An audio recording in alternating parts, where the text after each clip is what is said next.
15 Minutes of Murder, a raw, unfiltered dive into the most haunting unsolved crimes with your creator and hosts, Tanisha Slater and Craig Chapman. After every episode, they break down the case with resident private investigator Desiree Edwards of Sunshine Investigations and star of VH1's Caught in the Act, Unfaithful. But it's not just their theories, it's yours too. Hello, everybody, and welcome to the first sneak peek of 15 Minutes of Murder, where we're just going to give you a little slice of what our show is about. I am one of your hosts, Tanisha Slater. And I am Desiree Edwards, your resident crime expert. And my name is Craig. We just wanted to give you a rundown of how this series is going to work. Every episode and every story and every case that we go through will start off with a sort of like preview television series that gives a rundown of the case that we're going to be featuring that week. In the first week, we will show this video, and then after that airs, people will be able to submit questions to us. You can also go to our website, 15minutesofmurder.com, and join our Substack. So we'll have a case file there for you to look at, and you can submit questions there. You can submit questions on our YouTube channel and any other social media outlet. And then the following week, we'll deep dive into the case through a podcast where we'll all join in, and you at home will have your questions answered, and possibly one or two of you will join us on the series. Craig, that's a big deal. The viewers get to join us and try and break down what actually happened. We can go from who done it to what's missing to what they missed. And with the resident crime expert, we'll be able to pick apart cases a little bit deeper. And our viewers get to kind of like keep us in line and let us know, Desiree, you think you know everything, but you don't. Here's what I think. See, I'm ready for that part. This will also give not only us, but everybody at home an opportunity to explore things that maybe weren't explored at the time that the cases happened. So alternative theories, things maybe we see that were missed, or any sort of like ideas that we might have or you might have at home. Yeah, I think the best part about this too is that we're going to be featuring all unsolved cases. So it also brings light to the 15 Minutes of Murder, which is also our title, obviously. But 15 Minutes of Murder doesn't mean like 15 minutes of murder. We're going to show you a 15-minute clip. It means every murder somehow gets its 15 minutes of, so to speak, fame. So hopefully with this, with cold cases and unsolved cases, we're bringing to light some things that maybe got overlooked. So you never know what we can crack. I'm hopeful that maybe some of these cases can become solved just from renewed interest, right? And new advancements and crime investigations and all that kind of stuff. So I'm excited. I think this show is going to be hugely beneficial, and I think our viewers are going to enjoy it. And we're going to be covering cases specifically from like the 80s, early 80s, where technology and crime solving was a lot different. It was more boots on the ground. That whole perspective of these investigating agencies just have experience overall that they may not have had 30 years ago, and they can employ those things and get some of these families and communities some closure. Maybe we should also take this time to sort of introduce ourselves in case people are wondering like where we come from and sort of what we're all about. I was a television producer for 20 years in New York, working on some good and some really terrible reality shows at MTV and VH1. And I started at Nickelodeon. And that's kind of how I met Tanisha. Yes, and my name is Tanisha Slater, and I have been in the television industry for over 20 years. I have worked on live shows, morning shows, competition shows, reality shows, talk shows, you name it. I've worked on it, from MTV, CBS, ABC, Hulu, lots of good stuff. Like Craig said, lots good, but also some, you don't really want to mention. But I am a big true crime fan. Me and my gals, we get together on Fridays and we watch crime documentaries and throw our 2 cents in there. And that's why this show is going to be really exciting for me. I will be editing your shows, bringing you all the details from what happened to what didn't happen. And I'm really enjoying that a lot as well. I am Desiree Edwards. I am a criminal defense investigator in the proud city of Detroit, Michigan. A woman approached me, said, "Hey, Des, I like your vibe. I like the way you talk, the way you move. I own a private investigation agency. Do you want to come work for me?" I didn't know private investigation is a real thing. And that's what I've been doing. I went to work for her. It's been more than 10 years, and this is what I do. My work is kind of different from other investigators because I specialize in criminal defense. So 15 minutes of murder isn't just an interest for me, it is my career. This is what I do in real life every day, which is solving crimes and figuring out who did it and who didn't. Okay, let me just interrupt you really quickly because Hey, girl. don't let Des fool you. Des is at the top of her game. Des now owns this private investigation firm, which is her own. Okay, and she is the top sought after private investigator. That is To true. fool you. That all of those things are true. She just wants Where, to be status. yeah, where do we put these things? We put it out there for the people. Let them We know. put it out there for everybody to know. That's right. Not only do I do these criminal defense cases here in Michigan at the state level and the Fed level, I do them across this country. I've worked in more states in this country than I have not. I get international phone calls inquiring about my investigation services. And what Tanisha, while she's checking me, what she ain't tell y'all is that she casted me for the second season of MTV's Caught in the Act Unfaithful, where I was a featured investigator for season 2. So when Tanisha say that I do it all, she's not lying. Nope, not one tell.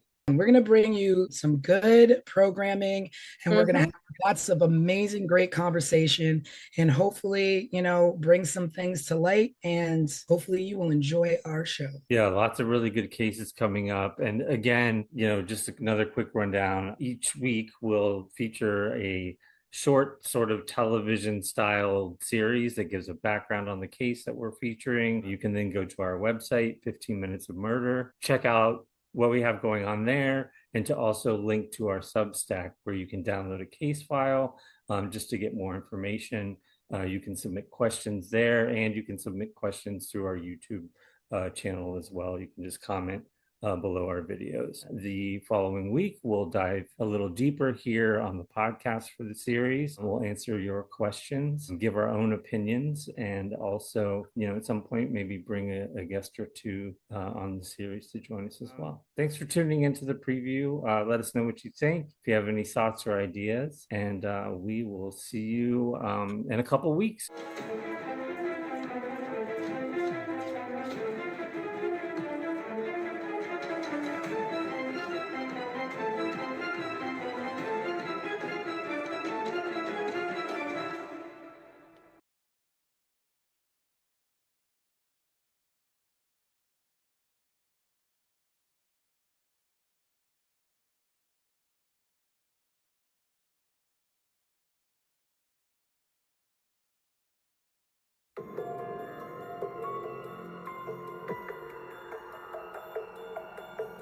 April 11, 1981.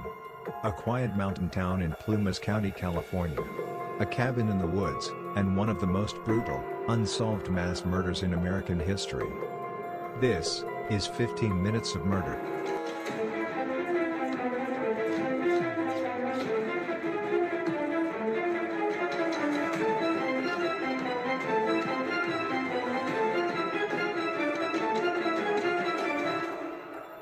Tonight we take you inside the infamous Ketty Cabin murders.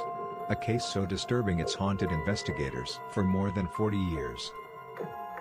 Ketty was a tiny resort town tucked into the Sierra Nevada mountains. Population less than 100. In 1981, Sue Sharp, a 36-year-old single mother of 5, rented Cabin 28. She was trying to give her kids a quiet life away from a difficult marriage. On the night of April 11th, Sue's children were in and out of the house. Teenagers Sheila and Tina were with friends. John, 15, and his buddy Dana Wingate, 17, were out hitchhiking. The two youngest, Rick and Greg were inside, watching TV with a friend named Justin. By dawn the next day, the peace of Cabin 28 was shattered. Sue's 14-year-old daughter Sheila returned home at 7 a.m. after spending the night at the neighboring cabin of the Seabolt family.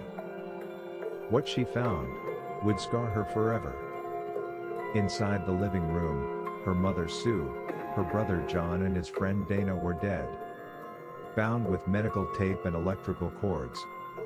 Their bodies, savagely beaten and stabbed. One of the boys had been strangled. And Sue was gagged with her own underwear, which was secured with tape, and her throat was slit. The room was chaos. Furniture was overturned, the walls and ceiling were splattered with blood. A butcher knife, a hammer, and a steak knife so violently used, the blade was bent in half. And then, one chilling detail. 12-year-old Tina was gone. Not in the house. Not in the yard. Vanished. Incredibly, the three younger boys were unharmed. As the murders raged in the living room, they slept through the night untouched, just feet away. Or did they? One of them, 12-year-old Justin, later told investigators he had dreamed, or maybe seen the murders happening. He described men with knives, even details of their clothes. But his story changed with every retelling. Who could have carried out such a savage attack? Suspicion quickly fell on two men, Martin Smart, a neighbor, and his friend Bob, a drifter with a violent history. Martin had a rocky marriage. His wife Marilyn told police that Sue Sharp had encouraged her to leave him. The night of the murders, Martin admitted he and Bo were out late. He later confessed in a letter, never shown to a jury, "I paid the price of my wife and I killed the problem." But no one was ever charged. Decades later, in 2016, investigators uncovered a hammer in a nearby pond believed to be one of the missing murder weapons. Still, DNA evidence has not yet solved the case. In 1984, a skull was found in the woods of Feather Falls nearly 100 miles away. Dental records confirmed it was Tina Sharp. How had she been taken?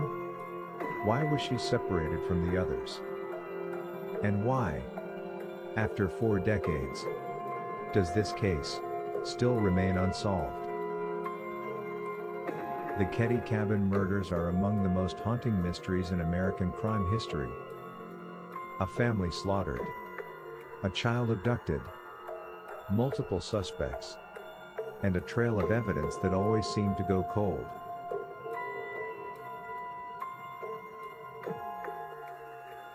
Was this the work of men fueled by rage and revenge? A botched home invasion? Or a conspiracy covered up by corruption in a small town? We may never know. But tonight, we ask you, what do you believe really happened inside Cabin 28?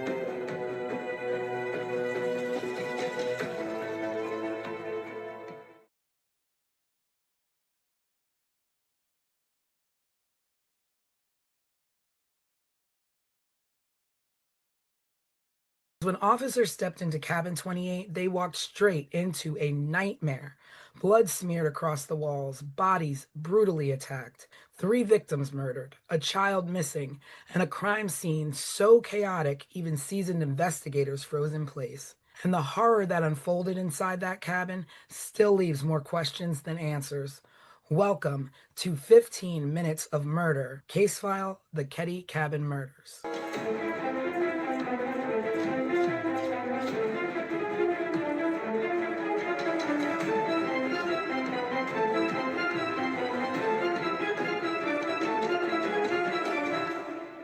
Hello, everyone. Happy Sunday, and welcome to the full podcast version of 15 Minutes of Murder, where we are going to deep dive into the Ketty Cabin murder case. We're going to be running down everything from top to bottom that you saw in the mini case file, and we're going to talk about some questions that our viewers have had and submitted on our YouTube. I am your host, Tanisha Slater, with co-host Craig and our resident crime expert, Desiree. Present. So we're going to be jumping into a deep dive of this first case that we've done, the Ketty Cabin Murders, where a family was slaughtered in their home in a tiny mountain resort. And it's basically a 40-year-old mystery riddled with corruption. So this happened on April 11th, 12th, Ketty, California. The victims are Glenna Sue Sharp, who was 36. Her children, John, 15, Tina, 12, Ricky, 10, and Greg, 5. John and Tina were actually murdered. And John's friend, Dana Wingate. 3 youngest boys survived the attack. One of them was a friend of the young boys, and they were asleep in the back room. So we're going to get into the background of the Sharp family and a little bit of the background on Ketty. So the Sharp family, they were a military family, and Sue was in a bad marriage. They lived over on the East Coast, and she went out west with her kids to make a better life for them. Wound up in a small town in Ketty, what she did for work. And she was receiving money actually from the U.S. Navy through her husband, through her ex-husband. And it was only about $250 a month. Right. She worked a part-time job. Again, not making much. I'm sure she got by with what she could. And she was also on public assistance. She was on government assistance. And I So, think she also received some kind of stipend for school or something like that. oh yeah, So she was yeah. in college, I remember. I college, remember right? reading that. Yeah, at least enrolled. And then there was some kind of questions about if she actually attended the classes or not. But yeah, she was receiving a stipend for school. Yeah. So she obviously, you can give her props as being a mom trying to get her kids out of a nasty situation with an abusive husband or allegedly abusive husband, and relocated to Ketty for affordable living. She had a brother or somebody that lived near Ketty, California, right? Yeah, that's when they lived in the, at least according to everything that I have come across, a really raggedy trailer park or something Mm-hmm. that was so bad that it made this cabin 28 in Ketty look luxurious. Mm, So that was their stop before cabin 28. yeah, and we keep saying cabin, and like you think of like a little small cabin in the woods, but this was a sizably large home that they lived in. It was once a vibrant railroad resort Hmm. town. It was thriving. But by the 1980s, it was run down. It was isolated. There was crime. Crime was getting, on the rise, and it wasn't so much of a safe place. You escape one, nightmare, and Hmm. walk into another. It happens.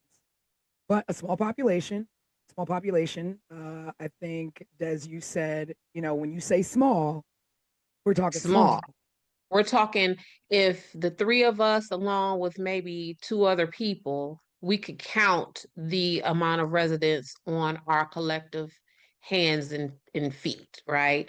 I believe the Google census search that I did said it was like 100 people in Caddy. I have worked dozens of cases where there have been more than 100 witnesses. So we're not talking a lot of people. Like if we were to count up the people who lived on any of the blocks that either of us live on, we would probably come to 100 folks easily. Yeah, yeah. But when that's all that's in your town, then everybody knows everybody. You all know Everyone knows everybody. everyone.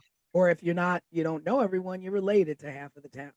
So, Right. the fact that, it's a small town and the fact that there was poor police oversight from the Plumas County Sheriff's Department kind of puts this case in a tricky situation of being unsolved all these years Mm-hmm. later. Mm-hmm. So, let's get into some social dynamics of the town. So, supposedly there was some resentment towards Sue and tension with neighbors, um, jealousy, rumors floating about. Um, I don't know exactly what this jealousy was stemming from, Mm-hmm. but I could only guess that it might have been her neighbor and little thing happening there between her neighbor's husband, who wound up being a suspect for a minute. From the things that I've seen, I would kind of, I don't know, I would kind of describe Sue as maybe like a hot girl. I get from her that she was like maybe pretty and like the new girl in town.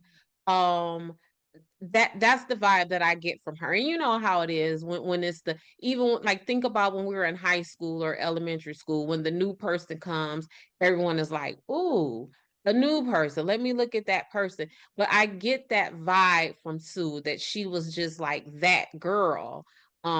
Whether because she's Sue Sharp and just that girl, or if she was that girl because she was new in this community. But I get that it was a lot of jealousy around Sue. And, there's obviously things floating around of Mm-hmm. possible drug activity, Mm, uh, transient residents in and out. mm-hmm. And, you mix a lot of that. You don't know how much she got mixed into. And I also wonder if she knew that's what she was coming into, being that, she had family in Ketty. Did she know that's the kind of town she was walking into with her kids? Yeah, I don't know if because see, what I don't know is how long her family was in that area, right? So if her family was there long enough to know that this was kind of like a shady population, and they were just like, "Hey, sis, bring the kids to come out here." But it definitely was a shady population. And I think somewhere I read it was because the the sheriff lived there in cabin 28 previously, and it was some kind of scuttlebutt about the sheriff living in cabin 28 and therefore being surrounded around a lot of lawlessness amongst the community with him living in 28. So it was, it was a shady environment. No, so I was gonna say, like, one of the things as you're setting up and going into the intro of the stuff that we're talking about, something that has always stuck in my head is the husband's name is John.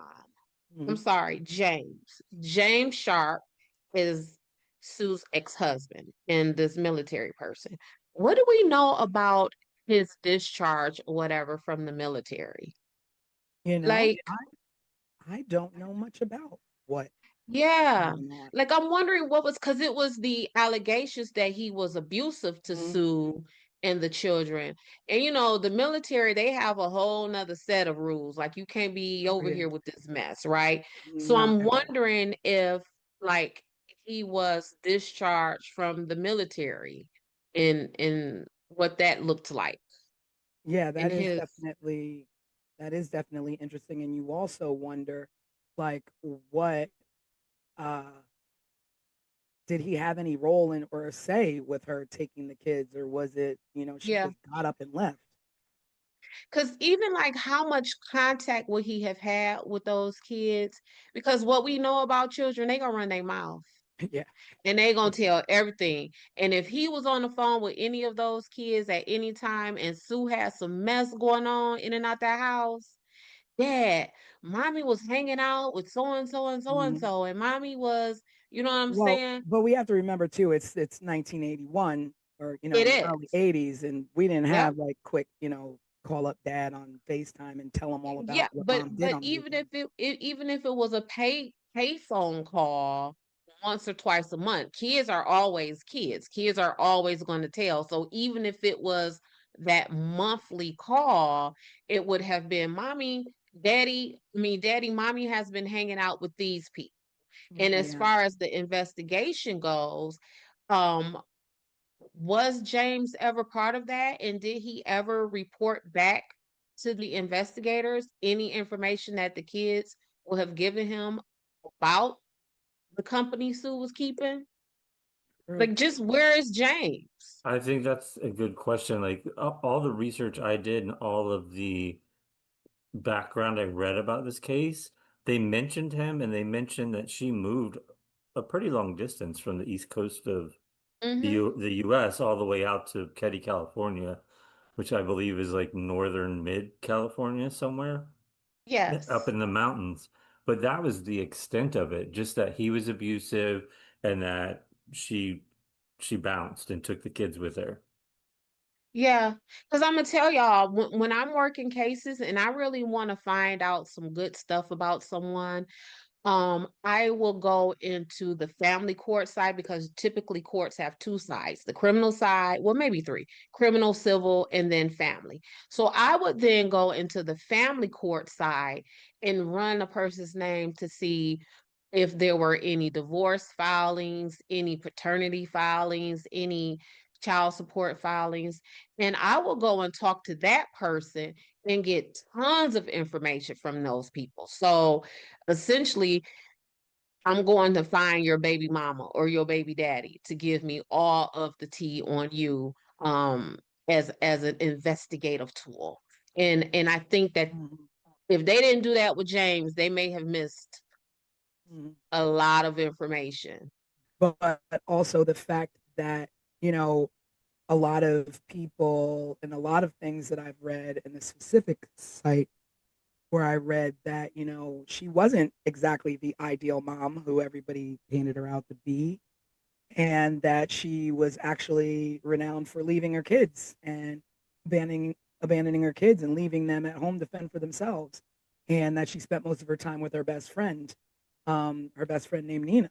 So, I mean, you just don't really know what happened, because Right.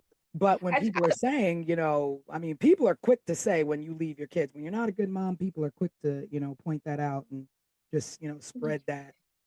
yeah, and then I mean again, you just said it is 1981. So was she leaving her kids or was Mm. she just like, because in 1981, leaving your I kids looked, mean, I was a latchkey kid. I had the I green string with OP swear, on my neck.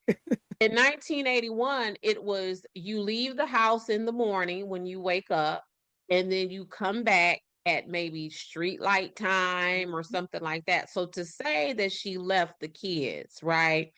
Mm. Um, Looking back at it from my 2025 perspective, Yeah. I don't really know what that means. Because we were all left if that's the case.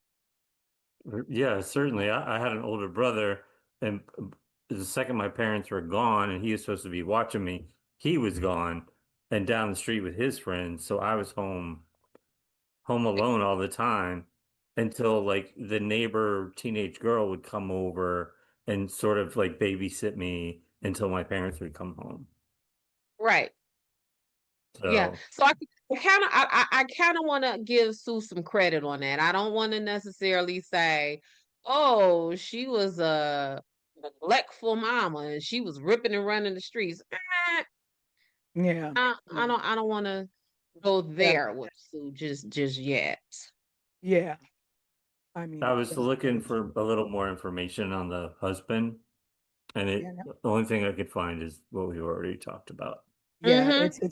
it's very slim. There's really not a lot out there about him, just that basically she left him and was trying to look for something better. I read that she even stayed with his parents for a little bit. Oh, really? Um, yeah, She was a stay-at-home mom while he was in the military. Mm-hmm. but So yeah, there's just a lot about like her mothering, and sad to say, like when you have a lot, it makes me wonder if people were talking bad about her being a mom, be are they recalling her being a bad mom because of what happened, or if they really thought that. Right. And so, like, basically, like an implied truth, kind of like, Mm, oh, well, now that this has happened, yeah, hindsight, I guess she was a bad mom because how else could this have happened if she wasn't a bad mom? And yeah. I feel that's a sad and unfair assessment, right? Um, I mean, because when you think about it, you could say somebody's a bad mom all they want, but with that amount of kids, and you are concerned with, she could have left and went to Ketty all on her own and left those kids wherever if she didn't care. she could If have she left him was a with bad James. mom, she could have left them with James. She could have left them with their parents. Mm-hmm. Mm-hmm. So like you, I won't Mm-hmm. go down that road and and speak ill Right. in that way. Um, Yeah, because that parenting thing, I like to kind of shy away from that because mm, I got 4 kids and a husband and it's hard, mm, right? So I yeah, can only imagine what it would be like as a single mother with 4 or 5 children and very little income. So I definitely want to give Sue grace and the benefit of the doubt on that. yeah. So the children she had from teens down to little ones, and we'll just like recap the activities of that evening. So what we do know is that on that evening, John and Dana went to hitchhike, to hang out in Quincy, where I think that's where her brother had lived. They had Mm-hmm. a small place out there. And they went to go hang out with some friends. And there were friends that claimed that there was possible encounters with drug involved teens. I don't know a lot about that, and that the friend Dana was seen with some sketchy individuals, some street locals. So Yeah, in this side of town where this activity where the kids were hitchhiking to and going to party to, that's the side of the town that everyone alleges that Sue would, when she was abandoning the kids, that's where she would go, mm, on this side of town. Um, and it was some like conflicting information about how the boys got back home and who took them back home and mm, was that those sketchy people they were with in yeah, this were they sketchy part of followed? town. I mean, that's true too. If the kids Yeah, were like involved in something that mom didn't know about, did the kids owe money? Did the kids, yeah, get too cocky out there? Like we don't know. And yeah, and how, and who exactly was Dana Wingate? Like they couldn't have been, lifelong friends. These are new. This has to be a new friend. You don't know who he was or what he was into or what he got John into. Because I mean, you could go off on any angle and be like, oh, it was the kids hanging out with the wrong people, or it was right. Sheila hanging out with the wrong people. It was the neighbors who were jealous. There's just Yeah, so and that's what has frustrated me from the top to the bottom about this case because it has just been left with so many possibilities, right? So at some point, so if we start off with 10 theories or 10 possibilities, at some point a thorough investigation will narrow that down. So now we went from 10 to now we're at 6. But with this case, all of these possibilities and all of these theories have been just left to fester and survive 40 years later. So we've got John and Dana who went off and they were out hitchhiking, doing whatever, young fellas do in the 80s. And Mm-hmm. then, you got Sue and the younger kids at home watching TV. Now, with Sue are two younger boys and their friend Justin. And, I guess they're all watching, TV, just sitting at home. Um, and I guess Sheila uh, was over at a friend's house. Now, the thing with Sheila being at the friend's house is that I had read that Tina, Tina, the young daughter, the youngest daughter, usually Mm-hmm. slept over at the neighbor's house, and Sheila never had anything to do with them. And that's because Sheila was new into Caddy. Mm-hmm. So Sheila was away, depending on if this is a theory that you believe, Sheila was away in another state having her baby. And she visited Oh, the Caddy wait a cabin minute. one time. So Sheila has a baby? Mm-hmm. So here, girl, here go the tea. So Sue's friends, the Meeks. Uh-huh. The Meeks had a boy in the family. I want to say Richard, don't quote me on that. But there was a son in the Meeks family that is allegedly the baby's dad of Sheila, got Sheila pregnant.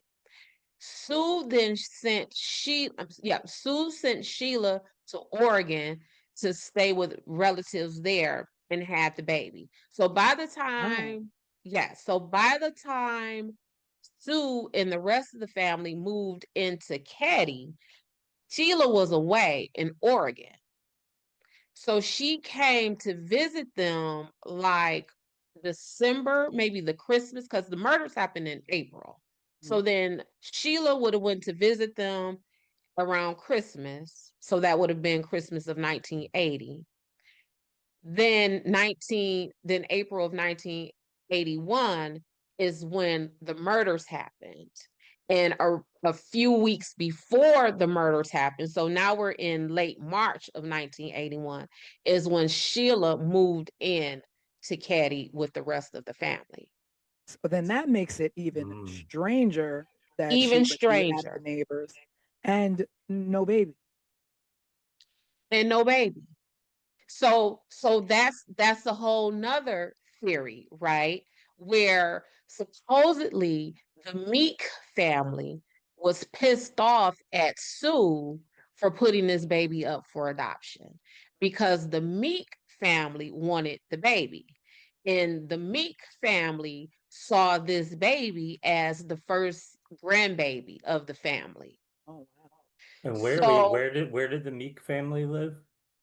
they lived on the best way for me to describe it is that they would have lived on that sketchier side of town. Not to Yeah. say that the Caddy cabin ain't the sketchy, because obviously it Yeah. is, but they live on that other side of the town. Yeah, Okay. because that now that you say that, it makes it even stranger to me because my mind started going to like what Sheila into. And so I was reading that, it was typically Tina because the neighbors had younger kids that Tina would go over and Mm-hmm. always spend the night there and, hang out there. But that night, while Tina was there, Sheila went over and sent Tina home and Sheila stayed there. Mm-hmm. So Tina would have been spared had she stayed like she typically would at the neighbor's house. Right. But Sheila sent her home, Correct. which is odd.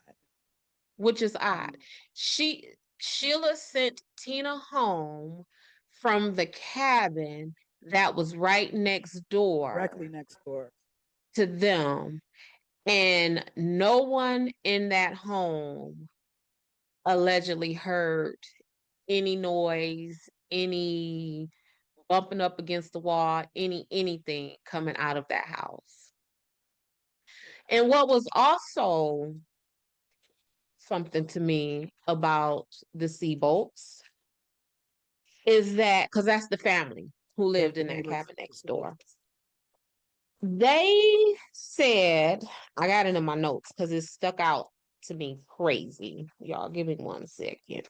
According to the timeline that I have, Sheila went to the Seabolt's house at around 8 p.m. Mhm. Um, then the Seabolts reported seeing a weird green van outside of cabin 28 at around 9 p.m.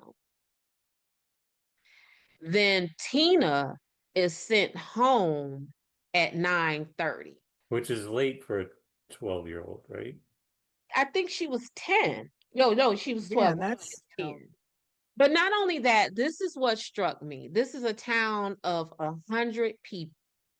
So that means we're close-knit community, right? So if I notice a vehicle that I hadn't seen before outside my neighbor's home, and then the next morning I found out that that neighbor's home that that weird vehicle was parked in front of, people were right, murdered and slaughtered in that right, vehicle. right. I Or mean, the slaughtered in that CBP house. out. If we're a small town like that, whose green van is that? I've never seen that Yeah, green van. yeah, If someone pulls up in a green van in front of my house right now, I might just look out the window and be pissed off that someone parked in yeah, front of my house, right? But I live in a larger city. yeah. But in a small town like that, I and think the then first to place I'm gonna go is to Quincy. Start looking for a green van. green van. But also when Tina was sent out to go home and you saw that weird, awkward Oh van, yeah, yeah, yeah. you're not like, Tina, hold on. Hey, I'm finna walk Tina home. It's a Right, car out here. right. It's just, Yeah, and we don't know I how don't. long that car was out there or when it mm-hmm, left. mm-hmm. So did someone send Tina away to be murdered? Mm. I mean, Tina was ultimately not murdered at first, right? we don't know that. I mean, We she could don't have know been that. murdered first and dumped, or she could have been held for who knows how long. Mm-hmm. She could have escaped from her captors and died on her own. Well, we know that she at least tried to escape because the Yeah, back pocket of her jeans was ripped yeah, when and I when when guess they when they found her remains. So somebody she was trying to get away from someone. But yeah, I think that timeline right there, that hour and a half timeline, has been sticking with me since I started doing my homework on this case. so. There were witnesses who did, report that they saw a bearded man with glasses earlier in the week, seen around the Sharps cabin. No, no leads were really ever followed up properly to check and see who that was, who the green van was. No, we don't know. And part of that is because um back to the Seabolts. When Sheila made her discovery and she went and reported it to them, do you know that they didn't call, it took an hour before they called the cops? How in the world? What are you doing for an hour? What are you doing? And they are the people who went back. So Sheila reported what she saw to them, and that the boys were in the bedroom. So they went back and retrieved these kids. So you would have seen this scene and you not call the cops for a Yeah. whole hour. How do you pull the Maybe, kids out without? maybe I mean, they walk through the living room and see everything that's happened. But let's Well, let's just let's just talk about the. I'm sorry. Go ahead, Craig. no. I was gonna say maybe we should just for people listening at home describe sort of Yeah, I'm going to talk about what the crime happened. scene. Yeah. So the oh, crime scene, they were found. The family was found on April 12th by Sheila. She was at the neighbors. She got up in the morning. She walked home, opened the door, and found her mom, John, and Dana mhm. slaughtered in the living room and bound with medical tape. bludgeoned, stab wounds, blunt force trauma, blood splatter everywhere, uh, Everywhere. everywhere. That it literally looked like there was just complete struggle and hours of torture. Mm-hmm. There was a knife that was bent in half. Like, do you know how much force it takes to bend a knife in half when you're stabbing somebody? That's violent. That is brutal. That is hatred. That is zero Mm-hmm. regard for human life Mm-hmm. and zero regard for a mother and children. Um, a hammer was used. Mm-hmm. To murder with a hammer, that is that's monstrous. Yeah, and in my work, um, knives, stabbings are some of the most personal um crimes, right? We know it if I'm working a case and the victim in my case has been stabbed, I immediately think of the closest people to that victim. Who has the most access to him? Who, whether that is physical or just like in the family, in the friend unit, because a stabbing is a very intimate Yeah. is a very intimate crime. Um, One of Sue's wounds was so deep that it touched her spine. Like that is the force. And just think about your torso, your body right now, like where your spine is. You know what I'm saying? Like someone would have to force that knife through your torso, through your chest cavity or wherever and reach yeah, your spine. And your spine is deep in there for a reason. yeah. And And It's so, that knife, in the pictures, it almost looks like they would have had to like push down on them, like mm-hmm. almost cave them in a little bit to reach down in that deep. Yeah, I don't even know how you would the direction and motion you would need to stab someone to get to a spine. Like I don't even medically, I don't even know how that's possible. If nothing else, like I said, we were created for our spines to be hidden and protected because they are literally the backbone, right, of our existence. And for you to reach that, and so I I want to mean, say, just for our viewers who are like love timelines and accuracy and things like that, Sheila allegedly returned home that morning to make this discovery at 10 a.m. so the kids. So you're Wow, thinking kids. Now that I'm thinking, like kids are early birds, especially that age that of young, the yeah. children that were. Mm-hmm. There's no way they didn't get up and walk around that house before Sheila got there and possibly Mm-hmm. see what was happening.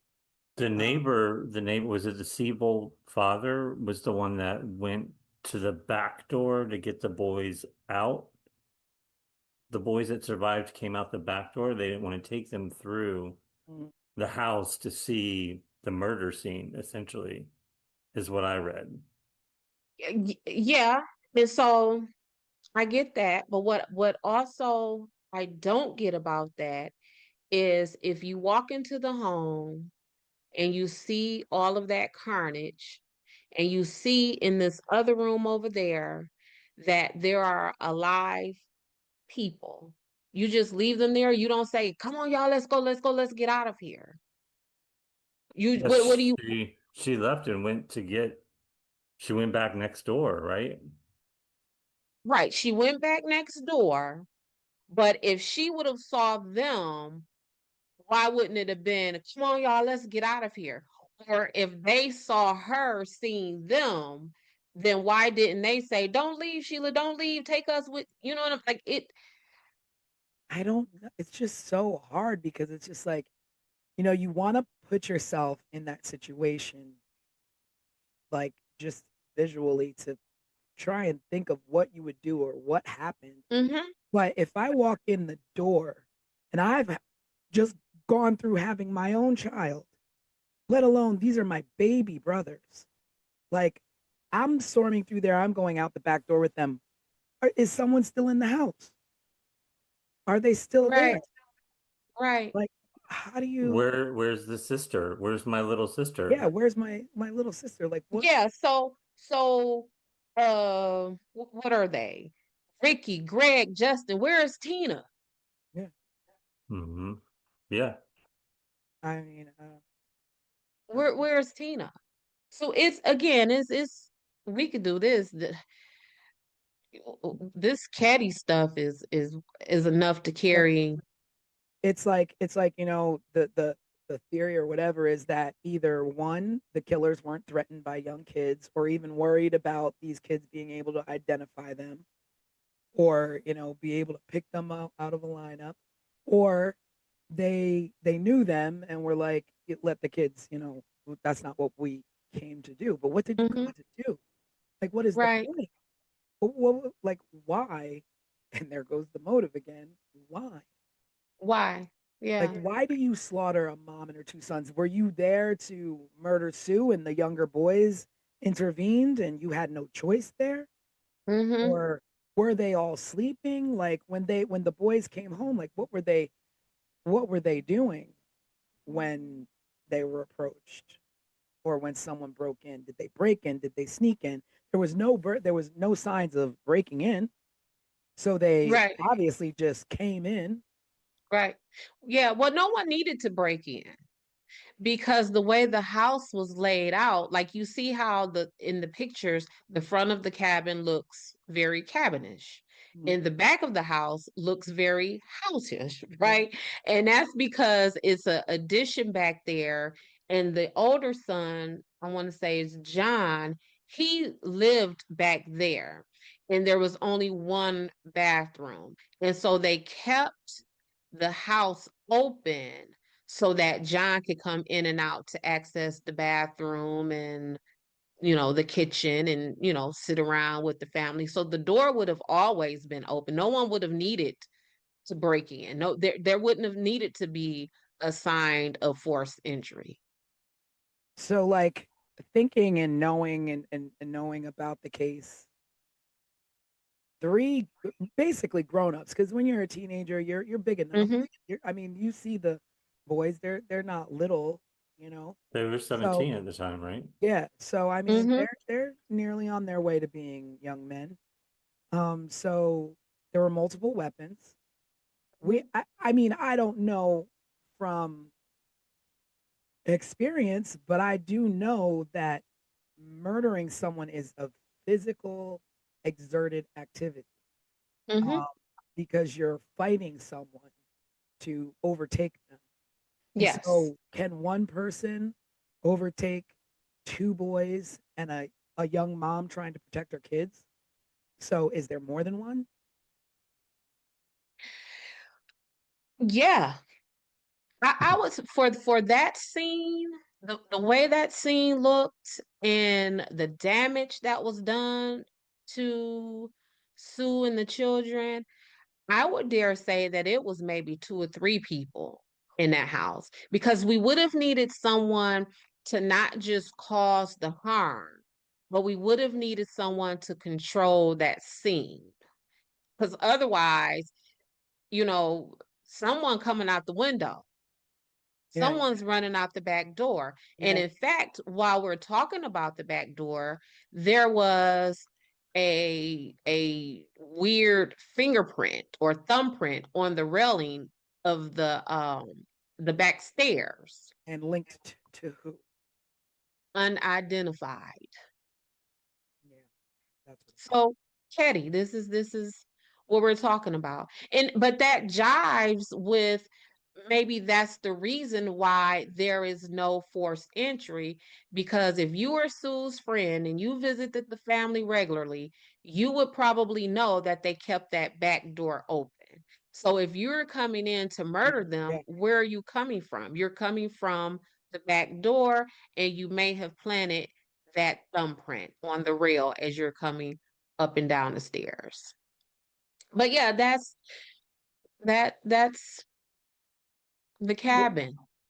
Well, yeah, but so that takes us to the investigation, right? Which had all kinds of problems. Oh, some of which we've already discussed. Yeah. Let me say this too, y'all. So this is the full timeline that I know it. So we have Sheila going to the Seabolt's cabin at 8:30 p.m. that night. Then the Seabolts reportedly see the van outside cabin 28 at 9 p.m. Then Tina leaves the Seabolts to go home at approximately 9:30 p.m. Then John and Dana, depending on who says it, arrived home at sometime between 11 and 11:30 p.m. And then the murders supposedly take place between we don't know. Between we don't know. So around 1:15 that morning, the folks in cabin 16 woke up because they heard noise. Marty and Bo left the bar that they were hanging out at. Who is Marty and Bo? So Marty, Marty is I know who known. they are, but we know. should explain who Go they ahead, crime are. expert. we're Yeah. about to. We're about to. Okay. So Marty Smart is Jason, the one of the little boys who are in the bedroom. That is his stepdad. It's Justin or Jason? Jason, what did I say? It was Justin, right? Okay, Justin. So listen, I'm a mom. I don't even know my Whatever your kids' name names is. sometimes. Yeah, whoever you are, that person. So that's his stepdad, and Marty is married to Marilyn. Bo is Marty's homeboy. So they were at this bar acting a mess and drinking and fussing and causing a commotion, and they left the bar at 1 a.m.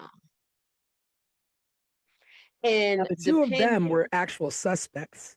they were suspects. That's where this is going. So they were the suspects. They leave the bar at 1 a.m. And not only are they actual suspects, but the legend is that Marty was having an affair with Sue. Mm-hmm. And Sue may have told Marilyn, who was Marty's wife, that of this affair. And so, Or I heard or read what you that hear, girl? she was trying to convince Marilyn to leave her husband. To leave. So Marty and Bo at the bar, hanging out, whatever, they lit. Then they come. So then we got the people in cabin number 16 hear some noise and commotion at 1:15. Now, Marty and Bo allegedly returns back to that bar at 1:30. So what's the So time frame between they leave the bar and come back to the bar? 30 minutes. 30 minutes. Exactly. Mhm. That's a whole lot of stuff to have done to a whole lot of You're people. talking about travel time. You're talking about, and you can't, there's no cleanup. You're going to have blood all They over gotta you. clean themselves. Yeah. You can have blood all over you, and to murder Mm-hmm. 3 people in 30 minutes or less than 30 minutes, maybe 10 minutes, you And leave and fingerprints. and you're gonna want to sit down, because Yeah. if you're stabbing someone so hard with that much force where you're reaching their spine, you're tired, you're out of breath. It makes me wonder, like, why they're even suspected. Like, was it solely on the supposed affair, or because they were at a bar and left the bar, they were Well, hell-bent? one of the young boys that survived out of the three described them. Mm. But Remember, he he was was, describing, but then Justin's just allegedly describing his dad. yeah. Correct. And then So there is maybe they did go to the cabin. Maybe he just went there to check on his kid. I mean, that's a yeah, possibility. that's a whole nother set of, like, a whole nother level of twisted though. Like, I am going to go into this home where my stepchild, if you want to be specific about it, where my child is asleep, and there to have a good time with their friends. And I am going to go in this house, me and my drunk homeboy, and we are going to slaughter everyone in this house while my son is in the back room. Yeah, but I mean, maybe they did leave the bar in that 30 minutes, go visit, Okay. but nothing had happened at that point. They just Nothing go happened. check in and then, go Went back to the bar. go back to the bar. Yeah. Right. But So I don't, you don't think what'd that you say? happened? You don't think that happened? I don't think what happened. That they just kind of popped in, checked in, and then went back to the bar? Um, Because that places I them at just the scene of the crime, but doesn't mean they did it, because at the time that they arrived, maybe, the murders hadn't even happened yet. more than that, I just question the timeline. Not necessarily that they didn't like really do it, because maybe they did, right? But I know for sure they didn't do it in 30 minutes. I know that for sure. Well, to talk about the main suspects, Martin Smart, of course, Martin married to Smart. Marilyn, supposedly having an affair with Sue, was their Mm-hmm. neighbor. He was also Mm-hmm. an abusive man to Marilyn. And it's reported that Sue was trying to help Marilyn. I guess, she'd been through it before with her husband James, or her ex-husband Mm-hmm. James. So I mean, she could have been just helping him out. I don't know how true this affair, business is. But Right. the smoking gun here is that the hammer used in the murder was owned by Marty. So the hammer belonged to him. And the fact that he told his therapist that he killed Sue. Why he Well, would. so there are supposedly two hammers. Mm, And the hammer that was found, weirdly found 35 years later, I believe, is the hammer that Martin says matches the description of his hammer. I don't think that the hammer that was left neatly and nicely on the table in Sue's home was that knife. I so mean yeah, that let's talk about the weapons, like where they were. The hammer was left on a table. Like, I mean, and then also Yes, you leave the murder weapons. Like, who correct. leaves behind murder weapons? And you leave them not just scattered about, like where, like, okay, so if I beat you with a claw hammer, that claw hammer may be left next to your body because, whoo, I'm done. I done beat you, I'm tagged. But for them to leave the butcher knife and the claw hammer, um, still bloody on a table, that's like a weird level of care and Yeah, concern. you're placing these items down that you just used to murder someone. Yeah. So are you what so when I try to unpack that in my investigator brain, it's like, is that a level of I don't care who finds out about this? Like, is that from a level of complete disregard? Maybe because Or not just I don't care who, it's that they know right, and but nobody. this is where I was going to go.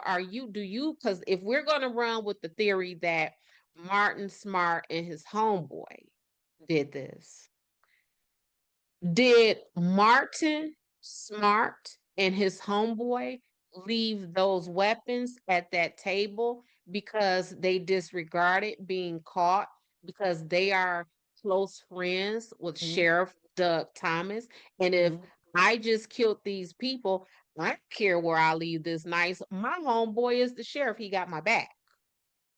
So at that point, she was still kind of the newbie, but she'd been living there for months. So she kind of, integrated into the town, integrated. I'm Mhm. sure people, adored her kids or, Well, integrated enough to where, she allegedly is sleeping with this woman's husband. yeah. integrated enough to where her children were staying the night at other people's True. cabins and other people's children were staying the True. night at her Well, cabin. because my thinking was like nobody's gonna care because this is the new woman in town. She's not from here. Nobody's gonna care what happens to this woman or her family. Yeah. There is So some we don't kind of have to a, cover our tracks. yeah. And there was one more thing that I did read, which was strange. So I read that Ketty, the electricity in Ketty, the light supply or whatever, was the lights were controlled by cabin 28. So in order to turn Yeah. off the lights in the town, you would have to turn off the lights on cabin 28. Mm-hmm. And before Sheila went over to the neighbors, she turned the light bulb out on the front of the cabin as though like why why would you do that? Like what is the significance of that? So that I saw that too. And the way it was described, I couldn't figure out if she physically like untwisted like And I think it was the like a light bulb. physical untwisting because if you would have turned the light out, if you would have manually turned the light out, then it would turn off the electricity for the town. But if you unscrew just the bulb on the porch, you would only leave the porch dark and not the Okay. town. Okay. So I thought that So was strange. so that was the one thing that was strange. The other thing for that was strange about that to me is how would she know that? And what I mean by that is that my children don't live with me. So whenever they come to my home, they are sometimes just as confused in my house as they would be in yours because they Mm, don't live here, right? mm, So how would she have known that much? And she had just been there a couple of weeks. Like, did she yeah. know that? Know it? Oh So it yeah, makes by the me way, think, Sheila, yeah. So it makes me think like it's like you'll know the house because it'll be the only one without the porch light. it'll be the only one without the porch, without the porch light. And if that was not intentional and just a coincidence, like Mm, yeah. that's horrible luck. But Yeah. also, um, how often during the night would Sheila see Sue doing that? Would Sue Yeah. Yeah. regularly Was it go out? something that she would regularly do to Right, save? like because otherwise, how would Sheila had no? Because that's like a quirky thing to Yeah. know. Yeah. It's like if you're overthinking it, that theory, and I'll, there's no shame. I mean, I did go down a rabbit hole as we talked on the live. I like my rabbit Mhm. holes. And I That's what went down, investigators do. yeah, and I went down a rabbit hole on a site called Ketty 28. And when I say the theories from this site are really like, so if you're doing your own research, visit there on this case if you want to go a little further and deeper. But I try to stay away from it because I don't want to make any accusations more than there already have been, like Sheila and this light bulb situation. But that is definitely a strange thing uh, to think about happening on the night of murders. I mean, I don't know if she did that every night. We don't Right. know. It could just be coincidence, but it Can is we definitely strange. can we double back to this hammer? Because this hammer low key almost took me out. Like this hammer almost took me down a whole rabbit hole. And I'm gonna tell you why. We find a hammer 35 years later, and that hammer is still significant enough for us to report it. So what I mean by that is if something happens right now in 2025 and then we find the tool that was used 35 years later, do I immediately be like, oh, snap, this is the tool that we were looking for at 35? You know what I'm So saying? Like, where you're thinking planted. I'm thinking, not only am I thinking planted, I am thinking planted because the person who allegedly found this, girl, let me tell you about this story if you don't know this part. Yeah, yeah. So, this man was with a woman and they were attending a wedding. and the woman claims to have lost her ring. The man went and got a metal detector. Yep, that face. He went and got this metal detector, and he's out looking for this this ring with this metal detector, and what is now at the time they're searching a dried up pond. And it is in this dried up pond where this man is with the metal detector looking for a ring that belonged to a woman who attended a wedding. And then we find, well, maybe the pond was not empty at the time. Maybe it was a reservoir and it just happened to drain. I don't Maybe, know. maybe I don't know. That's strange. But ain't that strange? And so what this guy finds, instead of the ring, he finds the hammer and then goes and reports it as though the first murder in the town is in the back of his head. And he's like, let me go report this hammer because this has to be the murder weapon. And it's 35 years later. Yeah, because if I found a hammer laying somewhere, I wouldn't think anything of it. You wouldn't think anything of it. I would just probably throw it to the side and keep doing what I'm doing. Yeah, I probably wouldn't even touch it. I just keep on moving. I wouldn't even have thought about it. Yeah. Oh, a hammer. A hammer. And so that's the second hammer. Yes. Yes. And So, that is the hammer that allegedly matches the description of the hammer that came up missing from Martin Smart's house. I know. I want to say Martin Short all the time. Me too. We're 80s babies. Yeah, I know. Can you tell? So at that point, when he found the hammer, then Marty was already dead. I guess so, because he found the hammer in 2016. So was Marty dead? So because they had him in, they questioned them, but now it's like he's dead. So there's nothing that can be done finding this evidence to try and close it out. So who's to say the man who picked up the hammer didn't do it? Well, I think of course the evidence I'm going just crazy.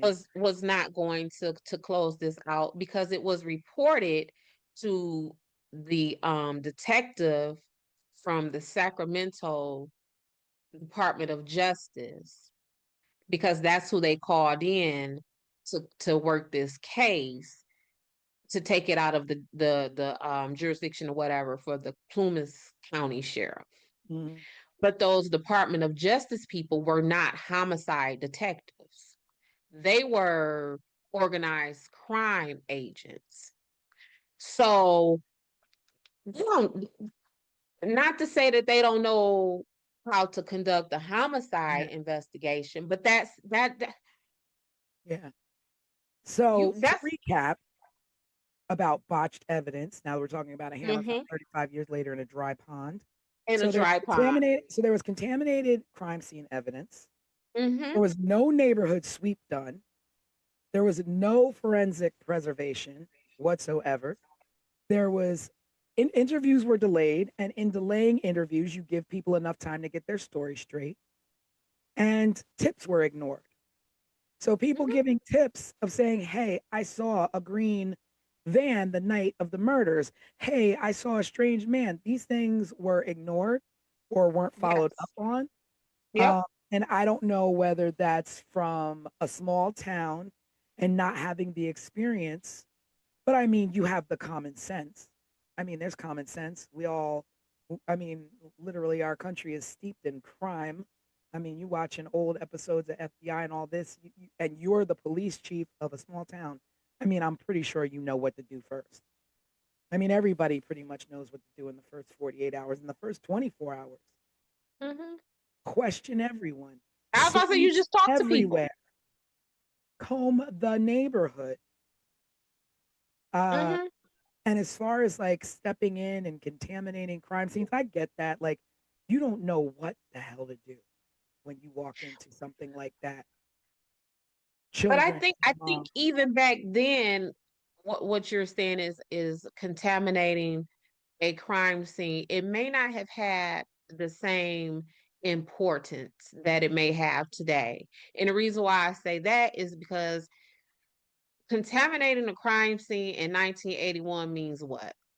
It Because means half walking in the half the front door with your hand and turning the door. It means stomping and because walking all over. because half of the technology and science that would have been used to comb through that didn't even exist in True, 1981.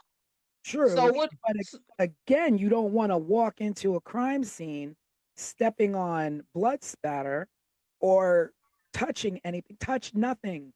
Even I know, grab a pen and pick up the yep. gun with a pen. Like, don't touch anything. And I can't imagine what they did walking in there, collecting Well, evidence. and And not just them walking in there, but the Seabolts, whomever from the Seabolt cabin had to go in and get the kids out. Even if they took the kids through the back, that is still a crime scene. what Did did It's, they anybody do? question the kids? Well, so, yeah, so they because did. Justin, he was And 12, right? and yeah, they talked to the kids, and Justin is the one who gave them the varying descriptions. So at one time they interviewed the kids and Justin said he saw this. And then another time they interviewed the kids, Justin gave a different account of what he saw. And that's the part where I say they needed to call in that forensic psychologist, because at that point we need someone who is specifically trained to withdraw that kind of memory and recollection out of someone through their trauma, through their sleep, taking into account that they are 10 years old or 12 years old, or however old he would have been. To just have a regular homicide detective to interview those kids, they got what they got because Yeah. of that. But also, like when he's saying if they're claiming the kid slept through the night and saw nothing, Mm-hmm. how do you have Justin who is telling you what he saw? And Mm-hmm. if he saw something, did he see men hanging out there before he went into the room and nothing and everything was fine? And they knew these people who were in there and that's what he saw? Or did Or he how see the murders happening and ran back to the room? Like the questioning of the children, the ball was dropped there. or how about did you see your daddy? Yeah. Hmm. I mean, I mean, we don't know what's in those case files of Yeah. what Mm-hmm. was said Mm-hmm. or Yeah. what questions were asked to them. Yeah. Uh, Did you see your daddy doing this? And is that also why Justin gave varying descriptions? Because did he see his daddy? And oh snap, I did see my yeah. daddy. So let me hurry up and change Oh this wait, to I make don't sure. remember what I saw. It was Right. blurry. Now I don't remember. Mm-hmm. Mm-hmm. Yeah. Well, that would make sense if he did see them before, just hanging out. But then they have the alibi of being at the bar. But then is everyone at the bar telling the truth? I mean, we don't have, surveillance cameras to prove when they walked in the bar, Right. when they walked out of the bar. They might have never even been at the bar. They could have been at the house the whole time. And the truth of the matter is, who, even if all of these things were reported, so if the Seabolts would have said, hey, um, we saw John Smith in that green van, or if someone would have been able to identify this strange person in these glasses, or if someone was able to provide the name of this person who just so happened to find his hammer 35 years later. If someone would have provided all of that information, if the county sheriff is crooked and steeped in the middle of these people, what he gonna do? He gonna give a full That's true. investigation? That's true. But then also to go back to like, were they at the bar or weren't they at the bar? Talking about who Bo was, Marty's friend. Mm-hmm. He was an ex-mob enforcer. He lived Correct. in Martin's basement. He had a Yeah. criminal record and he had ties to the FBI. So if they Mhm. wanted to cover up anything, no problem. They were at the bar. No problem. We're at the bar. Better yet, no problem. We just gonna go ahead and sit these knives on the table because Yeah, we ain't worried about that. We ain't worried about nobody no figuring out what. problem. We'll leave you something to investigate. That'll Mm-hmm. lead to nowhere. We got to leave Mm-hmm. something. Mm-hmm. I mean, that's crazy. And like, what exactly is an ex-mob enforcer? Like, you're it, you get out and they ain't not pulling you back in And they not pulling you back in. Well, we know just in a from small neighborhood town. gangs, Yeah. just from neighborhood Go ahead, gangs, they Danielle. think we can't let you go. Where do you think you going? An ex-mob enforcer. Like The I ex-mob don't feel like that from exists Chicago. So in a small town. Yeah. Somebody from Chicago finna move to Caddy, California, and live in a cabin. No, Yeah. live in someone's basement in the cabin. Yeah. And you from Chi-Town? Nah. That's not happening. Mm-mm. Well, What you about to say, Craig? I'm thinking of I'm thinking forward a little bit now because I'm starting now to think about three different things. Um, Okay. the letter that Marty wrote to his wife, where he Yeah, that's going back essentially to him telling admitted his therapist. admitted that he did it. The phone call that came in about Tina and her skull, I feel like it came from a payphone or something. And then I'm also now going back to Dez's theory of this family who wanted the the grandkid that Sheila had. Like, what happened to them and What happened to them? all of this? And Well, I don't.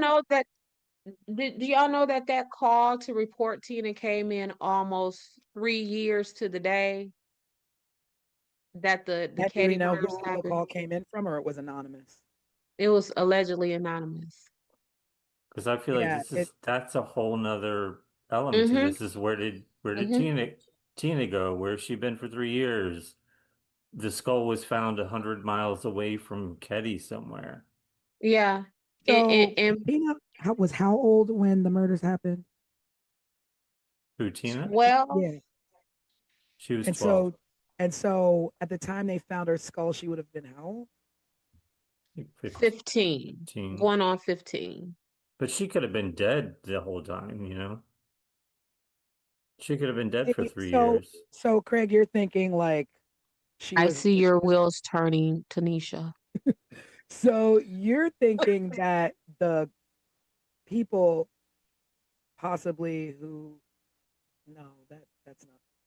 I'm not What are really, you about to say? I'm not thinking anything really. I'm just making sure we don't leave her out of the story because, Tina? Oh yeah, no. Well, yeah. yeah, no, we're just going down that rabbit hole of that whole who was involved and how criminal it was. Because like But I like the sheriff, like talking about the sheriff and being, Mm-hmm. tied to not only Martin but Bo as well. He was close friends to Marty. So again, he was at the bar. You know, he he like had conflicts of interest with everybody involved. He lived Right. in cabin 28. He knew the layout. And like you Mm-hmm. said, if you lived in cabin 16, you know the layout of cabin 28. Mm-hmm. Mm-hmm. And whoever it was knew that they can walk into cabin 28. They Right. knew they weren't going to have any kind of locked door problem or have to break into a window. Yeah, and There's like just corruption all over. yeah, I like Craig's thinking of not allowing Tina to get lost in the fray of all of this. Um, Back to that word of motive, I think Tina could be herself a motive for some of this, just from the fact that Tina, there are reports that she was molested in the town, um, and no one followed up on that. Just there's It's just a history of Sue and her kids just being screwed over during the time that they were in Caddy. yeah. So then you're talking about Sue, who has a teen daughter who's pregnant, a Mm-hmm. young daughter who's molested, a young Mm-hmm. son who's hanging out with the wrong crowd. Mm-hmm. Um, and it could have, I mean, the angles could be anywhere. And when I think about it, it's just like you always say, what's the one odd piece in everything? Like what's the odd placement in these murders? And it's that a young child was taken. So then you start going into, your you know, Mm-hmm. human Mm-hmm. trafficking of children. Like, Mm-hmm. was she taken Yeah. for Yeah. Like, they wrong with her? did the You person spared the who, boys, but you didn't spare the child, the little baby girl. yeah. The So, boys were spared. is it, um, whomever harmed, sexually assaulted Tina? Was their fixation on Tina continued to the point of, let me get Tina, and to get Tina, I am willing to murder everyone around her to get to her, and she's coming with me? Is it that? Is it, again, what Craig said with the Meeks? You took my baby from me. I'm finna kill you and your whole family except for your baby. That's And what I your was baby thinking. is coming with me. So Tina can't be lost in this. No, and I mean, it's so hard to even think. Like, they suffered a horrible death. The mom, Mm-hmm. Dana, Mm-hmm. John, they suffered a horrible death. But we Mm-hmm. don't know what Tina suffered. No, We'll never no, know what that child suffered. was she kept alive for those 3 years, or was she killed the next day too? I don't know. Yeah. I don't know. And I think that's all part of the terror. Yeah. And I mean, and then we talk about the survivors. So you have Sheila, the oldest. Like, she's Mm-hmm. got to be, you know, she's got to Right. be, Our age. yeah, yeah, she's our age. And just how do you reconcile life after seeing something like that? Knowing your baby sister, you sent your baby sister home and she was murdered, Mm-hmm. left and dumped like she was nothing. Mm-hmm. And the truth of that is, whether you did that intentionally or just out of a mistake, that guilt will be the same. Yeah, yeah. Just the what if. I mean, I What can't if? imagine the Yep. what ifs. Yep. And even the young boys who were in the other room, and though they were just young, I mean, at 12 and, even 7, I look back at things and go, what if I would have done this? What if I would have done, Right.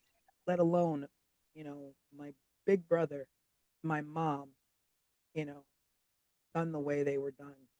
And it's just so sad to me that, people are quick to, oh, I found this hammer. Oh, we found the skull of Tina. But yet there's still no further push in investigation. And Sheila to this day is still trying to investigate and have, answers for her family. And I don't yet nothing. You get know. two random tips from left field, but you have no investigation into those things that lead to just dead ends. Yeah.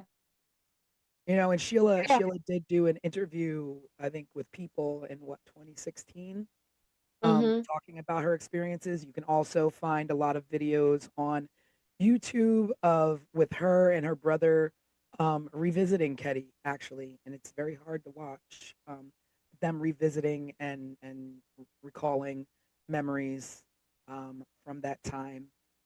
And it's just, I really hope that she can find the answers to what happened to her family. She deserves that. She absolutely deserves that. And I think, um we all do. Mhm. Yeah. Um just because I think that the Ketty murders are so gripping because we all feel that human dynamic of this. And granted that for a lot of people who are listening to us, a lot of people who have researched this case on their own, these are people who, like, they may not have even been alive yet when these murders had taken place. But it's something about this case that just pulls at all of your human being fibers. Yeah, and I think too for me the draw was that this was our time. You know, these are the Hmm. kids. This is when we grew up. Right. And you know, in the 80s, things were like that. It was, you know, you were free to ride your bikes until the street Correct. lights came on, then get home. You know, you were over your friend's house for dinner, your friends were over your house for dinner. And it Hmm. was that it was a little bit of a more of a carefree. You didn't really worry too much about your neighbors. You could Right. leave your doors unlocked in some places. Right. And to just think like you put yourself in that, like, you know, I think of the friends that I grew up with and I'm like, I just can't even imagine. Right. And that's what makes me offer so much grace and Yeah. consideration to Sue, because that was all of us, whether our parents were somewhere, CEOs of General Motors, or I don't know, cashiers at White Castle. Mhm. Our story was the same as children, that we were out and about, Mhm. not just so much left alone as we were just out and about. Like you watch, I don't know, you watch It, right? You watch Yep. Dare, you watch Yep. any of these times, right? Stranger Any Things. Yeah, Yeah. any Spike Lee movie where he, That was the 80s. yeah, that is what that element was when it comes to children. So that's, again, I don't want to, you know, dog Sue out about that, because that of this whole case, that right there is the one thing that was closest to the normal Yeah. than anything else. And also, you know, you in saying that you don't want to, you know, you don't want to dog Sue out for the way she raised her kids. And I mean, I give her credit for breaking away from an abusive man and Mm-hmm. wanting better for her children, whether she let them run about or not. And kids are going to, I mean, you could try and raise your kids as great as you want, but there's all kinds of influences out there. And Right. just like you don't, you know, want to dog out Sue, I don't want to, you know, put this like Sheila did it. You know, she's the only one who survived and the boys were too young. Like this is just, you know, your brain tries to think of anything to grab onto to explain away what happened to these people. Because guess what else Sheila has to deal with? It's not just the guilt of, dang, did I send my sister over there inadvertently to be killed? Or, dang, I don't know who killed my family. She also has the burden of being the sole survivor, and everybody like, "Oh, you did it." Yeah. And not only that, she also has to live with the fear of Right. being no one's caught, someone's still out Hmm. there. What did Hmm. they want? Did they want my mom? Was it me? Was it my Right. who was it? Like you still live with that fear and that like, you know, that just you cannot trust anyone in your life. It, it's also her two younger brothers.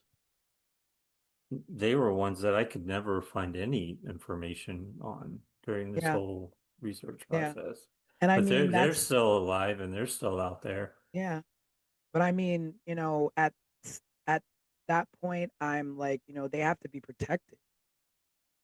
Um, you know what the psychological trauma that they've probably grown up with, had to deal with, and whether they got, you know, professional help or not, that's another Hmm. thing too. Like, were they just left on their own to figure out how to Hmm. navigate life with a tragedy like that?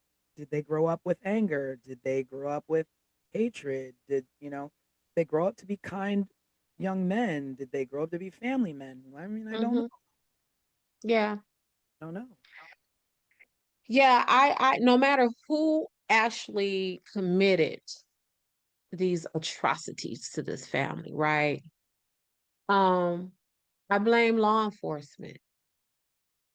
That is where I hang my hat for the blame of this, not for these people's murders, but for this to be so unresolved. Like, I blame them for every ounce of pain that Sheila had to go through, that she still goes through, that her brothers and other family members are going through. I blame them for that because it just feels like there was not just a botched investigation. I feel like there was literally no investigation. And Yeah, that's worse. yeah, Because at least with a botched investigation, there is some effort, whether that you did that botchness on purpose or you did that botchness by, natural ineptness. At least there was effort. I don't feel that there was effort here. yeah, And they deserve more than that. This is something we could talk about for another 2 or 3 podcasts. yeah. Whole And it season. was, yeah, and it was strange. What feels strange to me going through this conversation um, tonight is that I don't know why, but for some reason in the back of my head, I kept thinking about this being a murder that was solved and it's done and it's over. And it was sort of like a realization hit me that like we could talk about this forever because nothing was ever solved. Right. No, Nothing ever, there was no conclusion. And there yeah. Yes. I probably mean, never will be. well, there was a re-emergence of the case in 2016, and the Plumas County Police Department or Sheriff's Department announced that they know who the killers are, and because there was new evidence found, there was DNA on tape and some other items, and the hammer found in the river matching the description of Marty, and and Marilyn Smart finally spoke out publicly, and we can definitely link you to that. It's living on YouTube Crime, cover-ups, and connections. corruption. Yeah. Crimes, cover up, and corruption. Yeah, and I mean that saying that you know who the killers are and those killers are no longer. It doesn't close anything. It doesn't. No, no, And again, because going back to the fact they were at the bar. Marty and Bo hmm are scapegoats post mortem. hmm No, yeah, now they're dead. yeah, they were. So we call that they liked them for this. Yeah, So, right? Maybe you did, maybe you didn't, but we like you for this. And I feel that was Marty and Bo. They liked them for this. and I gotta say that I think that the reemergence of this case reopening in 2016 has to do with the fact that people will not let this go. People will Mm-mm, not let this family go without answers. And I think that the more people who are covering this in podcasts like ours and mm-hmm, covering this and bringing it to small towns, small town newspapers, or even like visiting Ketty to visit where they tore down the mm-hmm, town, um, people will not let this go because it's so unsettling. And like you said, this was the 80s. This was majority of us. And I think that's why you had that in 2016, and the fact that Sheila won't let their memory go without some sort mm-hmm. of justice. Right. I mean, and even at this point, I think there's a difference between justice and truth because you can get justice in the wrong man, but I don't think we'll ever know the truth.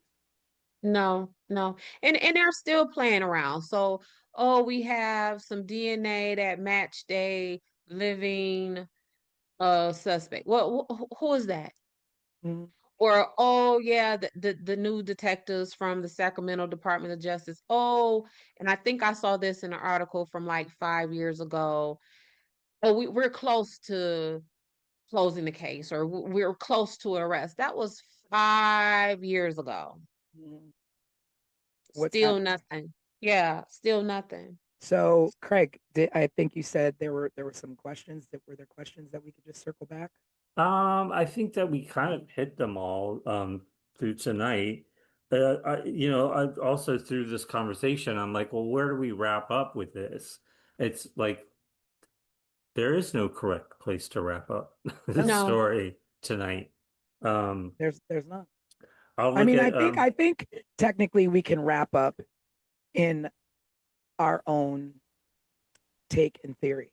I don't want to accuse anyone, but I honestly cannot think of one thing that says to me, this one did it or that one did it, because there's so many different ways to go, and you don't want to accuse someone who had nothing to do with it. And Had nothing to do with that.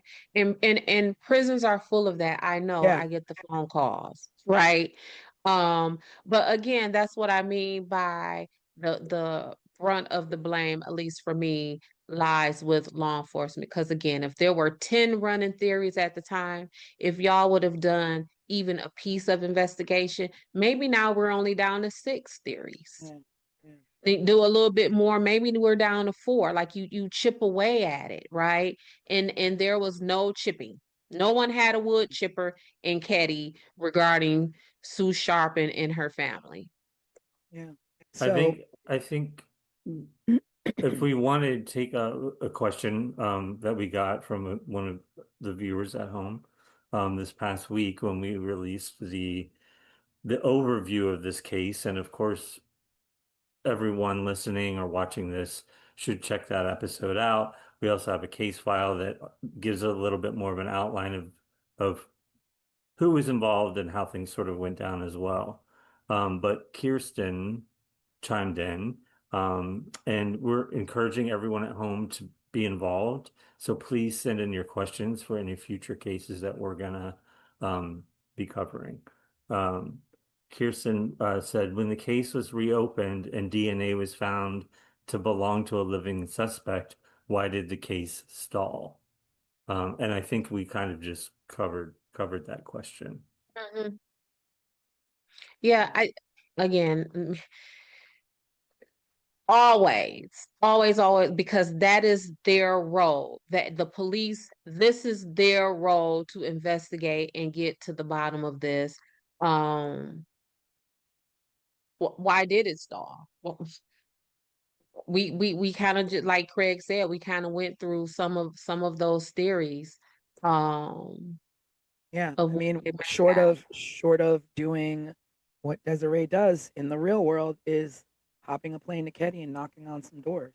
Knocking on Um, doors. Otherwise, a phone call is not going to do it in these Right.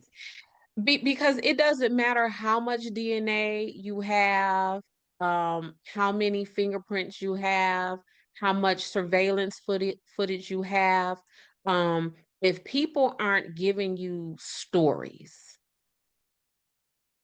then you almost have nothing. Like I don't walk around with a DNA testing kit in my pocketbook, right?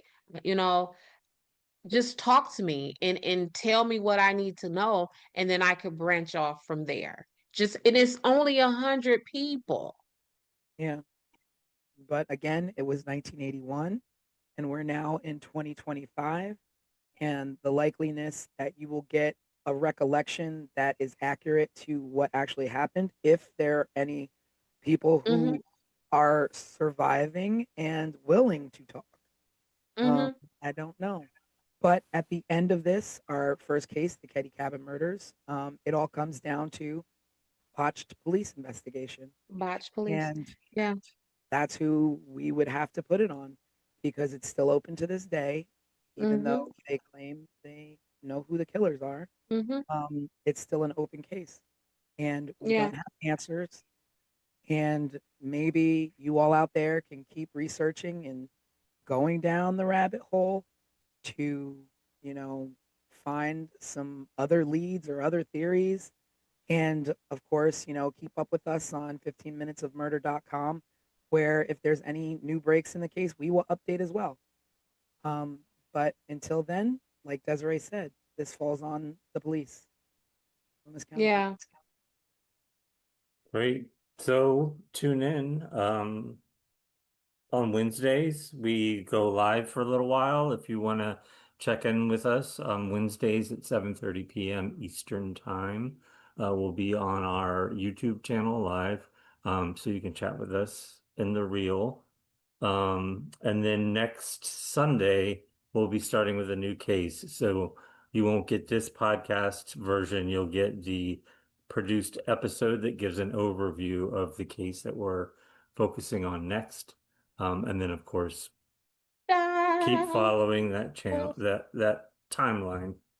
And get involved. We want to hear yeah. from you. We want to hear your thoughts. We want to Yes. hear what your theories are. We want to hear from you, even if you want to speak out and include something that we might have missed in the episode.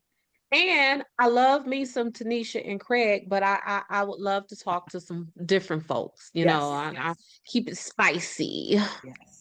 Yes. And going forward, we're trying to work and build on some exciting things to bring to you. I won't reveal what they are, but we're working on some extra features for our podcast. That's All right. right. Well, that's it for this time, I guess. Yeah. Yes. Thanks for Okay. tuning in, everybody. And Thank we will see y'all. you Bye. on Wednesday. Bye, everybody.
The Colonial Parkway in Virginia was built for quiet drives, late-night peace, and scenic romance.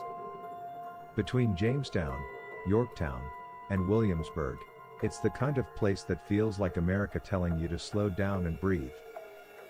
But in the late 1980s, this peaceful stretch of road became the hunting grounds for one of the most disturbing killing patterns this country has ever seen. 4 couples, 4 gruesome crime scenes, and not a single arrest. And what's worse, none of it ever made sense the way a textbook serial case should. This is 15 Minutes of Murder.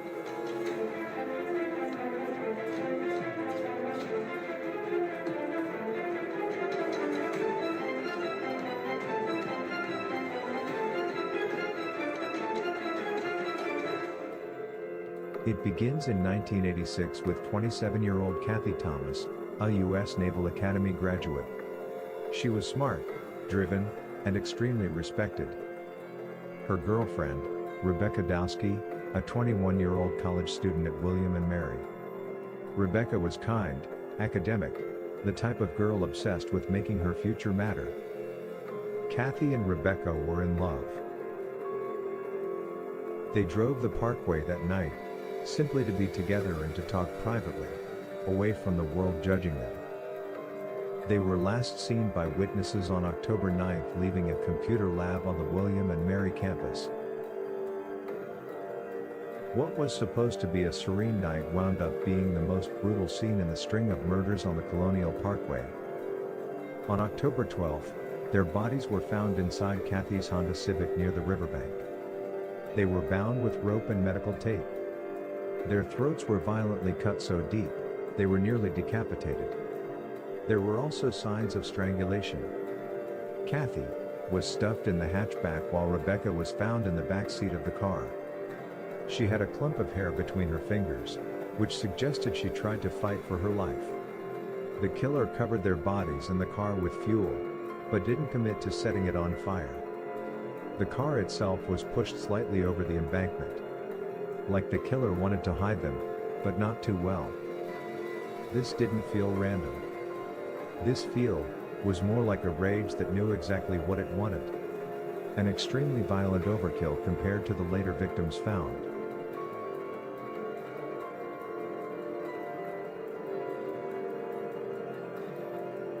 David Knobling was just 20 years old. He was a young father and a salesman. Responsible. Said to be a young man trying to do the right thing. 14-year-old Robin Edwards was an 8th grade student, a kid. Rebellious, yes, but a kid. She had snuck out later that night, after already going on a date with David's younger cousin earlier that evening. But at some point, David and Robin made plans to meet up again later, just the two of them. Despite Robin being underage, it was presumed the two had a romantic, sexual relationship. One of the last calls Robin made was to her mother, letting her know she had made it home safely after her date. Her decision to sneak out and meet up with David proved to be a fatal decision for the both of them. David's car was found on September 21st. Eerily, the doors were open, the driver's side window was partially down, the radio playing, headlights were left on, and the engine and the wipers still running in the rain. On September 23rd, their bodies were found along the James River shoreline on the opposite side of the river, partially clothed. David had a single shot to the back of the head, execution style. Robin was shot twice, once in the head and once in the shoulder. Robin's jeans were unbuttoned, and her bra was around her neck. State police later released she was sexually assaulted. The scene looked like someone forced them out of the car, marched them into darkness, and savagely executed them.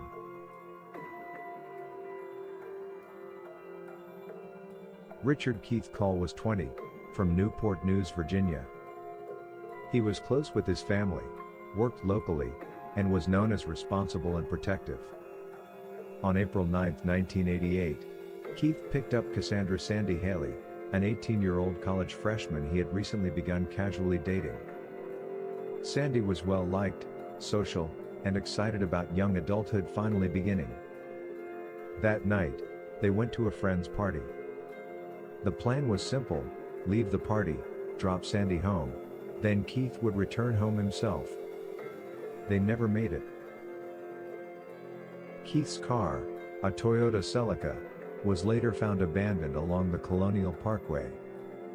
It was left neatly parked, keys missing, wallet left behind, with no signs of forced entry or violent struggle. Their clothing and belongings left inside suggested nothing chaotic happened inside the vehicle. Police later confirmed the clothes left behind were in fact the clothing Keith and Sandy were wearing at the party. It was suggested they may have gone skinny dipping and possibly drowned, but it was early April, and the water temperature was 40 degrees, making that suggestion highly unlikely. But the fact remains, to this day, Keith and Sandy have not been found. This disappearance became one of the sharpest and most frustrating voids in this entire series of murders, because you have victims, but no bodies, no cause of death, and no physical closure for their families.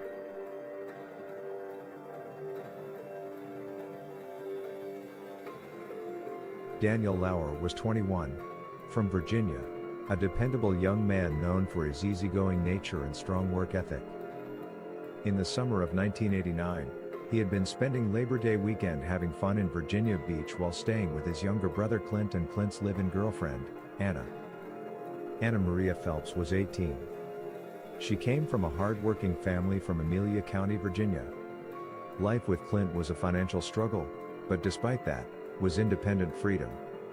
Over that weekend, Daniel decided to move in with the two, to help financially. The plan was for Daniel to go return home to gather his belongings. Anna saw the opportunity to tag along and spend some time visiting her family back home. On September 5, 1989, Daniel and Anna Maria set off back to Virginia Beach from their brief visit. They were traveling together in Daniel's 1972 Chevy Nova heading eastbound on Interstate 64 toward home. The next day, Daniel's car was found abandoned at a rest stop in New Kent County, Virginia, but in a baffling location, It was parked in the westbound rest area, which was the opposite direction they should have been traveling to reach Virginia Beach. The keys remained in the ignition. Anna Maria's purse and other personal items were left inside, and there were no obvious signs of robbery, making a random theft motive unlikely. For nearly 6 weeks, authorities and family searched with little to go on. Then, in October 1989, 2 turkey hunters found the skeletal remains of both Daniel and Anna Maria in a wooded area about a mile from the rest stop down an old logging road. Their bodies were covered with an electric blanket that had been in Daniel's car, a detail that suggested someone had placed them there after death. Because the remains were so badly decomposed, law enforcement could not determine a precise cause of death, though some evidence suggested defensive wounds consistent with resistance. A small clue also suggesting either a struggle or a clue left behind, was a locket found worn by Anna Maria. A chilling discovery with no understanding why, or how it was left there. There was no definitive weapon or trajectory that could be confirmed. The location, the staging of the vehicle, and proximity to the highway all indicated this was not accidental. Investigators treated Daniel and Anna Maria as homicide victims linked to the broader Colonial Parkway pattern. 4 couples, 8 victims, bound, shot, vanished, deceased. Each case, different details, same signature. No suspect has ever been charged. Some believe it was a rogue law enforcement officer. Others, a series of copycat killings with overlapping geography. There are theories of a lone serial predator who learned and adapted with each pair. And still others think it may be 2 separate killers whose timelines collided. Nearly 40 years later, the road is still quiet, but the silence is so loud. Because whoever hunted on the Colonial Parkway knew exactly how to make people disappear. And maybe, the most frightening disappearance to this day, is the killer's own. Join us next Sunday evening when the 15 Minutes of Murder crew breaks down the details of these haunting and gruesome murders. We'll see you then.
Welcome again, everybody, to another Sunday with 15 Minutes of Murder, where we're giving you a full podcast on the last case, the Colonial Parkway murders. So we're going to run down, we're going to give you a quick overview again of what that case was about, and then we're just going to get into it. We're going to start talking about it. We're going to talk about the victims. We're going to talk about the crime scenes. We're going to talk about the investigators, our theories, all of that good stuff. So join us and sit back, listen, and enjoy 15 Minutes of Murder, Colonial Parkway murders. All right, so let's break it down. The Colonial Parkway murders. It was 4 couples traveling along the Colonial Parkway. It is a 22-mile stretch of road. It's a federal park, is that correct? Yeah. That is in the historic triangle, I think is what they call it, in Virginia. I forgot the 3 points. What are the It's, 3 cities? It's Williamsburg, James. Jamestown, and Yorktown. I don't Jamestown, have that in the correct Yorktown. order, though. Okay. And it's part of the National Park Service also. Right. Yeah, let me just tell you, this Colonial Parkway is stunning. Like Mm, when you say, when in the beginning of the episode, when it's talking about scenic views, it's mhm, beautiful. It is peaceful. Just you go over bridges, beautiful gaps of water, and just beautiful tree-lined road. Like, and I can't imagine at night. It's dimly lit. First of all, it's not very brightly lit. I read that it's also, or at that time, it was not highly patrolled by officers or any kind of police regulation or, looking mhm. out. So it was a little bit of a free for all for, this kind of thing to happen. Yeah, that was the purpose of it. It is a scenic route. So that was the purpose of it. And that's why there are so many bridges, because it's just a road. So there are very few intersections. It's just a stretch of scenic road that is part of our National Park Service. Yeah, a lot of historic, Hmm. pit stops that you can make along the way. And so it's just unfortunate that these murders happen. And it's not just these four murders. There were other murders that have taken place in and around there, but it was just Right. these four specific ones that became Hmm. a little bit known as the Colonial Parkway murder. Hmm. Hmm.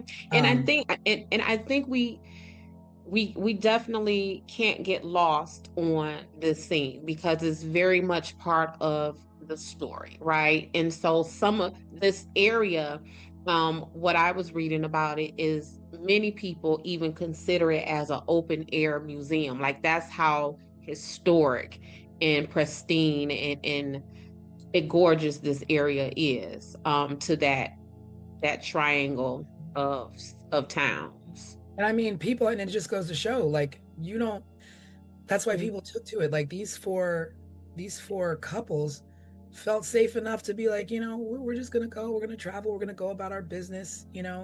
Yeah, I would imagine as a couple, you would go there maybe at night, to have some privacy or to see some beautiful scenery, something a little bit romantic, whatever the case may be. I imagine that's what attracted all these four couples to go out there, Yeah. at night. Yeah, and for sky nerds like me, just a place maybe to look at the sky and the stars. And Hmm. we used to take our kids out for those kind of outings in very similar places all the time. It's many just innocent reasons why someone would want to be there. And that's probably to me one of the really frightening things about this story is because this is an area that any of us could have been. And it keeps being labeled as a lover's lane Yeah. type deal. But just what we're talking about, like this is just like essentially a park where people and families would just go for whatever reason. We had the first case, which is the couple of Kathy Thomas and Rebecca Dowski. And this was the first of the chain of murders, and this happened in 1986. And they were young. They were a couple. And I think they were a new couple, right? Like they hadn't been dating long, and they were probably just gonna go out, on the parkway and find a little pit stop, have privacy. It's beautiful, it's romantic. You're away from judging eyes. Because I can, only imagine in the 80s, we were just as, no better then than we are now. We're getting there with, same-sex relationships, and people were judgmental. And Right. but these were people who were not going out looking for trouble. They were going Right. out looking for a peaceful night, peaceful way, going from A to B, and these things happen. So they were last seen leaving the computer lab at the college that Rebecca Dowski went to. Hmm. And I thought I read that someone saw them after that, maybe at a Mm. bar. I'm not At a sure. where? At a bar. Oh, well, it's possible. Yeah. Hmm. Possible, but I That thought I seems read like that. a natural place to go. But Like yeah, you. I mean, you stop off, you have a, you have a drink, or you go have coffee, whatever. I don't know what kind of bar it was.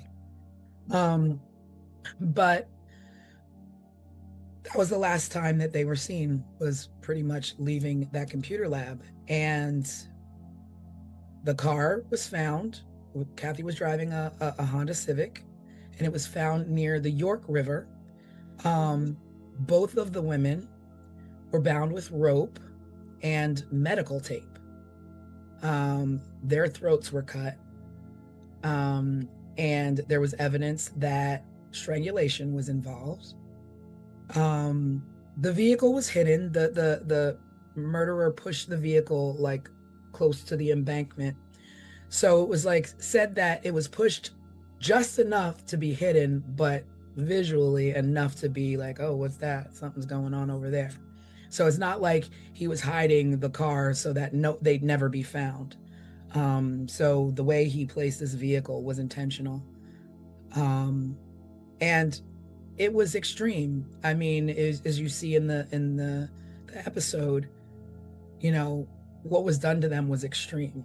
And again, like you said, Des, choice of weapon is always a big deal and an indicator of whether it's personal or haphazard or a defensive. This was definitely personal. We don't know exactly when it happened, but whatever happened was brutal, and the killer left their bodies in the car, stuffed in the car, and left there like they were like they were nothing. No one's loved one, sister. In my background, what I actually am is I am a trained social worker. That was my trajectory before I even got into being a private investigator.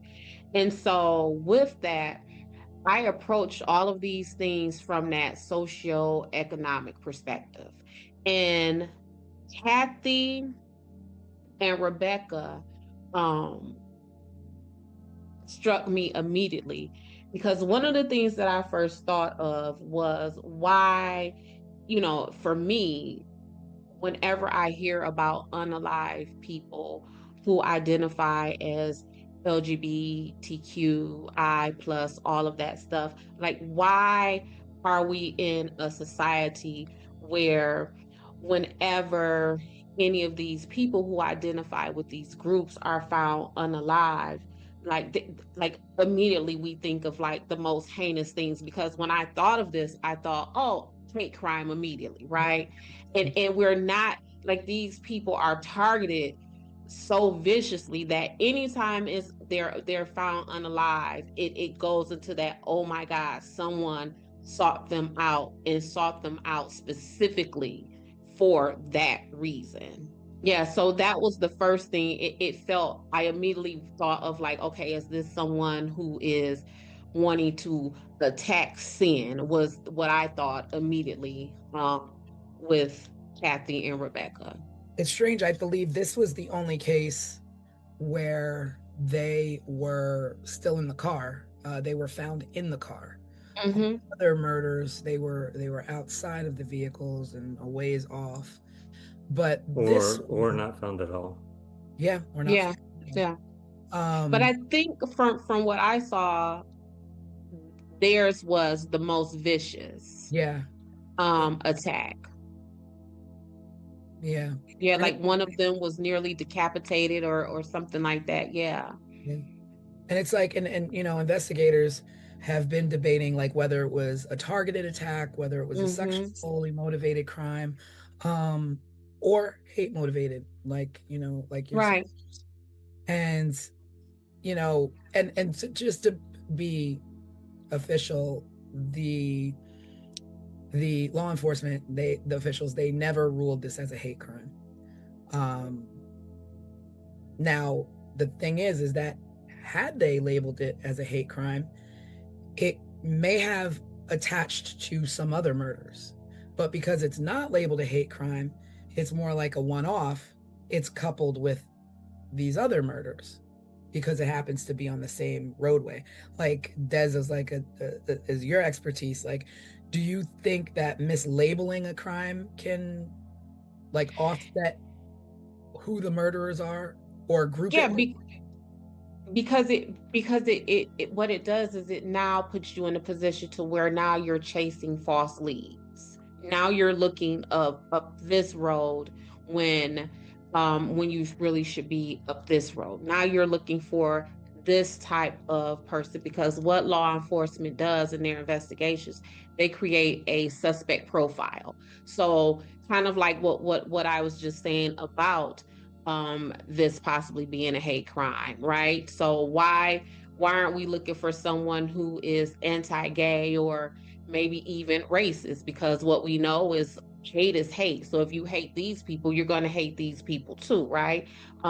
So when you don't include all of these things, then yeah, because it's even like if you go to the grocery store, right? If you're trying to shop for spaghetti and you're over here buying pork steak and all that kind of stuff, now once you get home, that spaghetti is not going to be a properly cooked spaghetti. So it's that kind of thing. Because that's the one thing that makes me think of, that's what I think of. I'm like, well, did this murder go unsolved because you didn't label it as such, and you could have, Mm-hmm. taken other leads versus, oh, this, especially since this was the very first murder in this chain, and the next one didn't happen until a year later, or under a year later. So all this time, what were you considering this And as? it's still suspicious how Kathy and Rebecca was even tied to the final suspect, because I don't believe that his DNA was found on them. So, like how you said, there is rope and tape. How do you rope and tape and gag and bound someone and there is no DNA, there is no evidence, right? But for somehow, um, they still decided to go ahead and attach Kathy and Rebecca to this gentleman. His name is Alan Wilmer Sr. That's his There you name. go. There you go. Alan Will, yep. I kept wanting to call him Adam, but I didn't want to put the wrong name out there. I had to go to them notes to make sure. But yeah, those ladies, his DNA wasn't even connected to them. Yeah. And it's just like, So you start wondering, like, well, was this, a hitchhiker? Was this someone they picked up? Because at the same time, you're like, these are two women, one in the Naval Academy, so she's no punk. correct. She can hold her own, I'm sure. Right. Um, And one who was in the Naval Academy, and back to what we're saying about the hate crime, she left the academy because of her identity. She figured that she would not be safe there, right? So that is what this time period was. So to not, I was just very disappointed that was not labeled as a hate crime. yeah, same, because I just feel like, for me, this one feels different than the others Yeah. because of the brutality that was done to Mhm. them, and the carelessness in which they were left. Right. Because they're, And as thick as it is, you do have people who stage people and think they're staging them with care because they killed them for whatever personal reason, and they want to, take care of them and place their bodies where these Mhm. women were just discarded. yeah, and doused in diesel fuel. It Yeah. was just like just some other stuff Now going you on don't with pour them. diesel fuel on a car to not set it on fire. So what was the intention there? Like, was this person Right. interrupted while they were doing so? I think I read that diesel fuel doesn't ignite in the same way as regular gasoline does. So maybe the intention was to catch the car on fire, but they just couldn't get it to start. Hmm. Or maybe it was poured on them to try to compromise any DNA or other evidence that may have been left. Yeah, but there's Um, just so much there that is.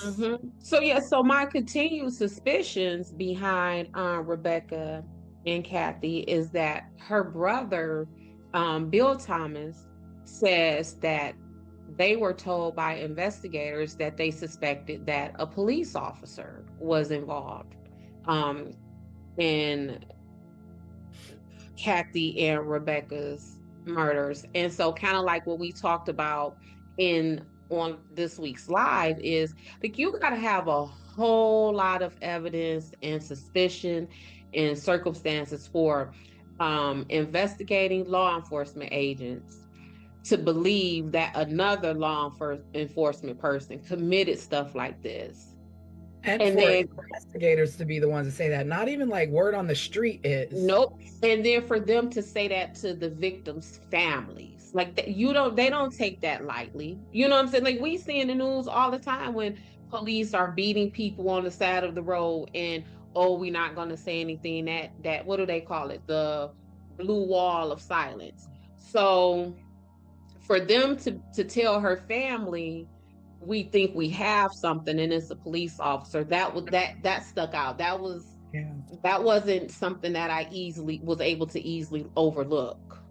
And now, is that like, would you like fault that to like just inexperience or just nervousness, or like literally who in their right mind, part of a force, says it might be one of us without any evidence, without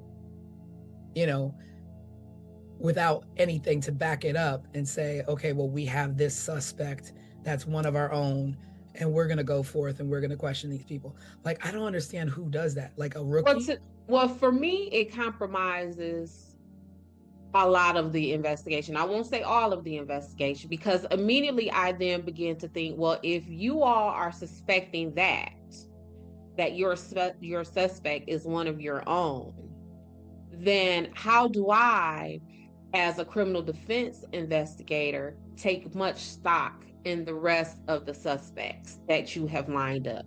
Because now I am immediately thinking, are you trying to cover up what your officer or a officer would have done? Because if it's a scandal as is, imagine, and back in the 80s, police officer serial killers, we can't have that. And police officer serial killers on federal land, we can't have that. So we have to figure out who else we like. Remember, that's what they say. Who did you like for this? So we have to figure out who else we like for this. And then comes the string of suspects that we have. So we got to divert that attention. It got to go somewhere else. It can't stay here.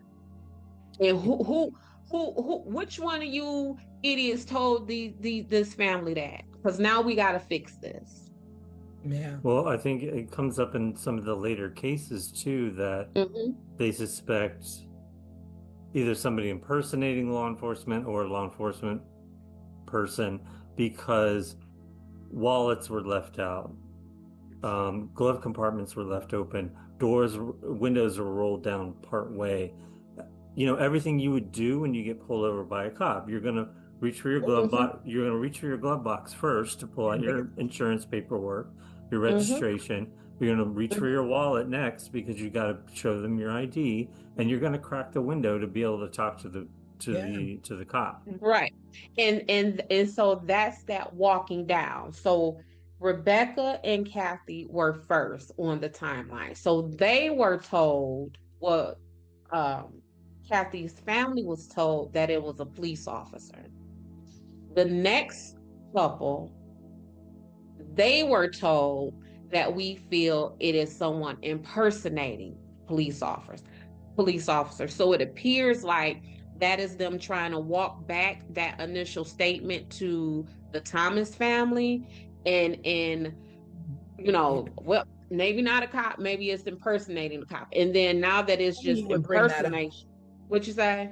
It's funny you would bring that up, like, oh, now it's first it was one of us, now it's someone impersonating us. Because this is a year later. So the second case a year later in 87 was David Knobling. I don't know if it's Knobling or Nobling, and Robin Edwards. And both of them were found along the James River shoreline. They were both shot, so very different than the victims. Partially clothed, And the truck that they were in was found elsewhere. And like Craig said, the door was open, the headlights were on, the windshield wipers were running. There was no robbery motive because everything that you would take as a robbery was left behind. Nothing was taken in way of, oh, let me, gain access to these people's identity, their wallets, their purses, their what have you. None of that. But being shot is completely different than being stabbed. Like, to me, those two things, to me, serial wise, don't go together. Don't go together. Don't go together. Don't go together.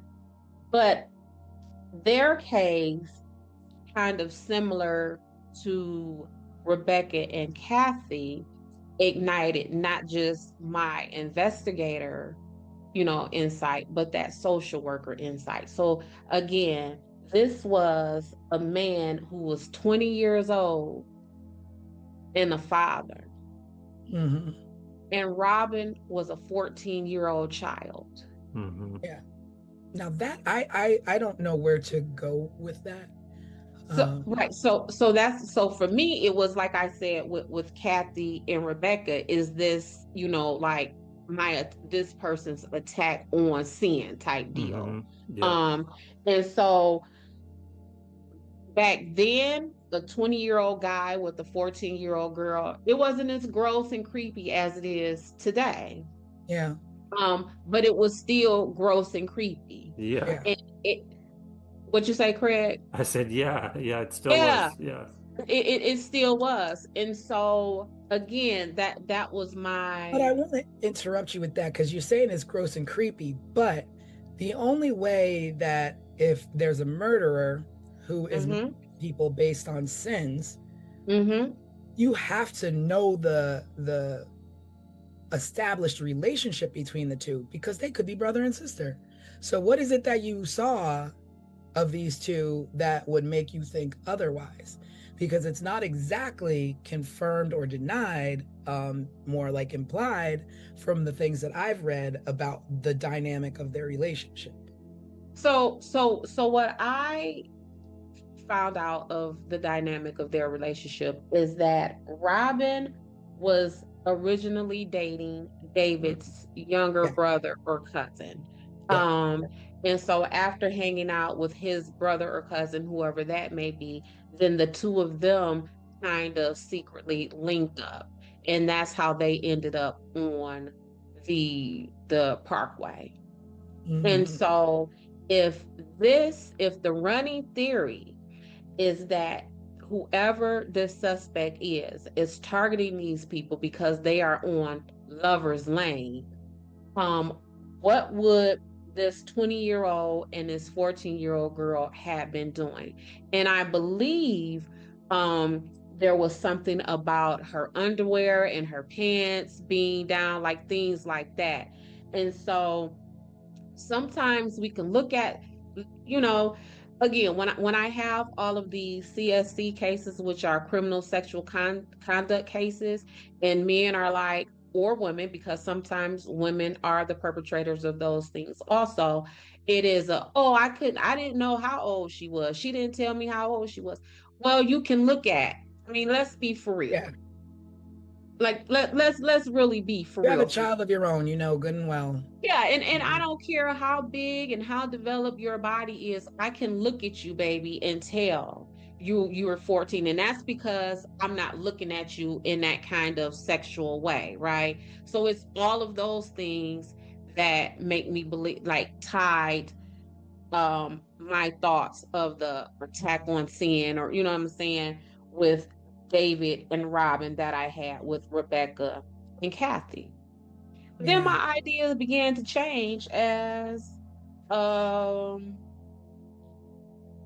the couples started to roll in. Yeah. They're all very different. Yeah, it became real weird. So much so, like, because you mentioned it a little bit, Tanisha, I'm still not sure how this can be labeled as serial killings. Yeah.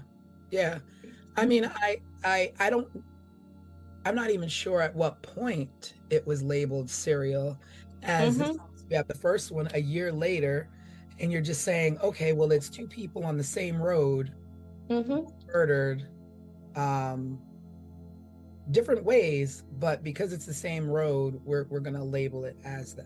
We're So gonna label that as that.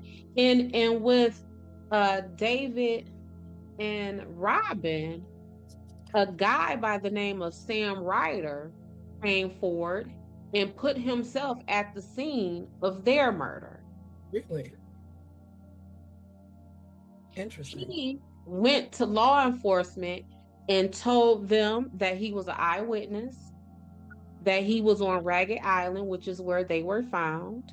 He says that he was on his way home. He saw Robin and David get out of the car. He approached their car. The car was running, the radio was on. And he said, as they went to the back, like wherever, down into the brush or whatever, he heard two shots. And he told the police that he took money from their wallets. And they let him go. Wow. They let him go. And after that is when they developed a task force. And from that task force, what you say?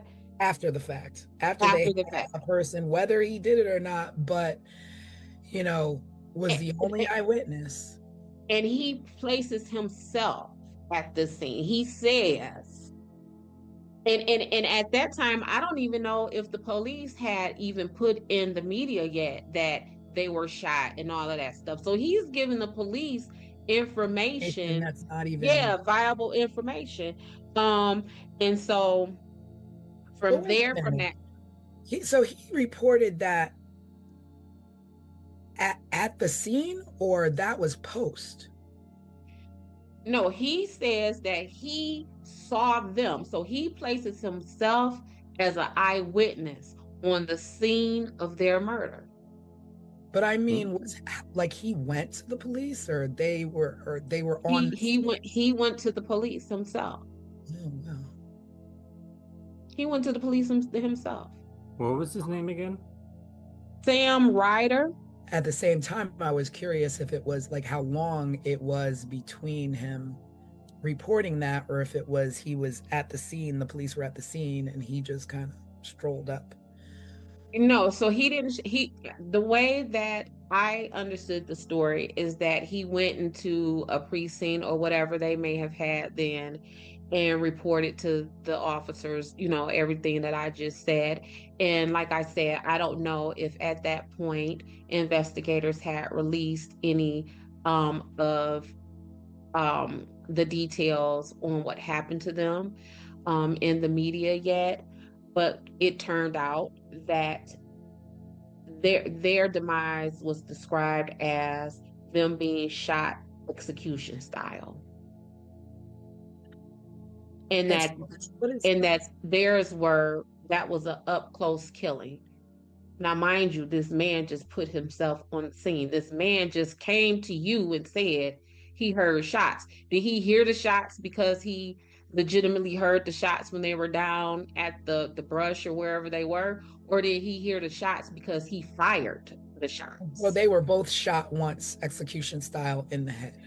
And he says he heard two shots. And he says specifically, I heard two shots. And not only did he say he heard two shots, he went on to tell a story that would organically place his fingerprints and his DNA at the scene. Right. Because he says, I rummaged through their vehicle, their wallets was out, I took their money. See, now I'm going back again and I'm like, okay, so did he take their money before or after he heard two shots? Or did he take their money?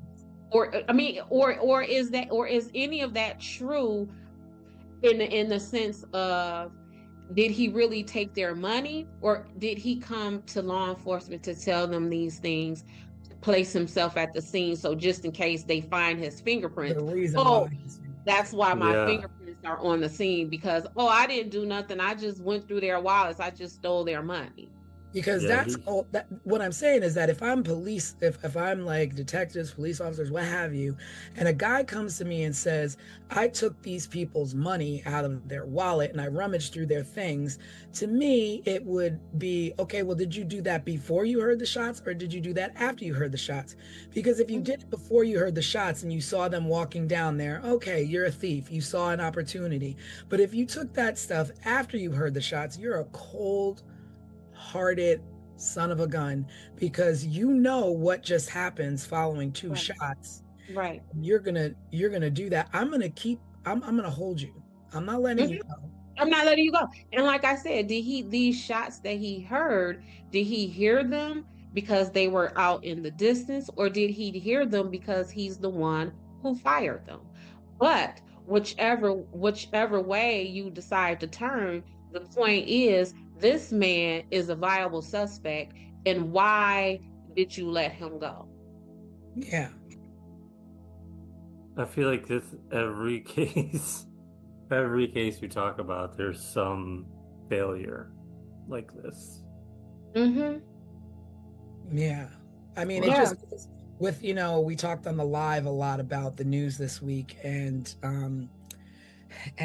the Brown University shooting and the professor that was shot at his home in MIT, the MIT professor that was shot at his home in Brookline, Massachusetts.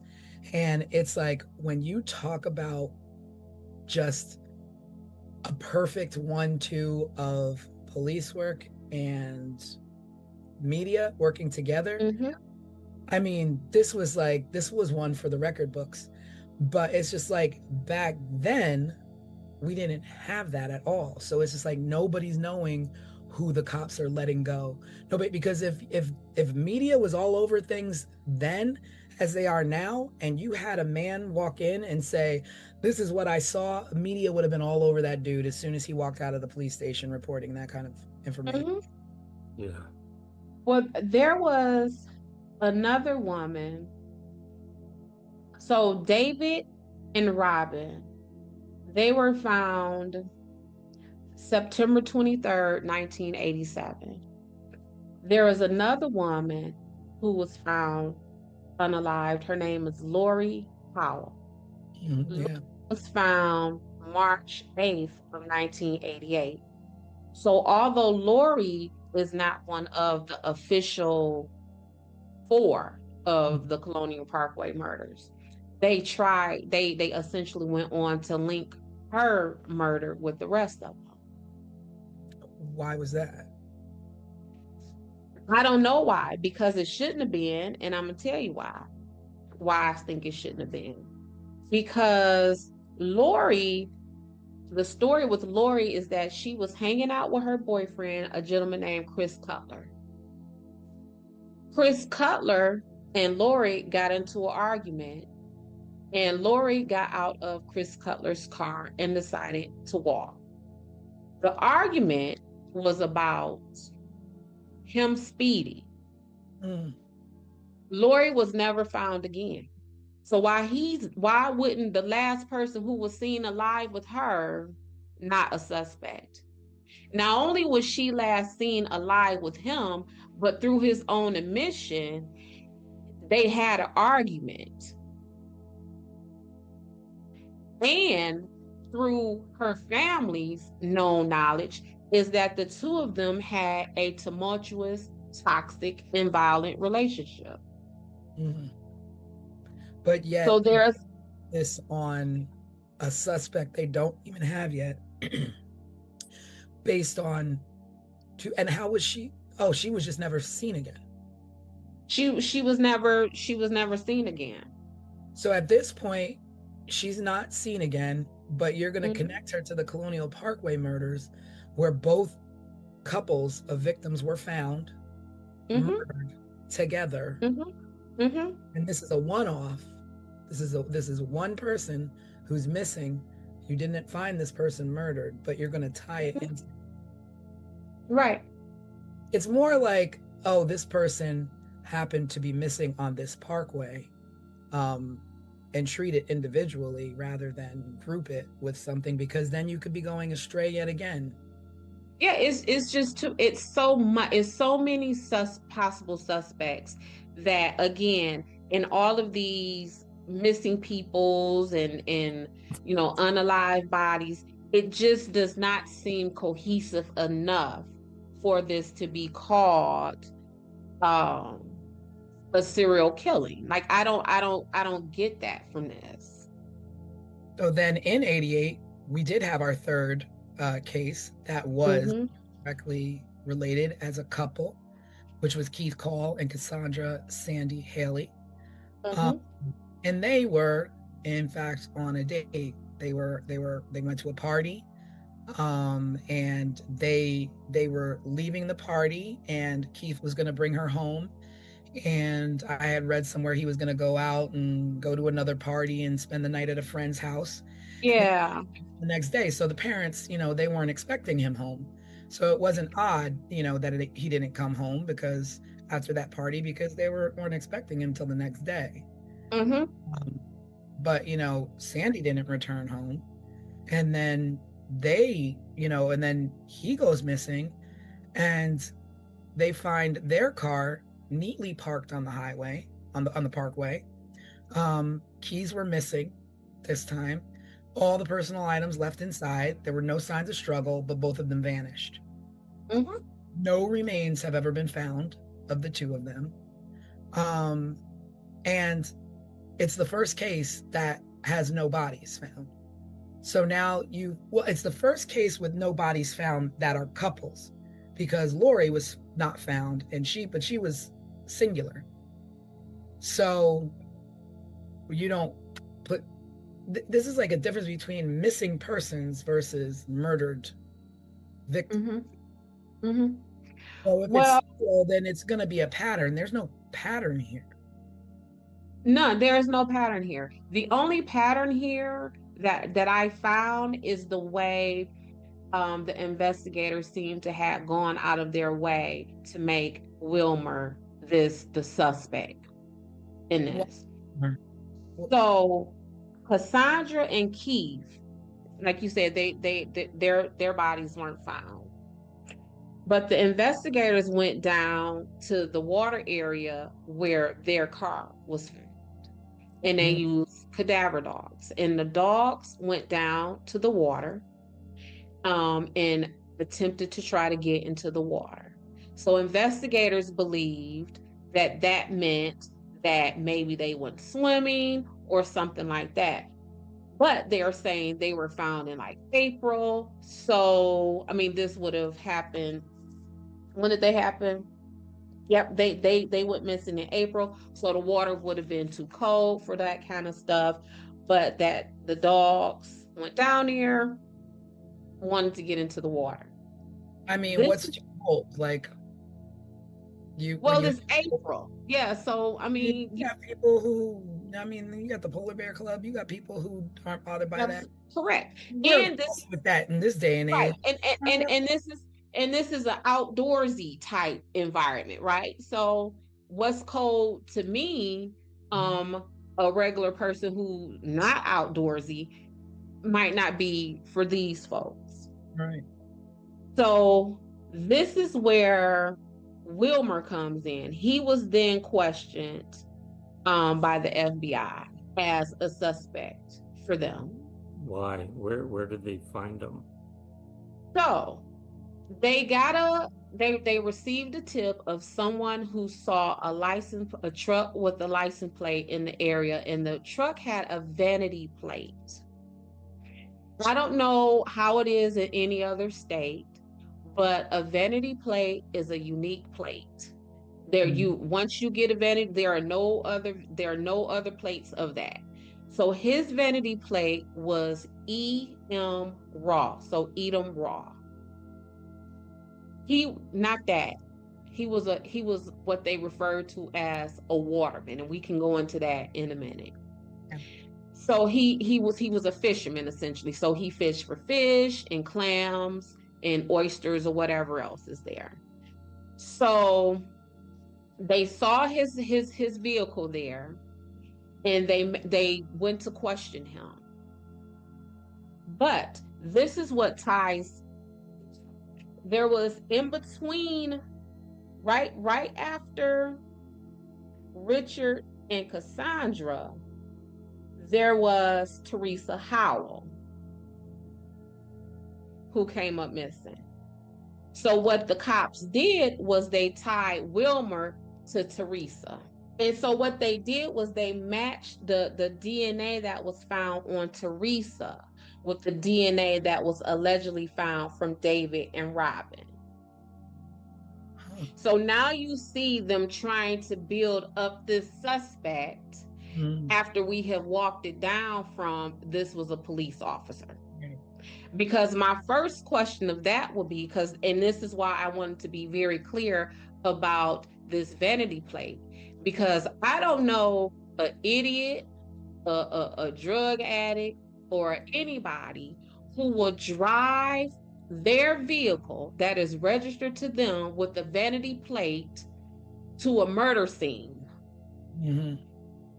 Where they have murdered if all of this is correct, they have murdered maybe 6, 7, 8 people at this point. Yeah, up until this point. And then they're gonna take their vanity plate. And you're gonna take your vehicle? Yeah. So I think it's more like they liked him. They liked him. They liked him for this. Yeah. And so then as they questioned him, the FBI, not Craig, not a regular person like you or I, Tanisha, but the FBI administered a polygraph test. And he passed it. So they let him go. But this is also why when we have had discussions before, Tanisha, where I have always said I'm not particularly impressed when investigators talk about they got DNA, because all DNA proves is that you existed. Yeah. That's all it proves. It transfers so very easily. You can have someone who was, SA'd and there is no trace of DNA there, or you can have someone who has someone's DNA on them but that doesn't mean that you were SA'd, right? So DNA just leaves too much room for interpretation, and you can place it in whatever boxes and categories that you want it to go into. Because again, we want to talk about how inadmissible polygraph tests are. Well, if that's the case, FBI people, why did you give him one in the first place? And then now that he passed the polygraph test, now what? You want to keep at it? Yeah. And that is exactly what they did. So like when we're like thinking of this and like now all of a sudden they're like, oh, it was law enforcement. And then it was not law enforcement. It was somebody possibly impersonating law enforcement, down to this actual suspect that they want to place. But then he passes a lie detector test. It's like, so this isn't, if these are all done by the same person, then this person is extremely smart and calculated on how to get away with murder. So after he passed his polygraph test and they continued to investigate him, they went to his home, and this is what the investigator said really drew their suspicion to him. They went to his home and they found him there doing what? Bleaching out the interior of his truck. Well, y'all just said he's a fisherman. Why would that? If you pull up to my house at any moment, you might see me in my driveway with a vacuum because I'm cleaning out Dutch's, hair, right? So if I am a fisherman and you pull up to my home and I am bleaching my car, how dare you be all that suspicious of me when I might just be trying to clear out fish guts or spoil fish water. But when you think about it, like, I'm a water baby. I live at the beach. My car is full of sand year round. But when you're a fisherman, I get it. But when you're a fisherman, it's expected. So do you really wash your truck out with bleach, or do you just hose it down? Who knows?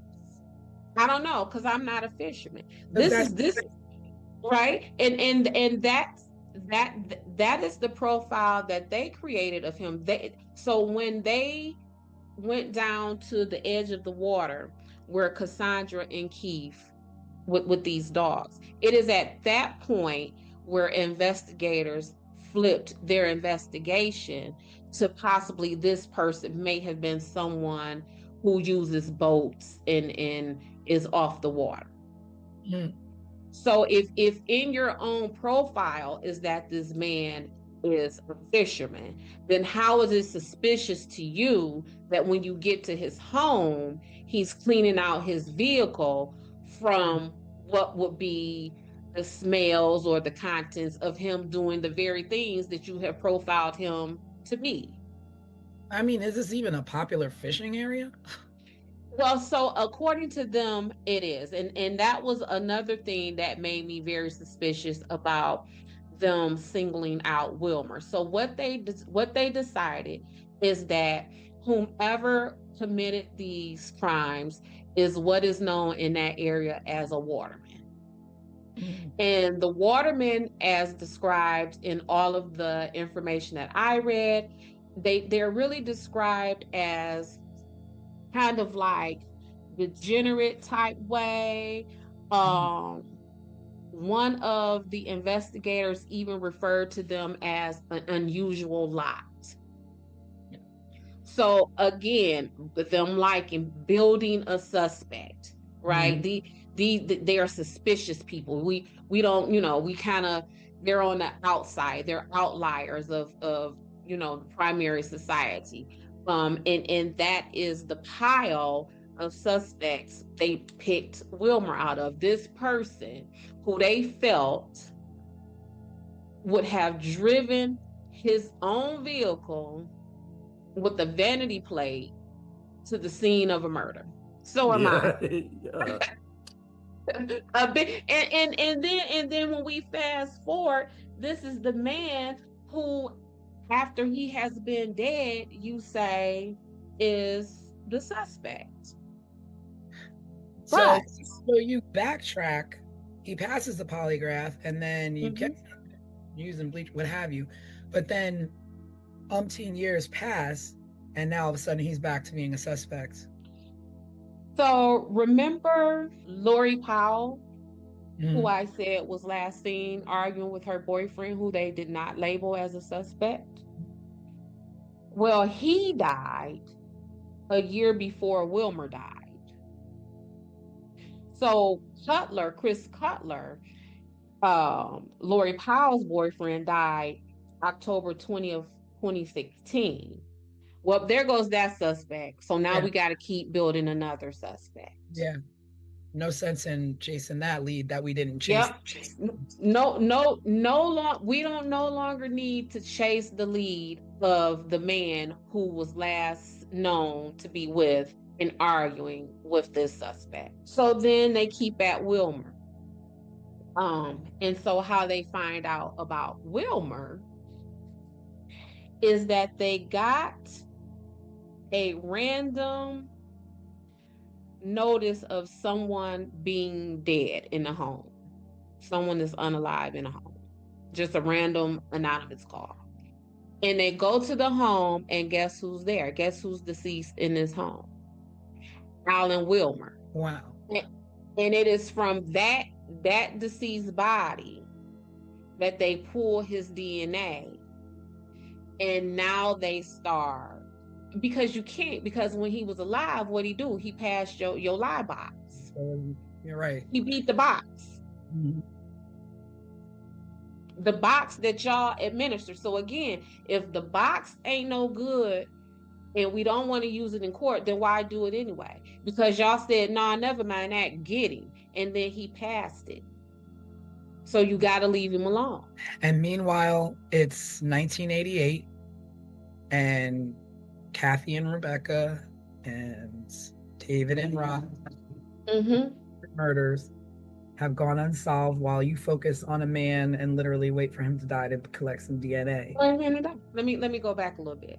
So again, this connection between Chris Cutler, who was Lori's boyfriend, and Alan Wilmer, who ended up being the final suspect, they have almost the exact same um backgrounds. So how they're like, oh, the person who did this had to be a fisherman. Well, Cutler, he was known to be a self-employed fisherman. And that ain't a rumor. That is what I found in his online obituary.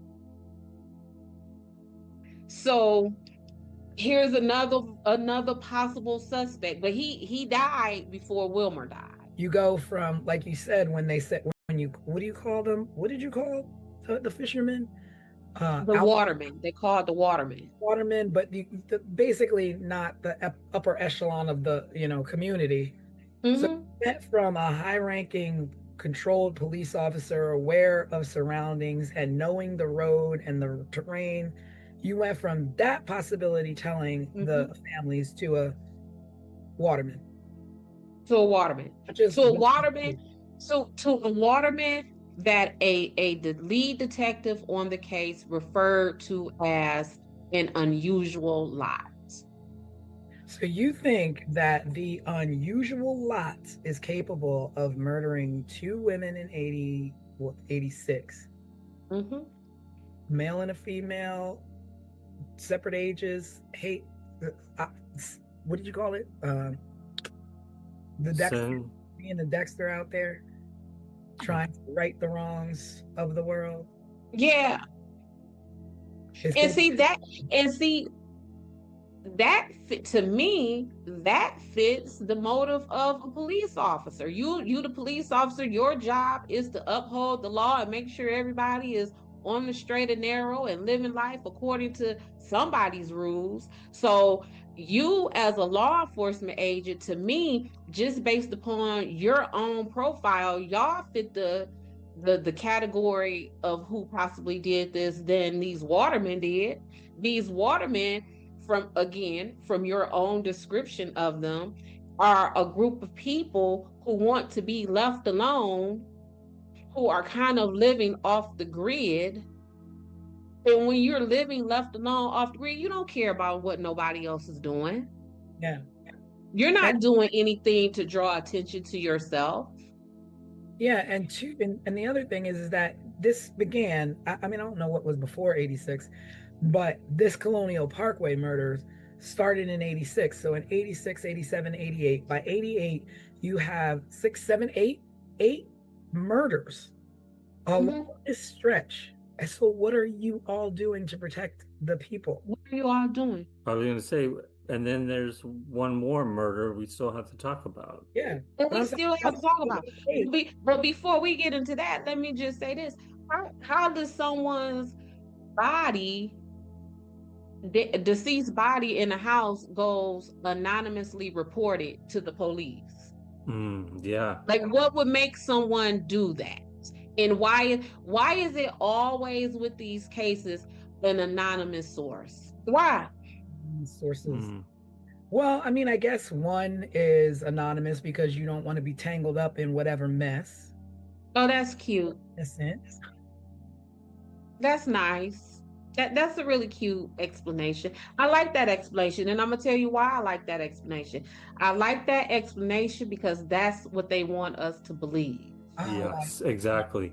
I was just gonna say, it sounds like a sus way of just kind of brushing over. You know, like it. You know, there's no way it came from an anonymous source. Somebody knew about it. Right. No, but that's what they want us to believe. They want us to believe that, oh, this came from an anonymous source. Yeah, but anonymity in the 80s is much different than it is today. There is no such thing. They want us to believe that it was an anonymous source. Because in today's day and age, your anonymous source is revealed and doxed immediately.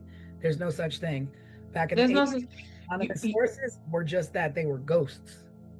but to say it's an anonymous source is just a way to keep them from saying, we put that there, we planted that there, we knew that happened. That's a way to keep it from being on the inside.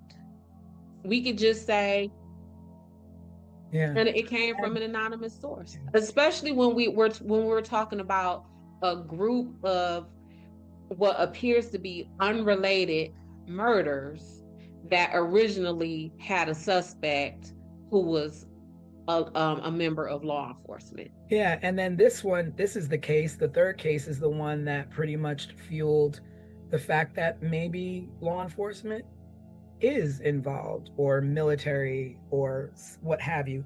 Because at this point, it's just like someone is out here getting away with it. It's not Getting just away with it. they're getting away with it. This is a 8 body count. But see, and again, that's back to what I always say. You don't have to play around with this stuff. I mean, somebody gonna get away with it anyway, just because of the environment. It's an isolated and desolate environment. So someone does something out there, they might get away with it. Well, I was going to say, what about the fourth couple? Yeah, What so about that the fourth leads us right into 1989. Mm-hmm. That case was Daniel Lauer and Anna Maria Phelps. And so They were not even a couple. They weren't even a couple. Yeah. Oh, Anna Maria was Daniel's brother's girlfriend. And they lived together in Virginia Beach.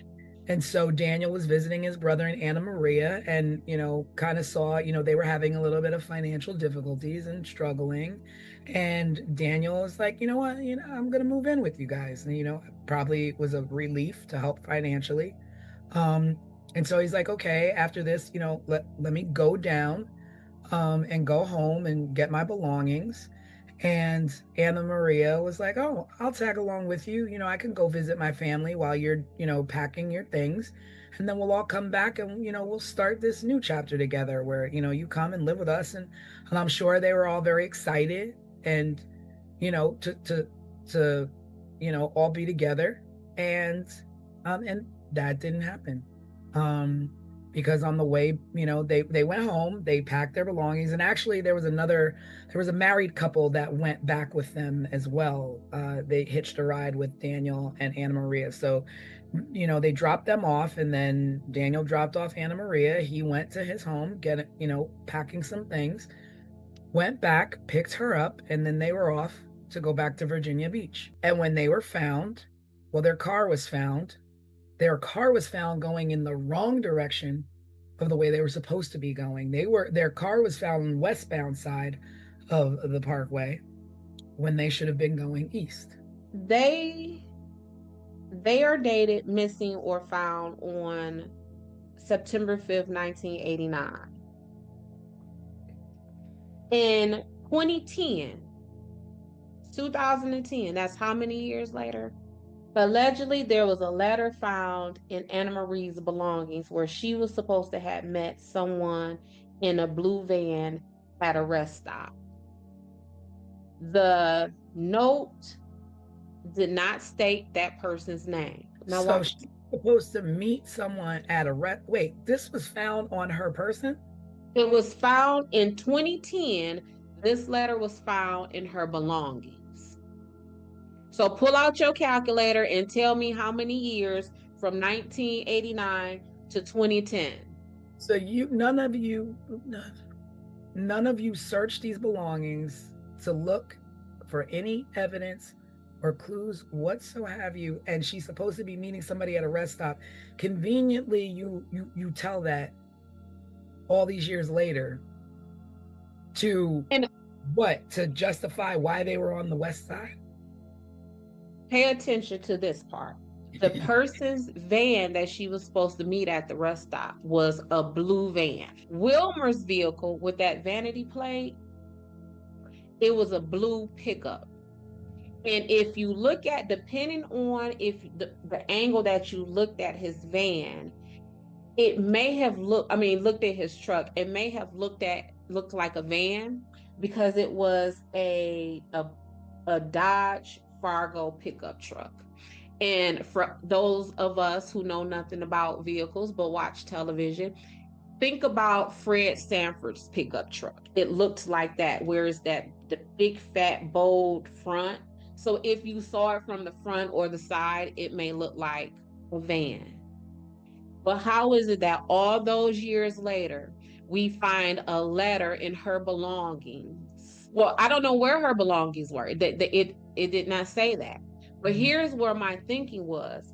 If you feel, and I'm talking to law enforcement, if you feel that that letter is a tip or a lead, then what you are now saying is that Daniel would have taken his brother's girlfriend and delivered her to her murderer.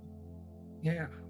Or at least another man. So, you know what I'm saying? Like, which that just doesn't even sound right. Not at all. No letter explaining, like, I mean, it's not like today where it's like, oh, I bought something on Facebook Marketplace. Let me go meet the person in the blue van to pick up my new tables that I'm going to use when we move in. It's like, you know why you're going to meet somebody in a blue van. And why would she need to go meet anyone, anywhere when she was safe with her boyfriend's brother? Right. It would have been no reason for him to, oh, hey, bro, I'm on my way to Walmart. Just so you know, I dropped your girl off at the rest stop to somebody in a blue van. I'll holler at you later. That's not even what the plan was. And I get plans change and pit stops happen. But I don't know every man in the world, but the men that I know in this world, ain't none of them finna drop their boyfriend's brother off at no weird rest stop with no weird vehicle, and truth be told, probably with a dude. Like, that's your brother's girlfriend. But then you wind up dead right alongside her. So you're pulling up and you've got enough mind to say, this doesn't look right. We're not doing this. Let's move back around. And this is 21 years later they're finding this note, right? Right. So if we look at the timeline, in 2010 is when they found the note. Wilmer is found anonymously dead in some house in 2017. And then what is that, 2024, they decide to announce that Wilmer is the final suspect? Because they had enough time in 2010 finding a note that said she was meeting somebody in a blue car. And he's dead by 2017, so all gas, no brakes at this point. Is him. That is not a case closed. It's not a case closed. I'm telling you, and the whole time I was investigating this, I was just thinking, like, these poor families, like, if these were any of my loved ones who was harmed or missing or anything in this case, I would have had an attorney to go and get these investigator files, because this don't make no sense. But again, it was a different time, and there was a lot more ways to cover up things, and I guess to easier to not get answers. Like, now we have all kinds of methods and access to information that just was not there. And that's true, but that wasn't true. What you just said was true at the time of the original investigation. That was no longer true at the time when they announced that Wilmer was now the official suspect. That was in 2024. Like, I do not feel that this case is closed. And then once the officers, they sitting proud and they talking they tough talk. We did good, y'all. We got the suspect. When talking about Wilmer being found dead, and how the FBI had to let him go from him passing his lie detector test. One of the investigating detectives said that he would have done anything. He would have threatened him or anything else to get Wilmer to confess. This is what the officer said. So, do we as a country, is this how we want officers to solve cases? Yeah, no. I mean, what do you mean you would have threatened him or done anything else to get him to confess? he said that publicly. Not only did he say this publicly, he said this on the ID channel. Wow. In a documentary about this case? Yes. Oh, jeez. Wow. Unbelievable what you think you can get away with and do. Right, and this is the kind of stuff that we see. So when I tell people I am a criminal defense investigator, they immediately think that my goal is to get people off. It is not.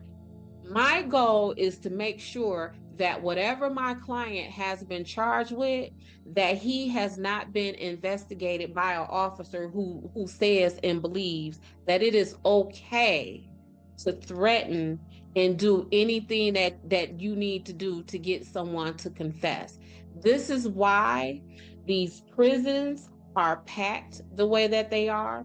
This is why when everyday citizens are at home watching the news and they are taken aback and angered when they see that someone has been released from prison, or when somebody's conviction has been overturned, this is that right here. What do you mean you would have threatened him or done anything else to get him to confess? But now that he is gone, now that he is off of you all from your original statements from Kathy and Rebecca, that a member of law enforcement did this. We have gone from that all the way down to this degenerate waterman who passed a polygraph test. And then they said, oh, he passed it because, he's a psychopath and he's so smart and he's so this. Well, if he was so smart, why would he drive his own vehicle with a vanity plate to the crime scene? So we can't have it all these ways. You can't have your cake and eat it too. And so putting it back to him being this degenerate and all these labels that you want to put on Waterman, which are so stereotypical. Correct. But also talking about the way how all these cases tie into each other, the way that this investigation was actually botched. They searched a fairly wide area to find the bodies of Daniel and Anna Maria and were unsuccessful. And it wasn't until 6 weeks later that they found their skeletal remains down a like a path or a road going towards the water or whatever. And it was like a hunting trail or something. Yeah, like a hunting trail. Two turkey hunters found their remains down a trail, and these bodies were almost done with, I don't know if it's care or being hidden, but they were covered with a blanket, with an electric blanket from the car. Again, the same MO, nothing's taken, wallets left behind, belongings left behind, and Anna Maria's locket was left behind. Now, was it left behind because she left it behind as a, I was here, fine, you could find me? Or was it in a struggle? Was it purposely left by the killer? Again, was it left in the car, or did they find it in the woods? It was in the woods. It was out thrown about. I want to say somewhere near, like Tanisha said, in the woods, or maybe down near the water path where those dogs would have tried to get into the water. But yeah, it was left behind. Yeah, and cause of death is undetermined because it was 6 weeks before they found them, and evidence washed away, a lot of rain, weather elements, and nothing's traceable. And because they were so badly decomposed, there was no way to tell how they were murdered or how. Yeah, I mean, by then it's like animals have gotten to them, weather has Right. gotten to them. So yeah, they definitely liked him. And like I said, me being a trained social worker, all of these themes really popped out at me. You know, one with the non-heteronormative couple of Kathy and Rebecca. Then we have this disenfranchised folks of these watermen as the suspects. Because the truth of the matter is, Wilmer, I mean, you know, we look at what's his name, Gacy. He was a business owner also, but this man, he didn't have a criminal record. So I don't have a criminal record, but I'm just going to start, slaying, murdering, knifing, choking and strangling and shooting people on the parkway. A whole bunch of people, very violently. So he didn't have a criminal record. He was a business owner. He passed that polygraph test. But somehow, after telling these victims that this person the suspect at first was a member of law enforcement, to now we're walking it back to, oh, this person impersonated someone, to, no, we got to do even better than that. We have to get down to a suspect that gets us far away from who our original suspect is. So they turn to the usual suspect. And they turn to the usual suspect. So where does that leave everything in the end? Wilmer, is that his name? Wilmer, Alan Wilmer. It leaves him 7 years after his death is being called the official suspect. And what was striking to me, 7 years in this work, we typically destroy files at the 7-year mark. At that 7-year mark is where you can comfortably and ethically begin to purge files. It's that way for everything, right? Your taxes, your I believe reports. So. It's like I believe it's that 7-year mark, and 7 is often just the statute of limitations across the board for stuff. I believe, like in some jurisdictions, it's 7 years for you to file suit for civil matters, like 7 for it to be 7 years. So it's a whole lot of weirdness. Well, maybe we should start talking about, I mean, this is a theory, right? Mm-hmm. The one that you've put together does.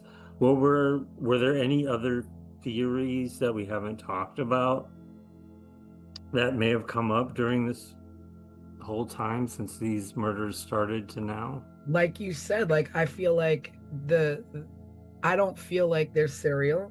I feel like the first 2 could have been individual hate crimes.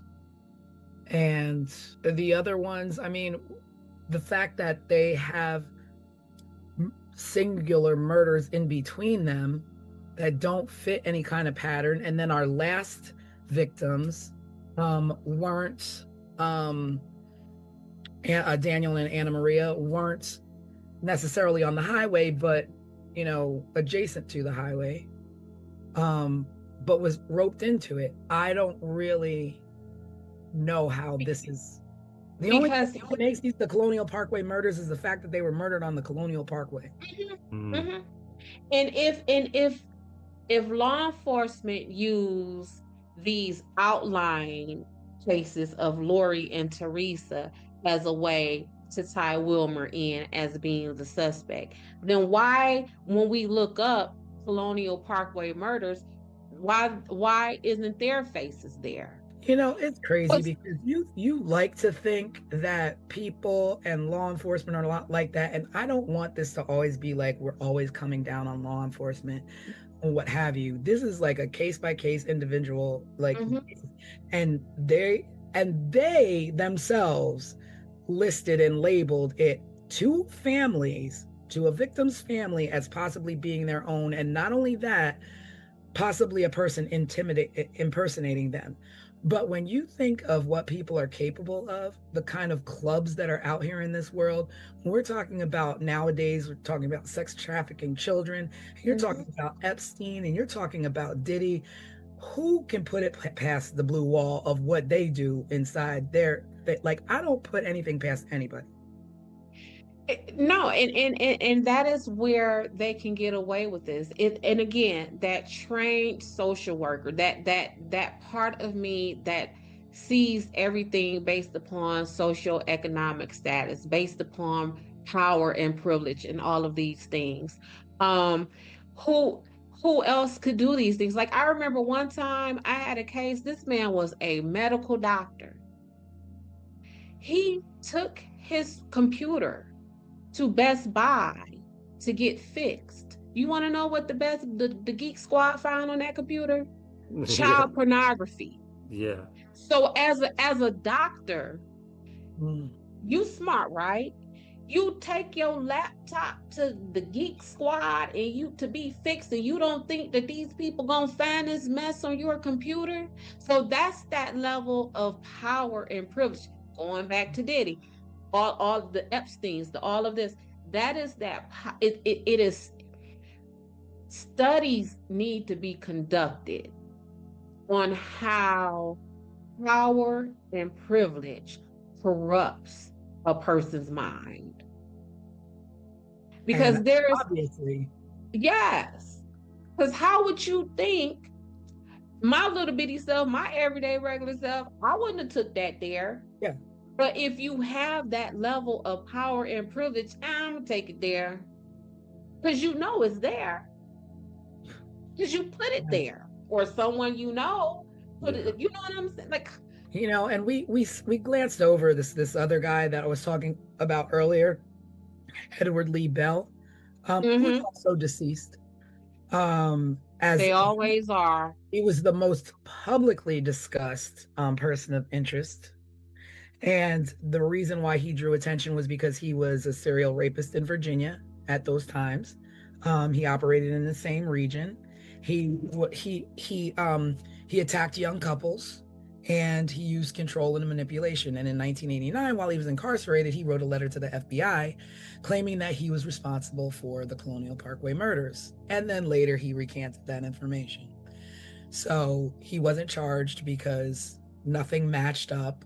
Like, I mean, it's weird to me that you have a man who's in prison who is, I did this, I did that, and I'm known for being a serial rapist, and I've done all these things, and I'm telling you that I am, I'm the person responsible for these murders. And you go so far in your investigation to prove he's not. But then you go so far in your investigation to prove somebody else did. That has a clean record and never did anything. So things seem so backwards to me. Well, one of the things is that I get from my clients all the time. I know the law. I've been here before. They can't do nothing with me. I know you know what I'm saying? So if this isn't your first rodeo and you have been down this road before and you have a record and you have dealt with investigations and you have been on trial before, they can't put that on you. It's much more difficult for them to put it on you because you are experienced than someone who is not. As I'm listening to you, like, this other thing always made me, I never understand this, and you always see this like in crime shows and stuff, but the FBI and the Virginia State Police were working together, and of course they're butting heads and there's conflicts. And so they investigated this jointly. And Yeah, that's that task force. so different, depending on where, it was in New York's town or Williamsburg or Jamestown, like it's different jurisdictions handling these murders. But then you have the FBI involved. But then it's like, I'm reading that information sharing was limited. Why in the world would you limit information sharing when both of your goal is the same? Get who did this. So why would you, hold information unless it's something you're hiding? Like, otherwise, here, my doors are wide open. Check and look wherever you want, wherever you can find a connection. My files are your files are mine. Like, let's do this. So the goal may be the same, but the intentions may not be. So for example, when they're saying cop did it, a cop from who? Would that cop have been a Virginia State police officer? And if we are the FBI and we believe that to be true, or we're hearing about that, then we might be a little bit kind of hush hush or apprehensive about sharing information with the Virginia State Police.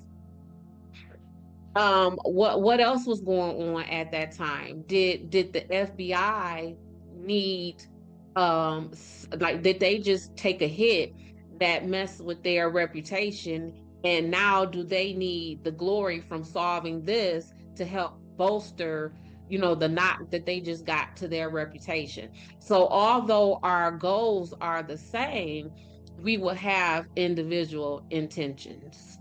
Well, yeah, because then it was saying like the FBI was not in agreement with the Virginia State Police in the fact that they didn't think it was serial. There were multiple offenders. Right. There wasn't just one. And then like the victims claiming that, that evidence was withheld, or that, there's conflicting information. So one police officer says it's a police officer, the other one says it's an impersonator. And like just and I'm sure all of the families are like, these people that you're questioning or come forward, you're releasing them too quickly. Like, oh, I heard 2 shots and I stole their money and I was rifling through their car. Well, what else did you take? You could have taken some evidence that could have placed who was there. You could have taken a shoe that belonged to to a murderer. Like, you don't know what else this man took that compromised the investigation. Because at this point, you're robbing a crime scene. Because even like the whole Wilmer thing, like when I said that officer who was like, oh, I would have done whatever I had to do to get him to confess, that in that same documentary that I watched, he went on to blame the FBI for even releasing him in the first place. So again, they can have the same goal, but their intentions may be different. And that's where the problem comes. So to say, that saying there's too many chefs in the kitchen, or we got too many chiefs, and that kind of thing, that's really a place when you have when you're talking about investigations and jurisdictions and who's going to take control. Maybe FBI didn't want to get showed up by the itty bitty Virginia State Police. Maybe the Virginia State Police didn't want to seem inept, that they could only solve a murder that happened in their jurisdiction with the help of the FBI. So it's a lot of mess that goes on in the background, whereas the rest of us, just like you said, aren't we fighting for the same goal? And the answer is yes. However, I don't want him to win. I want to win. Yeah. So our intentions are different. And then, but the worst part and the saddest thing about all of that is that when departments can't come together, the FBI can't come together with the Virginia State Police, or Virginia State Police is dropping the ball, at the end of the day, victims' families continue to suffer with no answers.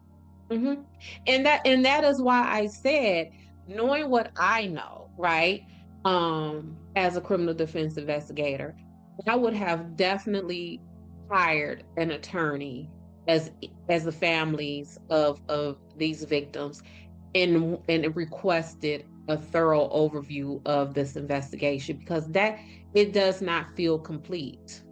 I mean, like, say at this point, like, I'm a family member of Mhm. one of the victims, and I'm Mhm. like, I'm not taking no for an answer. Can I go to the courthouse there and demand, like, I want to see my loved one's case file? I want to see all of this stuff because you're obviously not doing anything. I want to see what I can do so I can hire someone like you to help me with my case. Like, can people do that? Yeah, I get those phone calls all the time. Is it met with resistance, like trying to go because a case isn't closed or because maybe it's still open? Are there like, Yeah, it is oftentimes met with resistance, and when I explain all of these possibilities to the families, they then decide that they want to back away, because it's extremely costly. It's almost, they're not going to release any files of a case that it remains costs you to open. find out what happened to Right. your family because y'all can't tell me what happened to my Yes. family? So they're not going to release the files of a opened case. Okay. But let's say this case is now closed. And this is my family. Say this is my aunt Rebecca. My auntie Rebecca was unalive 10 years before I was born, but I see the toll it has continued to take on my family. They don't really know. I want to get down to it. And so I go to request that file, because this is a 10-15 year investigation. That file alone may cost us hundreds of thousands of dollars, because oftentimes these jurisdictions, these police departments, these courts, they charge $2 a page. And if we're talking about 10-15 years of investigation, how many pages is that? How much does that cost? Yeah. So it's coming from the courts, like the courthouse, but this is not coming from police evidence file. Whoever is the holder of that file is where it will come from. So it will come from the court. If the situation went to trial, it will come from the court. If it is still under investigation, it will come from the investigating agencies. So in this case, you may have Williamsburg police who may have their hands on it. You will have the FBI who has their hands on it. You may have the Virginia State Police have their hands on it. You may have the county sheriff at any one of these little triangle historical towns who would have had their hands on it. So you would have to get the files from all of those investigating agencies. And again, we're talking about how many years worth of investigation at $2 a page. Even if they give you a bulk discount and say 25 cents a page. I mean, a penny a page is still going to cost you a pretty A penny. pen, correct. And that's before you have you've even hired an attorney. That's before you have even hired an investigator.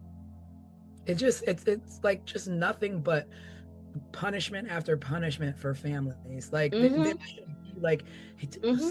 seriously, like, I will pay for the ream of paper and I'll bring my own reams of paper in to copy. I'll bring my own, like, I don't understand that. Like, you fail four families, not four families, eight families, and two additional families by not giving answers, but now you got to pay to find answers. Well, I will tell you, to make it even more difficult, they don't just charge you for the page. What they say is you have to charge us for the time and the work to do it.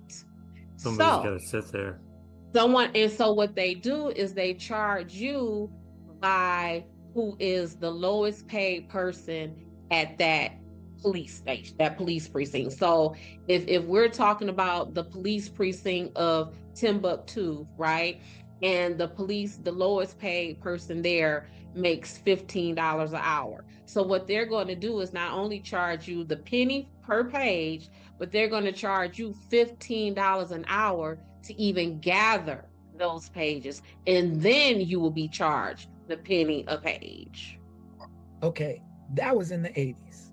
Okay, now I can walk into a police station and every single piece of paper that comes into the police station should be scanned and filed, and that when you walk in there, it's a matter of putting a little fob in the little thing, a USB, whatever you want. I don't know what you're using today, or take your phone and put it up to the thing and go boop and transfer my files to my phone. That would make my life so Sophisticated. much easier. I don't think they're that sophisticated yet. Is my mama would say that's too You're much not like that rock. sophisticated yet, but It's yeah, not that you sophisticated. are. No, we're still on paper. Okay. Well, it's We're time. still on paper. It's time. And why are we still on paper? Is it because because Somebody wants that, to make money. Yeah. you want to make money on a penny a page, $2 a page? Like, that is like robbery. There should be laws about free information, about cases that should be available to family members who have lost loved ones due to the non-protection of districts that they live in. But if you can get that for free, now we got to really do our job, because here come everybody wanting. So we got to tack all these costs. And again, so you got to pay that hourly rate. You have to pay per page. Then you have to pay for whatever means they get those pages to you. So if you say it's 15 years worth of investigation, that's going to take 2 external drives at like 3 teragigs, an external drive. An external drive that big, that in itself, 2 of those might be $300, $400, $500. I just want answers. Pay for them. Yeah. I just want to do everything. That's the answer. That's the answer. Pay for them, or you ain't getting them. And so what happens? We don't get none, because we don't have that power and that privilege or that wealth. This system is so driven by money. Yo, let me tell you, I once had a client, and he was well off. He was in prison for maybe 7 months at the time.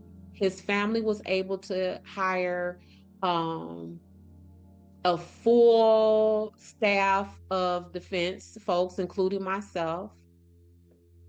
He looked at me when I sat in front of him at that prison and said to me, Des, they got to get me out of here. I've been in here for 6 months. I got to go. And because he had money, by that next season, that man was home. He was home because he could afford to get home. Yep. Yeah. I mean, it makes sense. It makes sense. But here we are. Are we closing this case again with the same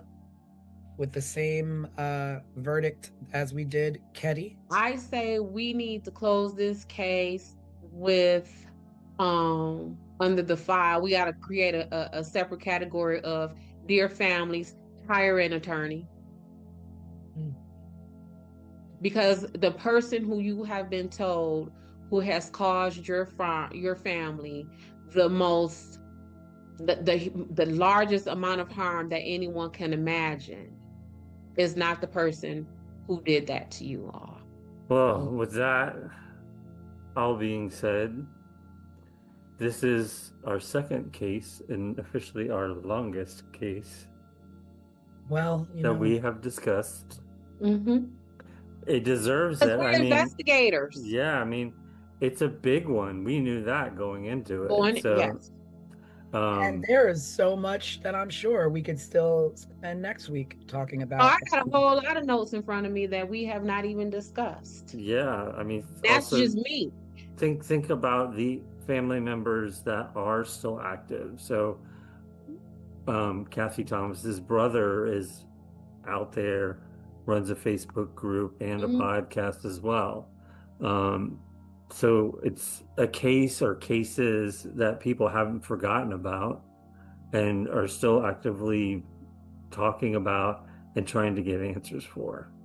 And hopefully this will be one small part of that. Well, thank you everybody for sitting with us on another Sunday, going down that rabbit hole with us, talking about the Colonial Parkway murders. I hope you were able to join along. And if you have any questions, maybe we can address them on our live midweek next week. But we do have an all new episode coming out next Sunday. No details this time. You have to tune in and subscribe to find out what it's going to be. Yes, tune in on our Wednesday live. Every Wednesday, we go live 7:30 p.m. Eastern Time. And this Wednesday, maybe we'll give you a little hint of our next case. Maybe. And you all see what kind of time I am on with this kind of stuff. If you have any disagreements or you want to add anything to what I have to say, hit those comments down there and let us know, and we can include that in our next live, or maybe even have you on our next podcast. Yeah, and speaking of, let's give a quick shout. We did have a couple people that have been very responsive that helped us shape tonight's discussion. One was Al, who just wrote in and said, you have me into the whole whodunit shows again. Great show, which is great. Yeah, that's awesome. Amazing. Yeah. To have some interesting, yeah, I think something we're doing. And I think that was our goal. Yeah. So, hearing that comment tells me that we, at least as far as I am concerned, we have hit that first marker, which is to reignite people's curiosities on these kind of things in a way where they are not just being fed information, in a way where they are being invited to ingest it and digest it and add to it, stir the pot with us. Because I really feel that oftentimes a lot of this stuff that happens, these investigations, they occur in a way where they do not want us to think this stuff through. Because we see just here right now, if the everyday person is thinking these things through and not just accepting what is being given to us, then these investigations and these outcomes will look completely different. Yeah. And if you want to explore more, you could always watch our case overview of the Colonial Parkway murders. It's on YouTube. We also have a previous case that we covered, the Keddy Cabin murders. Say it again. Say it 4 times. The Keddy Cabin murders. That was our first case, so take a look at that if you haven't already. And please be sure to subscribe and let your friends know about this if it's something you really like. So tune in every Sunday. We release new content. Every Wednesday we go live, and in between all of that, we trickle in little shorts and posts and information as well. So yes, hit us up, and we will see you Wednesday night live. Yes. So that's Christmas Eve. So. Oh. So not so then we get to have an audience. So it's you and your family, and y'all can sit around and watch us. Exactly. All right. We'll see you then. Bye. Bye, everyone.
On the morning of September 20, 1988, A 19-year-old woman left her home in New Mexico for a bike ride she'd taken countless times before.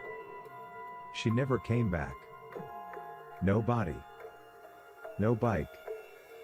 No witnesses who could say what really happened. But 10 months later, a single photograph would change everything. A photo so disturbing, so controversial, that more than 3 decades later, investigators still debate whether it shows Tara Calico alive. This is 15 Minutes of Murder.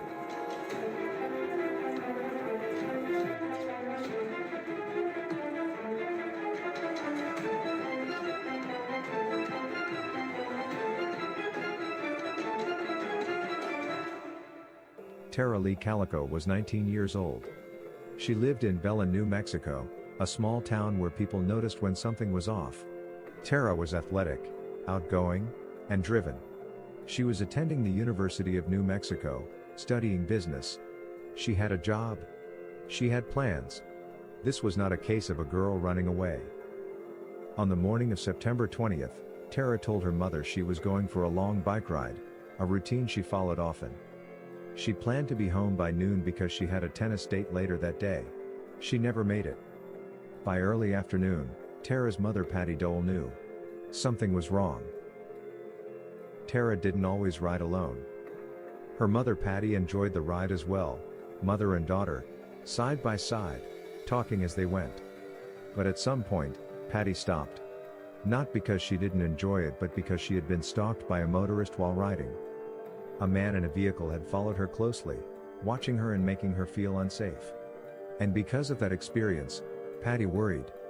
She urged her daughter to carry mace, but Tara didn't think she needed it. She brushed it off. She was young, confident, and she had ridden those roads dozens of times before. Tara was last seen around 11:45 a.m., riding her bike along State Road 47. When she didn't return, Patty frantically drove Tara's route herself. Sadly, she didn't find her daughter. But along the roadside, investigators later found something chilling: pieces of Tara's Sony Walkman, and her cassette tape. Her bike was never recovered. Several witnesses reported seeing a pickup truck following Tara along her route, but no description ever led to an arrest. By nightfall, Tara Calico had completely vanished. Nearly 10 months after Tara disappeared, a Polaroid photograph was found in a convenience store parking lot in Port St. Joe, Florida, over 1,500 miles from New Mexico. The photo showed a young woman and a young boy. Both were bound and gagged. They appeared to be lying in the back of a van. Had someone purposely dropped it? Or was it clumsily left behind by her abductor? When the image was released publicly, a family friend of Tara's saw it and immediately contacted the Calicos. Tara's mother took one look at the photo and believed the girl was her daughter. Not just because of the face, but because of a distinctive scar on the leg, a scar Tara had. Investigators sent the photo to multiple agencies. Scotland Yard reportedly concluded the image was Tara Calico. But Los Alamos National Laboratory disagreed. The FBI had ultimately ruled the photo inconclusive. And here's the detail that kept hope alive: the Polaroid film used to take the picture was not manufactured until after Tara disappeared. If the girl in the photo was in fact Tara, she was still alive months later. The boy in the photograph sparked another wave of fear. Some believed he was Michael Henley Jr., a child who had disappeared years earlier. But when Michael's remains were later found, that theory collapsed. Over the years, 2 more disturbing Polaroids surfaced. One showed a young woman with tape over her mouth, sitting near a construction site in California. Another appeared to show a bound woman on a train, wearing large glasses. Both photos were taken using film produced after 1989. Families believed, or desperately hoped, these images were connected, but investigators could never confirm that any of the women were Tara Calico. Some believe these photos were cruel hoaxes. Others believe they were glimpses of something much darker, something organized. To this day, none have been definitively linked. In 1998, Tara Calico was legally declared dead. Her death was ruled a homicide. But in 2008, a former Valencia County sheriff made a stunning claim. He stated that local teenage boys had accidentally hit Tara with a truck, panicked, and covered it up. No arrests were made. No remains were found. No physical evidence was presented. Decades later, in 2023, authorities announced they had identified individuals connected to Tara's disappearance. At this time, law enforcement believes there is sufficient evidence to submit this investigation to the District Attorney's Office for review of potential charges. Currently, the identities and specifics of the persons of interest are sealed by the court and will remain so until a court order otherwises. But no charges have been publicly filed. And the details remain sealed. Tara Calico's parents, Patty and David, died without ever knowing what happened to their daughter. They left this world with so many questions. Was their daughter abducted? Was the photograph real? Was the truth buried by fear, or in silence? Somewhere between hope and horror, Tara Calico's story remains unfinished. Tara and her family have no answers, no justice, and no peace. The National Crime Information Center's NCIC number for Tara Calico is M4611178833. This number is used to identify her case in the national database maintained by law enforcement agencies across the United States. If you have any information regarding her disappearance, you are encouraged to contact authorities, Valencia County Sheriff's Office at 505-866-2400, the FBI at 1-800-CALL-FBI, or submit a tip online via tips.fbi.gov. Thank you for watching. Subscribe, share, and remember, someone is always waiting for answers. This was 15 Minutes of Murder.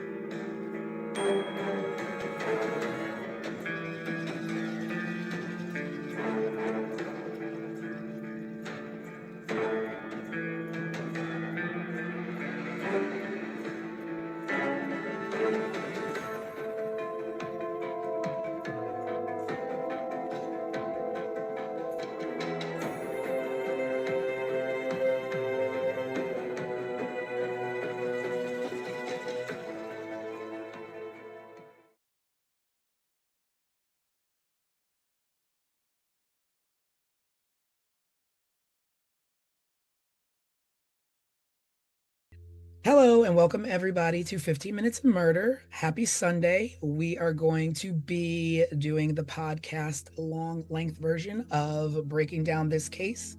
So if you've been following us, you've seen episode 1 and 2.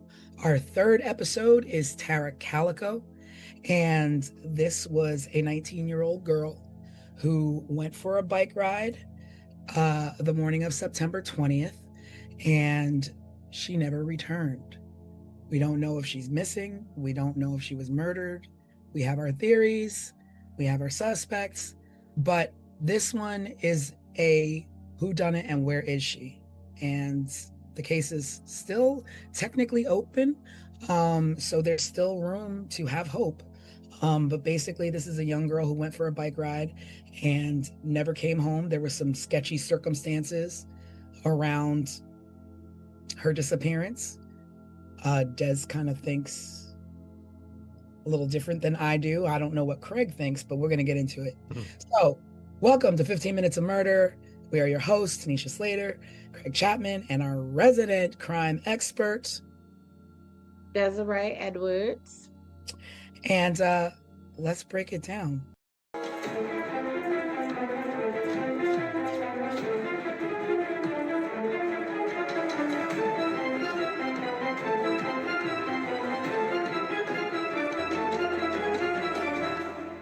So, Tara Calico, she was 19 years old. 19, a baby. A baby. Yeah, Innocently, a baby. innocent, doing innocent things, going for a bike ride. Now, she used to go on this bike ride with her mom, or her mom would come with her sometimes on the bike ride, but mom got scared off. Now, I don't know what mom gets scared off the way she got scared off and continues to allow her daughter to ride this bike alone, 19 or not. Absolutely. And to say I'm scared of, use mace, but take my bike that I was stalked on. Yeah. I don't know what that is. So basically, mom was riding her bike with her daughter and noticed that someone had been trailing them and stalking her and watching her on this bike ride. Or like what? And like, do you know the person? Is it a local person? I mean, it's another small town. Mm-hmm. So I am just stuck on the advice yeah, is simply go ahead and go and take this mace instead of girl, we gonna sit this out, or at least do we find a different route? They yeah, were out in the middle of nowhere in a small town. There could have been they a were. hundred different routes they could have chosen. Okay. Yeah, I mean it's definitely a situation where she could have chosen a different route easily. They lived in the middle of the desert. I mean, they were in New Mexico. I've traveled through New Mexico a lot, and these small towns, they could have gone any route they wanted to. Mhm. Yeah, because her route was like 36 miles. So you can go 36 miles this way, 36 miles that way, 36 miles that way, 36 miles that way. Like it was options. We did not have to continue to take the route that we felt was dangerous.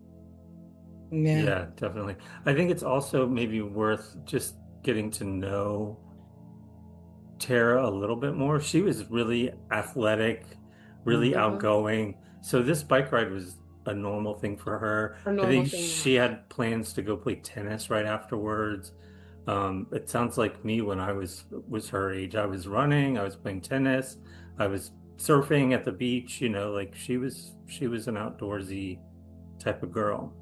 and well liked, had friends. She had her boyfriend. It Hmm. wasn't like I was reading that. Oh, uh-oh. Okay. Well, she, from what I thought, she was liked. She did Studious. have a boyfriend, and that's who she was supposed to have been meeting. Right. That's Oh, right. to She came to play meet tennis him with. and play tennis with him in the afternoon. So she was gonna get through her bike ride, and go do that. I don't know. I think she's done this bike ride so many times before. And I think a lot of people know this. Once it's, my mother's always like, once people know your pattern, like always, like try and break your pattern so that people don't exactly figure you out, especially when you're like kids walking home from school or like Mhm. going out with your friends or whatever. Just be situational awareness. Seems like maybe she didn't have that, being that she didn't even listen to her mom telling her, like, some stuff is up, like maybe you should chill a little bit or carry mace. Um, but my mom's advice is not carry mace. It's go the other way. We're not bike Go riding. the other way. Go the other way. And it would not Riding be, home. yeah. But I'm gonna tell y'all. So Tara says to her mom, I have a date with my boyfriend. I want to say Jack Cole or some very nondescript name like this is the boyfriend's name. She says, I have a 12:30 date with my boyfriend. If I am not back home by noon, come and get me. That's right. Hmm. I do remember to that is thinking about that now. That is weird. Weird. And then, so 12 o'clock was the cutoff time for Tara. She's saying, come and get me. Well, the reports are stating that the last person who saw her alive was at 11:45 a.m. That's Mm, 15 minutes before this cutoff time to come and get me. yeah. Who would have known that? Like that just seems, and then that whole come and get me at 12 and we have a 12:30 date. We don't know where she would have been along her route. So if mom goes to get her, starts to look for her at 12, where at along this route would Tara have been? And would that have been enough time to to find Tara and then get her to her date in 30 minutes? I think didn't they say something about like mile marker 15 or something is where she disappeared along the road. And how far was home from mile marker 15? Yeah. And it's just that timeline of 11:45 is when she went missing, and it was noon is the time when she told mom to come and get her. Like someone that definitely feels like someone knew. So so you think that because Tara was like, come get me like, come get me as in I can't get back home quick enough, so come pick me up in the car and throw my bike in the back so I can get to my tennis date. That's the kind of that's No, what you meant? what I mean by is if I tell Craig to come and get me at 12, Mhm. and no one who knew that I told Craig to come get me at 12 p.m. And then I go missing. Thank you, Craig. And then I go missing at 11:45, which is 15 minutes before someone was supposed to come looking for me. So you're thinking mom shared the information with somebody? I'm thinking someone knew. Absolutely. No, Absolutely. no way. Absolutely. That is what I think, because that's just too much of a coincidence. In the way in my head, it feels like, oh snap, what's her mom's name? Patty is going to go look for Tara in 15 minutes, or we got 15 more minutes, y'all hurry up and go get Tara before Patty goes out there looking for her. I don't know. I'm not there yet. Mm-hmm. And this is why in this investigation, when I say I could not get past her front door, because it's a lot of Close to yeah, it's proximity, as you say. what you say? It's proximity, as you say. And it is too much. Like that's just a lot. That's a lot of somebody would have known. It's like a timeline almost, and who would have known that timeline? So if my son, just like last night, I went and picked my son up, told him I'd be there in an hour. Who would have known that? That was a text message between us. So who would have known that his mom was on her way to get him within that hour? Would it be someone he texted and was like, "Oh, my mom on her way"? Like someone would have known that. Well, the boyfriend, because I'm sure Tara Exactly. was like, oh, okay. Because I'm sure Tara was like, well, I'm gonna be on time, but just in case I'm not, I told my mom to come get me. And then let's talk about the boyfriend. So now you are supposed to be the last person who was with her. So, but she never made it to him. but she never made it. And this is what I'm saying when I say I could not get past her front door, because there is so much in there just as we begin this discussion that leads me to believe that for right now where we are, that somebody knew her people at some branch of her network. They knew where this girl was. They knew her schedule. I do not think. So now so she goes missing, but nothing is found. No bike, no body, no evidence whatsoever. Tire marks are found, but they could be any bike. It's not like she was the only person, traveling that road. They did find a black Sony Walkman that was busted up, I guess, on the ground, but like whether it was hers or not officially, I don't know. I thought it was yellow, and that's how they knew it was hers. Really? I thought it was black. I read it was black. I thought I saw black too. Maybe. Yeah, I thought it was black. I read that it was black because I was shocked. I was surprised too, but then I was like, oh, I remember those from back in the day. Yeah, But but yeah, I also yellow. remember Yeah, and I also remember us doing things to our Walkman that would make them personal. So like we might put stickers on Mhm. them or, get one of those glue sparkle pens and write our names on them and stuff like that. So I wasn't too like I didn't be like, oh, well, how did they know that was her Walkman? I just immediately Yeah, well, you assume because that's what you're told. She went on this bike ride. This is the length of where she went and Mhm. rode. She would have covered this amount of ground, so this right here would probably be hers. Well, probably. I guess of course the mom probably identified it as such, but Mhm. but there was no, that was the only thing that was found. There was no like struggle, there was no like signs of struggle or signs that that there was a scuffle, no like tire marks or anything where somebody made a accidentally run her off the road.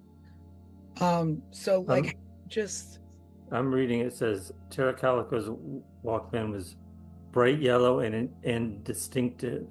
Investigators found a broken piece of it along with her cassette tape near tire tracks, suggesting she may have left them as clues after being abducted. yeah, that's strange because Mm, reading other reports, it was, and I think it was what do you call those things? Like a police report. yeah. Well, I mean, it Well, happened. yeah, but that's a big item to leave behind to leave a clue. And what I mean by that is um when you leave your clues, they're usually smaller things that the Mm, person who is abducting you don't notice.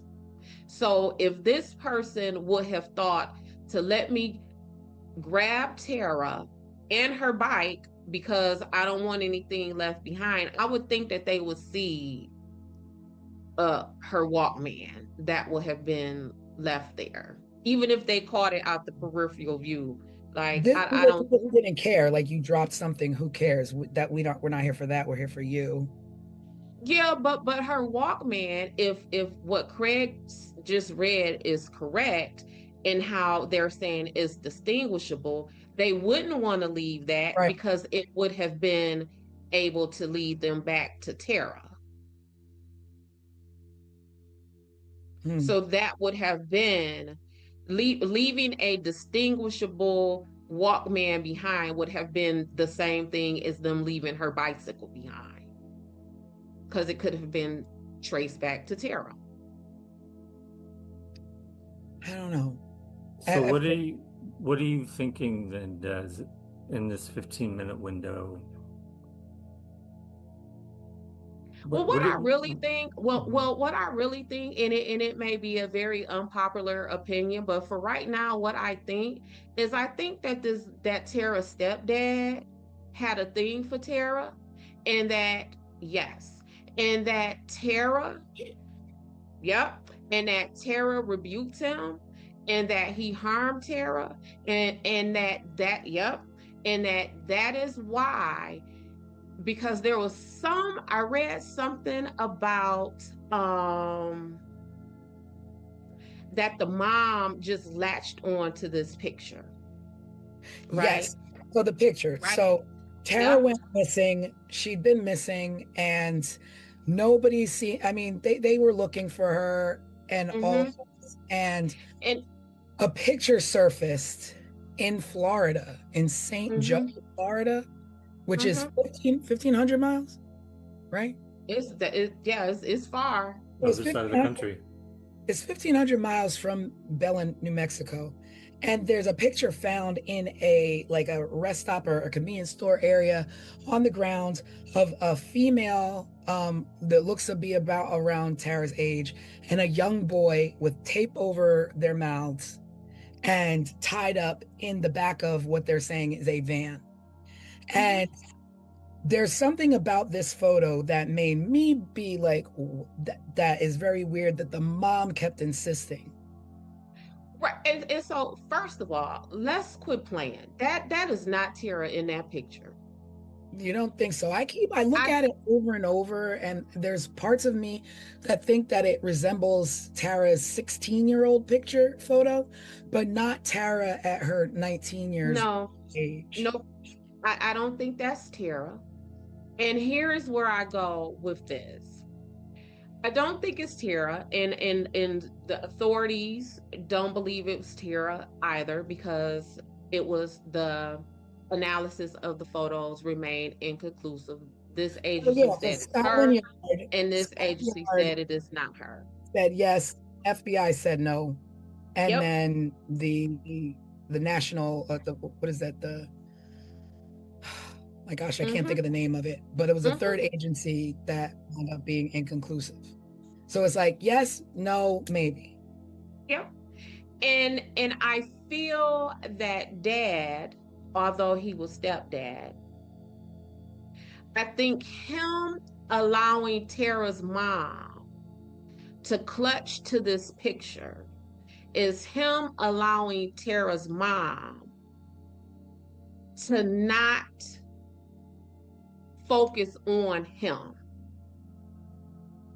So basically, him in the photo is not allowing Tara's mom to look inside the house. She's looking outside the house. Absolutely. Because like I said, Because go ahead. In the photo, there's the mom is saying, oh, until the day she died, because the mom, all of them are gone now. The mom, biological father, stepfather, they've all passed away. And the mom, to the day she died, believed that that was her daughter in the photo. Yep. For two reasons. One, she said that there was a scar on the girl's leg that Tara had. And two, which is weird to me, there's a book, a V.C. Andrews book, next to the girl in the photograph that the mom said was Tara's favorite author. And that book was next to her. Well, I'm going to tell you about this book. So, V.C. Andrews was the bomb in the 80s. Oh, yeah. I don't know who was the bomb. So I just so happened to Google that book. That book was a bestseller. So at that time, a whole lot of people would have had that book. But the irony of it being her favorite author and it being there with that girl in a van randomly. On top of nobody in that picture, and I don't care how sensationalized the media want to make that picture, ain't nothing gruesome about that picture. Don't nobody in that picture look like they're under duress. They don't look stressed out. I read that, but then it's just like, well, what if not Tara? And then this is a whole other thing, but if not Tara, this is a young boy, like even if it's a joke, like there's a young boy and a girl tied up in a van with tape over their mouth. I don't know what I would look like. I mean, so that picture was found, a year after Tara went missing. We don't know when the picture was taken. But True. I would think that even if it was taken a week after she was abducted, that there will be some kind of signs of struggle and like fight and stress with Tara, because we opened with Craig saying how fit she was and how active she was. What we know of Tara would have fought.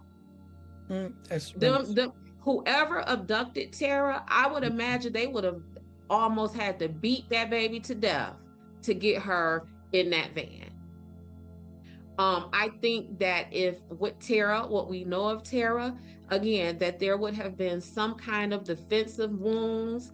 I don't think Tara would have sat there long enough in that position for them to take that picture. I just, y'all, I don't. If you're scared, you do. But they don't even. If you're scared, you shut up and sit there and just look. And when you're scared, your eyes look scared. When you're scared, your body is tense. None of it. Tara and that boy, like. Maybe like, look. Let me look at this photo. Let's put this. They're just like leaning to the side, chilling. I mean, I read that in a few places where people say that about that photo, and I just thought that was strange thing to think about that photo, because I guess the first thing that you think is like, oh my God, like I guess you immediately go to the sensationalism of that photo of, oh my God, there's a young girl tied up. And I guess we don't know if they're tied up. They could just be sitting on their hands. Because that's what I was going to say also. Neither of them, we can see neither of their hands. We can't, I don't think we could see their feet. It just looks very I will planted to say that me. the little boy does to me look afraid, and the girl does not. I don't know. This photo is just And extremely and disturbing. who abducts a 10-year-old boy and a 19-year-old girl? Like that's kind of like either or. Like which one of these you messing with, Mr. Kidnapper, killer person? I don't know this photo. Like, and the other thing that is upsetting to me in this photo is, who are they? And why are they like this? And it's just like, And why does the pictures keep popping up? Like this is so weird, well, the y'all. first photo, I get it, but then everything else, then two more photos pop up. Another photo pops up in California, and then another photo popped up at a construction site. One, I don't know where the other one popped up, but then there's also like people calling the station and giving false leads, people saying that they're Tara, people saying that they know where she is, or, all these things. And I don't know what. My only thing is that the sensationalism of press then pull people out of the woodwork to want to be a Right, part of something right, in a right, sick way. So those other two right, things that did pop up, I mean, they're not, neither here nor there. right. This one is the one that her mom latched onto as, this is my daughter. I know this one. This is my daughter. And y'all remember when we were talking about Idaho and I was saying how I really liked that investigation Mhm. because the police kept it under wraps. They kept their mouths shut. This right here is the complete opposite of that. Like it was so much like down the line when you move down the timeline is police constantly saying, oh, we got new leads and we got this and we're on our way to make an arrest, and it's nothing. So much so that the dad, who I have suspicions about, began to ridicule the police by saying, why are y'all saying this? Like if y'all not going to move on this information that y'all have, then why are you saying it? So you're talking about her biological dad. No, I'm talking about the stepdad. Yeah, yeah, yeah. But why? But if the stepdad is somehow involved, why would he question police? Let them keep going on their wild goose chase. Because people participate in searches all the time. Like people insert themselves in the investigation of the dirt that they have done all the time. One of the things that law enforcement knows is that when you are at a crime scene and you know how like it's usually golfers standing outside watching, the person who committed that is usually in that crowd. Trying to I've heard that. watch and view how things go down, and in plain sight. Watching how it went down out of just like curiosity to cover their own butts, but also watching how it went down to kind of sit back like, yeah, look what I did. Look at this chaos. Yeah, I done good. Like they're present. What'd you say, T? Cocky arrogance of it all. Cocky arrogance. And then we're also talking about the mind of a person who would even do something like this. So that alone tells us that person not thinking, like us normal folks would think, right? So, yeah, It's strange. So then we talk about, okay, so the mom, so you suspect the dad. So then the mom is like, my daughter didn't return, and you're worried. So she goes out and she drives the road herself to look for her daughter, doesn't find her daughter, and then reports her missing. So like, I don't understand like how a mom to me, it looks like she did all the right things as a mom. Like, my daughter, like, told me to come get her. She's not around. Let me go look for her. I look for her. I don't find her. I immediately call the authorities. I mean, on that end, she did the right thing as a mom. Think on the front end, the right thing for a mom would have been, girl, don't go. Girl, change your direction. So she did the right thing as a mom, to follow up behind some not so great advice or direction that she had done, that she could have given her daughter to even possibly prevent this. The other thing too If about we're going to run photo, with the, what'd you say? I'm sorry, go ahead. I just something popped in my head, and you know I'm like What was Raymond. it? That the photo, like what? I'm not. Maybe I don't, because I don't know. Like the photo, this happened in New Mexico. The photo is found in Florida. In Florida. Like, who saw this photo in Florida and was like, this must be Tara Calico? Not only who found it in Florida, but the person who found it then says there was a van parked in the spot where I found it at. Right, that's right. So then technically there's ties back to seeing a van following Tara the day that she was riding her bike. So that's weird. But listen, I found a picture, and where I found the picture, a van was parked there. Huh? Yeah. So like you remember that? So if you pick up a potato chip bag off the ground, you're going to be like, oh snap, there was a van parked here. Like, how does that information? Because if you're like unsolved mysteries in the 80s, well, this was 1980, so this was super early 80s, so that wasn't a thing, right? But if I pick up a picture on the ground and it's disturbing as a girl and a boy with their mouths taped up around, I'm like, where do you think this came from? Oh, snap. And we all know, like, stranger danger, Scooby-Doo vans, like, don't like, mess with them. But you would have led with the van. You wouldn't have led with the picture. You would have led with, oh snap, that van was right there, and then I found that picture. I don't know, like it's just weird to me. That's like somebody gets murdered in Florida and you're up in Vermont and you're like, oh, I just found this photo and this looks like how do you know? Like, it's not like it was that national.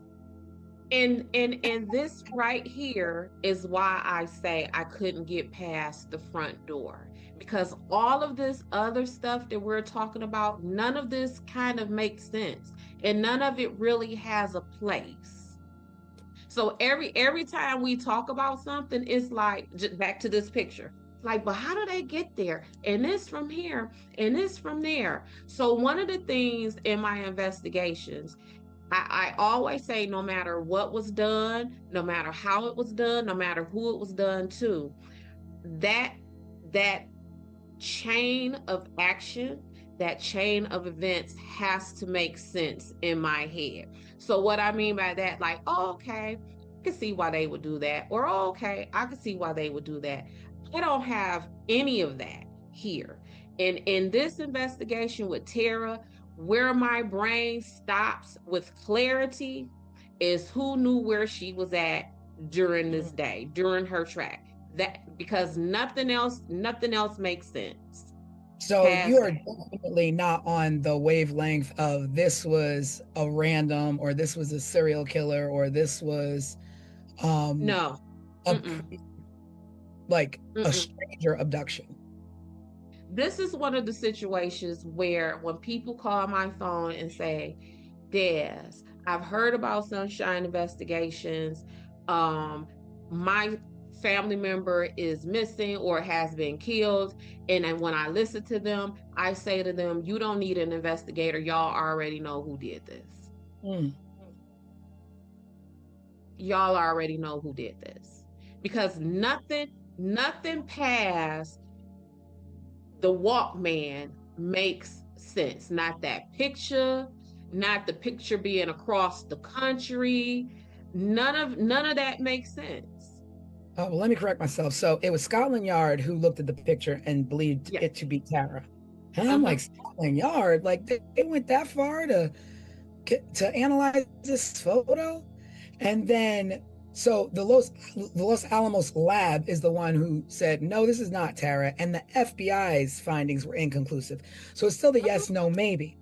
But Yeah. at what point did you put so much weight in a photo that's found in Florida for an abduction that happens in New Mexico and take this photo as far as Scotland Yard to have it analyzed because a mom said, I think that is my child in the photo? So now it's what you say. So now you're going on this crazy lead of a photo when you have all these like questions of the town that you could be answering, but asking and knocking on doors, but you're attached this girl to a photo that's most likely not her.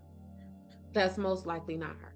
So again, when I'm working my investigation, no matter what the crime is and all that kind of stuff, I need it to make sense. I need to be able to look at the police reports, the news articles, whatever it may be, and say, okay, I can see that. Okay, that makes sense. But see how right now when we're talking about this picture, you can't do that. You right here, you can't say to any of us, that makes sense. Yeah. Nothing in this makes sense. And so like then I just can't stop thinking about the photo, and then it's like that's how it happens. Like then you get the smoke screen of it all. It's like you're no longer like on this road going who else was on this road, like you're like going down this rabbit hole of a photo. And that's why I think the dad let the mom latch on to that photo because it's distracting. But then it makes me think even further, was it intentionally distracting? Mm-hmm.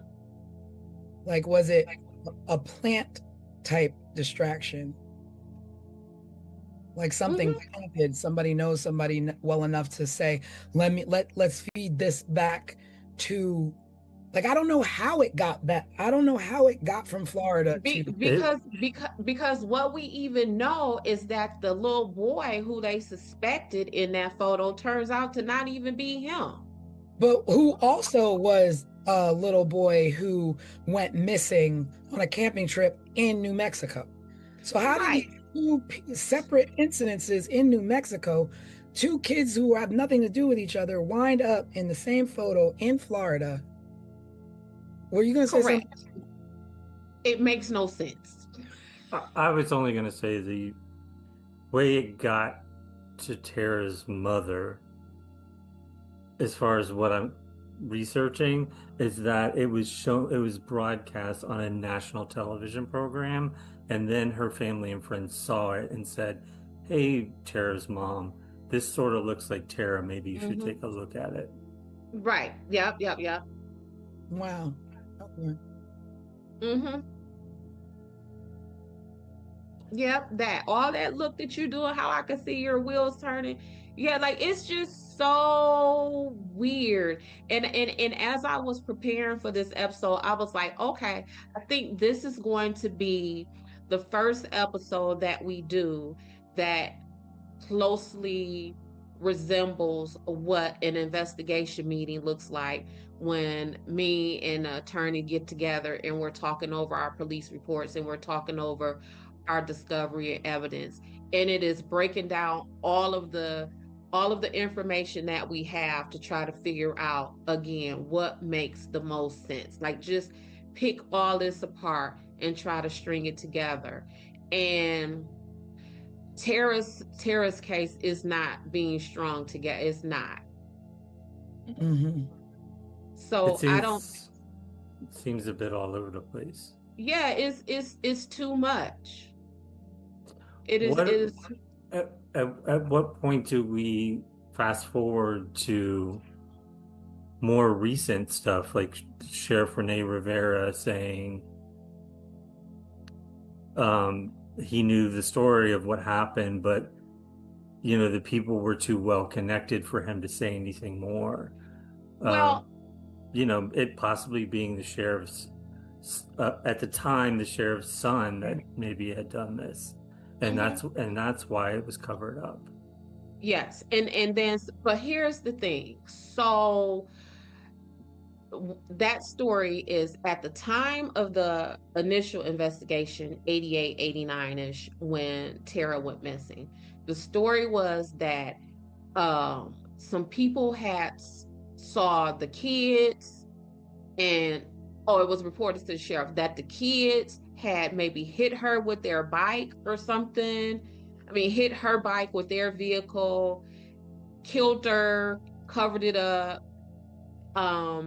Then they got to talking amongst themselves and their friends, and then there was just one gentleman named Henry Brown who on his deathbed made some kind of confession like, oh yeah, the sheriff's kid and his friends told me that they hit Tara, killed her, and then hid her body. Now, what's weird about that is that same story, the sheriff had recounted that at the beginning of the investigation.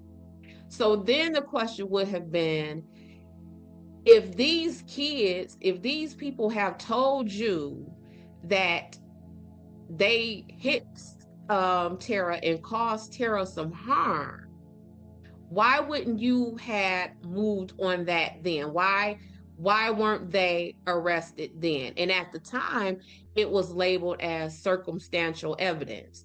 But that is not circumstantial evidence. That is, in fact, a confession. Somebody confessed that, right? So there is that component of it. But that son, he committed suicide, I want to say, like in the very early 90s. So shortly after, kind of. Shortly after, yeah. Lawrence Romero Jr., is that his name? And the deathbed confession came from a guy named Frank Mathola. Well, I have, and that's also another thing with Tara, is that the names, just like how Tanisha and I said we remember reading that it was a black Walkman. You just read it was a yellow Walkman. You just gave the name of a man who you attribute the deathbed confession to. I have that in 2013, a deathbed confession was made by a man named Henry Brown. So it's just all over the place. And some of this has to do with the police running their mouths every so often, throwing out information, and now it's all over the place. Now we don't know what is what. It seems like this, though, like they, law enforcement and people connected to this case actually won't let it go and keep pursuing leads and want to find out what happened to her. Or God, like, I want to say, I don't want to be naive and say find her, like if she's well and still with us, but I don't know, like, to me it just seems like a small town that still wants to find this girl. Yeah, but the problem is, just from what we're talking about, all this conflicting information, they're not going to find her at this point if they keep doing this, because what they're doing is they're putting out information that's distracting. They're putting out information that someone could copycat. Maybe that's why it's pictures, from this side of the country to that side of the country with Tara. That's why we're hearing about a black Walkman and a yellow Walkman. And it's very difficult to follow up on any valuable leads or make any valuable connections when you have essentially tainted the witness pool by filling it up with inconsistent information or just information in general. Because when people hear things, if, you know, Tanisha say a black Walkman, by the time the news get to me, it's a yellow Walkman. Yeah. So it's been too much talk. It's been this, the Oprahs, the Datelines, and the all of that. It's just been too much. And again, that's why I love those Idaho police, because they was like, no, we not talking about nothing. We're not Yeah. talking about nothing. And that situation was solved soon. Granted, we're talking about maybe a decade and a half later where they would have had, maybe different technology and stuff, but this was definitely botched.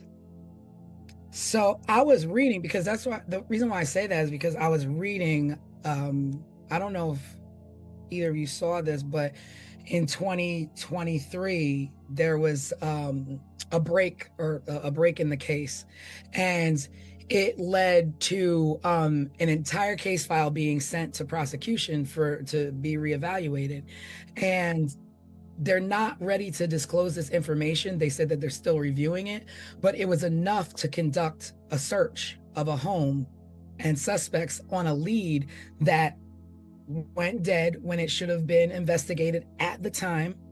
So we're talking about 1980, all these leads and loose leads that weren't followed up because they were busy chasing a photo or busy chasing a sheriff's son or what have you, that in 2023 is like, oh, we looked at some other evidence that was left loosely, and it was enough to get a warrant to search a residence. And what came of that search? Do we know? We don't know. This stuff is under wraps. They're not ready to disclose any of the information. They're still reviewing it. But it's just, to me, like that whole thing where you say, if you have 10 leads, you should at least be at 6. Like, there was so many loose ends that were left in 1980 that are picked up in 2023. Right. That finding this girl, had they been done in 1980 when she went missing, the week she went missing, the month she went missing. And if somebody, I don't know whether it's someone in law enforcement, someone within Tara's family, but if someone would have backed off of that picture and allowed this investigation to blossom, where will we be now in 2025? Where will we be now? We would know where Tara was. Probably so. I believe we would. I believe that picture was distracting and was a roadblock. Was it a deliberate distraction? Was it a deliberate roadblock? Did someone who maybe was involved with Tara's disappearance luck up, and it just so happened that this roadblock was thrown out there, and they was just like, oh shoot, I'm a ride with that. I'm a ride. You know what I'm saying? Like, that picture did a whole lot of harm. And how the picture got out, I don't know if the family, whoever, so the people who found the picture, where did they take that picture? Did you take that picture to the media? Did you take that picture to the police? I'm gonna look it up. I don't know. Right. So if you took that picture to the media, would you have taken that picture to the media to do exactly what that picture did? Distracting at the point that there was, while Tara was riding her bike, there was a group of kids up ahead just chilling, I guess in their cars or whatever, that they're saying, well, this person who is bringing this new evidence to light said that they were basically laying in wait for her, and most likely is certain that these kids that were laying in wait for her up ahead in that road had something to do with her disappearance. And if you found that picture, and you say you found this picture where there was a van parked, would you have cared enough to send that picture to the police? Or do you think that was a matter of sending that picture to the media? It's what I'm finding is that she took it to the police, who then alerted the media, leading to national news coverage.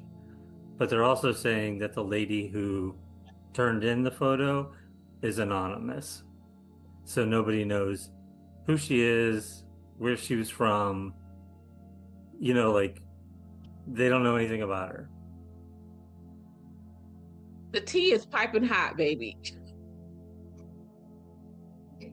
Well, and now makes me think about the Colonial Parkway murders, where you're like, oh yeah, let me guess, anonymous. Let me guess, anonymous. And very much so, like the Colonial Parkway murders, we got some anonymous tips in a case where we're trying to say has a connection with the police. So this is, and then going back to looking in your own backyard, is that this new information that was dug up in 2021, I guess dragged into 2023 as being sealed, and we're not going to talk about it. The evidence that they found at this residence was with I don't know what it is that they found, but whatever it is that they found and whatever documents that they found were related to new suspects in the case, in her missing, was sealed by a district court, by a district judge, and the person that they interviewed was a person who originally said they knew nothing about the Tara Calico's whereabouts and missing, but now in 2021 they have information about this that they're sharing. A mess. My thing is, like 1980 to 2021 to 2023 and in 2025, like what I don't understand. And now you have this information. So you didn't think that this information was of any value 25 years ago? Is that what this, so the person is saying, I don't know nothing about it. So when this person about it, all of a sudden now has information about Tara Calico's disappearance. Now all of a sudden has information, but we don't know who that person is because they're what, anonymous. We don't know who that person is because the reports are sealed, so we can't get that information to know what was found. But whatever was found was enough to say, okay, I think this is worth pursuing.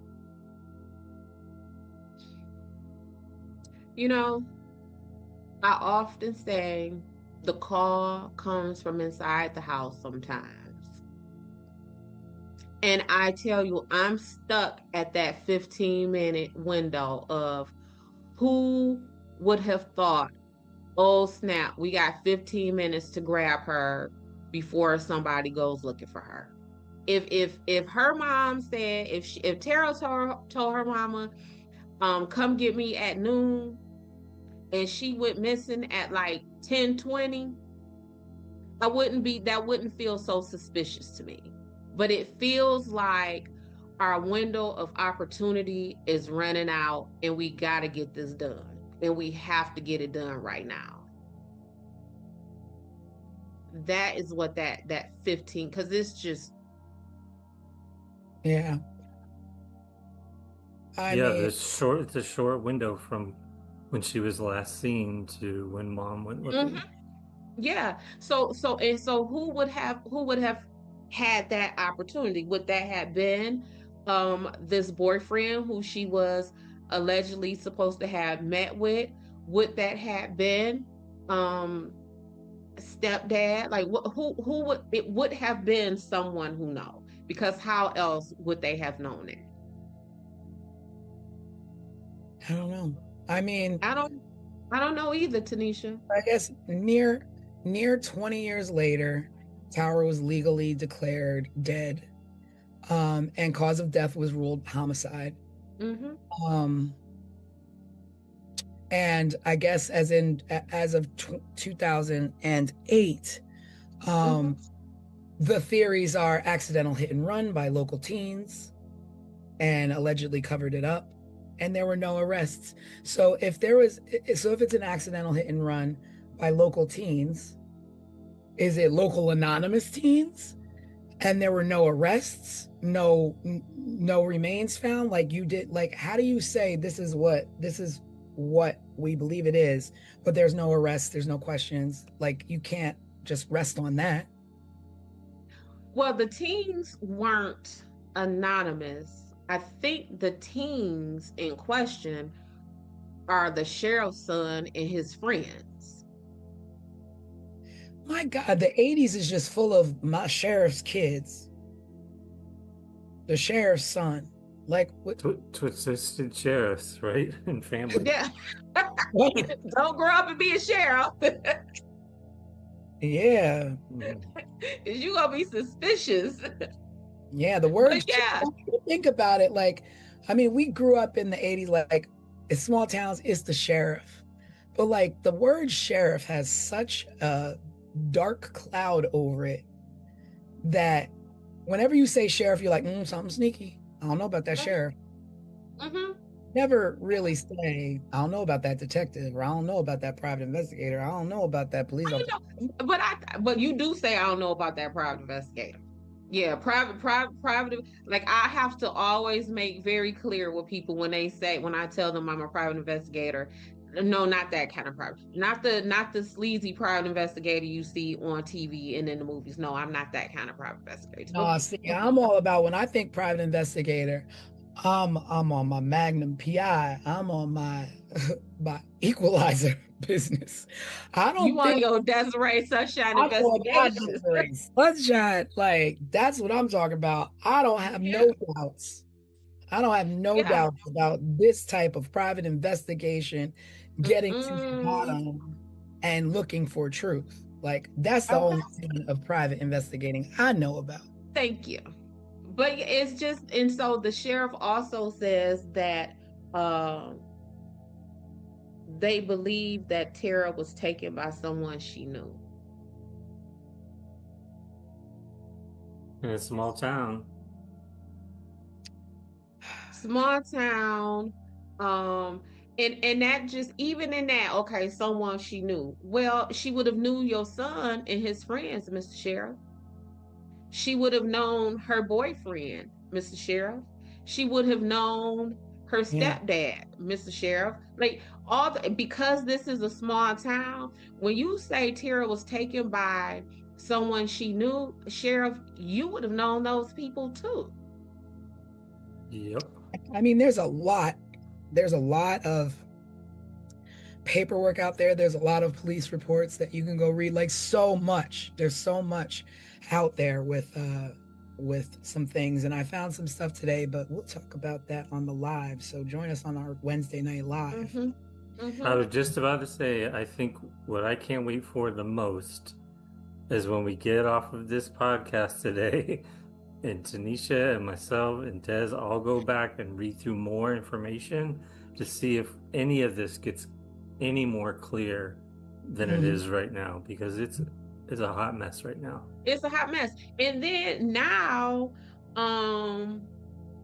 they have been allegedly putting out like bug traps in some mines in the area that would pick up eat at like a decomposing body at different stages of the decomposition. Yeah. And where? You know they're doing in New Mexico? Yeah. Yeah. And you know why they are doing that? Because there was a man who owned 4 mines in that area, who was, let me see if I can find this. Let me look.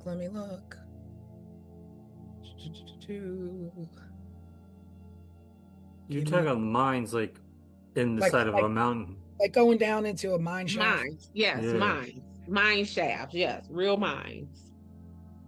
Yes, real stuff. They need to put them in the So there's this guy, his name was David Parker Ray, and he owned 4 mines that he leased in the 1950s.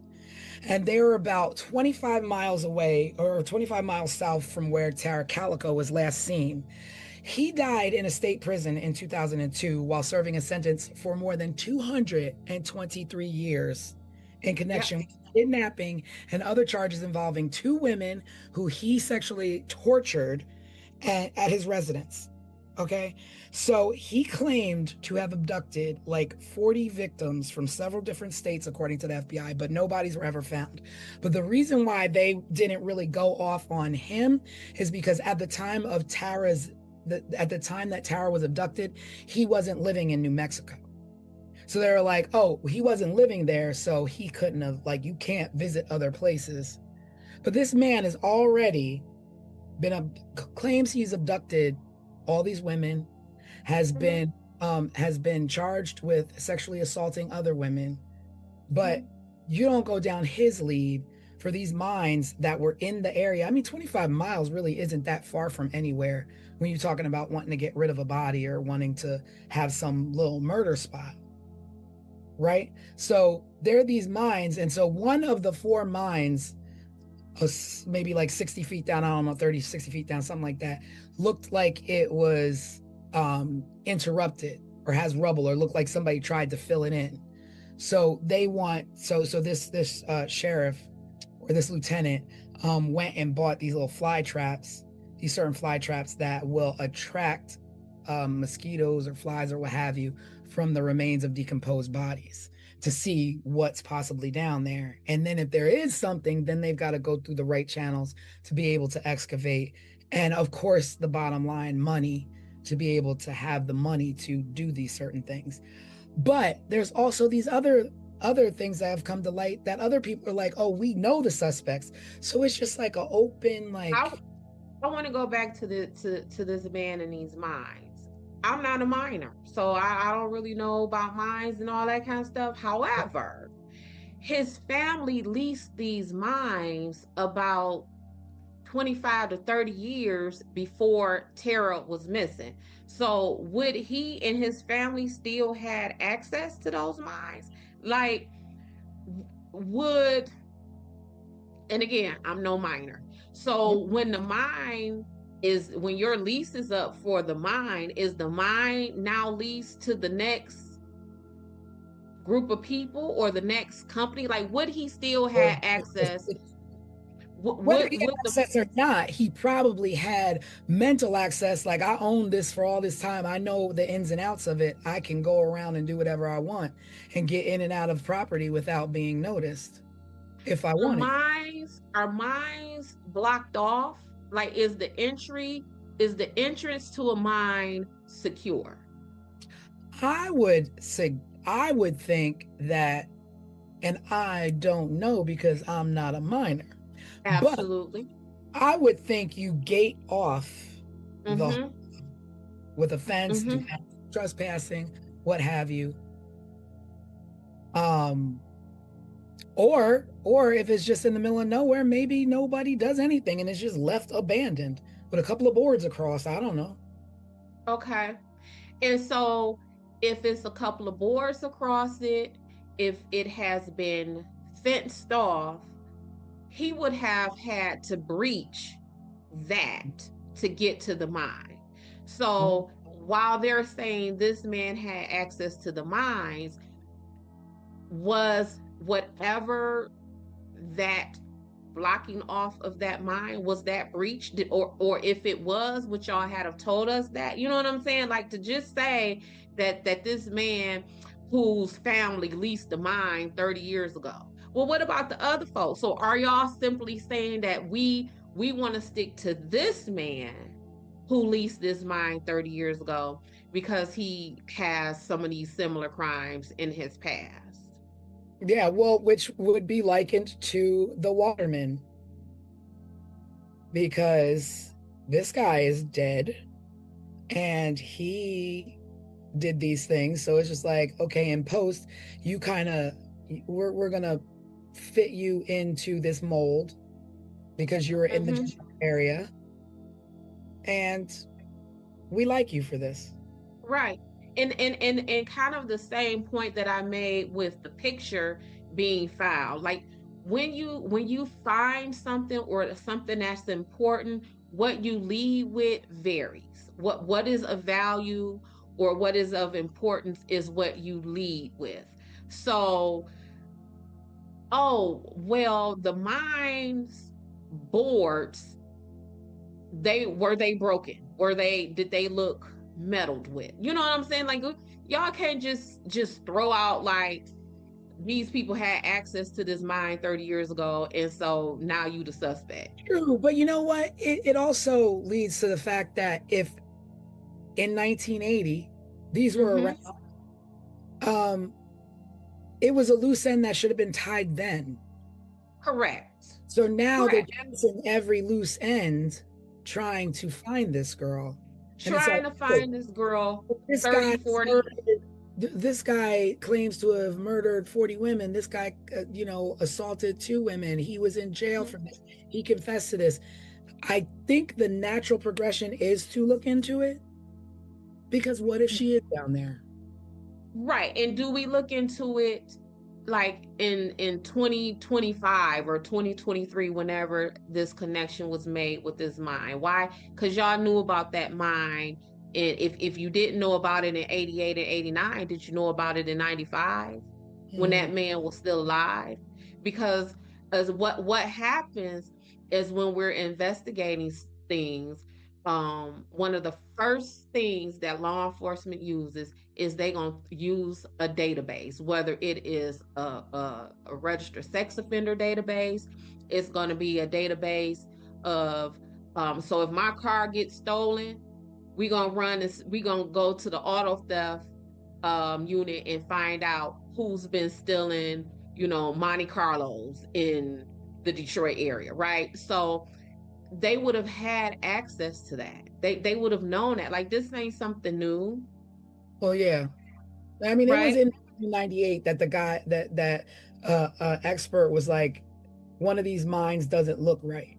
And of See? course, it wasn't because he was like, it doesn't look right because like it was a 60-foot deep mine, but at 30 feet, something didn't look right. Like rubble and stuff was like, as though, okay, so what happened here that and what's below it? So what's Yep. going on there? But they didn't look into it, and there he was like, it looked like somebody intentionally collapsed this mine, but to cover up evidence. They wanted to cover up evidence and collapsed it. But they didn't explore it because they didn't have the money. So you mean to tell me like, oh, sorry, we don't have the money. So if Tara's down there, like, Oh well, oh so well. sad. Like, it sucks to be Tara. Like, nah, y'all go and look for this woman. If that's the case and you don't have money to do it, well, you know what I'm gonna do? I'm gonna be like, is there anybody out there that I can consult, that I can gather up some volunteers to go down and properly excavate this mine so that we can see if this child is down there? And then another Or weird any tip. other victims at that point. If this man said, I abducted 40 other people, you haven't seen any bodies, you haven't found anything, but you find a mine that he owned that looks collapsed at 30 feet when it's a 60-foot deep mine, but you don't go look into it because of Yeah.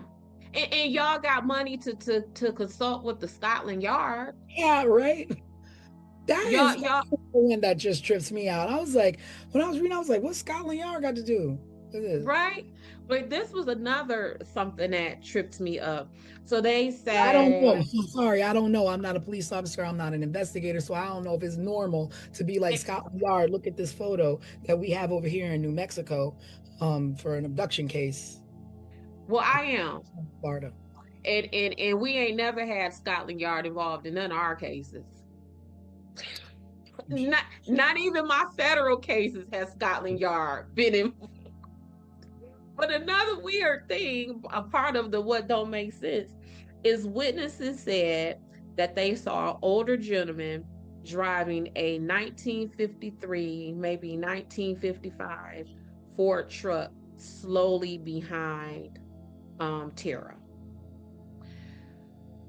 In 1953, 54, 55 truck. And we're talking about is 1989. How difficult do you think it would have been to find a 30-year-old vehicle. Well, So right now, if it is 2025 right now, and our cars now, if you look at them, it ain't too much changed in them right now. But I would imagine that a 1954 vehicle did not look like a 1988 vehicle. yeah. And a quick run through the state's DMV could have shortened that list, because how many people are still riding around in their 1953, 1955 Ford pickups in 1989? Right. If we run it through the DMV, is it a list of 50 people or is it a list of 100 people? But whatever it may be, that will be easy to sort out.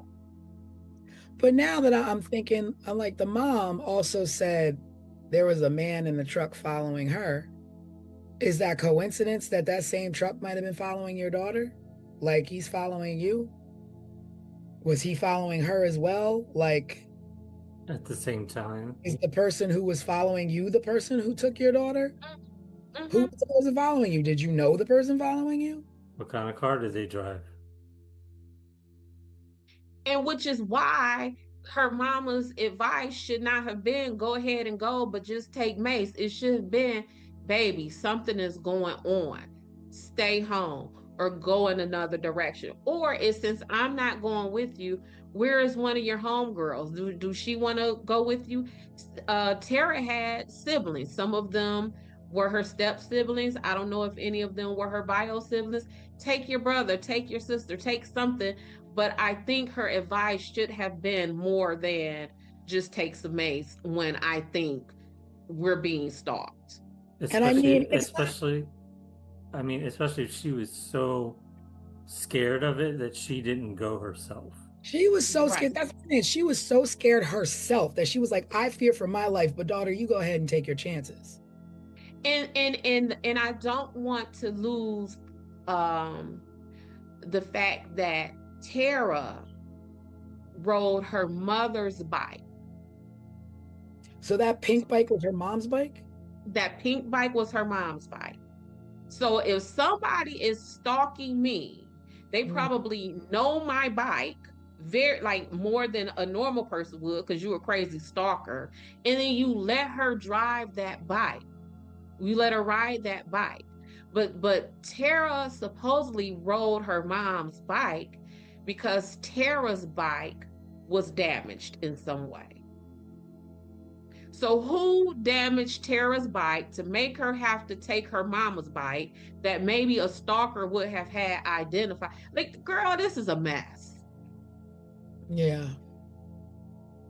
Like, I it's just so unfortunate, because still putting this kind of effort in 10 years, 15 years, 20 years, now we're at up to 35, 37 years of still trying to find this girl, trying to find a pink bike, in nothing but open, like, the road is completely open. I don't understand. Like, dig the mines, check the friends. I want to see your backyards. Looking for, like, everything is gone at this point. Everything is gone. And everything. they're even talking about, like, the witnesses are dead and all that kind of stuff.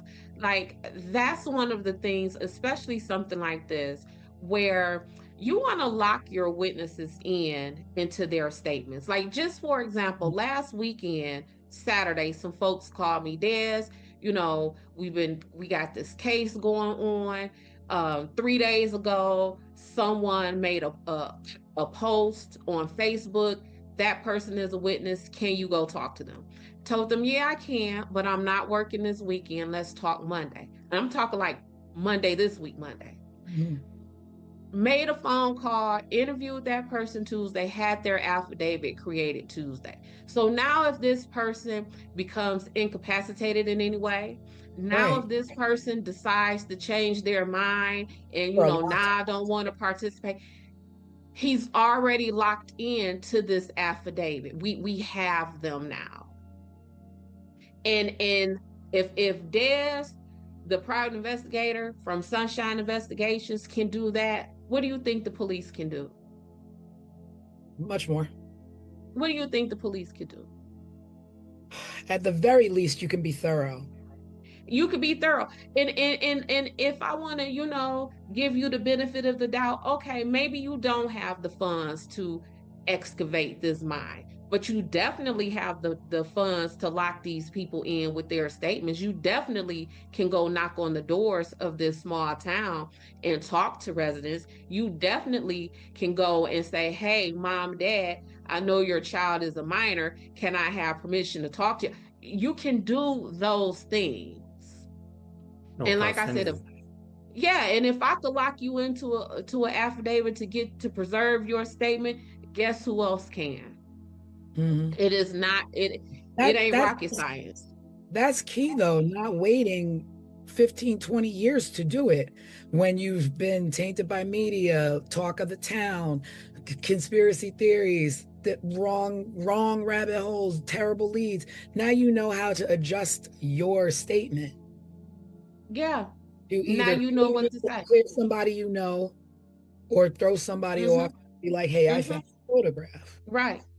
And now, so let's say you have the surviving witnesses and they may have had something to do with that, but your spidey senses may be thrown off because it has been so long, they're now relaxed. So when you approach them, when you talk to them, they don't seem as scared and nervous because again, so much time has lapsed and they're relaxed in their approach and in their conversation of these things versus if you would have spoke to them 3, 4, 5 years, a week after Tara went missing.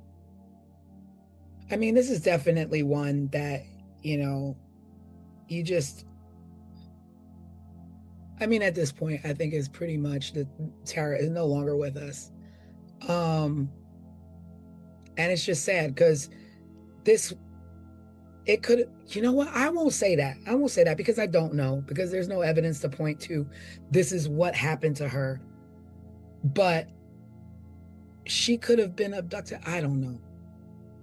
We don't know. And that's what makes me so angry for Tara. And that's why I keep saying this poor baby, because we don't know. And how will we ever know? And I think of all the cases that we've handled so far, this is the most we just don't know. Yeah.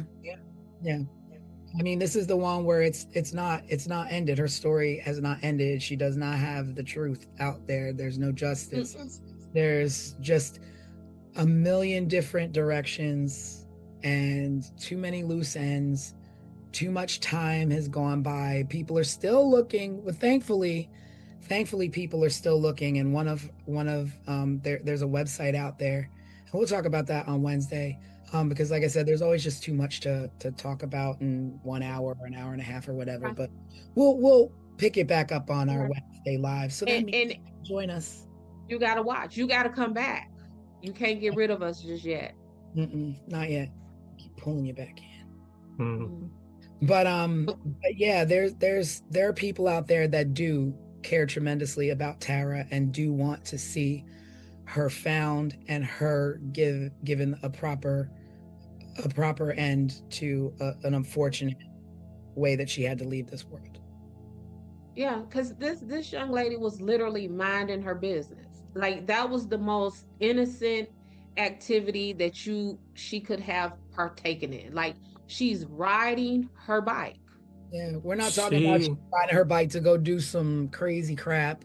She wasn't, messing with anybody, picking with anybody, just being alone, her and the nature, and just wind in your hair and just minding your business, taking care of she's anything like I was at that age. Mm-hmm.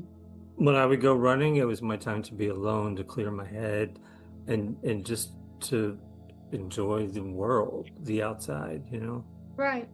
Yeah. She's, I mean, as a parent, if my 19-year-old daughter, if her riding her bike, baby, please go ride your bike, because there's so much other stuff that a 19-year-old child could be doing. And Tara wasn't doing none of that, at least by all the accounts that I have read. She was just minding her business, riding what was her mom's bike, which is Yeah. what she rode her bikes every day. It's like, And y'all out here, doing dirty. It's always yeah, like, y'all out here messing with that girl, and she ain't did nothing to nobody. Nothing. it's like her, we got Kathy and Rebecca and all the other people in the Colonial Parkway. You got, the Ketty cabin. It's like, these aren't people, these aren't the type of people where it's like, that Chicago line, he had it coming, he had it coming. These are innocent people going about their lives, and not saying that just because you had it coming, you need to get it. But these are Absolutely. like, it just makes it that much more enraged when you're going about your daily life. You're a good person, good citizen. I'm pretty sure she'd help anybody in distress. And when it comes down time for her to need help, there are people harming her instead of helping her. Yep. Yep. But yeah. This was. Yeah. I don't like this for Tara. Like this makes me mad. Like this brings out the auntie dares for Tara. And especially when kind of just like, the whole Colonial Parkway thing, where it just so happens that now y'all telling us that the lead witnesses or suspects are dead. So you got the mine dude, he dead. Then you got the sheriff's son, he done committed suicide. Like, and the circumstances behind that, I don't know. We'll look into it. But yeah, at the end of the day, let's look into these things when these people are still alive. Let's not drag cases out because there's no money or there's no funding. Figure it out. I don't know. Figure it out. Start a new task force where you all got to raise money to help these people. I don't know what's out there. We got some money to fund some wars and some all that kind of stuff. And you mean to Blow up tell me that rockets every other weekend in the sky trying to get to the moon that we ain't never been to? But that I didn't say that. But when our children and our moms and our dads come up missing, now you want to tell us is there's no money to move some rocks and excavate a mine to go find them. But we just gonna put some fly traps down there. Yeah. It is what it is. Well, I guess join us Wednesday night live. We will be live talking about the conclusion of the Tara Calico case and some other current events that I'm sure will be going on. And this one again in the books for Drop the Ball. Yep. So Wednesday night, be there, be square. Yeah, maybe we'll. Did y'all see what I did with that? You did. I did that. Maybe we'll give a little hint on our next case. Yes, maybe. Or maybe you have to tune in and subscribe, get your notifications. That's for sure. The next episode is coming. All right. Well, until next time, you can always find us here on all of our social media. You can always visit the website for more information, 15minutesofmurder.com. And we'll see you next time. Tara made me sad, y'all. Yeah, me too. It makes me sad. Yeah. Bye, everybody. Bye, everybody. We'll see you next time. Subscribe, share, and remember, someone is always waiting for answers. This was 15 Minutes of Murder.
In May of 1980, a woman walked out of a hospital into a parking lot in Orange County, California.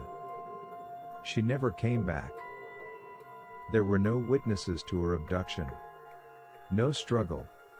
No suspects. But for the next 4 years, someone kept calling her parents. And whoever it was, spoke, as if she were still alive. This is 15 Minutes of Murder.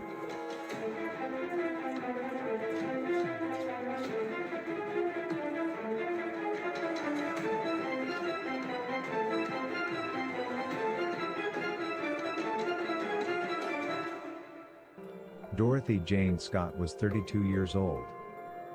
She was a single mother to a 4-year-old son. She worked as a secretary at a small company in Southern California. She lived with her aunt who helped to care for her child. Friends described her as cautious and reliable. A dedicated good mom who was protective of her son. There was nothing reckless about Dorothy Jane Scott. Which is why when she told people she was afraid, they believed her. I'm watching you. I'm going to get you.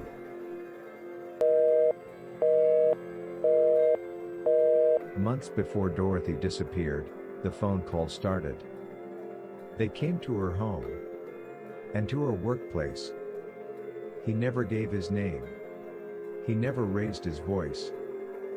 Instead, he spoke calmly, confidently, as though he already knew how this would end.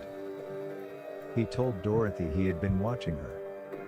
That he knew where she went. That he knew what she did. Eventually, the calls escalated. I'm going to get you. On another call, the man told her something worse. You're going to die soon. Dorothy was shaken and terrified. She confided in co-workers. She told family members she believed someone was stalking her. No police report was filed. On the evening of May 28, 1980, Dorothy attended a company meeting in Anaheim with 2 co-workers, Conrad Bostron and Pam Head. After the meeting, Conrad didn't look well and his hand was painfully swollen. Dorothy and Pam offered to take him to the emergency room at UCI Medical Center. Doctors later determined Conrad had been bitten by a black widow spider. Dorothy and Pam waited for several hours. Shortly after 11 p.m., Conrad was discharged. Dorothy offered to retrieve her car and bring it closer so her co-workers wouldn't have to walk far through the parking lot. Before heading outside, Dorothy briefly went to the restroom. Her co-workers waited near the hospital exit. Minutes passed and Dorothy didn't return. Concerned, both Conrad and Pam walked toward the parking area. That's when they saw Dorothy's car. It was moving fast and the headlights were so bright they couldn't see who was behind the wheel. The car sped past them, made a sharp turn, and exited the parking lot. Dorothy was nowhere in sight, and she was never seen again. Santa Ana police discovered Dorothy's white Toyota station wagon fully engulfed in flames at approximately 4:30 a.m. the following morning, roughly 10 miles from the hospital. Dorothy was not nearby. Her keys were missing. There were no clear signs of a struggle. Days after Dorothy vanished, her parents' phone rang. The voice on the other end did not introduce himself. He said, I've got her. She's fine. Over the next 4 years, the calls continued. The voice was always the same. Sometimes he claimed Dorothy was fine. Sometimes he accused her of infidelity. Sometimes he spoke as if she were still alive and with him. He never identified himself. He never admitted to killing her. He simply called, and spoke, and disappeared again. More than 4 years after Dorothy disappeared, construction workers discovered human remains in a wooded area near Santa Ana, California. The remains were identified as Dorothy Jane Scott. Due to decomposition, an exact cause of death could not be determined. No arrests were made. After her remains were discovered, the phone call stopped.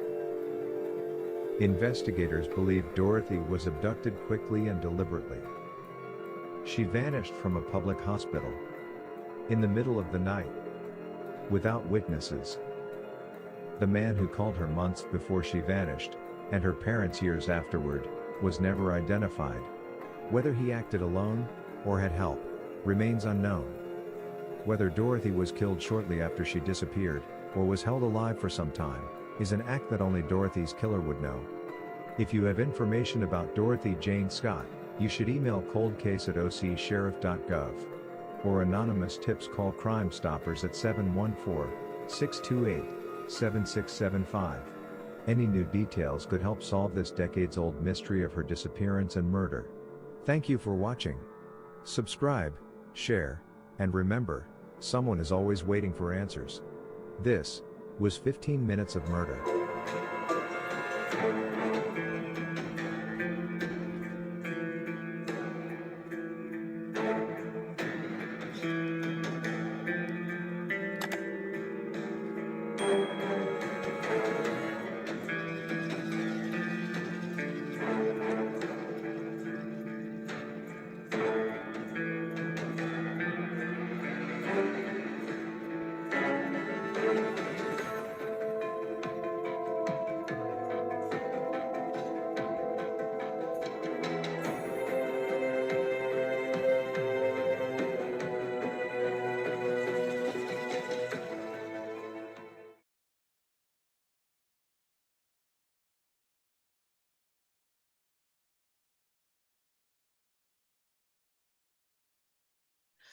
Dorothy Jane Scott was a working mom. She loved her son. She showed up for her friends. She did everything right. But for months, someone was watching her, calling her, telling her exactly when she'd die. Then she vanished. No struggle, no witnesses, just the terror she'd been living with, finally catching up to her. Welcome to 15 Minutes of Murder.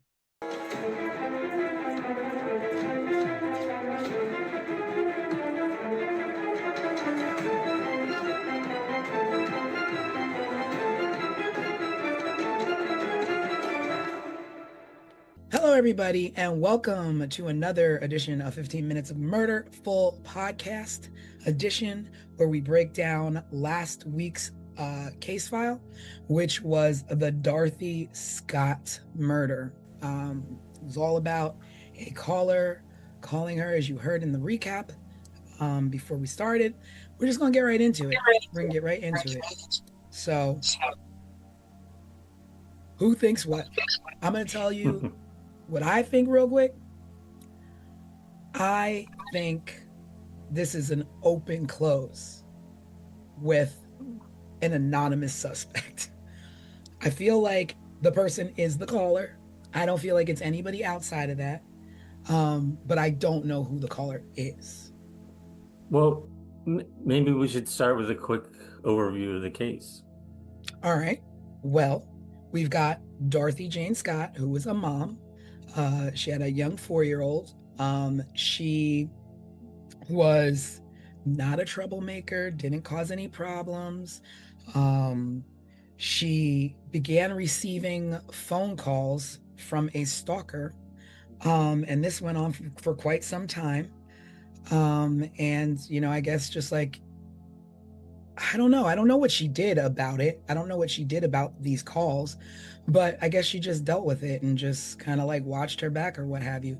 But one day she was at work, she was with 2 coworkers, and one of the coworkers got bit by a spider, and they didn't know that at the time. The coworker just didn't feel well. So she was like, let's go to the emergency room. So her and a coworker and the one that got bit by the spider go to the hospital. At the hospital, he gets treated. It's late at night. It's like 11 o'clock at night or something like that, or 10, 11 o'clock at night. They're at the hospital. He gets released. They're all walking to the, I guess, to go home and get dropped off. But Dorothy's like, let me run to the bathroom really quick. And the other 2 were like, okay. And she's like, I'm going to go get the car so that you guys don't have to walk far. So they're like, okay. She goes to the bathroom. She leaves to go get the car. That's the last time they saw her. They're waiting and waiting. Dorothy never shows up. So they go out to the parking lot to look for her. They see her car approaching them. And I guess they're thinking like, oh, here she comes. But the car was driving really fast. The car drives up to them and makes a turn and drives out of the hospital parking lot. And she's never seen again. She never comes back. They wait for her a little bit. She doesn't come back. So then they call the police and they're like, listen, we were, at the hospital. Our friend went to get the car. She never came back. We don't know what happened. And then in turn starts a great search for her. The crazy part is that the calls never stopped. The person who was calling her and stalking Dorothy was now calling her parents and saying crazy things like, she cheated on me, or she committed, she was, I can't think of the word, infidelity related Mhm. things. He would leave. He would say, oh, I have her, or she's fine, crazy things. And I mean, the calls were never long enough for the police to, trace them. And, it's 1980. 1980, yep. So, like, what can they possibly do? I don't know how calls are traced back then, but they couldn't trace the calls. So it went on and on and on for, I don't know if it went on for the full 4 years, but 4 years later, they found skeletal remains about 10 miles away from the hospital that turned out to be Dorothy. But also another crazy thing is that the night that she was taken, police found her car burning on fire miles from the hospital. So Yeah. strange. Can I share really quick? Yep. So about these phone calls, because like even on this week's live, I was like, technology to trace these phone calls would have been hell if it existed at all. So I Yeah. did a Google search on how a call would have been traced in 1980. So it says in 1980, tracing was a manual, physical, and a slow task for telephone technology. The rapid automated tracing that we know today came later with digital systems. So back then, to trace a call, they had to follow the physical connection back from the receiving subscriber's phone. I don't even, I that's, don't even, absolutely. Like, what? Mm-hmm. You always hear like in movies and stuff, they're like, make sure you keep them on the phone long Mm-hmm. enough yeah. for us to be able to trace the call, right? But Yeah. what does that mean? Like how What does that long? mean? Yeah. Like you always, yeah, And we grew up learning like, oh, we got to tap the phones, but what does tap the phone what mean? does it? And even just reading this, I'm thinking. Remember, like in the movies where you see the people plugging it, Yeah. like the one movie with Angelina Jolie and her son was missing, and she was an Oh, operator, the and they chain just thing? and they just sit there and plug the thing. That is Yeah. what I'm thinking as I'm reading this. Like, how could that have been traced in 1980? So that was a tidbit of the information and background I don't of. know. And the beauty of back then, well, I don't want to sadly say the beauty of it, but is that we knew that. We knew there was no such thing. Like I can call somebody and get away with it. And Yeah, then, that's what we did as kids. slowly things, Yeah, I yeah. think in the late 80s or whatever, or early Mhm. 90s, it's like, oh, star 69 them, you can find out who Yep. called you. But, early 80s, that was not, Yeah, you because couldn't star we were 69 sending, anybody then. yeah, like we were sending pieces to people's houses and hello, is your refrigerator running? And hang up, Yeah. like goofy stuff like that. And that Yeah. would have been in the later 80s. This was in 1980. Yeah. Mm-hmm. So yeah, that would have been difficult. Um, Yeah. I y'all know me. I want to look at the whole picture Mhm. of the case. But let me first say this. So when I was growing up, there was a neighbor I had, and her name was Dorothy, and I love me some Dorothy. And so I started calling her Mama Di. I think everyone in the community started calling her Mama Di. And so as I was reading about Dorothy, she became my Di. And so in my notes, it started off as Dorothy, but as I learned more and more about her, it became just Dot in my notes. And let me tell you about some of the things about Dot that was just like, Mhm. okay, Dot, you my girl. She was 32 years old when she Yeah. disappeared. She had Sean, her son, who was 4 years old. 32 and a 4-year-old kid. And we're Mm. talking about in the 80s where people may have had children younger, right? Yeah, for sure. Right. So the median age for a first-time mother in 1980 was like 25 years Mhm. old. So that kind of tells, Yeah, you know what I'm saying? Aside from maybe any infertility issues that she may yeah. have struggled with, like just that, that delay in motherhood was like, okay, Dot, what were Oh, you she had a doing? plan. You were doing some other things. And so she worked as a bookkeeper at the store where her and these co-workers worked at. Mhm. So that was where they worked. They worked at the store that her dad once owned.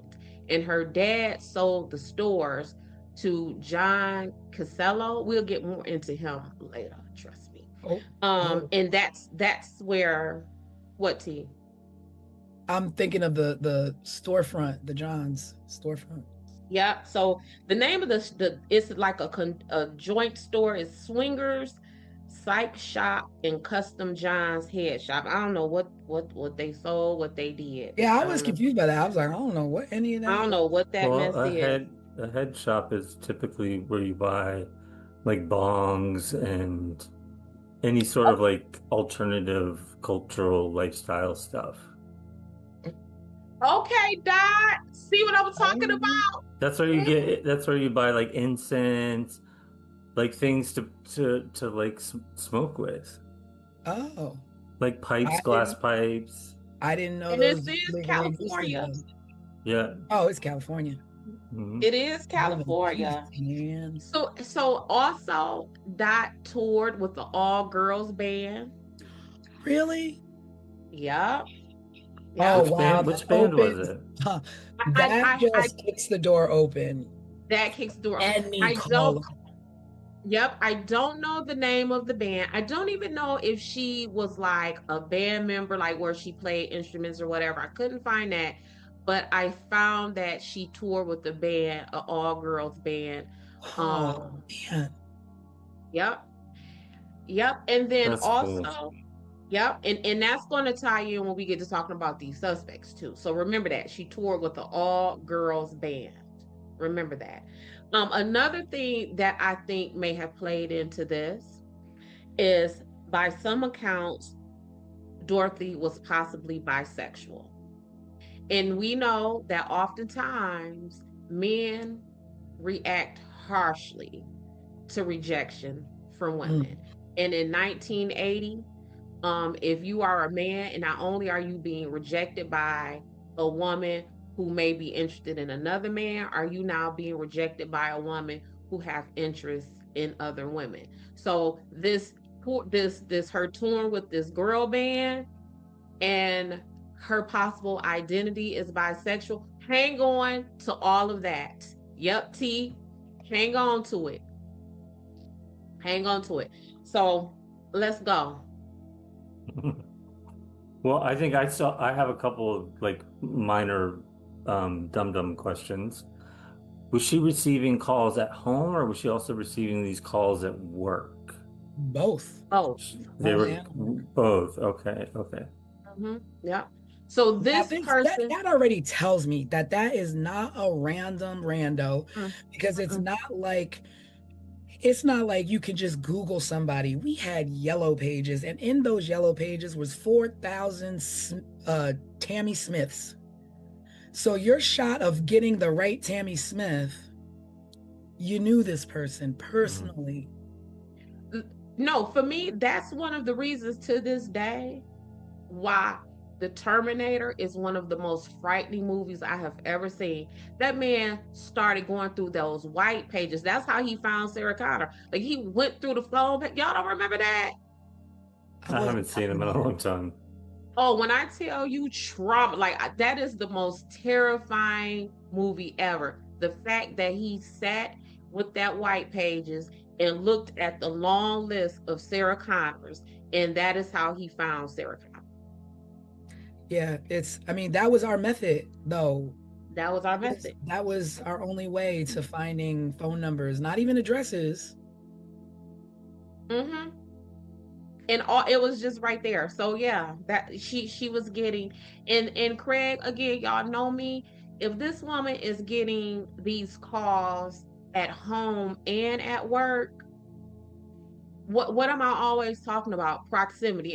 Don't no stranger know that. Don't no stranger know where you are at home or at work. Yeah. Well, And one of and the then eventually the parent knew how to call the parents too. Yeah. And one of the callers called her while she was at home and was like, I got a present for you. Go outside to your car. And when she went outside to her car, there was a dead rose on the trunk of her Oh, car. right. Yeah, I remember that, Rose. I remember that that I was trying to go down that road because it was like conflicting about people's recollection of that rose, but And the cause, so she went missing in late May of 1980. I want to say like May 28th or 29th. And the cause started in October 1979. And wow. so they were coming to her house and to her work. And she reportedly told her mother that the caller's voice sounded familiar to her. But I would imagine it would, because only someone familiar with Right. her would know Right. where she was. And even when she disappeared, they would have known what clothing item she had on. So it definitely was someone who she Yeah. would have known. Now, like at that point, like I couldn't find like what she did about it. Like, did she do anything about the I don't know. calls? Like, But see, report them, or I mean, what she had done. I think you just kind of live with it. You would kind of live with it, because we just talked about how these calls were untraceable when we were growing up and we could do prank calls, right? So in 1980, you get a prank call or a call like this. What do you do with it? Do you report it to the police? They don't seem to have been able to trace that or trace it in time. So do you just live with that? Yeah. What do you do with it? I mean, I would definitely be terrified, with a 4-year-old and these kind Well, of she was. yeah. So and and she was terrified. So I found that she moved at least 3 times. oh wow. Then she definitely had situational awareness where it's like, Yes. I'm probably not going to be safe here. I need to take my child and go someplace safe. And she did the right things to protect herself. That she thought about purchasing a gun, but she was afraid that Sean would find it and, gun safety there. So what she ended up doing was taking karate classes for self-defense. Wow. So This makes me even more sad than I was. Yeah, so she was definitely doing some things to try to prevent this. I feel like it's when we do these deep dives that these people go from being a story that we're just telling the overview of what happened to like to real human beings where she was doing everything correct. She was scared. She was trying to protect herself and her child. That's more than you'll ever hear from any other source, right? Yeah. And it's crazy because I just recently, the show that we're trying to put everybody onto on A&E, Crime in Progress. I don't want to give it away in case, you haven't seen this show. This show is like, check it out if you can, on A&E, Crime in Progress. But I watched the latest episode. Did either of you watch the latest? I've only seen 2 episodes so far. Okay, this last one, if you thought 1 and 2, this last one, and all I'll say is listening to you talk about Dorothy is reminding me of the woman that was in the case, the latest episode. And I'll say that is because this woman's top priority, and I could see Dorothy's top priority was her child. And there is nothing more heroic than a mom that puts her life before her child to try and protect that child by any means necessary at the time and the resources that you are given. And it seemed like she tried moving. She tried to thought about a gun. She took lessons to be able to defend herself, to the point that maybe she even thought that she could protect herself that night in the parking lot, That night in the parking lot. walking to the car. But let's rewind and what took her to that parking lot. So she was at a meeting with some coworkers. This guy, Conrad Bostrom, his arm or hand or something started to appear red and swollen. So Dorothy being Dorothy, all of the things that we're talking about, my homegirl died. She said, let me get you to the hospital. Complete nurturer. The person who went along with them is Pam Head. At the time, Pam was 18 years old. Now, what strikes me about Pam... Oh, wow. I didn't realize Pam was that young. I don't... Exactly. That's my point. So while I was doing all of my research for this, they kept saying Pam, 18 years old. Pam, 18 years old. No one said Conrad Bostrom was 32 or even how old Dot was. So it just kept bringing my attention back to Pam. So while they were at the hospital, Pam says, I didn't leave Dorothy's side at all. But then there's some conflicting reports about how true that is. And I was thinking, if we're in a hospital emergency room visit, what you mean you ain't leave somebody's side the whole time? Like, that's a long wait. You didn't go to the restroom. You didn't go to the vending machine. They were there for a little while, right? You would imagine, like, yeah, you would be even at a suburban hospital, a ER visit is generally long. It's long enough to where you might need to get up and go stretch your legs or in this day and age, I have never been to an emergency room visit that was like this. I mean, they still haven't gotten it together. Yeah, and that's what I'm saying. Even in the suburbs, is generally a wait long enough to where you might want to get up and walk and stretch. You may want to go grab a soda out the vending machines or whatever. Those old hospital vending machines, boy, I remember those. Yeah, hot sandwiches and the all of that that were hot. Yep. And if they're in the waiting room waiting for Conrad, one of them may have went to like the nurse's desk to get an update or something. But you ain't sat in the emergency room with someone and sat and stood by their side the whole time. I mean, I guess that is also a weird detail as well, because like, why would that even why would that be a thing? Why do you say that? So after but then also, what does that insinuate? I didn't leave her side, so what? She didn't interact with somebody. I did. Like, what does that detail? I didn't leave her side, so maybe I didn't call someone and inform them of her whereabouts. I didn't leave her side to call someone and tell them she's on her way to get the car. See, Craig, this is why we got a crime expert, because I wasn't. Yeah. I'm like, but why? These did not cross my mind. Yeah. Yeah, I didn't even think about that. Yeah. I really did not think about her doing anything like that. And the reason why it struck me, not only just because that's information, like, why would you volunteer that kind of information? But one of their co-workers is the sister of one of the alleged suspects. Oh. Man, like, see, I couldn't. Like I said, that's why we have an expert, because News to me.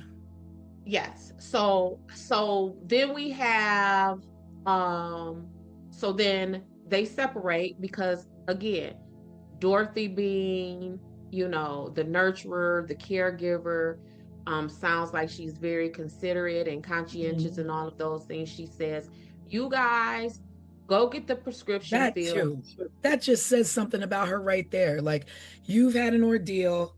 You just were seen by the hospital. Don't worry about it. I'm gonna go get the car. Still I'm being going, a nurturer. I'm going to go and get the car and I'll bring it around. Wait a minute. Okay? As Pam, I would have even been like, no, I don't, it's late. Don't go by yourself. I'll come with you. Like, you shouldn't go by yourself. Like, I'm not like. Now pause. So there are some conflicting stories of whether baby Sean was with them at this meeting, because what happened was they had to stop after they left the meeting, Right. going to the hospital. They stopped at Dorothy's parents' home. So it's conflicting reports from Pam whether or not Sean was with them at the meeting and Dorothy went to her parents' house to drop Sean off. And then the other version of the story is they stopped at Dorothy's parents' house so she can see Sean because she had been at this meeting and she was going to be gone even longer because she was going to the hospital. So let's go back to this hospital. So as Pam and what's his name, Conrad, are waiting for Dorothy, it's taking her a while to come. They're standing there waiting. So when they finally see her car comes barreling towards them, headlights blaring, and just takes off. They wait almost 2 hours. Well, now I thought they said that I read that the reason that they waited was because they thought maybe an emergency happened with the son and she just flew home real quick. But we don't have a text, we don't have texting there and be like, yo, I got a problem. I got to run home really quick. But still, why not just stop real quick and tell them that? Right. Or if you thought that, why not call her parents? Yeah. And I'm gonna tell you why. That store that they worked at, that they were all co-workers at, Dorothy's dad used to own that store. So they would have had her parents' contact information. So they could have called them. But why wait 2 hours? And Tanisha, that's a long time. And I immediately thought about if this was you and I, right? It's not normal Dorothy behavior. Yeah, and I've never met your mother, Tanisha. And whenever we're talking about your mother, I'll always refer to her as mommy or how's mother doing. And I do that because I know your relationship with her. Yeah. There is no way in HE double hockey sticks that you finna come up barreling past me in your car and I'm gonna wait 2 hours before I call your mama. And I know and we just left your parents, like your relationship with your parents and your family is that tight that we just left their house for you to visit them. Yeah. And what I do know is easy to do back then, because we weren't that archaic, is to call yourself a taxi. Call yourself a taxi. And go right back to the last address you were at to make sure she's okay. Because she took you to a hospital to make sure you were okay. You were okay. But you don't even have to do that. You know her dad's phone number because her dad was your boss. Well, that explains how this person knew the parents' number after she disappeared, right? Yep. So a few hours after she was last seen. So I think they checked out of the hospital at like 11 o'clock that night. And then at like around 4:30. Wait a minute, because that we don't really know specific timelines, but now you say if they checked out at 11, right? And they were at work. I mean, typically work is 9 to 5. So they must have been at that emergency room for a long time. Well, I they think they were at like a work event, like a meeting or a Mhm. party or something, right? Yeah, but it's a store. So let's say the store may have closed at 7 or 8 o'clock. Like, Mhm. because that's generally what time stores close, 7, 8, 9 o'clock, right? Not a head shop. What Oh, time would they oh, close? because All night they would like, stay oh, open. really? Oh, I mean, really? not always, but they're gonna stay open later. Because they got It's kind of like when you see a smoke shop nowadays, right? Like Mhm. where you buy vape pens Well, and I stuff like mean, that. They're usually post COVID, open. everybody's home at 8 now. Mhm. But So back so then, yeah, mm. at least 9 o'clock, 10 o'clock, probably. But Dorothy wasn't just like an employee, like a cashier or a stocker or something. She was a bookkeeper. So she worked on the administrative side Mhm. of this business. So maybe Pam and Conrad did too, because maybe it Yeah. was like, because going from what Craig is saying with the timeline, someone would have still been at the store working. So the store wasn't necessarily closed. Is that what you're saying, Craig? I mean, that's what I would think, just knowing how a head shop would Mm-hmm. operate. Yeah. They're gonna stay open kind of late. It's like a liquor store. They're gonna stay open kind of late. Mm-hmm. So either which way it go, whether we know the exact time or not, I think our point remains true that this was a ER hospital visit, and those people weren't there for 45 minutes. They probably wasn't even there just for an hour. They were there for Yeah. for a while. Yeah. Hmm. Yeah. So they checked out around 11 o'clock, and then at 4:30 in the morning that Mm. next day, a a uh, a resident called 911 and reported smoke coming out of a nearby alley. The police get there and they find Dorothy's car on fire. Mm. According to the police on the scene, they say that whoever um, was in that vehicle, they left in a hurry. The driver's door was still open. They believe that an accelerant was used on the passenger side of the Oh. vehicle, and that the entire interior of the car was destroyed. So that car was on fire for quite some time. It was on fire quite some time, but why is the accelerant only on the passenger side of the car? Unless Dorothy To was. make sure any evidence that was there burns up. So, but why the accelerant specifically on the passenger side of the car? So that's telling me that possibly Dorothy was forced into her vehicle, Mhm.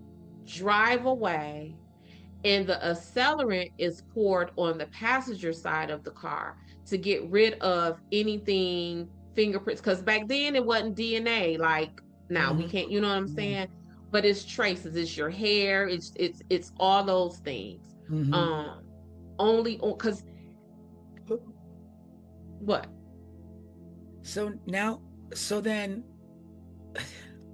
I'm like, I kept thinking that it was one person, but it never dawned on me that you take somebody in their car and then you bring it to an alley and you set it on fire. Now, I don't know what you did with Dorothy. I don't know if you hit her. I don't know if you killed her early, but a body is heavy. And so, where is this body? Did you transfer it to another car? Did you take, like, what did you do with her? Because now you no longer have this vehicle. So what is your means of transport now that you have a body of a woman who, if you did not hit her, she's screaming, she's yelling, help me, help me. So she couldn't have been doing that because people would have heard. So what in the world happened? Was she Well, in the car? They didn't even see her because the two in the parking lot said they didn't see Dorothy in the right. car. So did somebody take her car? Did Dorothy Was it more than one Well, person? yep. So back to what I'm always talking about with proximity. So they were saying that from people who would have been milling about in this parking structure wherever Mhm. she parked, that no one reported hearing yells and screams. Mhm. So that tells me that either she didn't yell and scream because she knew that person, Oh, yeah. or she didn't yell and scream because the person was so much larger or stronger than her that they may have overtaken her before she was able to do so. But Or keep could have leveraged information that we know your parents and we have your son, and if you make a noise, then we're gonna harm them.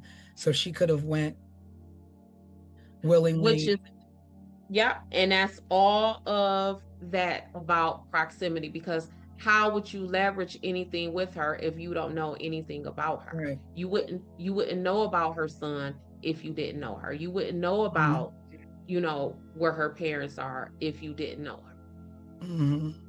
I mean, because typically, I guess you could just a regular old stalker might be able to do that and know those things just from like just stalking.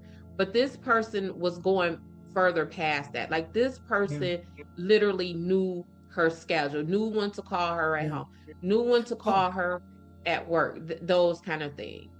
and that other crazy detail was that the person who did it knew when Dorothy went home to stop to either check on her child or drop her child off, Mm-hmm.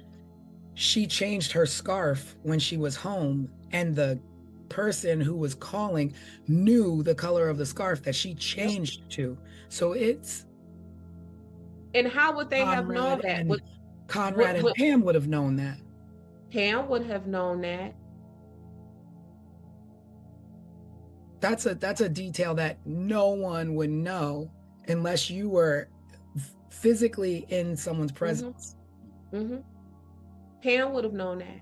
Yeah. And see, my suspicion at first was heavy on Pam and Conrad, but then Mhm. it became less on Conrad because I wanted to give him a little bit of grace, because how do you fake a Black Widow spider? Well, Like, I mean, my it's brain just could, California. You could find a spider anywhere and put your finger there. yeah, but you know, again, I'm from Detroit. I think of Black Widow spiders to not be played with. Like Yeah. from what I Especially in understand the about, 80s, we knew Black Widow yeah, spiders like was a out. Black Widow.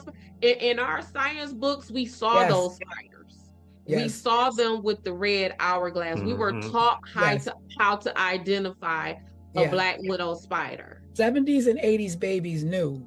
Girl, Don't we was play hip with- to the Not like game. we had them all in our backyards, but for some reason that was a universal American fear was of Black Widow A spiders. Black Widow spider. Baby, we knew. Wasn't the Spider Man? Did he That and get bit by? Diamondbacks. Like, don't mess with the snakes and the spiders. That's what Baby, we we did growing knew. up. Growing up, we knew what a Black Widow spider was. We knew what a rattlesnake Yep. looked like. We knew all of that. Yep. Yeah. So in my That's strange mind, now that I think about it. what'd you say? That's strange now that I think about it, because maybe the only people who need to really worry about that is on the West.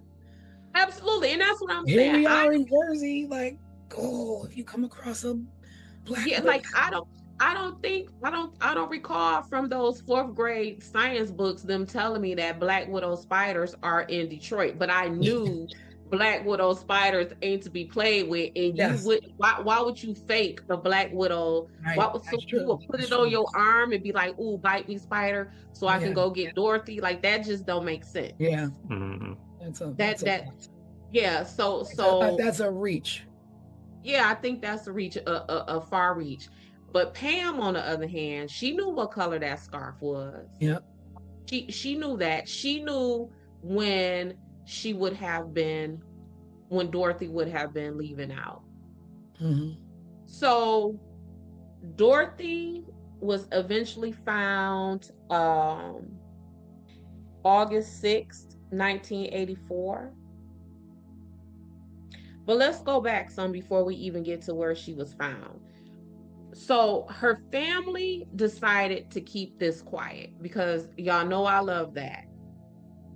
What do you mean, They like didn't. the investigation or What'd you say? the investigation or the the investigation, all of that, and for the same reasons why I say, like, it's a fine line between broadcasting something to get leads from the public, with now you have released so much information, you have said so much, now we got copycats, now we got false leads where we're wasting our resources and all of that, like in Tara, where everybody's now calling and everybody's finding pictures now. Yep. So her family decided to keep everything quiet, at least at first. No leads were coming in, no developments in the investigation. So the dad, Jacob, decided to take it to the media. And when they took it to the media, what happens? Here comes the phone calls. But the phone calls didn't start until after Dad went public. The call, so the call stopped when Dorothy was abducted. Went missing. Then they came back a week after her disappearance with this person calling her family, taunting them, saying things to them like, I got her. So then they kind of slowed down. They would come in waves. So Dad goes to the media and, start to put a little bit out. Not a whole lot. Just, hey, my daughter, help us out here. So after he did that, what happens? The editor of the newspaper got a phone call. Oh, convenient. Yep. And the person on the phone call told the editor, she was my love. I caught her cheating with another man. She denied having someone else, so I killed her. The editor said that this person, it did not seem like a hoax because this person started talking about the scarf, where we just said no one knew what color the scarf was. The editor said that the person's voice sounded to be Black and Southern. Now, at the time that Dorothy disappeared, Sean's father, Dennis Terry, was in town visiting. Guess where he's from? Missouri. I ain't never been to Missouri. I don't know if I've ever met anyone from Missouri. But I'm wondering, do people from Missouri have Southern accents? I think they have an accent. Yeah. And if you're from California, right? Like I go when I'm traveling for work, depending on where I'm traveling to, people always ask me, "Are you from down south?" Right? And I'm from Midwest, so I would imagine if you calling people from California and you're from Missouri, you're going to sound Southern. Yeah. And depending on the tone of his voice, he might even sound Black, right? So then the calls kept coming to Dorothy's family every Wednesday. Only on Wednesdays. For the next 4 years until she was found. Wow. But they only came during the time when Dorothy's father was not home. So the only person who was receiving those calls. Know that somebody. So see, I was thinking like maybe the calls were hoaxes, but no, those calls are from inside the house, so to speak. Somebody literally. Yes, from inside her house, inside her immediate circle. Yeah. So, and they only called when her dad was home. And that's like, why would they fear that the dad will recognize this person's voice? They call when the dad was not home. Yeah, they called when the dad was not home. Okay. And why would that have been? Did they fear that the dad would recognize their voice, or was this just an attempt to further terrorize the women of this family? Mm-hmm. That's a sick person. Sick. Sick. And when Dorothy was found, the first call that came to their family after she was found was something like, um, is Dorothy home? You know she not home. Yeah. You know, Because because you got her. You yeah. did this to her. And you call us to ask us, is our baby home? I can't That's imagine like laughing in mom their for 4 face. years. Laughing in their face, taunting them, like, And again, let's talk about the time, right? So yes, the calls are coming in on Wednesdays, but do you not answer your phone on Wednesdays? You don't know what's on the other end of that phone. Yeah. Because by now maybe Sean is in school. Are they calling from school to tell you that Sean is sick and you need to come get him? Or it could just be any kind of emergency. Do you not answer the phone? I'd be scared to even send Sean to school. Yeah. I was just thinking, that's what I was thinking. I was like, Right. you harm the mom, so then what is the intention of the point? And obviously it was not the son. Like, the child was not a factor in this, because I mean, all you did was punk out and keep calling her parents. Or parent. Yeah, her parent. So back to when Dorothy was found. So she went missing in May 1980. Her skeletal remains were found in August of 1984 by a construction crew preparing to do what, y'all? Lay telephone lines. Wow, the irony.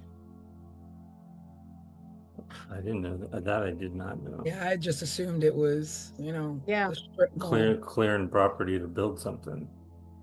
Wow. Now, the land that she was found on was owned by someone. No. It was owned by the man who now owns the store.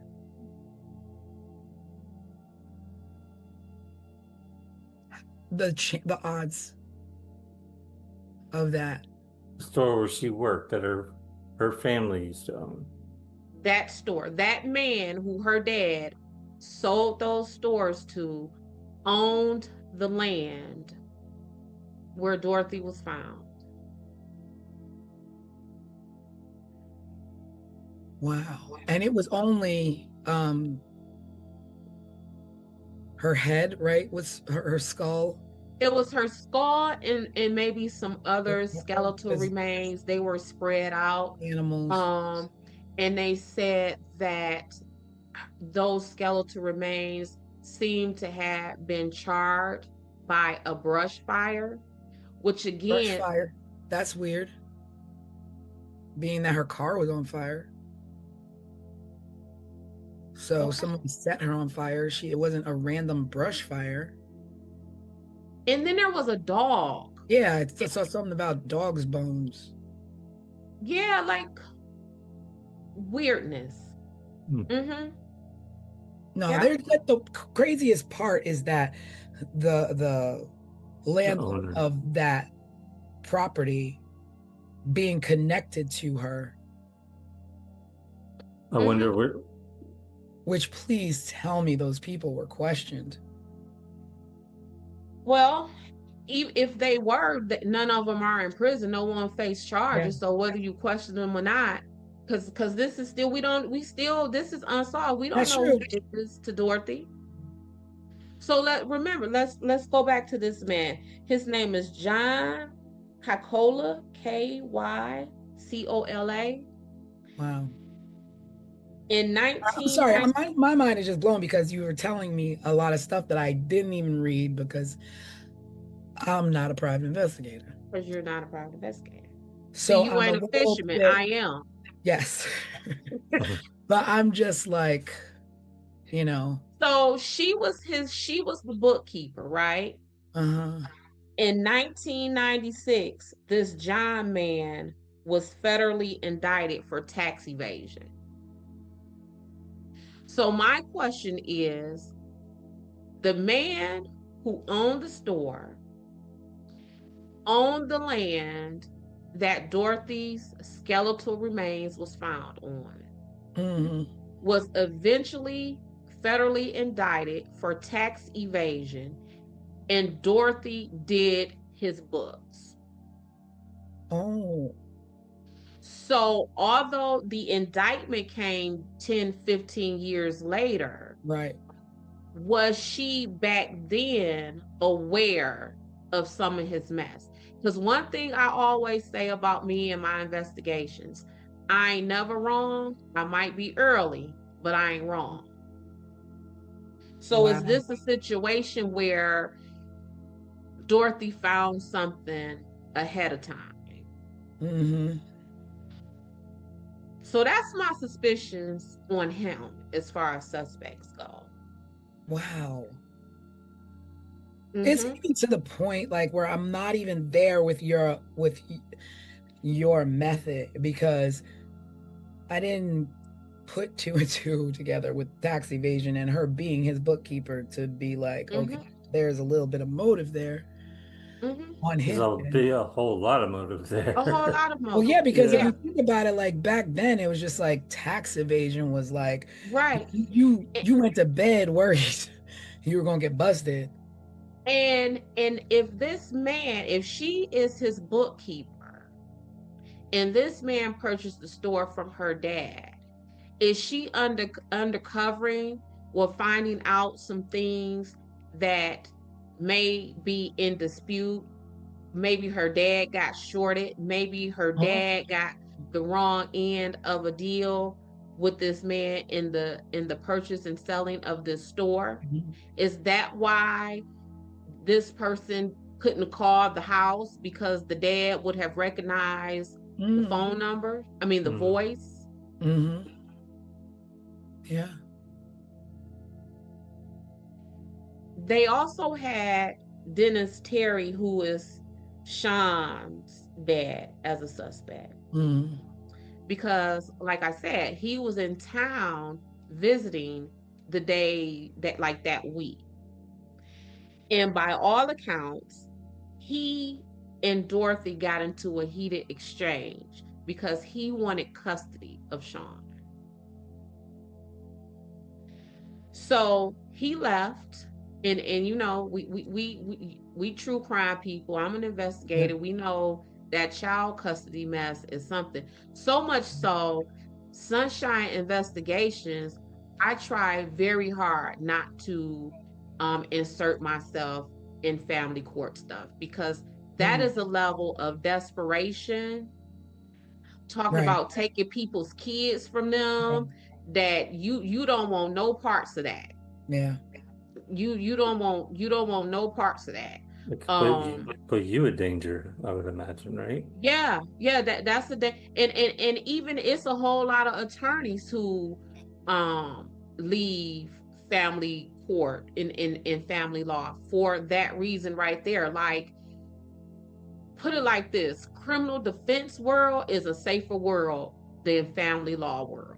And when you involve a child, it's, you know, and a child, people's assets, people's lively, like, yes, you coming for me for child support. I want the house, you want the house. Like, family law is a dangerous law. I will say again, when it comes to your safety in the streets and in the world, situational awareness. But when it comes to choosing your significant other and it comes to starting families, make sure that you are making the right decisions for yourself and your well-being.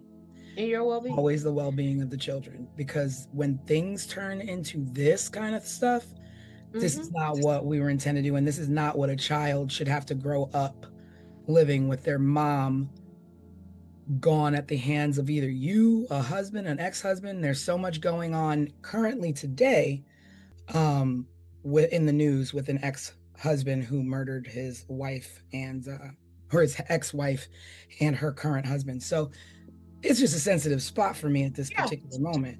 Yeah, family is something else. Like Keep your that's hands and your weapons to yourself, people. yes, yeah.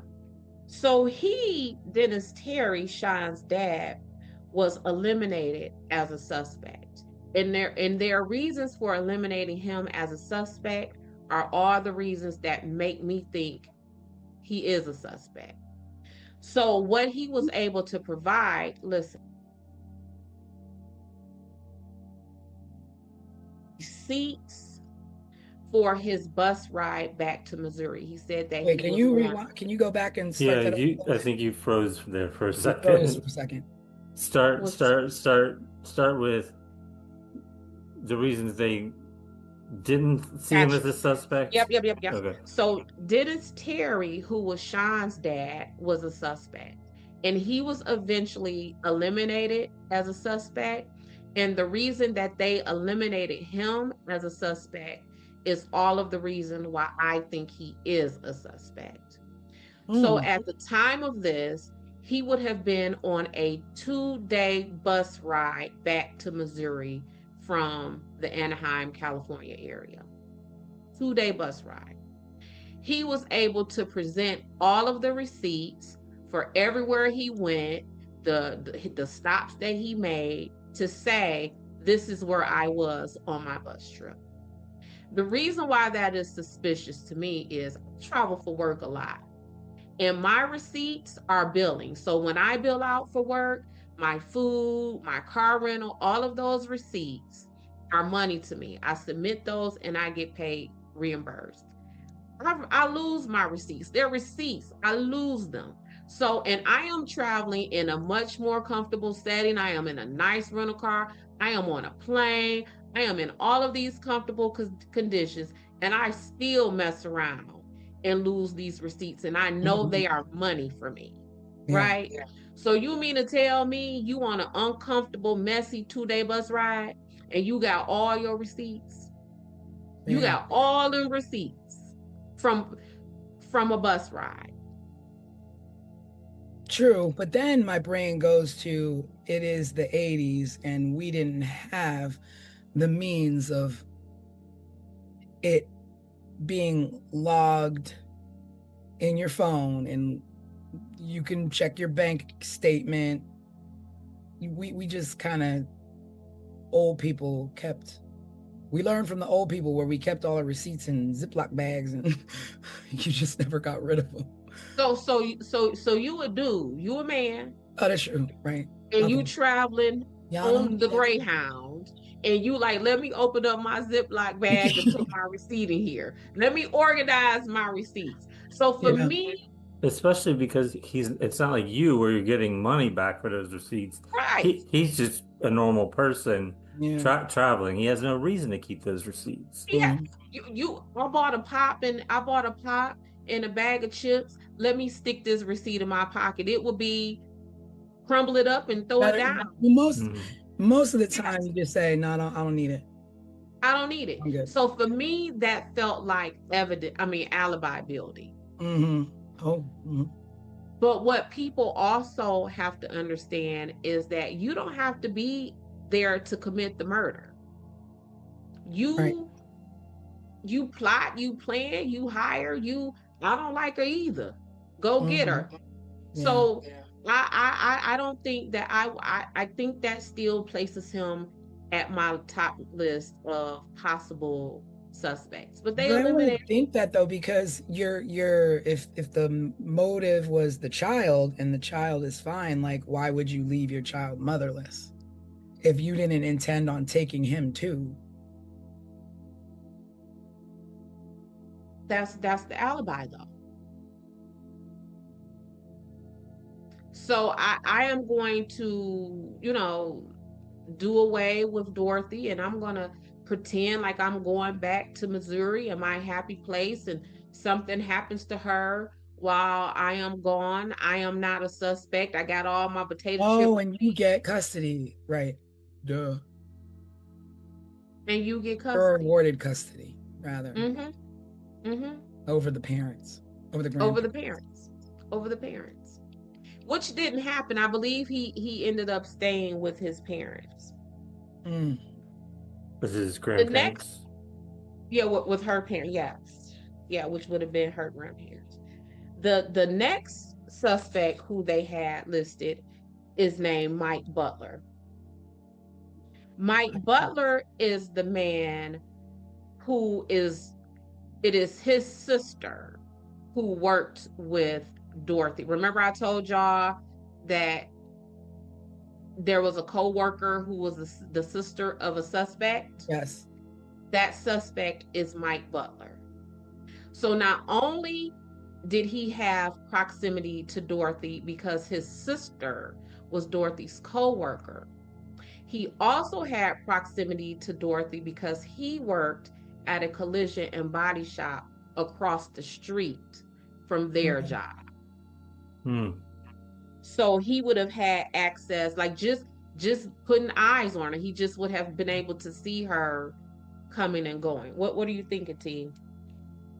I was just like, I mean, yeah, you work across the street, you can watch, you can follow. There's no real like thoughts of like, oh, there's somebody across the street following me, or There's someone across the street. any worker across the street.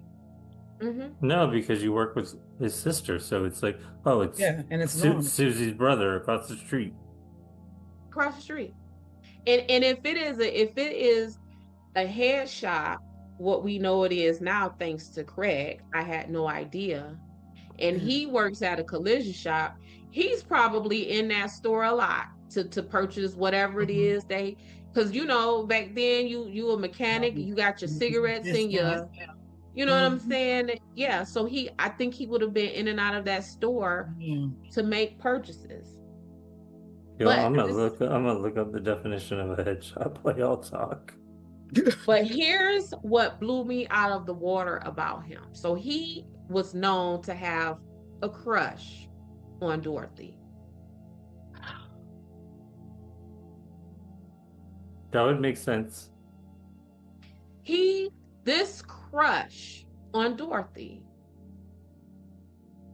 was so delusional. Oh, come on.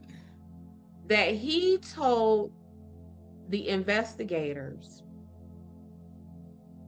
that he wanted to marry Dorothy. Oh, come on. Did Dorothy know this? I would imagine not, and not to that level. Yeah. And if she did, wow. Yeah. And I mean, if that's what she wanted, like a man in her life as a father figure to her son, and she's friends with Pam, it wouldn't be odd that maybe he would ask her on a date, or maybe he would tell Pam, like, you know, I really, you know, your coworker, I'm interested in your coworker, but not on the sneak tip to where you don't know. Or that you want to somebody feels marry like that them about you, because she would have been thought like, you know, there's a guy who has a crush on me, maybe it's him. But wait this. So you know, y'all know I love me an obituary. Oh yeah, yeah. The names connected to obituaries. This man, his name is Mike Butler. Mike Butler died in 2014. I am going to read to you some of the things that his family wrote in his obituary. And you tell me if they just describe the profile of a suspect that fits everything we just talked about. He might show up at your doorstep wanting to fix your toilet leak or that annoying noise your whatchamacallit is making. He just gonna show up at your house. He just gonna show up at your house. That's a weird sentiment. If you met Mike Butler, you undoubtedly recognize he was just that sort of person. So if you met him, you would think that he was a creep that would just show up at your house. because they sensed his good old-fashioned desire to be wherever you might need him. He readily shared his zeal for his beliefs. He was a deeply religious man. So he's a creep who will show up at your house. He was deeply religious, and he had this ridiculous crush on a woman who may have identified herself as bisexual. Which don't fit with the religious part of things. Mm. But also, to be fair, maybe the person who wrote that obituary is a really bad writer, because Well, there's more. Well, you don't have to be a okay. bad writer to describe somebody weird. There's more. So remember when we were talking about how she would have been overtaken, there may not have been enough time for her to yell and scream for help. And we talked about that she took karate. I mean, she wouldn't have been like Jackie Chan or nothing, Yeah. but you know what I'm saying? This is also what the family wrote. He had training in infantry, and then something very unusual happened. Mike's attitude and attention to detail was noted. He was assigned overseas in Germany. He served as the base commander's public information and media officer and photographer as well. Oh wow! So he was steeped in stalking and being able to find people and being able to find information. And strong and powerful and trained in combat, but there's still more. He became a music roadie for several rock bands, including the Beach Boys and Bertha, an all-girl rock band his sister was a member of.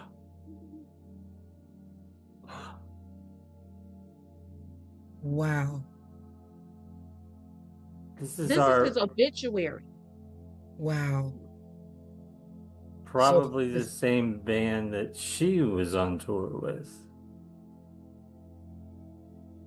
So the fastest way to get yourself a crush on a person is the girl in the band. We like the boys in the band, but there's the fellas. They have groupies too. Mm-hmm. Yeah.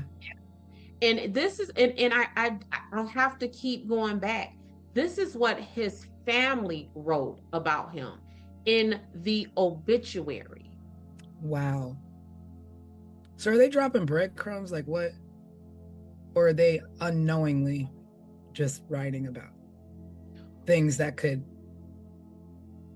Or they could just, as his family, just be, writing the lovingly information about their brother, cousin Mike, and don't even realize that the things that they're saying about their brother fits the profile just from what we're talking about on 15 Minutes of Murder. Yeah. Mm-hmm.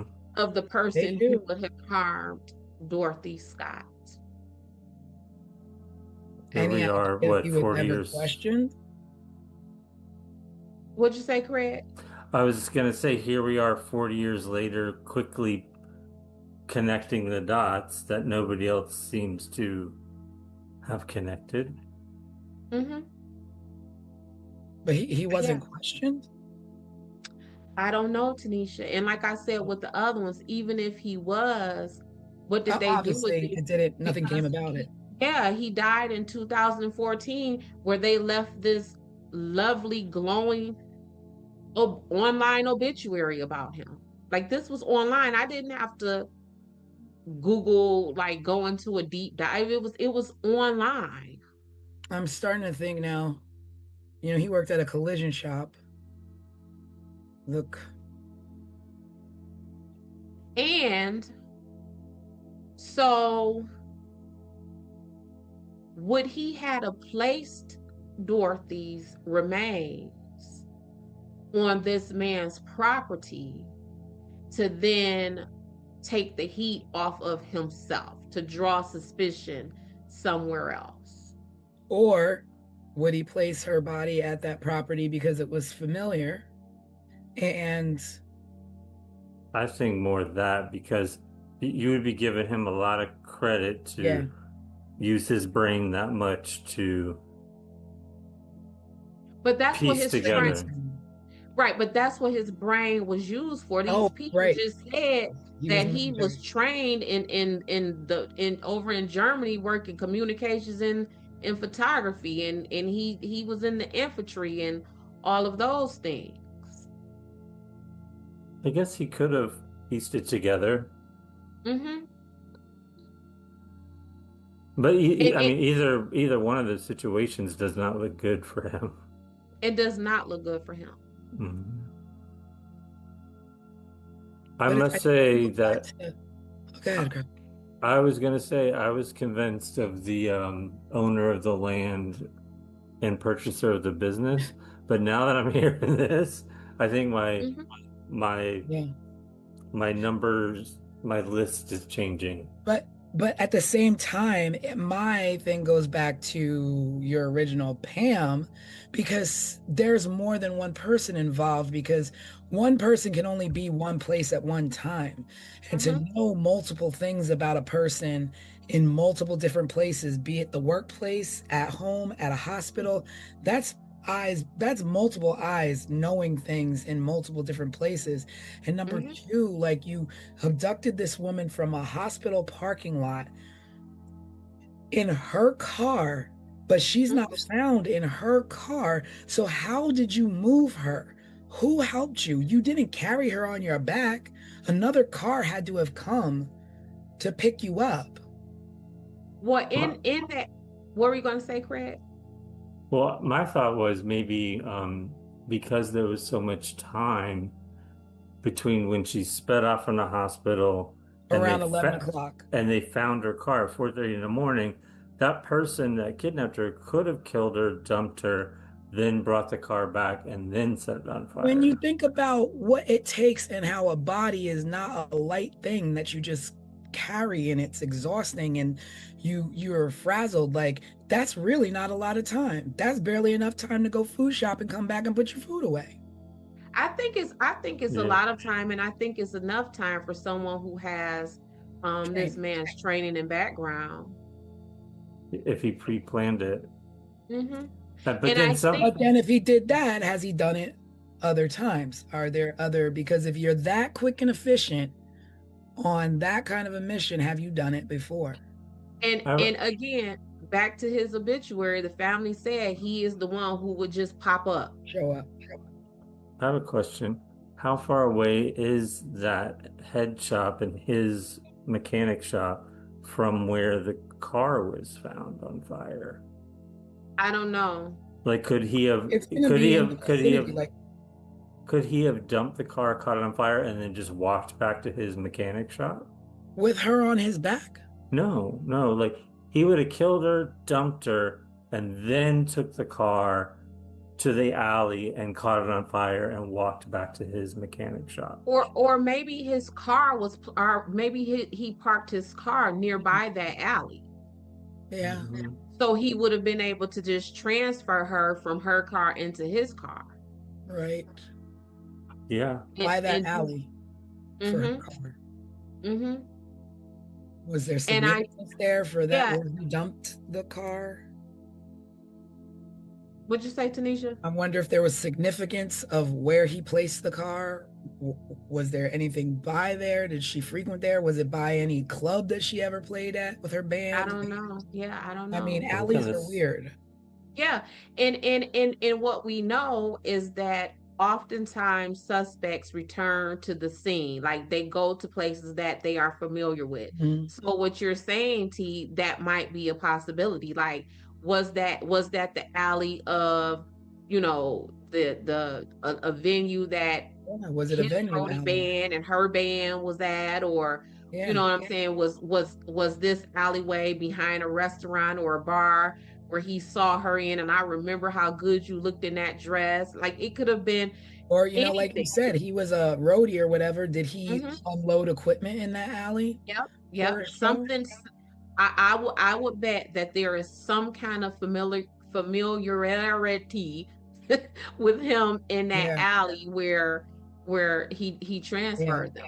It's not an open field. It's not a Mm-mm. random place. An alley is a Nope. very specific place where you know, one, there's no police activity. You're not being watched. You're not being followed. That's like a dead end. Like it's oh yeah, maybe the alley's open ended. I don't know if it was open on both ends or if it was closed off on one end, but that's a spot for you to get caught, especially setting a car on fire, even if it is 4:30 in the morning. Do you know? There's something about do the you, alley for me. do you know what the name of the head shop was? Yeah. Because I just found where her car was. It is, oh, let me see. I got it close by. Give me a second. Oh, I'm curious to see how close It's they are. Swingers Psych Shop and John's Head Shop. I thought the head shop was like a car place for fixing cars. What city were they in again? Anaheim? She lived in Stanton and she went missing from Anaheim.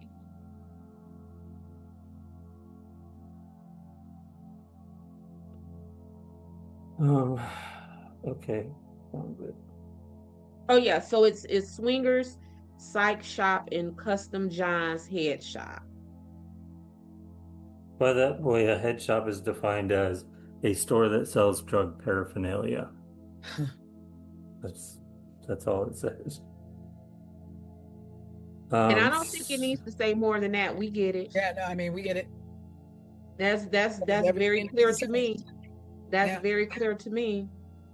So where her car was found in the head shop, it's 12, they're 12 miles apart. Mhm. So it's not walking distance. No. So remember when we were just talking about, like, I don't know if we're digging at stereotypes, but how someone who worked at the collision shop or something may have like their cigarettes tucked in their t-shirt pocket or something. I mean, it's the 80s. Everybody was smoking. Right. Kids. At her parking spot, when the cops went to begin the investigation, they found a pack of cigarettes in where her car was, and she did not smoke. Come on. Mechanic. No fingerprints?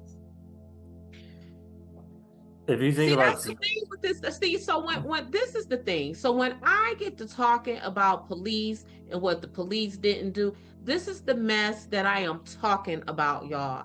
Like, and this is why, as I began to do this investigation, this woman went from being Dorothy Jane Scott to Dot to me, because they wronged this girl. I get it that in 1980 we can't trace cars like we can, right? I get it in 1980 we can't track down DNA the way that we can. I get it in 1980 we might not even be able to work with fingerprints the way that we can. We can today. ask questions. We can ask questions. We can make connections. Yeah. And just right here, the connections that we made, what happened to this woman? And y'all gonna let these people go? And let them go to the point to where when this man died in 2014, his family writes an obituary that gives you point by point explanations and reasons why this man could have done this. And you know what a simple question would have been for the brother, the mechanic? What kind of cigarettes do you smoke? Because when people smoke, they smoke a very specific type of cigarettes. You don't just buy random cigarettes. You smoke. I know when I smoked as a kid, I would smoke Benson and Hedges menthol lights because that's what my father smoked. Easy question. And I remember easy question for any suspect who doesn't know that they dropped anything. And people's packs of cigarettes were so personal to them. I remember seeing cigarettes with people's IDs tucked in them, people's money tucked in them, phone books. Look, remember the little miniature phone books that will be tucked in there? Like a pack of cigarettes, because you kept them so handy, often served as miniature wallets for people. You ain't just dropped a pack of cigarettes and we don't know whose pack of cigarettes that is. Yep, And they had that's that like, plastic sleeve over it, so you could tuck in like a $5 bill or like. I wonder if, like, I mean, I get it. I don't know, like, evidence and what have you, but if that was still in evidence today, if you could test it for anything, traces of anything, if you would find a connection. Anything. Because again, you didn't have those things back then in 1980. But you had them in 2014. So let's go back to the Colonial Parkway in our Waterman. Y'all knew enough in after 7 years after he died to say that he's a suspect, and y'all done went back and tested his DNA after he died. Where's those cigarettes? Run the prints on those cigarettes now, because you can. You can do that now. It's crazy. I know, like, people have always, what about this? What about that? Did you do this? Did you do that? And I'm not discrediting the fact that maybe it was done, maybe it wasn't, but there's nothing that infers that it was. But you making me want to call a tip hotline. Be like, no, really. Did you think about this? Did you think about this? Because you just moved on to whatever was next. Because if you didn't, we would know what happened to her. Her son would know what happened to his mom, and his parents wouldn't have died without knowing what happened to their child. And everywhere I dug, I saw references of Sean still trying to find answers about his mom. Yeah, he's like a grown man at this point, probably our age. Yes. Yeah, all right. Because he probably is exactly my age, because if he was 4 in 1980, he would be born in 76. Yeah. And this man's obituary, y'all. And for him to tell the police, I wanted to marry her, sir. If you don't hop your butt up in these handcuffs in the back of this patrol car, so I could take you where you belong. What you mean you was gonna marry her? And you know, and here's the thing, you know, we are investigating her disappearance. Right. And that's right. There's a 4-year span of investigation that either trailed off or didn't really get off the ground before she was found. So depending on the place in the investigation that Mike Butler would have been questioned, he would have either told police who was looking into a disappearance that I liked this woman and I wanted to marry her, or he would have been telling investigating homicide detectives, I like this woman and I wanted to marry her. I'm curious what his line of questioning was. Either one of those time frames, sir. I have handcuffs for you. I have handcuffs for you, sir. Not to keep harping on cigarettes, but I bet even his family members would know what kind of cigarettes that he smoked. That's a pretty standard big clue that you might even want to bring public. Listen, they could have interviewed his 7-8-year-old niece or nephew about his cigarettes, because what was we doing then? We was going to the store, going and buying them, or stealing them, or stealing them. Speak for yourself, Craig. But yeah. I'm just saying, like, and that's an easy follow-up. Yeah. Visit to the store When did this man what cigarettes did this man purchase when he comes in here? Who sold him these? But here's the thing, guess where he probably purchases cigarettes from? Right The head across the shop. street. The head shop.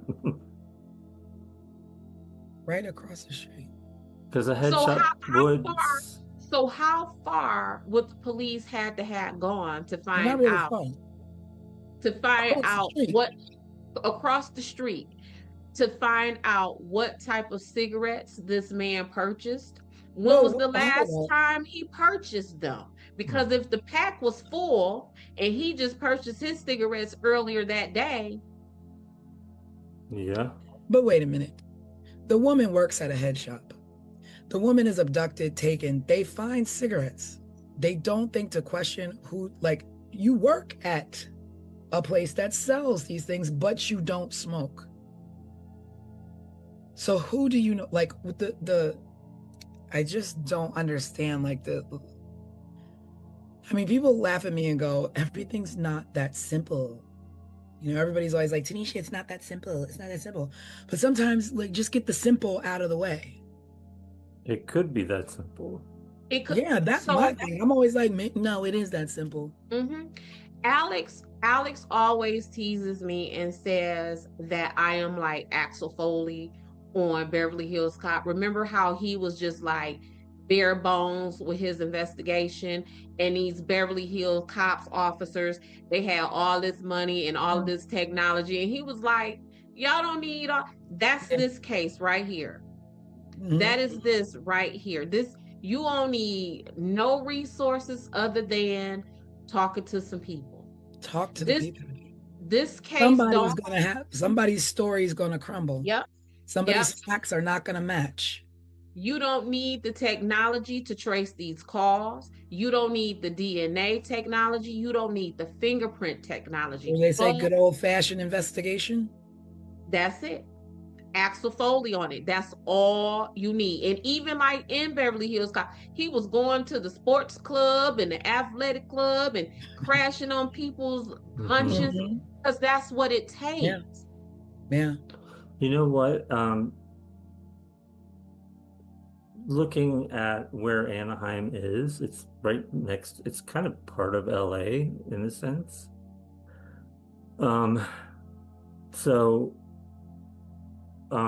It makes sense. Anyways, it makes sense to me that she would be playing or be hanging out with an all-girl like punk band in the 80s. In LA, it was like they were all over the place. I'm just thinking about how cool she was. I didn't realize they lived this close to LA and like that's what I'm saying. This she easily went from Dorothy James Scott to My Homegirl Died as I began to look into this. For some reason I kept imagining they were like living in a small town like in Northern California somewhere, but they're like kind of smack to the like east of like Los Angeles kind of. No, and that's what I mentioned that on our live, that I remember always hearing about Anaheim when we were younger. So I kind of had an idea that it was like not, out in the boondocks or whatever. I had no idea that it was as close to LA as you just pointed out.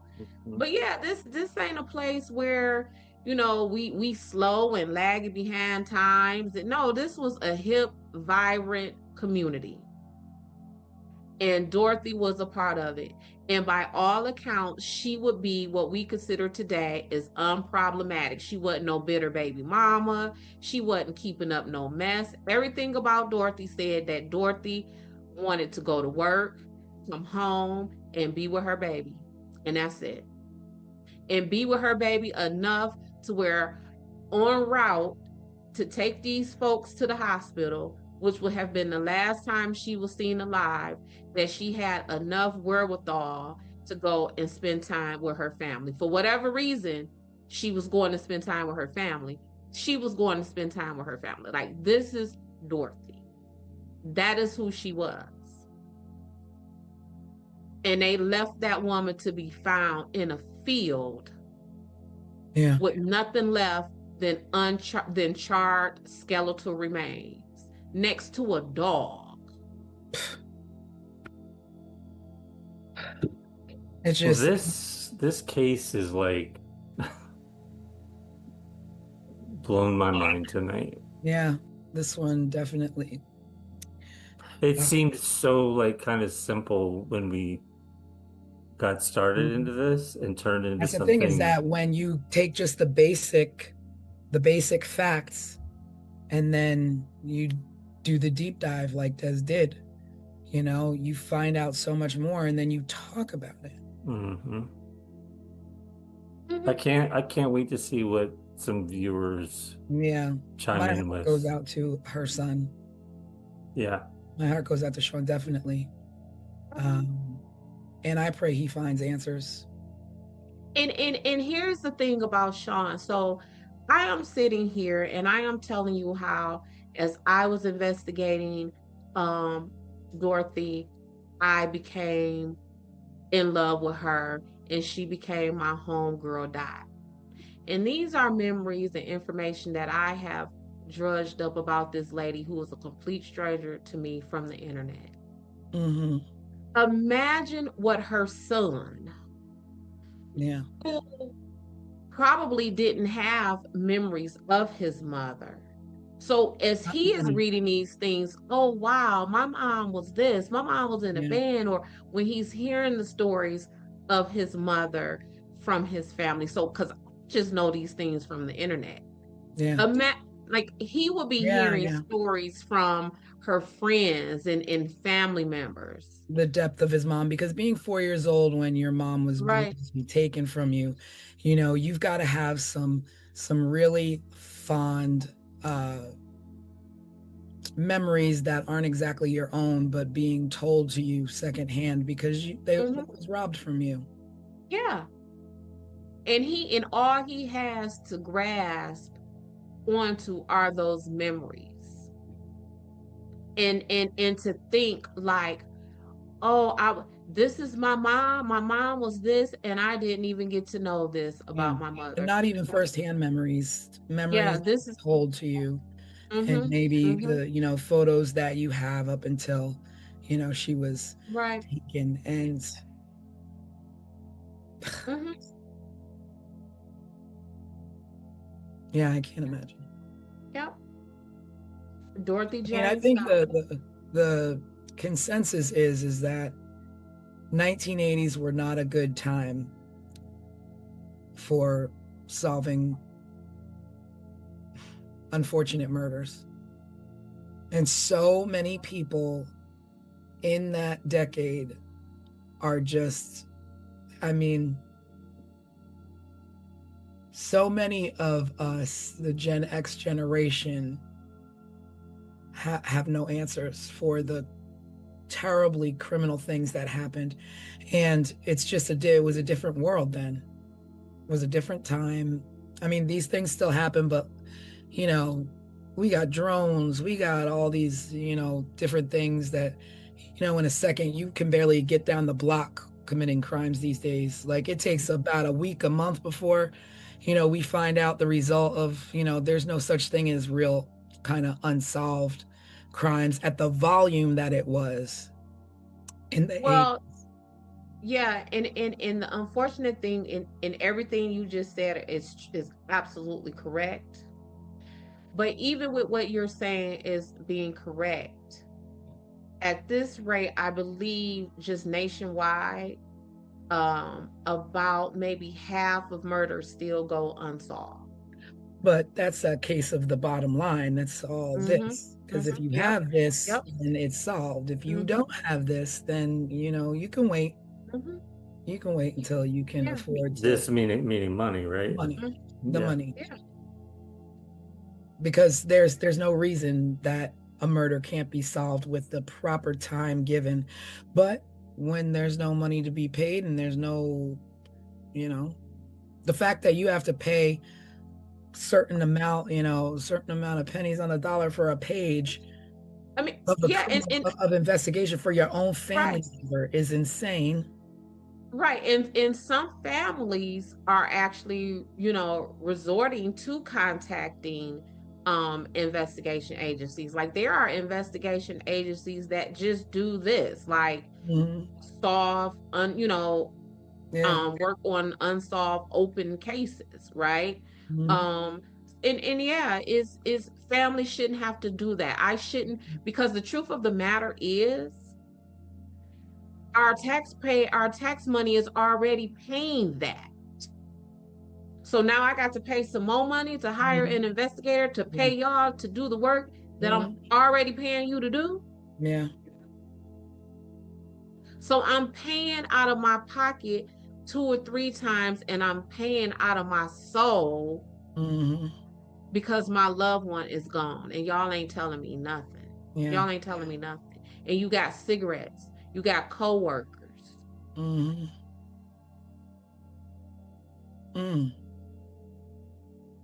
My brain is just trying to think of more things that could have been done. Yeah, I feel like every time we get to this point in our deep dives, like as we're wrapping things up, my only thought is like we could talk about this for another hour and a half next week. We could go do more research and come back with even more, you know? Yeah. And I mean, at this point, like I would even love to know the more in-depth things that were done from what Sean would know that was done, because I'm pretty sure you don't let this go. You don't let things go until, we saw Tara Calico's parents till the day they died, still wondering, and not giving up. And you just don't give up till you get answers. And unfortunately, too many people pass away before they get those. Right. Just like Dorothy's parents. Just like Dorothy's parents. Just like Sean's mom. This was Sean's mom. This is, to the people in the media, this is Dorothy Jane Scott. Yeah. To Desiree, this is, her make-believe new BFF Dot. But to Sean, that's his mom. Yep. That's his mom. Yeah. And he, this community, how does he live peacefully amongst these people, whether he was 7-year-old Sean or 40-year-old Sean, when you don't know who took your mama away from you? And that fear of always, am I gonna be like my mom? Do the people or the people who did what they did to her gonna do that to me? Like, just that fear and that uncertainty of life. Like you don't get to have that freedom of having just not having your mind inundated day in, day out by even being reminded, being in a store and seeing a 4-year-old kid with his mom, being triggered and remembering, I was 4 years old when I lost my mom. Like, everything is just, your whole life is now this. Now this, and your own father was questioned in your mother's disappearance. What if anything has that done with his relationship with his father? Yeah. That's where we're at the end of another case, with no answers, nothing solved, but at least we did get to kind of go down that rabbit hole, pick apart some theories, look at some suspects. I don't know. What do you guys at home think? Do you think it was the crush? Do you think it was her ex or the father of her child? Like, was it someone else? Was Pam involved? Did Conrad have anything to do with it? We don't know. We don't know. But we talked about it. And so we extend this moment to you all watching this to bring your theories. What do you think? What are your thoughts? Who are the suspects that you think? Is it somebody that we didn't mention? Is there a theory that we didn't talk about? Are there clues out there that we didn't mention? What do you know that we don't know? Yeah. What else is What do you think we got right? What do you think we got wrong? Yeah. There was so many jaw-dropping moments in this case tonight. Yeah. So with that, we're going to close it. we're gonna say thank you for joining us. Thank you for watching. We just, our hearts and thoughts and prayers go out to Sean, and hoping that he finds the answers that he needs. With his mom, Dorothy was an amazing woman, and and what we do know is that she loved her son. Yes. And that's the only thing at this point that we can actually smile about, in remembering her, is that she lived her life, she loved life, she loved her son, and her goal was protecting him. And unfortunately, someone removed her from this life way too early. Way too soon. Yes, so be sure to drop any comments or questions below. Check us out at 15minutesofmurder.com to see the overview for this case if you haven't watched it, and also to catch up on cases in the past that maybe you haven't seen yet. Yeah. And we will be going live Wednesday night, this Wednesday, with Wednesday Night Live. Join us then when we just catch up, just check in.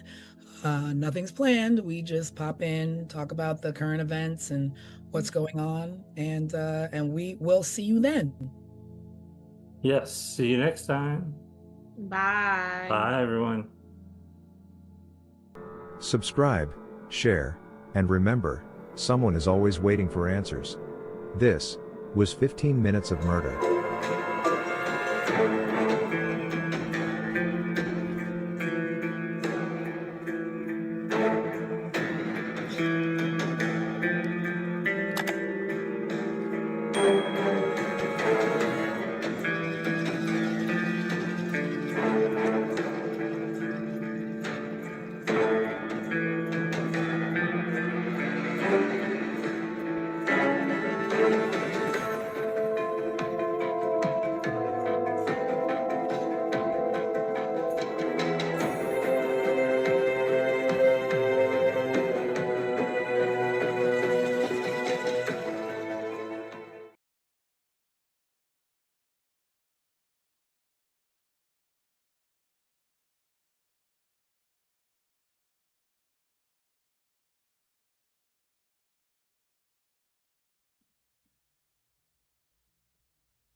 In the winter of 1986, in Suitland, Maryland, just outside the nation's capital, a stretch of woods behind a neighborhood recreation center became a place of dread.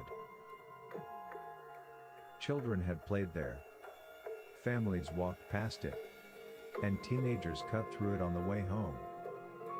But over the course of weeks, those woods would yield a terrible truth. Young women were being killed and left there. 5 lives, 1 community, and a mystery that has never been solved. This is 15 Minutes of Murder.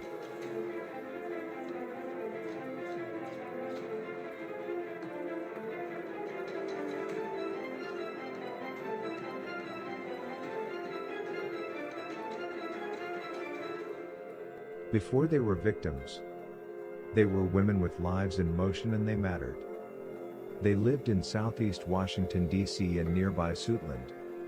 They shared neighborhoods, bus routes, stores and friends. They were daughters, sisters, workers and dreamers. Dorothy Ann Miller was 20 years old. She moved through Southeast D.C. like thousands of young women do, visiting friends, running errands, living ordinary days that rarely draw attention. On December 13, 1986, her body was found in woods near the Bradbury Recreation Center in Suitland. At first, police believed she had died from a drug overdose. But the autopsy revealed something far darker. Dorothy had been sexually assaulted before her death. She was the first known victim in what investigators would soon recognize as a pattern. Pamela Malcolm was 25. She worked at the United States Patent and Trademark Office in Arlington, Virginia. It was a steady government job. the kind many young Washington area residents would build futures around. She lived with her mother in Suitland. On October 21, 1986, Pamela left home to buy cigarettes, but never returned. Nearly 3 months later, her remains were discovered in the same wooded area where Dorothy had been found. For her mother, time had frozen on the night Pamela stepped out the door. Juanita Marie Walls was 26. On October 30, 1986, she left her Southeast DC apartment to attend a birthday party. She told loved ones she'd be right back, but she never returned. Family members later said Juanita was strong and someone who would resist if she were threatened. Investigators found signs she had fought her attacker. Her remains were found in January 1987 in the Suitland Woods. Cynthia Lee Westbury was 22. She lived with her mother and siblings in Southeast Washington. She had simple plans, steady work, independence, and a stable life. On November 10, 1986, she left home to meet a friend. When she disappeared, worry settled in immediately. It wasn't like Cynthia at all. Days later, a call came from the U.S. Postal Service, offering her a job interview. Her family had to explain, Cynthia was missing. Her body was later found alongside the others. A new crime show created by two behind-the-scenes television industry vets from the worlds of Hulu, MTV, CBS, and more. 15 Minutes of Murder. A raw, unfiltered dive into the most haunting unsolved crimes with your creator and hosts, Tanisha Slater and Craig Chapman. After every episode, they break down the case with resident private investigator Desiree Edwards of Sunshine Investigations and star of VH1's Caught in the Act, Unfaithful. But it's not just their theories, it's yours too. Viewers will have the chance to be part of the show. Sunday nights, because the clock is ticking and every murder should end in truth. Angela Maria Wilkerson was 22. She moved through the same Southeast DC neighborhoods as the others, the same streets and the same social circles. She was last seen January 5, 1987. Days later, her body was found in the familiar wooded area, near Bradbury Recreation Center. 5 women, all dark-skinned and in their early 20s. All short in stature with slender builds. 4 were from the same Southeast Washington neighborhoods. All were sexually assaulted and stabbed. All left in the same unsuspecting woods. All underserved because no one, except their families, were looking for them. All were just stumbled upon, like trash discarded on the wayside. By January 1987, fear in Suitland had become something heavier than rumor. It had become a frightening pattern for everyone living in that area. The woods behind the Bradbury Rec Center became the place parents had to warn their children about. Residents watched from windows facing the tree line, imagining the unthinkable. In February 1987, more than 100 residents gathered outside the Prince George's County Police Station. They demanded answers and safety measures. They demanded attention for the deaths of the young black women in their community. The outcome? Police formed a 25-detective task force. They conducted interviews, canvasses, and searches that turned up some leads. But the killer, or killers, remained unknown.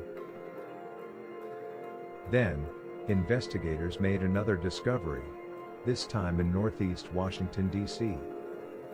In an alley, police found the body of a young woman. She had been stabbed, sexually assaulted, and strangled. For nearly 2 weeks, she had no name. Then, an employer recognized a police sketch. The victim was identified as 20-year-old Janice Elaine Morton, a nurse's aide from Southeast Washington. Like the Suitland victims, Janice was young, black, and lived in the same communities as the other women. She too was killed in a similar way. Her murder intensified fears that the killings were connected. Police arrested a suspect in Janice Morton's murder. On January 30, 1987, 31-year-old Alton Alonzo Best, a Southeast Washington resident. Investigators said Best knew several of the Suitland victims. One witness reported seeing a victim near a van associated with him shortly before her disappearance. Later that year, Best pleaded guilty to second-degree murder and sodomy in Janice Morton's killing. He was sentenced to 18 years and 4 months in prison. During proceedings, he admitted to patterns of behavior involving offering drugs and seeking sexual favors from vulnerable women. After his arrest, the Suitland killing stopped. But here is the unresolved truth. No forensic evidence ever linked Best to the 5 Suitland murders. He was never charged in those deaths. And officially, the case remains unsolved. Time moved forward. But the woods? They remained a haunting reminder of unthinkable tragedy and unimaginable grief. Families buried daughters, sisters, friends. 5 women, whose lives intersected by geography, and later, in tragedy. The names eventually faded from headlines, but not from memory. And not from injustice. Dorothy Ann Miller, Pamela Maria Malcolm, Juanita Marie Walls, Cynthia Lee Westbury, Angela Maria Wilkerson. Your lives matter, and you are not forgotten. Thank you for watching. Subscribe, share, and remember, someone is always waiting for answers. This was 15 Minutes of Murder.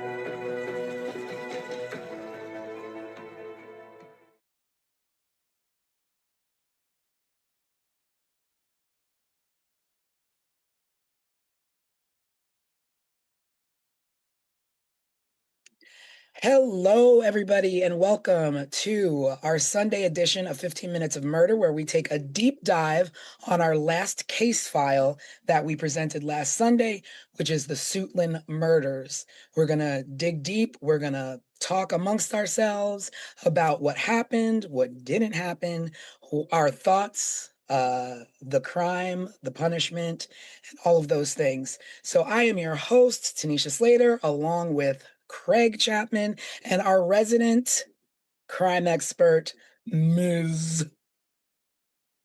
Desiree Edwards. Hey, in the y'all. house. So we are going to get into it. We are going to break it down. And this case is a little different than the things that we've been doing in the past, where we've had a lot of archive footage, and we've had newspaper clippings and witnesses and all these kind of things to report. In this case, we didn't have that. So that is definitely something we will be getting into as well. But thank you for joining us. And please, if you have any questions, if you have any comments, feel free to leave them below. We will address them on our Wednesday night live.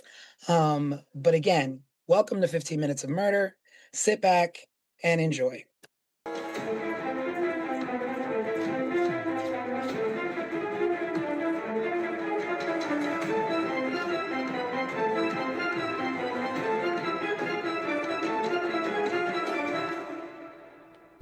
Okay, everybody, so we're about to get into that deep dive, but before we do, make sure you like and subscribe so that you never miss an episode, never miss a live. Stick with us, we'll stick with you. Make sure you subscribe. We appreciate every single subscription. So let's get into this deep dive. Now, what did everybody think of this?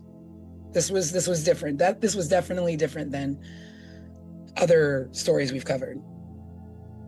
Yeah, but Steve, so here's my take on it. I found that it was not as much information about, these victims and this string of murders. However, I think that leaves us in a place where we can talk about and explore why that is so. Mm-hmm. I agree that I had the same frustration from the get-go. I was like, there's a few newspaper articles, but there are no pictures of these people. Mhm. There's no pictures of the suspect. They were obviously like serial killings. I mean, I think it's over 3. They consider it serial killings, and they never, anywhere I read, called them serial killings. So there was a lot of like missing information, like almost nothing was done. Yeah. And so as I was exploring and trying to figure out what the heck is this and why is it almost an empty landscape for these victims, I started to get like curious about these dates.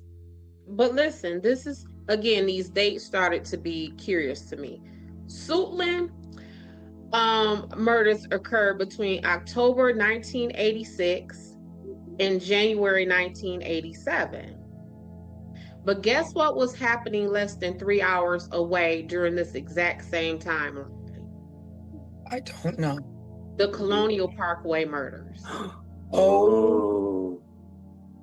You know what? I wondered why occasionally it would pop up in my Google searches when I was trying to find information about the Suitland murders. I just assumed they were close in proximity. I didn't realize the timeline was the same. Watch also. these dates. So Rebecca and Kathy, they were the first victims of the Colonial Parkway. They were found on October 12, 1986. Paula Malcolm, who was the first victim of the Suitland murders, she was found October 21st, 1986. Wow. And so the timeline is the same, but is the proximity the same or no? Well, it was less than 3 hours away. So my thing with that is, the juxtaposition of the two of these Colonial Parkway murders are getting all of this outrage. They're probably getting all of this media attention, and less than 3 hours away during the exact same timeline is these 4 Black women up in the Washington area. And to this day, just as we were saying in this intro, there is nothing about them, very little. Yeah. And then with the Colonial Parkway murders, it's like not just, it wasn't as easy to find a lot of stuff about the Colonial Parkway, but you had brothers, family members who are still to this day advocating for their family members, where you have that sense of, 3 hours away, the same thing is happening to another community, but 20 years later, you don't have that push. And why? Right. Because the mentality that you bear is a lot different, where nobody really cares about me. I'm not going to advocate. It happened. Things happen. May she rest in peace. Like, let's protect our kids. Let it not happen again.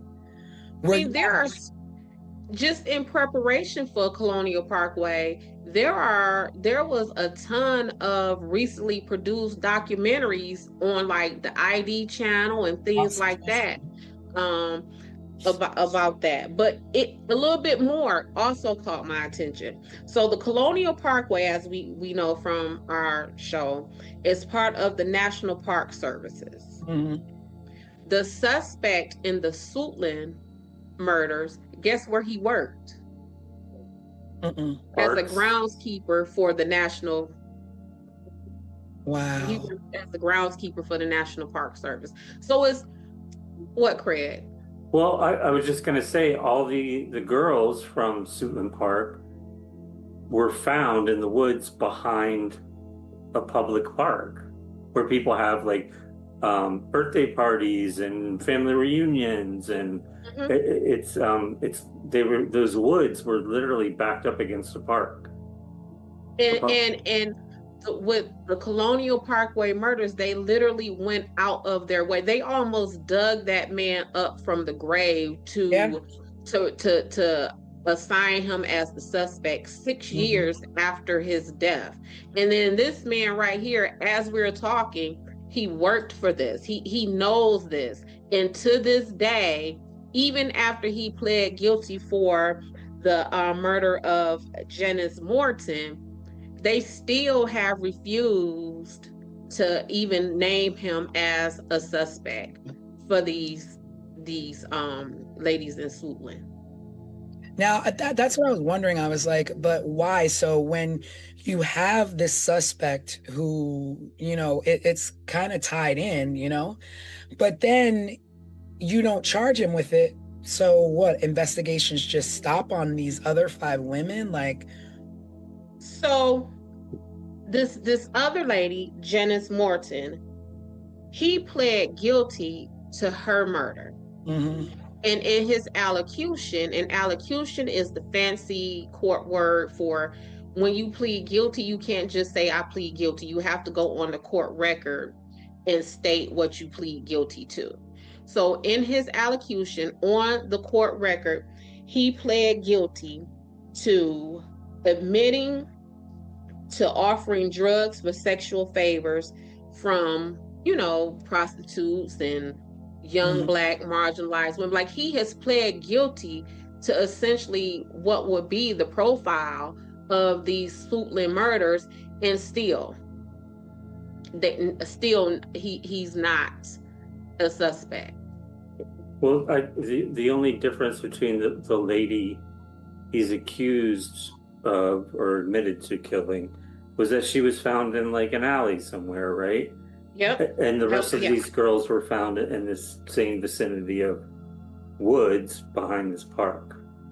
Let me tell you about because what were you about to say, Craig? I was going to say that the woman that he's accused or admitted to killing fit the profile of the other women, correct? Correct. Like same weight, same like skin color, Yep. same stature, whatever. Yep. Okay. And so the van that he either transported her in and killed her in was owned by his nephew, William Aram, who at the time was a Washington, D.C. police officer. They placed him on leave, administrative leave, stripped him of his duties and his weapon, pending the investigation. They sent that van to Quantico. Quantico said there was no DNA or no blood found in this van. But this cop nephew admitted during the investigation that his uncle, the suspect in this, whose name is Alton Alonzo Best, had told him to clean out the van, that there was blood in the van, but Alonzo told the nephew that the blood belonged to his one of his friends. So it's all of this stuff here. So was that blood just never tested? Or I don't know. They cleaned it up, but that's what. So when we're talking about these cases, y'all, and I am always skeptical and sheep poo-pooing away scientific evidence and stuff like that. This is what I'm talking about. So you sent this van to Quantico. That's the best of the best, sir, when it comes to American investigations, right? So you sent this van to Quantico. Quantico says there is no DNA here. But the nephew in his investigation said, well, it should have been because we cleaned it up. And going forward, this suspect, Alonzo Best, eventually confessed to this murder. So it's like, if there's no blood in there, then why would he have pled guilty to this, right? Like there is that there, you see what I'm saying? Like there is that connection. And going back to the Colonial Parkway murders, that man, Alan Wilmer, he passed the FBI administered polygraph test, and because they needed closure for those families so bad, they said, never mind that, this is the one who did it. But in a very similar situation with this, they're like, okay, well, there's no, go ahead, whatever, it is what it is. So it's like, even in handling the evidence of this stuff, it's different between the two cases. Yeah, it's just it makes no sense to me that like that's scary. Like that like put yourself in that position. And I don't mean you, I mean the viewers. You have a park near you. It's 15 minutes up the road.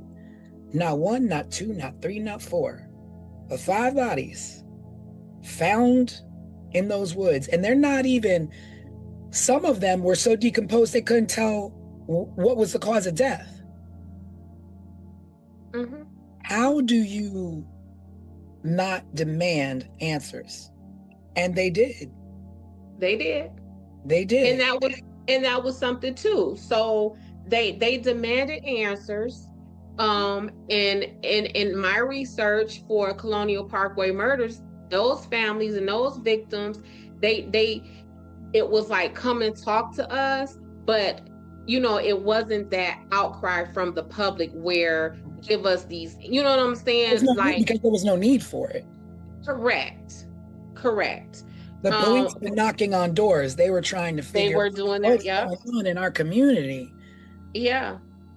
So one of the things that I did not like with this Suitland investigation is I read that they said that whoever was committing these crimes was doing this for sexual pleasure. And this is something too that we talk about when you miscategorize crimes and motives and stuff like that. Rape is not about sex. Rape is about power and control and domination. Because if it was just about sex, then no one would rape, because you can get sexual release by yourself, right? Like you can do that to yourself. You don't have to do that. And then these women were stabbed, kind of like what we're always talking about, like the closeness and the intimacy that it takes to do stabbings. And so I know that the investigators were thinking that the women were not killed in the areas that they were found. But wherever they were killed, if they were stabbed, that still would have been a more intimate place, because again, that it's a struggle to stab someone. And then this back and forth motion is going to be blood everywhere. But I did some thinking about what was going on with these women from their physical descriptions, because obviously whoever did this had a type. He had a type. These were young Black women who were very petite and small in nature, with short hair and dark skin. And this was happening in the 80s. So my investigation brain said, Des, go back to the 80s. What did this look like and feel like for the 80s? Thin built, maybe these women were chosen because possibly childlike in their stature. Maybe they seemed to be powerless, not strong enough to fight back. Short hair, maybe that was a preference for like a boyish appearance versus CT, you got your long hair, you're flowing type deal. Dark skin.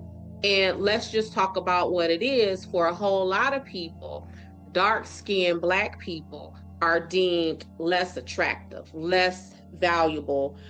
So with that, had made these women even more easy for him to toss away and just discard.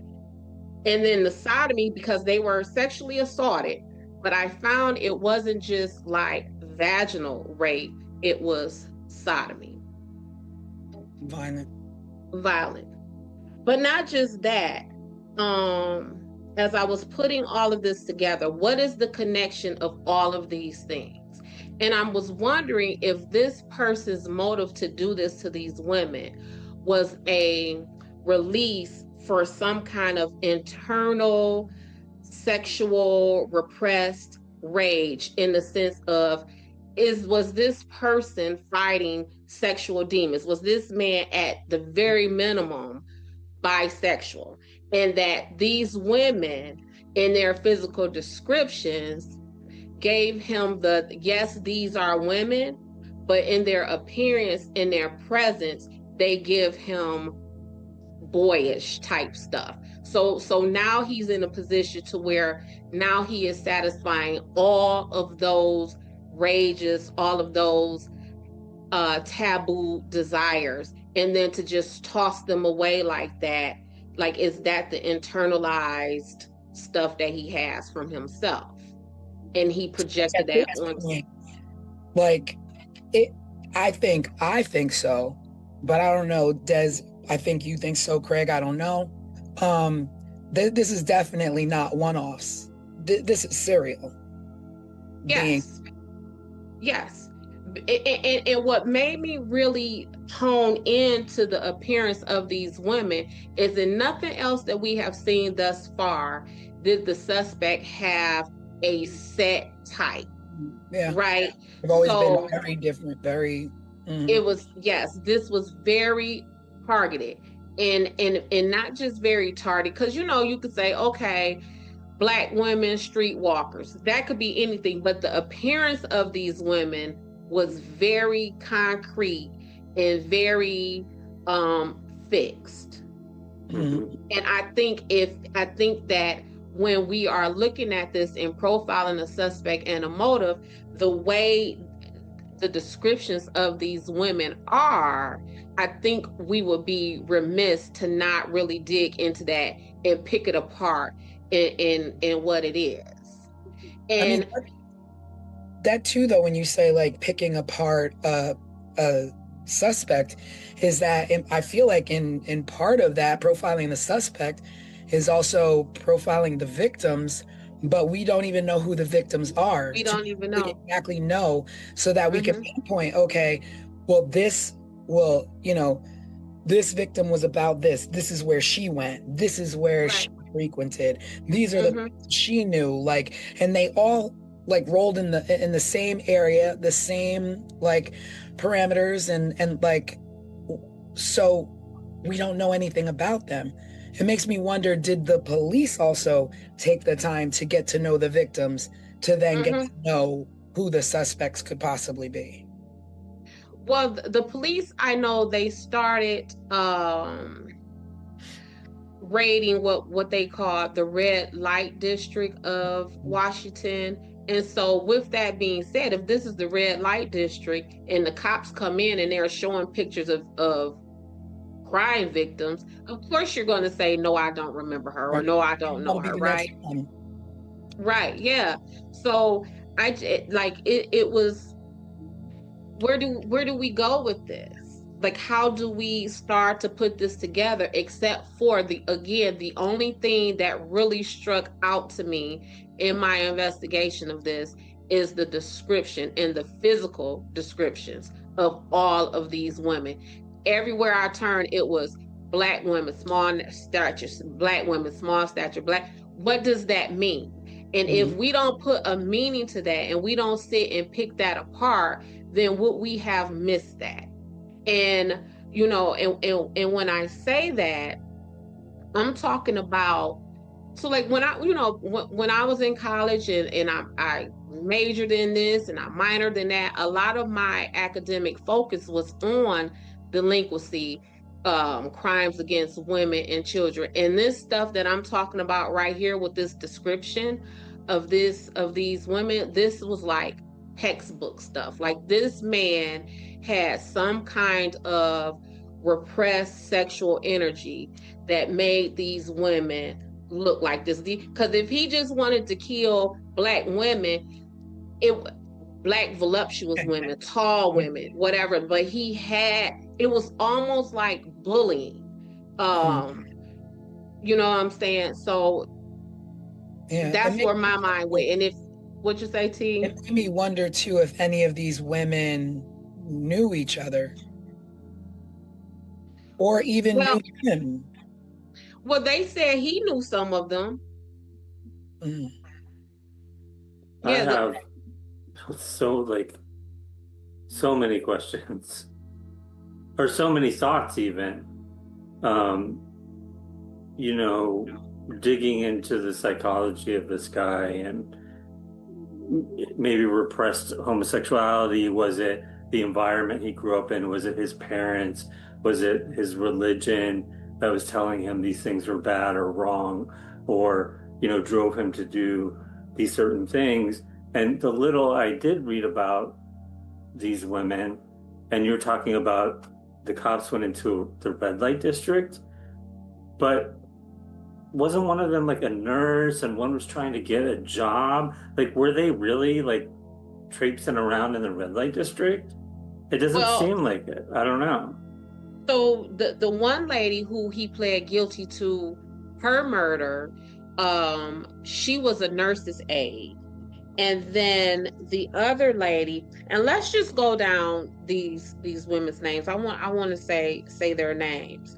So there was Dorothy Ann Miller, who was 20 years old. Her body was found on December 13th, 1986. The next victim was Pamela Malcolm. She was 25. She disappeared on October 21st, 1986, and was found in January 1987. And it is from the investigation of Pamela Malcolm, because they are found in these wooded areas, that when the cops made like that widespread search is when they then found the bodies of Cynthia Westbury, Juanita Walls, and Angela Wilkerson. So had they not have went looking or did that widespread search for Miss Malcolm, they would not have found these other victims. But let's talk about this one other victim, Juanita Walls. They found skin cells underneath her nails.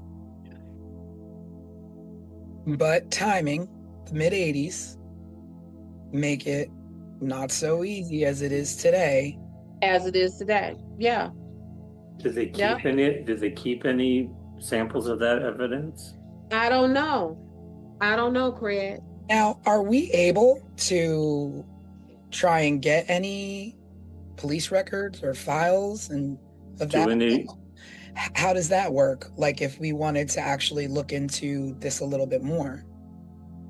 Well, it will kind of depend on how the case is classified right now. If they classified Miss Wells that is, let me make sure, because I want to make sure I'm saying these ladies' names. Miss Walls. If they classify Miss Walls' death as a closed case, then yes, we can try to pursue her test results, or even the case file from the PG Prince George's County Police Department, as they were the lead investigating agency on this. So we can submit a FOIA request, and we did submit FOIA requests for the Parkway murders. And a FOIA request is acronym for Freedom of Information Act. You essentially you could go on these agencies' websites. It used to be a time where you will send them a formal letter, but now you go on any of their websites, in the ticker it says, in a Dropbox, FOIA request, you put in your name, you tell them what you're looking for, and then they will send you back what they deem is public information. I would love to do that for this case. Yeah. I think it's Yep. well worth it. Yeah. Yeah. Yep. Do these requests cost money? I know we've talked about this, or you've talked about it. It could cost like a couple dollars a page sometimes. It can get expensive, right? It could get expensive, yeah. And in thousands of dollars. I have heard of the fees for FOIA requests to be like $10,000, $100,000, depending on what is there, and they have to recreate it. If it's video, if it's papers, if they have to redact it, they charge you for all of that. One way they like to increase the charge on that is they will say, well, we charge you the lowest hourly rate of someone on our police force. That's how much an hour is going to take. So if the lowest paid police officer on PG County police force makes $30 an hour, let's say, then all the time that they take to supply or prepare this FOIA request, they're going to charge you $30 an hour to do that. And then you have to pay for the pieces of paper and all of that stuff. So let me ask, is there any time that you ever put in a FOIA request and you're like, but I will come do the manual labor, and they just drop a box in front of you? Oh no, they're not going to let you do that. I mean, so here's the thing. So there are so it's a couple of ways. So what you're talking about, T, that is closest to where if you go to a court and you say, I want the file for Dorothy Ann Miller, who was one of the victims of the Suitland murders. And they're going to say, well, here is the file. They may hand you 2 boxes of paper clips, and they will say, go through the file, put a paper clip on each sheet of paper, and then we'll make copies that way. So but that's something separate than the FOIA request. So you can actually walk into a courthouse and ask to see a file. And you don't have to have any sort of relation or connection to that case to do that? They might ask you, who are you to this case? And then they might ask you for your driver's license. But from my understanding, they can't deny that they can't deny you that. Are there any case files for these women? Do they exist even? Do any of these women have living family members still? I mean, obviously they do, but like, who were alive at the time and could speak about the cases? Well, that would be something that we can definitely look into, but I want to go back to the case files. So in order for the court to have the case file, the incident that you're talking about has to have actually made it to court. So these women, aside from the woman who he pled guilty to, those women would not have made it to court because there is no suspect. There was no one who stood trial. There was no one who pled guilty. Yeah. So they're just gone. So that's why you would need to submit the FOIA request for them, because that will be with the police department. Oh, okay. Got it. Right? But once it goes into court, now you could just go to the court and say, send me this, or I want to look at the file.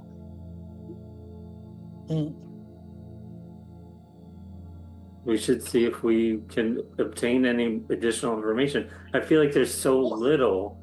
I feel like Tanisha did such a good job telling the story with the overview, with how little information there is.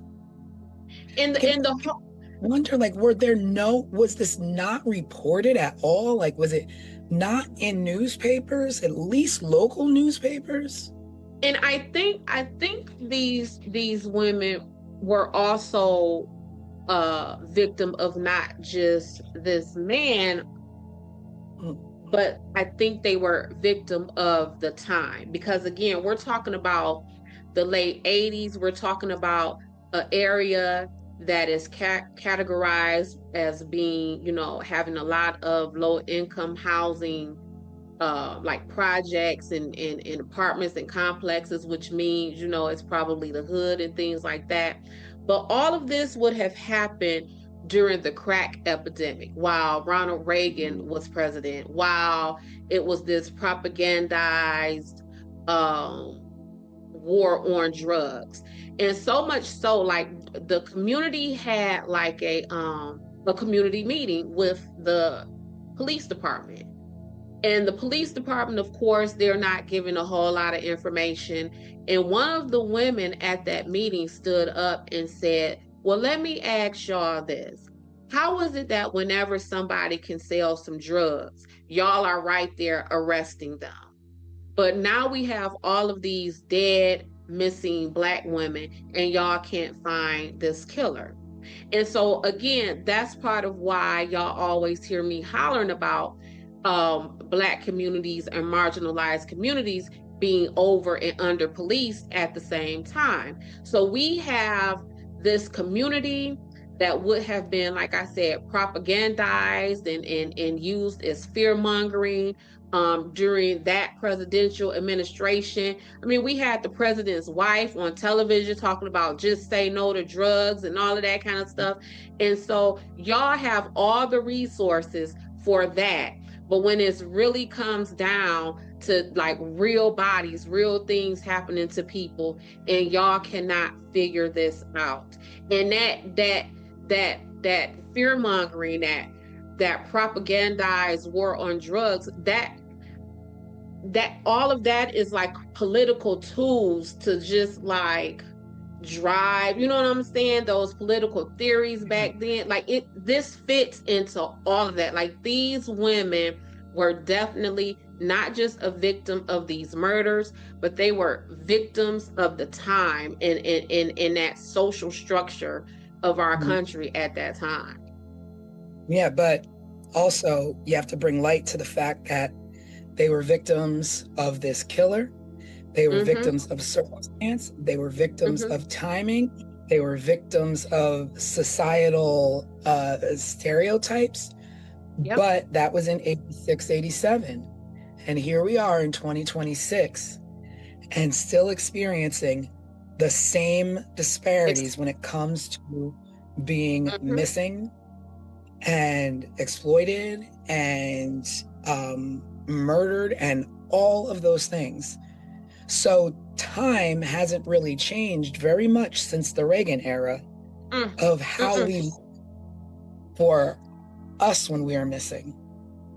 And then this whole investigation. So then because again, we always talk about the task force and when I'm fussing about those things. So in the 80s, there was like a community, almost vigilante group called the Guardian Angels. I believe, at least from my childhood memories, they were in New York, essentially policing the subways and things like that.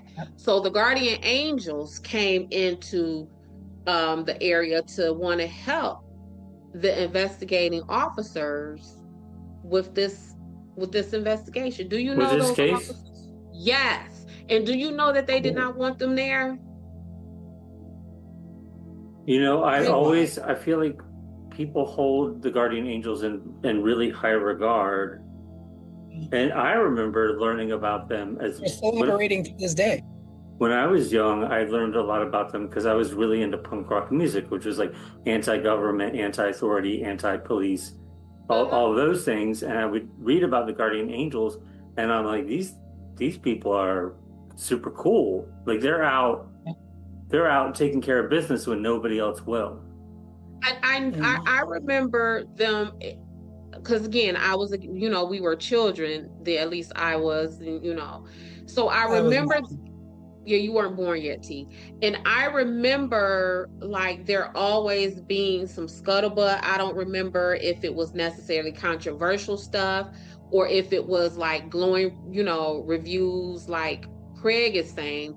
My point is the Guardian Angels came in, wanted to help, and the police were saying, not because we don't like y'all or this, that, and other. The police pushing back against the presence of the Guardian Angels was essentially because the police felt that the presence of the Guardian Angels will make them look inept, as if they Guess what the best way to solve that is? Be in that. Get in the game. Yep. We So land. that's what I'm talking about. When we have these task force and all of that kind of stuff, yep, we're all trying to find what it is we're looking for. But if our intentions are different, then we're not going to work well. Now imagine if, because I know for me, a lot of attorneys will hire me as an investigator on a case before they will hire a now private investigator who once had law enforcement background. Because one thing is for sure, a cop is going to cop. Once you're a cop, you know that's in you. You can't really turn that off. And people feel that, right? So if you are in these marginalized communities, like we're talking about, with all of the social things going on that we have just discussed, and a cop comes talking to you about this, you might be a little closed off. But if a regular person, maybe a guardian angel, maybe, you know, just a regular private investigator come and talk to you, you might be more free with your information and more comfortable to talk. So y'all are not getting it done, but here are some everyday people who may have been able to, and instead of you finding a way to tap into that resource, you taint it and kind of push it away. You know what else is concerning as I'm listening about this case, and about there potentially being a nephew who was a cop involved? The cops were involved in the Colonial Parkway murders. Yep. In some way, they theorized that it may have been a cop that was pulling people over. In the Ketty Cabin murders, I feel like the cops were part of that community, and somehow one of the cops may have been tied to some of the people involved, if I remember correctly. It just seems like a lot of these cases we've covered, the cops have been involved in some shady sort of way. I mean, isn't that like the time period when I guess the birth of like the dirty cop era of the 80s, where, you know, drugs and crime were like just really up and cops were on the take, and, you know, all these things. So we get all these movies now in this time, and, you know, millennial time, that are always about these, you know, dark, shady alleys of the 80s where cops were, you know, on the take doing dirt, you know, and perhaps that's a decade where a lot of cops got away with a lot of things that we just will never know.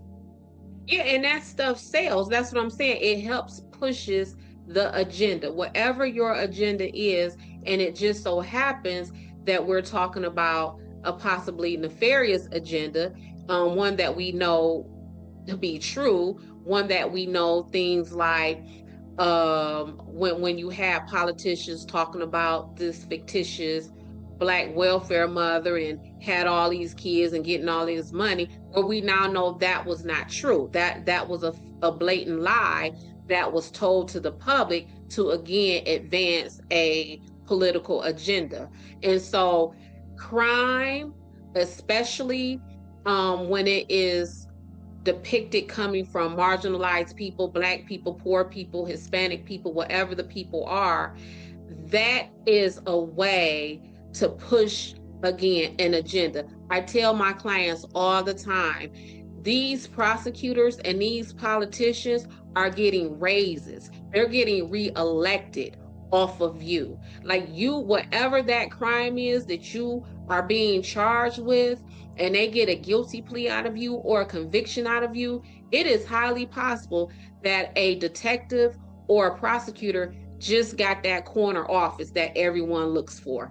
It just so happens that they have now gotten reelected. It just so happens that they may have just gained a few extra $100,000 to their campaign fund because of the closure of this case and your conviction. Like, this stuff, it has meaning, and a lot of times that meaning is someone's career advancement, in someone's their pockets. I mean, there's, we could point fingers at them as well, but there's also a difference in communities as well, where it's like snitches get stitches, so keep your mouth Absolutely. shut, which then the community makes it difficult for officers to get to the bottom of certain things. Absolutely. So And again, that it's is got to be where, better. absolutely, and that is where the presence of the guardian angels could have been helpful, because this could have been people coming to people who looks like you in one way or another, at least closer to you than these cops or these investigators, to kind of talk you through that, right? To kind of explain to you or make you comfortable, or just help gear you in a better position to help the police than just the police coming there to you. But when you, all times, like I remember when I first started working at Sunshine Investigations, before I owned Sunshine Investigations, we would hold meetings, right? When we would get new cases, and we would literally break down some of the things that we're talking about. What is this community that we're going into? What was the crimes? Okay, well, amongst this staff, who is the best investigator for that? Who amongst this staff, which one of these investigators would fit better in this community? Who amongst this staff would these people be more comfortable with?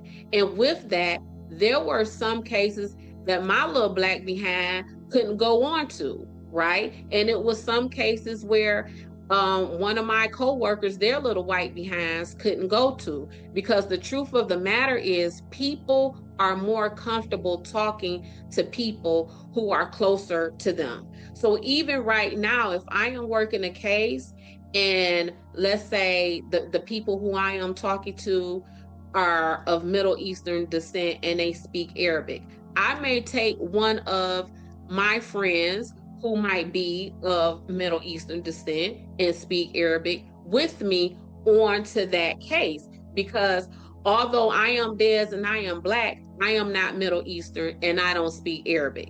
So we have to be very conscious of those things when we go into certain communities, because otherwise you gonna get nothing. You're not finna walk into because some of these women, Craig, were prostitutes or thought to be prostitutes. And with that being said, you're not finna walk into a bar and these people just finna talk to you.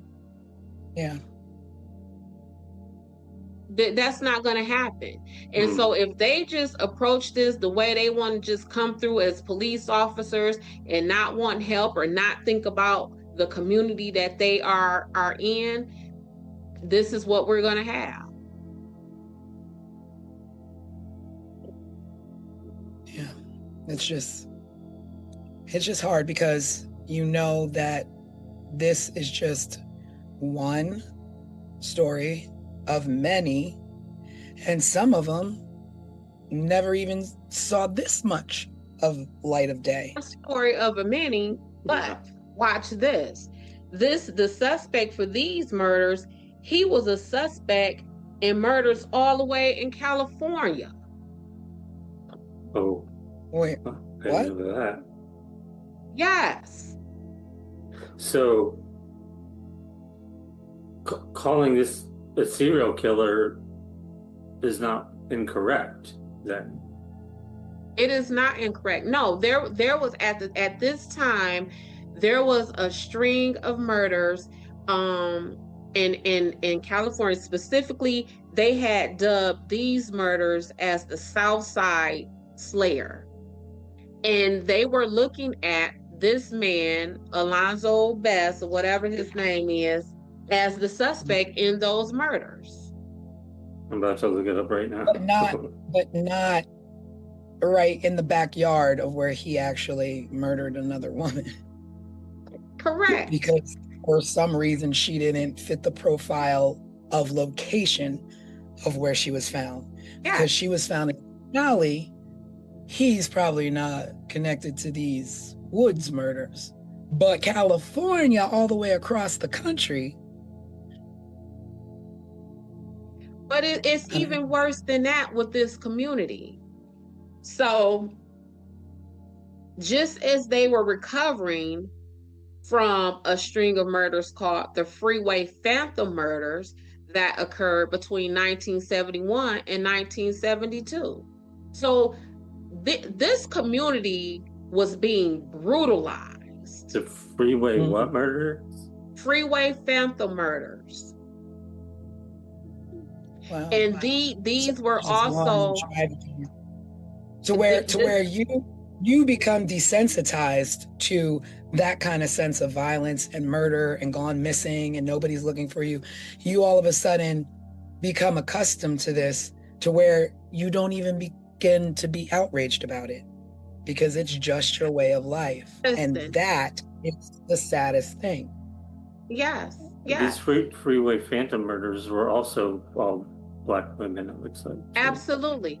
And the reason why it was called the Freeway Phantom murders is because they were killed and just tossed along the freeway. Oh my God. Were the California killings, did the women in those killings match the same description as the women in the Suitland murders? They were Black and marginalized women, and I am not sure exactly what made the Suitland suspect attractive to them in that, because I actually, what you say, T? I'm just mind blown. They're like, we're gonna connect you to the murders down the block in the woods, but you know what? We got this case all the way out in California that you might look good for. You might look good for. And really, and Craig is onto something. Like, people really get desensitized to what is going on. And I work cases all the time when I go and talk to, witnesses or whatever. And they literally say to me, Des, I'm not participating in that because nothing is going to happen. Nothing is going. Yeah. That's sad when you believe that your efforts are a waste of time because nobody is going to invest what they need to invest to get you the answers that you need. Yes. And it's happened because you see it time and time again. Correct. And then there's no protection for you when you are afraid of something, of repercussions coming down on you because you spoke. There's no protections for you. No protection. Because you are absolutely right, T, when you said snitches get ditches. I mean, snitches get stitches and left in ditches. That is absolutely correct. And so now, if I am from underserved community and I am the brave one and I come forward, because now I'm a snitch, and I come forward and then nothing happens, now I have exposed myself for what? I've exposed myself for no reason at all. Because now you in the ditch and the person you were advocating for has no answers. So, but let me just say this, the whole snitches get stitches thing. I get it. All right. Well, yeah, whatever. All right. But you know what else is crazy? That you have the mentality that I did this bad thing. And if you say something, I'm going to take you out for it. And it's like, no, get your life together. Knock that off. Like, I have no right to take somebody else out of this world because I didn't bring them into it. And I get, like, things happen and you have to be able to get by in this world. And if somebody ain't going to help you, you're going to take it by any means necessary, whatever, blah, blah, blah, blah, blah. I'm not about that. I see something, I'm going to say something. Snitches can get stitches all day. Okay? Because my mom raised me to do the right thing. And I'm tired of people thinking that they don't have to live by a standard that everybody else wants to live by. And you know what? It could be an unpopular opinion, but that's my opinion. Get your life right. Get your life straight.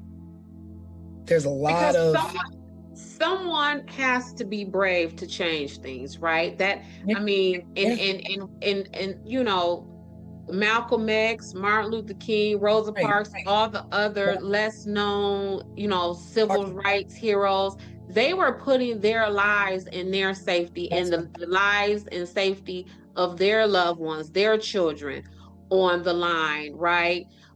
So it definitely comes a point to where someone has to do it. Someone Right. has to. Right. And I feel like it's a little bit of a dying age, because we had these leaders who were like, these things aren't right, these systems aren't in place for us, so we're going to begin to put systems into place that work for us. And they didn't do it by taking from others, they did it by holding up communities on their shoulders and literally spending their last breath dying with that same goal and that same purpose. And it wasn't for you to be like snitches get stitches. It was to make sure that you have a better way of life, that you have colleges to go to, that you have programs that are going to help you get to where you need to get, because there's a section of our America that doesn't want you in it, that doesn't want to see you advance. But people like Martin Luther King, people like rest in peace Jesse Jackson, who spent his last moments making sure that we're going to be okay, to keep hope alive. And keep hope alive doesn't mean snitches get stitches, because I'm doing some dirt over here to get what I believe needs to be mine. But again, it may not be popular opinion, but that's my opinion. Yeah. No, These the women whole system deserved a better life. They deserved answers. Their families deserved to know what happened to them. And full stop. Well, no one deserves to take another person out of this world. Well, this man, what's his name, Craig? Did you look him up for me? I have it right here. Alton Beth. Alton, yeah. Yeah, I think his middle name is Alonzo. Yeah, that's why I keep saying Alonzo, because his middle name is Alonzo. So this man, Alton Beth, let's go back to this young lady whose death he did plead guilty to. He met this woman at a party, offered her drugs in exchange for sex. She refused that offer, and that is when he killed her and possibly raped her. He confessed, he admitted, he went on the record and said he did these things to her. Do you know he was only sentenced to 18 years in prison? Is he still in prison? I mean, he is not. Is he still alive? I mean, he is. And let me tell you about him. He's still with us? Yes, he's like 70 years old. So he's out walking around and potentially could have killed these other women found in the woods in Suitland, could have potentially killed these other women in California before that. And he's out just walking around now? Hold on. And after his arrest for that lady who he pled guilty to, so the murder stopped right after he was arrested. After he was arrested. However, there was bodies that were discovered, and those bodies, the state of decomposition for those bodies gave indication that they could have also been victims of his. Yeah, so these are additional bodies on top of the 5. Yes, it was like 2 or 3 more bodies that were discovered after his arrest. And the decomposition state of those bodies indicated that they could have definitely fit in the timeline that he was active. But different locations. Yes, no, they were all in the same, like some of them were found like in the same proximity of these other folk, of these other ladies, yes. If you look if you read about Suitland murders, it says victims 5 to 9. Mm-hmm. So there's like a range of like an additional 4 that possibly could have happened. Yeah. So he got out. He is a registered sex offender for the rest of his life. But he's now a homeowner. He's just living out in the community like everyone else. Wow. And in the home, I did the Google search and was able to look at the home. His home right now is in better condition than a lot of the homes that our viewers live in right now. Is he still living in the same area? Yes, he's still in the Maryland area. Yes. So let's talk about his cousin or his nephew who essentially helped him in this, the cop. So I guess the cop either retired from being a cop or was no longer allowed to be a cop, because he then went on for a life of crime and he has been convicted of theft charges and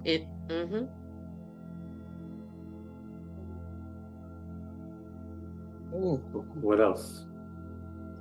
Theft charges. What else? Any other ones? Just a bunch of, just several theft charges, things that would be unbecoming of someone who is an upstanding police officer. Yeah. But It speaks to his character. Absolutely. And these two remain to be thick as thieves to this day, because in 2016, they filed paperwork to create an LLC together. What kind of business? They couldn't figure out what kind of business it is, but in 2016. Now, I'm going to also say, I also believe, where are you laughing at? I also believe that people can turn their lives around, okay? Absolutely. They can, be remorseful. They can become members of society again and do the right things and get businesses and get homes and what have you. But also, you need to do your time. You have to do your time. And again, I am for all of those things, because I am a criminal defense investigator, right? Yeah. Just last night, I posted under one of my older clients, one of his posts about how great he is and how amazing he is and all of those things. But that is different, like you just said, when you do your time. This man has a string of dead bodies behind him that it is questionable that he did the deading, he did the killing, and he is just out to live free amongst us with all of the benefits of being a free American. What makes Well, that's what I was gonna say, that of course people can change their lives, turn them around, but I think there's arguments out there that say people who are serial killers can never get rid of that in their system. People who are pedophiles can never get rid of that's in their system. It's something more about your wiring than it is about correcting your life. If you're, I don't know, a jewelry robber, sure, maybe you can turn your life around and become a better person. But can a serial killer, would Ted Bundy ever be let free and trusted to walk around as a normal person without fear of him going back to that? And not just serial killer, but a serial killer rapist. Yeah, even worse. But then, but the system puts the onus on us by saying, okay, well, we have alerted you that this person lives in your neighborhood, so now it's up to you to be safe from this person. Watch out for this person that lives in such and such. Well, I would say this. What I am finding in work is that a lot of rape crimes are receiving a lower prison sentence. And the reason why is because you are now on the sex offender registry.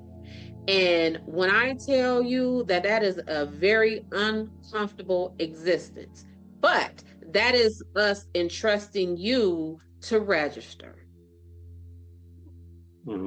So not just Because you could be, so let's say I am now a convicted rapist and I have done my prison time and now I am released.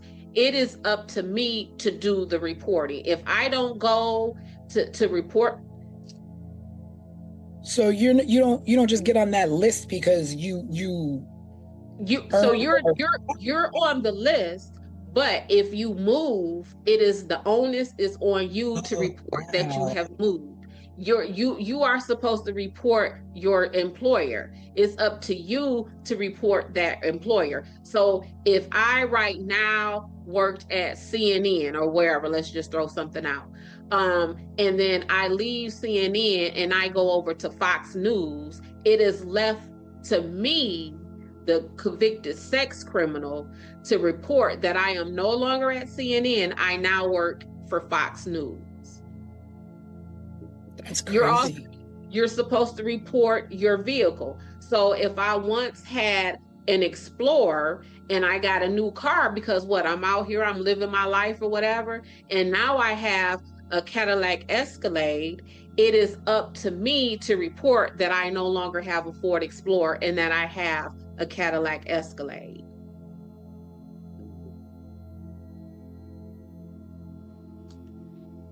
That's mind-blowing to me. I feel like, you should probably be tracked.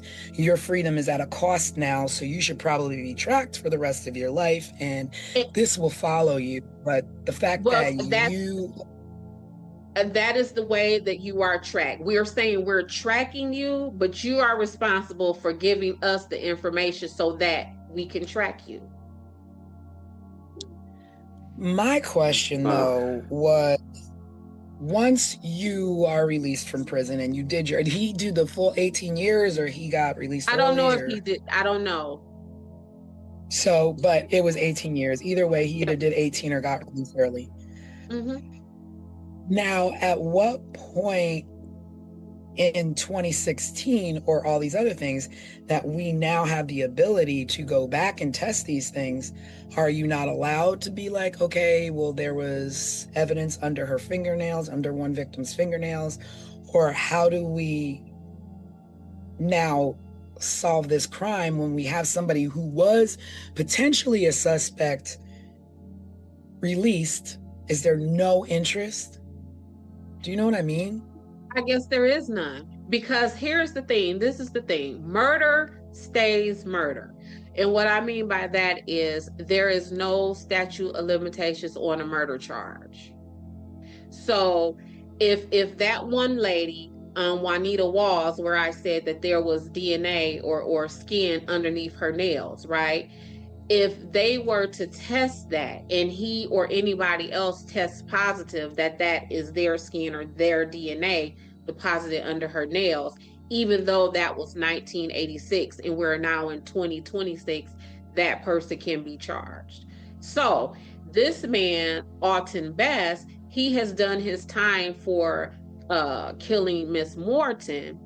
So let's say that skin and that DNA under Miss Walls's nails comes to be his. Now they can charge him with that.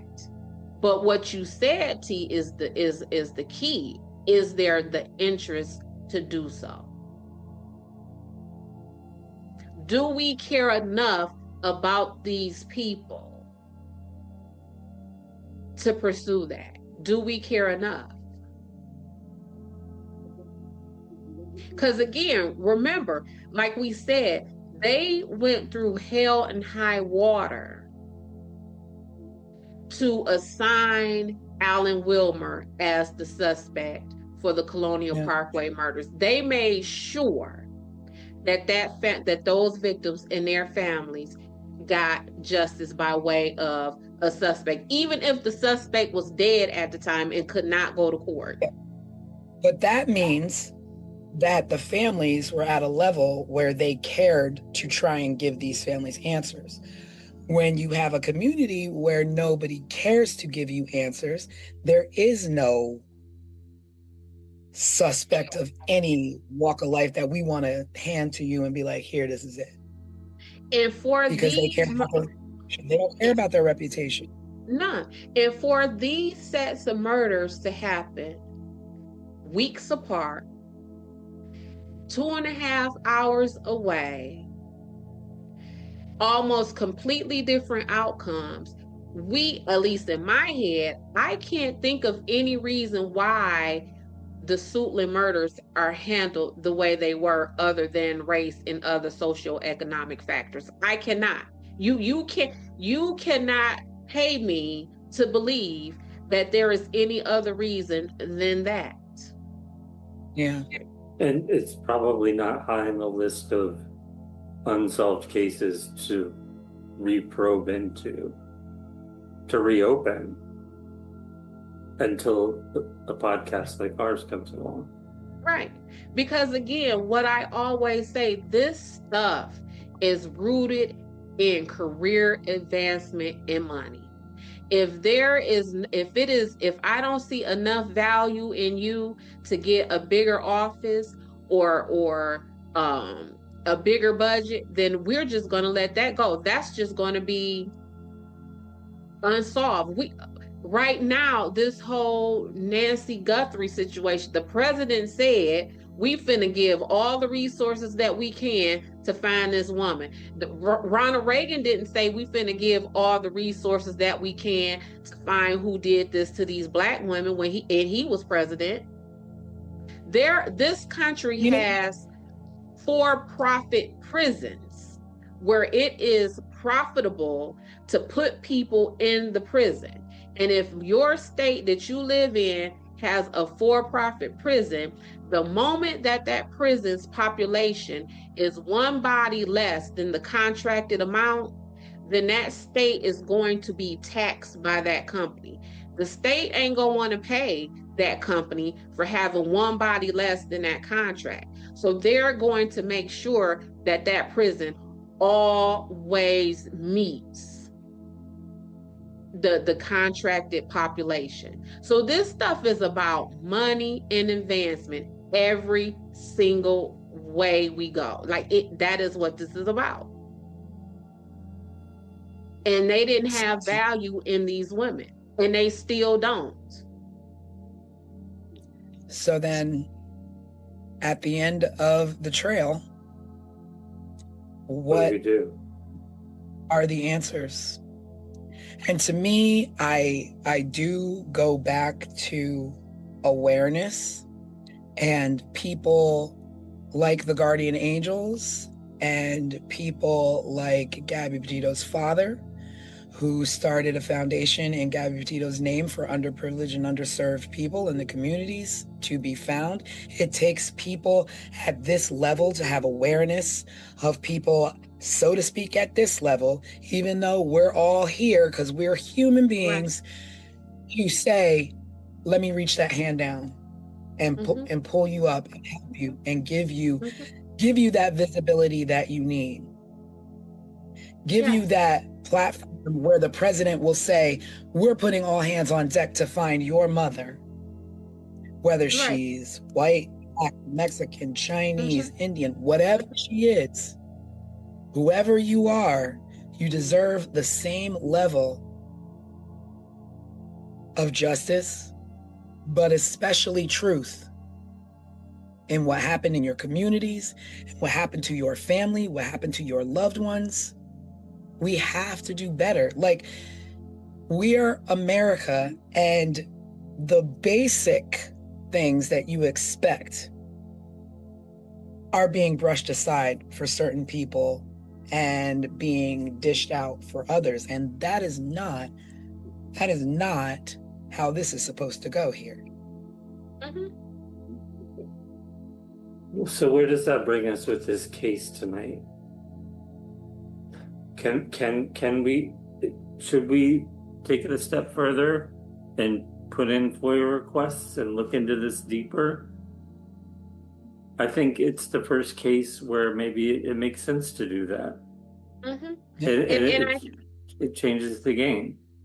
Yeah, and I think it's worth us maybe even reaching out to the families of some of these women and talking to them and asking them, do they want us to tell their stories? And even further than that, how do they want us to do so? Because it is definitely stories that need to be told. These women individually and these women collectively need to have their stories told. Because these women, what happened to them just does not fall at the feet of Alton Best. This is systematic. I think this also will lead into thinking about the future of 15 Minutes of Murder. Other cases that we've talked about covering coming up will probably follow in the same steps as this case. We've talked about the forgotten cases, that revolve around trans people of color. I know we have some other cases. T, you can probably speak better. T is the one that usually, Tanisha is usually the one that goes out and figures out what cases we're going to cover next. But it feels like our direction is meant to go this way. Because I don't know how you can separate the politics of it all from what is happening, because the truth of the matter is, yes, stuff happens to wealthy white people or wealthy Black people. Stuff happens to all of us, right? It is the handling of that makes the disparity. It is what happens when these horrible things occurs in the lives of wealthy, powerful people versus us everyday, regular people. And that is an unfortunate truth that we're facing. Yeah. Well, the buck stops here. Yeah, I'm not even sure where to go. And it's just unfortunate, and just, we will just continue to collectively hope that our society can get better. One, with the way we operate in our lives and the way we see other human beings in our lives, whether that is to do harm or to do good, that you just do the right thing, and value yourself a little bit more so that you can value others, because murder and crime and all of this nonsense, we don't even have to be living like this. We don't have to be growing up with, my mom was taken out when I was 6 years old because somebody selfishly, took her from her family. There's no reason for any of this. No reason. And so there's no reason for us to even be sitting here on a show called 15 Minutes of Murder. That's the crazy part. That's what's the sick part. Yeah, and not talking about the topics that we're talking about. Yeah. I mean, and it's not just us. There are many, many, many crime shows, podcasts, TV shows, 60 minutes, 48 hours, you name it. You name it. We do not need to be steeped like this. Right. And it just blows my mind that we have, I can't even put I'm telling you, because when I realized the connection just in the proximity and the time span between Colonial Parkway and Suitland, my mind was blown. Like, wait a minute, that's 2.5 hours. Like, and I was just thinking, like, Detroiters love driving into Chicago. 2.5 hours, Chicago. That's closer than we are to Chicago.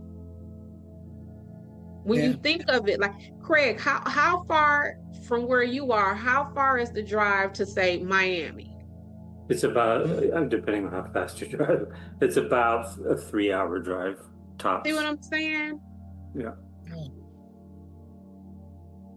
And just a couple of hours can make a big difference.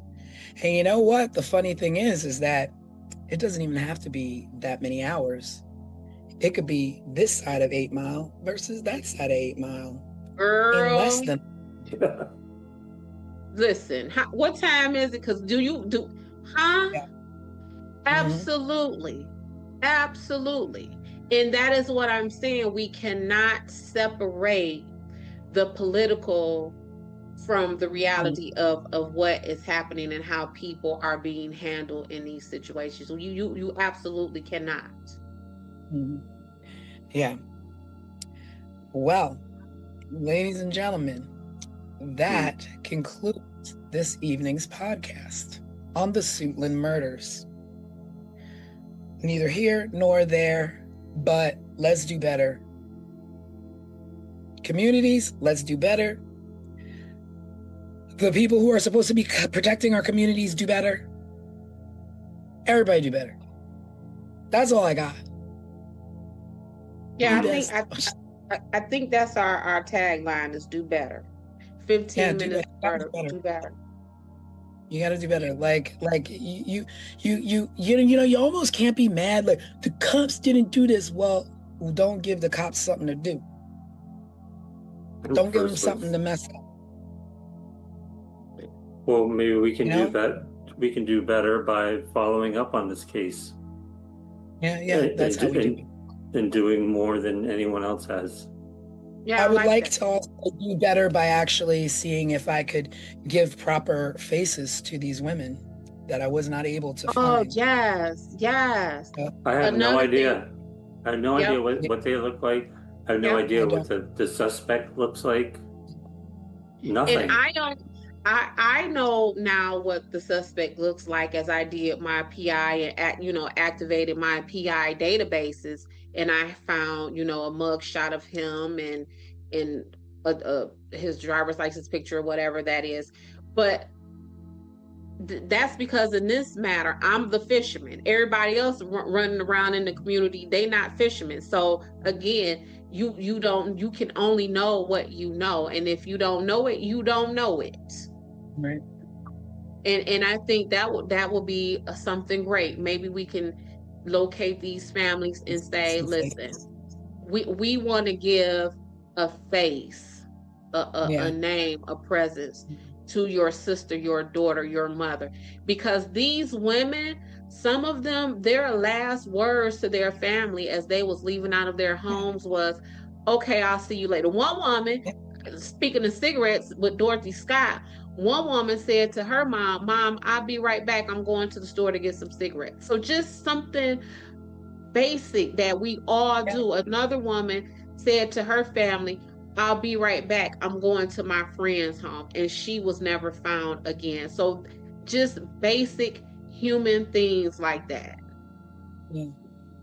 Just the face. It's like, it's one thing, to say somebody's name, but a name also has a face, and has a face. Hopefully maybe we can give some faces and a tribute to these women, because they deserve that much at the very least. They deserve dignity. And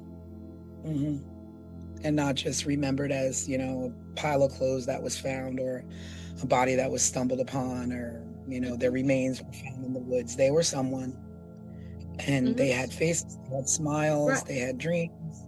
So at this point, what we could do. Yeah, one of these women worked at the United States Patent and Trademark Office. And that has been reduced to her being a murdered rape victim in the woods somewhere. Yeah. But without a face and with hardly a name. Yep. Yeah. So let's do on our end is try and give a face to these names and to this case overview. And I'm with it. And with that, everyone, This is 15 Minutes of Murder. Yes. Sorry I feel like we're ending on a low note, but more like a real note. Yeah. More like a productive note. And where it is us not just telling or looking into horrible facts, it is us actually trying to do something and pull something better out of it. Yeah. And please, if you haven't already, it helps us to be able to look into these cases further. If you do, watch our videos, subscribe to our videos, share them. It gives us more leverage and leeway to get out and possibly look into this, not only these cases, but more in the future as well. So thank you. Thank you, everybody, and have a wonderful Sunday. Have a great week ahead, and we will see you on Wednesday Night Live. Thanks for tuning in. Be there, be Bye. square. Yes. Good night. Bye. Bye. Good night.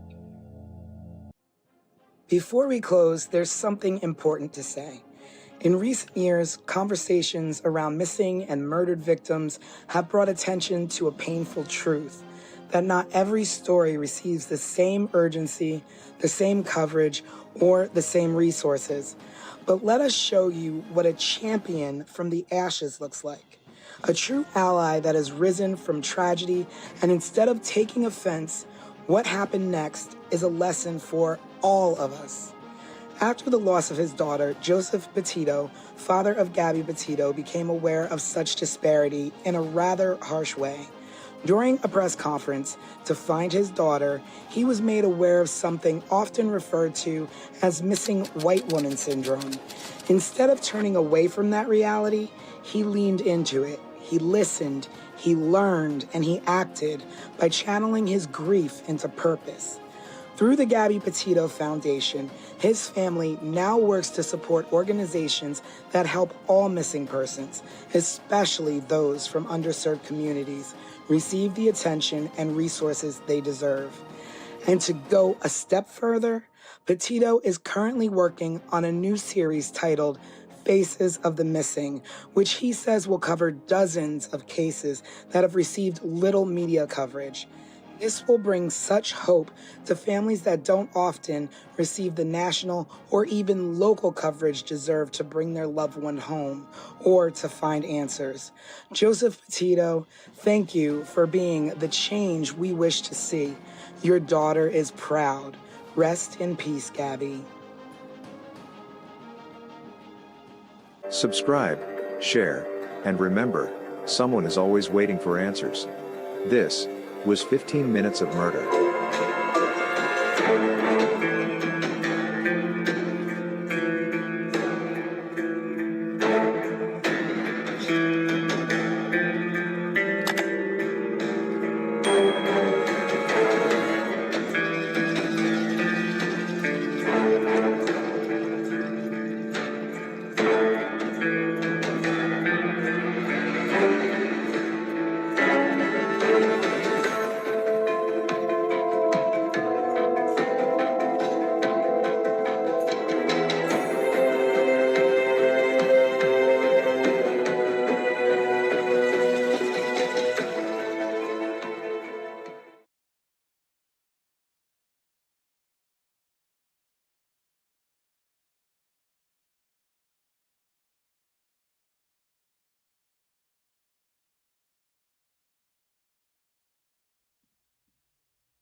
Just 3 blocks from the Atlantic Ocean, the quiet city of Long Beach, New York, looked like any other coastal town in the mid-1980s.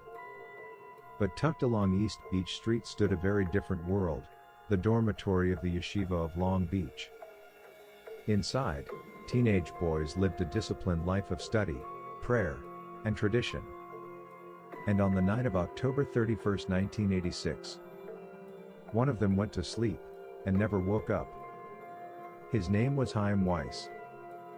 His murder remains one of the most baffling unsolved crimes in New York history.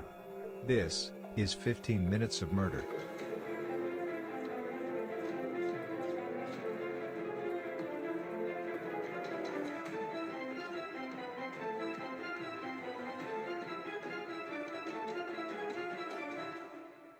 Chaim Weiss was 15 years old. He grew up in an Orthodox Jewish family in Staten Island, New York, and raised in a household where faith shaped daily life. His father, Anton Weiss, was born in a displaced persons camp after World War II, the son of Holocaust survivors who rebuilt their lives in America. Chaim was the eldest of his siblings. His brother Menahem was 11 and his sister Rachel was 7 at the time of the incident. Those who knew him described him as bright, deeply religious, and serious about his studies. He was a funny kid who loved chess and loved to play basketball. He was quite popular. At the Torah High School Yeshiva in Long Beach, he was in his third year of study, living in the dormitory with 40 other students and faculty. The routine was strict. Days revolved around prayer and the study of the Torah and the Talmud, the core texts of Jewish law and scholarship. For unknown reasons, Chaim's dorm room was slightly different from the others. Most boys shared rooms. Chaim did not. He was one of only 2 students in the dormitory with his own room, a small third-floor space at 63 East Beach Street. It had 1 door, 1 window, and only one way in or out. October 31, 1986. For most teenagers across America, it was Halloween. But inside the yeshiva, the evening held a different significance. It was Shabbat, the Jewish Sabbath, a sacred period of rest that begins at sundown Friday and lasts until nightfall Saturday. During Shabbat, Orthodox Jewish law restricts many activities, including writing, using electricity, or turning lights on and off. Life slows down. The students prayed. They studied. And eventually, they went to sleep. Well after midnight, Chaim was seen alive studying in the hall outside of his dorm room by a fellow student. He was likely utilizing the light in the hallway to abide by the rules of Shabbat. He returned to his dorm room alone. Sometime between 1:20 a.m. and 7 a.m., someone entered that room. What happened next was swift and brutal. Chaim Weiss was reportedly struck in the face with a hatchet-like weapon, crushing his skull and severing his spinal column. Investigators later described it as an extremely violent attack. And yet, there were no screams, no sounds of struggle. No one in the dormitory reported hearing anything. When investigators entered the dorm room the next morning, the scene raised more questions than answers. Chaim's body was not in his bed. He had been moved onto the floor, dressed in his pajamas with his feet resting on the mattress. Police believed he had been attacked while sleeping and remained in the bed for several hours before the body was moved. Then detectives noticed something else. The window in the room was open. It was November on Long Island and outside temperatures were around 40 degrees. Chaim had been taking antibiotics for a sore throat, making it unlikely he would have opened the window himself. To investigators familiar with Jewish customs, the open window carried a deeper meaning. In some Orthodox Jewish traditions, a window is opened after death to allow the soul to depart the body. Whoever opened that window may have known that, which meant the killer may have been someone familiar with Jewish ritual. Possibly someone from inside the community. The investigation began during Shabbat, when many Orthodox Jews avoid formal communication. Detectives struggled to take statements from students that morning because religious law restricted activities like writing or signing documents during the Sabbath. The result was a case that started with silence. But note, after the Sabbath, students and faculty fully cooperated with the investigation. Police assigned 25 detectives to the case full-time for months. A mobile command center was placed outside the yeshiva. Investigators interviewed students, faculty, and staff. Early theories ranged widely. A janitor, a mentally ill outsider, even the possibility of a Halloween thrill killer. But each theory collapsed. There was no forced entry. No evidence anyone from outside had entered the building. This led investigators to a troubling conclusion. The killer may have been someone inside the yeshiva. Possibly a member of the staff. Possibly another student. Near the body, investigators found a single strand of hair that did not belong to Chaim. But police have never tested it against a suspect. Their reasoning for not doing so? To preserve the integrity of the sample. They have kept this one hair in evidence for decades, just waiting for a possible match. The mystery deepened with other unusual details. The summer before Chaim was murdered, he was away at an overnight camp. Chaim's father remembers him calling home crying, but refused to tell him why. There is a possibility the camp was affiliated with the yeshiva, but nothing is for certain. Anton regrets not delving deeper into his son's distress. Doing so could have changed the course of that night. After Chaim left the camp, he went to Europe to visit his grandparents. While there, the family received 2 calls from Rabbi Avram Cooper, the school principal. He wanted to meet with Chaim to discuss matters unknown. Chaim later met privately with the principal at a home in Brooklyn. But when his parents asked about the meeting, Chaim refused to discuss what had been said. Years later, another disturbing event occurred.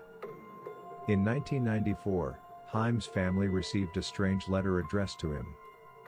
Inside was a dark joke printed on an Easter card, which said, "Know what happens to chickens when they get too old to lay Easter eggs? They die. Happy Easter." Around the same time, his grave was vandalized with Hebrew letters attempting to spell the word murder. Whether these incidents were connected to the crime has never been proven. The murder devastated the Orthodox Jewish community. More than 1,000 mourners attended Chaim's funeral in Brooklyn. Parents feared for their children, and yeshivas across the region increased security. But the questions never stopped. How could a teenager be murdered inside a dormitory filled with students? And no one heard anything? Nearly 40 years later, the murder of Chaim Weiss remains unsolved. A 15-year-old boy killed in his own bed. Inside a locked dormitory. In a room with only one door. And one window. A window someone opened. Perhaps as a ritual. Perhaps as a message. Or perhaps as a final act by someone who knew exactly what they were doing. The killer has never been identified, but investigators believe one thing is certain. Someone out there knows the truth. And they've been carrying it since 1986. Subscribe, share, and remember, someone is always waiting for answers. This was 15 Minutes of Murder.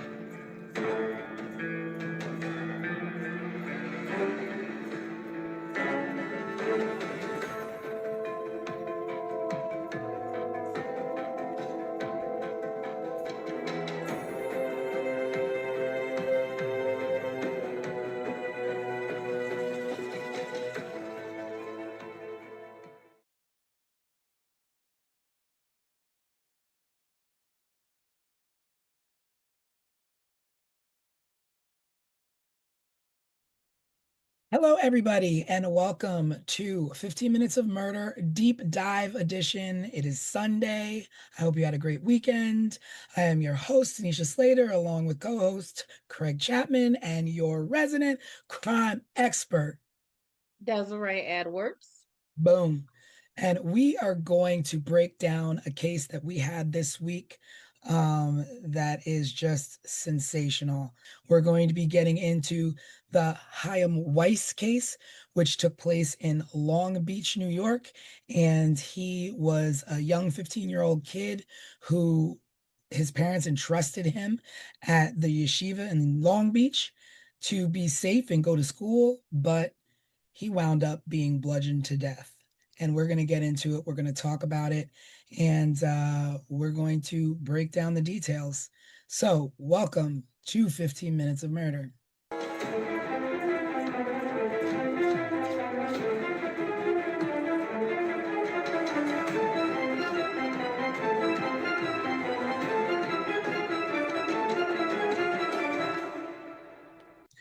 All right, so this week we presented the case of Chaim Weiss, a 15-year-old Jewish student who went to school in Long Beach, New York, and his parents trusted this school. Now, it's weird to me because it's a high school, and I'm not really used to, like, I guess you going away and staying in dorms for a high school.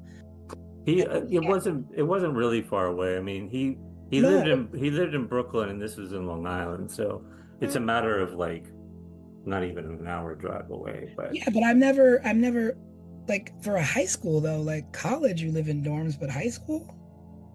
Yeah, but I think considering, at least from my research into this, is it's not just as simple as a high school. This was a school where these young boys or young men would go to prepare to become a rabbi. So something that I found even referred to it as a rabbinical, if that's the proper word, school. Okay. So it's, you want to be a rabbi, and this is the school that you go to. This will be the life that we begin to familiarize you with. These are the customs you begin to settle into. So it was almost like off the training school that you go. Maybe that's why we need you, Des.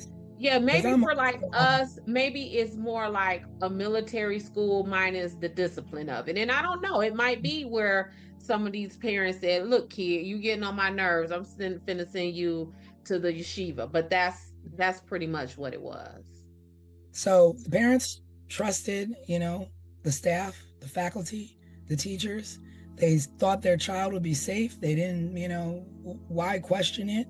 And there are going to be some things that we do talk about that you would say, wow, they really did trust, this faculty with some things that happened, but yeah, he went to sleep the night of Halloween and was murdered in his sleep. And he was bludgeoned in his head, severed spine, tragic, just violent death. It seems to be him living in who he is up until the moment that someone saw him last alive. So all of the accounts that I read about him is that he was really smart, was a really social kid, had a great personality, all of these things.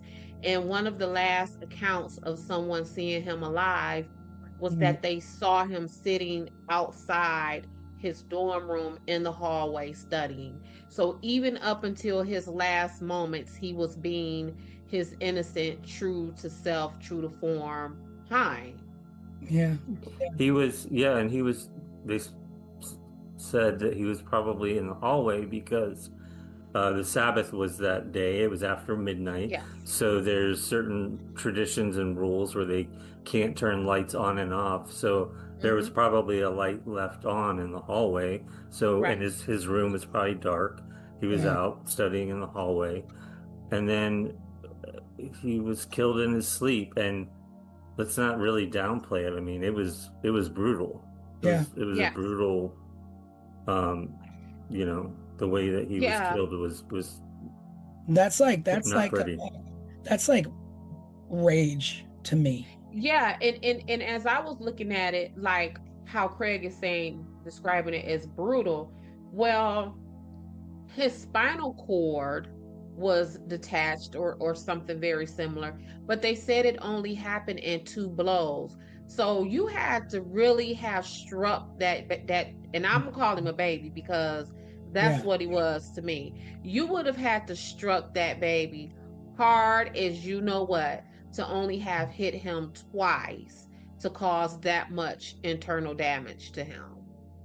Wow, I Yeah, didn't. and that I would assume that it was just over and over. I wouldn't have. No, mm-mm. Wow, that's that strength then. yeah, I mean that leads me to believe too, because when they were investigating this, they speculated it could have been a student or it Yeah, could have been a faculty member. And I was like, I don't know if any 15-year-old could cause that much damage. Like yeah, another student. Which That's exactly what I thought too, Craig. yeah. yeah, That came from some grown man strength, as Alex will call it. yeah. But Hmm. so he what happened was is the I guess the students saw him sitting outside studying or reading, and that was the last time he was seen. The next morning he didn't show up for class or breakfast or something of the sorts, and one of the teachers went to go look for him and found him in the room, and called 911, called the police, and then the investigation should have begun, but couldn't really begin because it was the Sabbath, and there's traditions. So the police's efforts were delayed until Sunday because they couldn't really take statements, and but it's to be said, like, there is a what is that show called? Unsolved Mysteries did an episode on this, which wasn't very favorable because I guess they made it as though like the school and the students were not being cooperative. They were not. But that was because it was the Sabbath. And I don't care. Okay. And okay. Because you have he's a child, he's a baby. And I was thinking about this, Tanisha, and I was like, I can't imagine a organized religion that adheres to a God that occupies any square footage of anybody's heaven, and he would have held your feet to the fire for you engaging in the investigation of this child. Like, and then they a certain point, it was like perhaps they were instructed that the Sabbath was used. Absolutely. Absolutely. That's what makes me believe that this was not an outsider, because anyone else may not have had that kind of knowledge. Like, we kind of in layman terms have some kind of idea about Jewish customs and the Sabbath or whatever, but we have known that they would stick to that to the point to where you can literally commit murder and no one is going to go look for you until a day and a half later, until the Sabbath is released. Like, that upset me really bad. And not only did they, and where, you say the investigation was delayed, I would dare say it was sabotage because of that. Because what they essentially did was allow this murderer to just kind of roam about for a day and a half to discard of any evidence or anything of that sort. Yeah, and not only that, they didn't tell his parents that he was dead until after the Sabbath had released. So can you? Yes. Yeah, I didn't know that. Oh wow. When I tell y'all, I was upset, like angry, like my blood was boiling as I looked into this. Yes, they did not tell that young man's family that he was dead until after the Sabbath was released. Wow. And it's crazy because there are just some strange things to me about the relationship that I think of the school. So Chaim was one. There were 40 students in this school, and Chaim and one other student were the only two students who had their own rooms. Why they had their own rooms, I don't know. But why they're two students and there's two students to every room. So why are these two students split up and have their own rooms? Why are they not in one room? Well, at first I kind of thought like maybe this was like some rich kid stuff. Like, oh, maybe, these are the kids whose families could afford to have them living in a single room, because that's kind of the case on a college campus. But as I was digging deeper, even Haim's father at one point questioned why his son had that single room.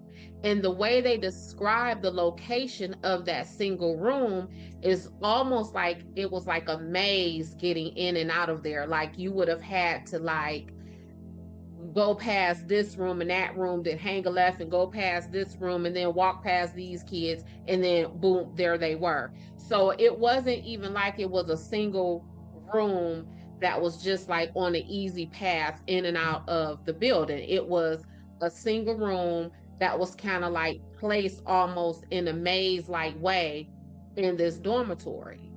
And also I read that it was separate from the other kids. It was on the third floor and everybody else is on the second floor, first floor, whatever. But and when you think about it, like even in a house, when you have the layout of your house, you're like, okay, well, most of the bedrooms are upstairs. There's one bedroom downstairs. I'm not gonna have my kid in that one bedroom downstairs. Correct. I want my kids up in a bed. So when you're in a school and you're like, okay, well, you're separating children from the majority of where they could feel safe, but you have them up on a third floor unmonitored. And I don't know if they were unmonitored or not, but that's even scary for a kid. Like imagine like a 15-year-old kid having to be like, everybody else is down here. I got to go upstairs to the scary room, on the third floor where I'm by myself. And so it made me think like, were they separated for some other reason that might not be correct? Because what you're saying, T, is, as I was reading up on this, the school and the security of it, the students had been getting, I guess, picked on and bullied maybe by the neighborhood kids, because these would have been Orthodox Jewish people. So they would have looked differently than the rest of the community. So they probably got teased and all that kind of stuff. But it was so bad that they actually had escorts to walk the kids to and from school, because the dormitory was like 3 blocks from the school. And so they had, yep, and it was like more than one dormitory for the school. And so they would have someone walking the kids, to the store or to the school back and forth. So if you all thought that we needed that much security for these students, and now you have, as you're describing, these kids upstairs unattended, or let's say with less attention than the other students, why? Why are we lax right there? Why, if there were faculty staying in that dormitory with them, why not put the adult up in that weird room? Yeah. Yeah. And supposedly the door to get into the building, it was a coded lock. So the way I understood it was that you would have to enter in a code to get into the building. So it wasn't even like, oh, maybe he put a bobby pin in the lock and got in that way. Like, this was a complete inside job, y'all. And that is what angers me so much. And the people, considering that this is an inside job, then that means you're literally using your religion and your customs to hide your deed of murdering these people's child. Because there were, I guess, two suspects. One was the janitor, who I don't believe he was Jewish. He wasn't. And then there were like some random, mental institution patient, but I don't know what made them think that. It was somebody that lived in the neighborhood, is what it was. It was just some like mentally So unstable guy. This person, Yeah, we and once the police were actually allowed to conduct their investigation, those folks were eventually ruled out. So then what does that leave us with? That leave us with a dormitory full of suspects. Yeah. And again, a dormitory full of suspects who would know your customs, who would know how to get in that building, who would know that this is the Sabbath. But then another thing with their customs in the way they practice their religion is that they don't do gossip. And they don't speak against what someone else says. It is called, they call that Loshan Hara is what that's called. And let me tell you, so much so that I had a client who was sitting, a Jewish Orthodox client who was sitting in prison for something he did not do. And he was like, Des, I'm here because it is against my religion. It is against my customs to really say what happened. So, yes, ma'am. Yes. So even back when we were talking about Suitland, where it was the matter of the snitches get stitches and kind of, nah, baby, they really about that life. And in the investigation, when the police were talking to them, they were sticking to that. Like, no, we're not saying because. So basically, if it was one of them in the vicinity, then it's just like, we know what happened, but we're not speaking on it because we don't. We know. Go ahead, Craig. I was the clip that I took out of like Google today was that there was silence by the community attributed to the religious principle of Loshan Hara, which is avoiding gossip or harmful speech, and a belief that one should not accuse another without positive proof. Yep. So unless they actually saw the person in the act doing this.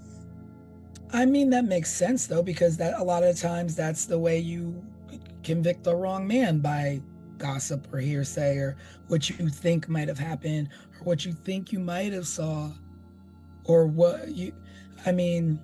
Yeah, but that's the difference between gossip and hearsay and a good lead. Yeah.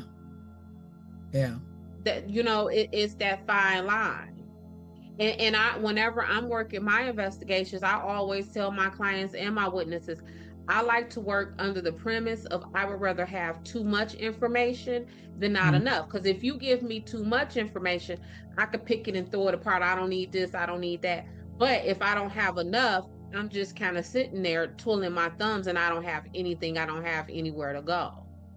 So I get where, I don't want to say that because, I don't really know, that's gossiping or that's what I heard. But y'all not going to say nothing. And not only are y'all not going to say nothing, y'all going to wait a whole day and a half to tell us the nothing that y'all not going to tell us. Yeah. Well, there are other things that happened to also point in the direction of proximity, somebody from within the community. The ways things were left in his room with his body on the floor, the open window, the second candle that appeared out of nowhere. Nobody knows how it got there. That candle, that it said that candle was probably post, but not the day of. It could have been just the candle that was left like after the fact. But as far as that night, there was no candle left. Well, the way that I understood it is that a candle a second candle just appeared, and it was lit, and no one knew how it got there or how it got lit. Because it was put in the room when they still had it blocked off. Yeah, blocked off. Yeah, yeah. And then plus the tradition of opening a window to let the person's soul go. And at first, Craig, I kind of attributed that to him being sick, because I know a lot of the information we had said like, oh, it was 40 degrees, why would he have opened up the window? But a lot of folks, me included, when I'm not feeling well, I want the windows open. I don't care. And actually, the colder it is, the better. Yeah. And so that's kind of where my thinking was going at first.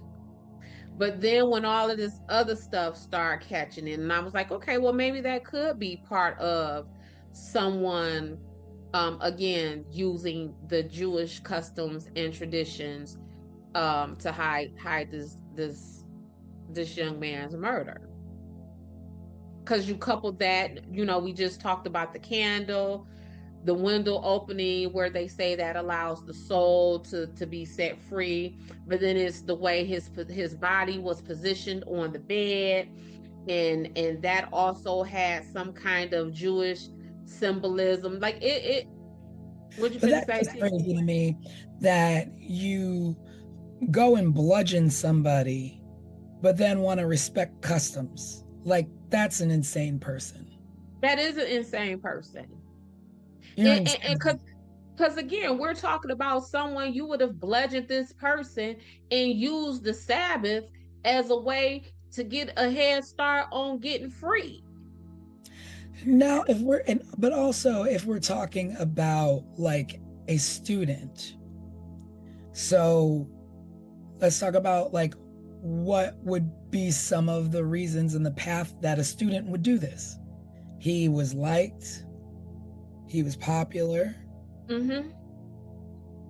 And I thought all of those things too, until again I started digging deeper and started to coming up with some of this principles involvement in contact with Haim's family.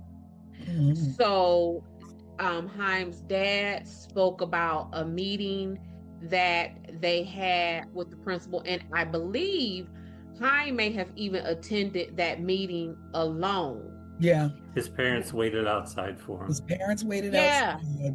There is no way. No way. I don't care, teacher, rabbi. And not at school. And it was I'm not aware. It was at his house. It was at his I'm house. not aware what you're talking to my child about. They trusted way too much what was going on here. There's something that's not right. Well, as a parent, and I have 4 children, and I sometimes refer to my kids as kids, but really I have my daughter be 30 years old next year. Like, that is how old my children are. And I still speak about my children as if they are my babies. But when I tell you, you're not finna hold nothing with my kid and I am not present. Not only did that happen, but the dad said that there was a time that dad was on vacation and Haim called him upset about something that was going on in the dorm. And dad said that he kind of blew him off and said, "Son, I am on vacation. We'll talk about it when I get back." Now, this is what the dad said. This ain't what somebody said the dad said. This is the dad recounting this. Dad said that when he got back from the vacation, he checked in on Haim, and Haim was like, "Oh, it's okay." And then they left it at that. Well, of course, Haim is separate from the time that Haim called from summer camp or this overnight camp crying. I don't know. I think this it could be, but I believe that this is a separate incident because dad was actually on vacation this time. Yeah, because he called home from the overnight camp. So yeah, that has to be a different. Dad was on vacation. And then again, as a mom, what I thought was, of course, he's saying to you now, Dad, it's okay. Because when he reached out to you, you blew him off as Yeah. if he was not a priority. So it's a whole lot of neglect that may have came out of the home and out of this dormitory. Yeah. And that is what upsets me with Haim, because what are we even investigating? You know, it bothers me too that he went, that the rabbi or the principal or whoever wanted to meet with him, but you didn't go to their house. It wasn't a meeting at the school. And granted, it might have been summertime, but schools, you know, you could still go to the school. And you let your child go into a home of somebody, and he came out and he was upset. And when they asked him, what did you talk about or what was happening, he didn't want to tell them. That is your telltale sign that something's wrong. Yep. The child doesn't want to tell you what the conversation was. And Yeah. when the person who had the conversation with him doesn't inform the parent, this is what is going on at the school, and we need to correct this. You need to correct your child has been doing this or that. But the hush hush of it all. And I think there was another encounter that the family had with the principal where the dad said he didn't want to say what was said between him and the principal. What in the world? There's a whole lot going on besides learning in school. Learning in school, and that is all part of what I mean by, I understand that we all practice different religions and different customs and all of that, but when it comes to the well-being, when it comes to the safety and the protection of your children or the children just around you in your community, does that religion and sticking to its practices, is that bigger than protecting children? But then, like, we have to think, like, because we don't have a lot of answers, who are we protecting them from? Are we protecting them from the rabbi, the principal? Are we protecting them from the students? Because we already know it's not someone from the outside. And that is part of what I mean, because now if our goal is, look, we're talking about a kid who was struck in his head only twice, so violently that his spine and all that kind of stuff was dislocated and separated and all that kind of stuff. If that does not make you come up off of the no snitching, if that does not make you say, listen, guy, I understand that it's the Sabbath, I don't know what will.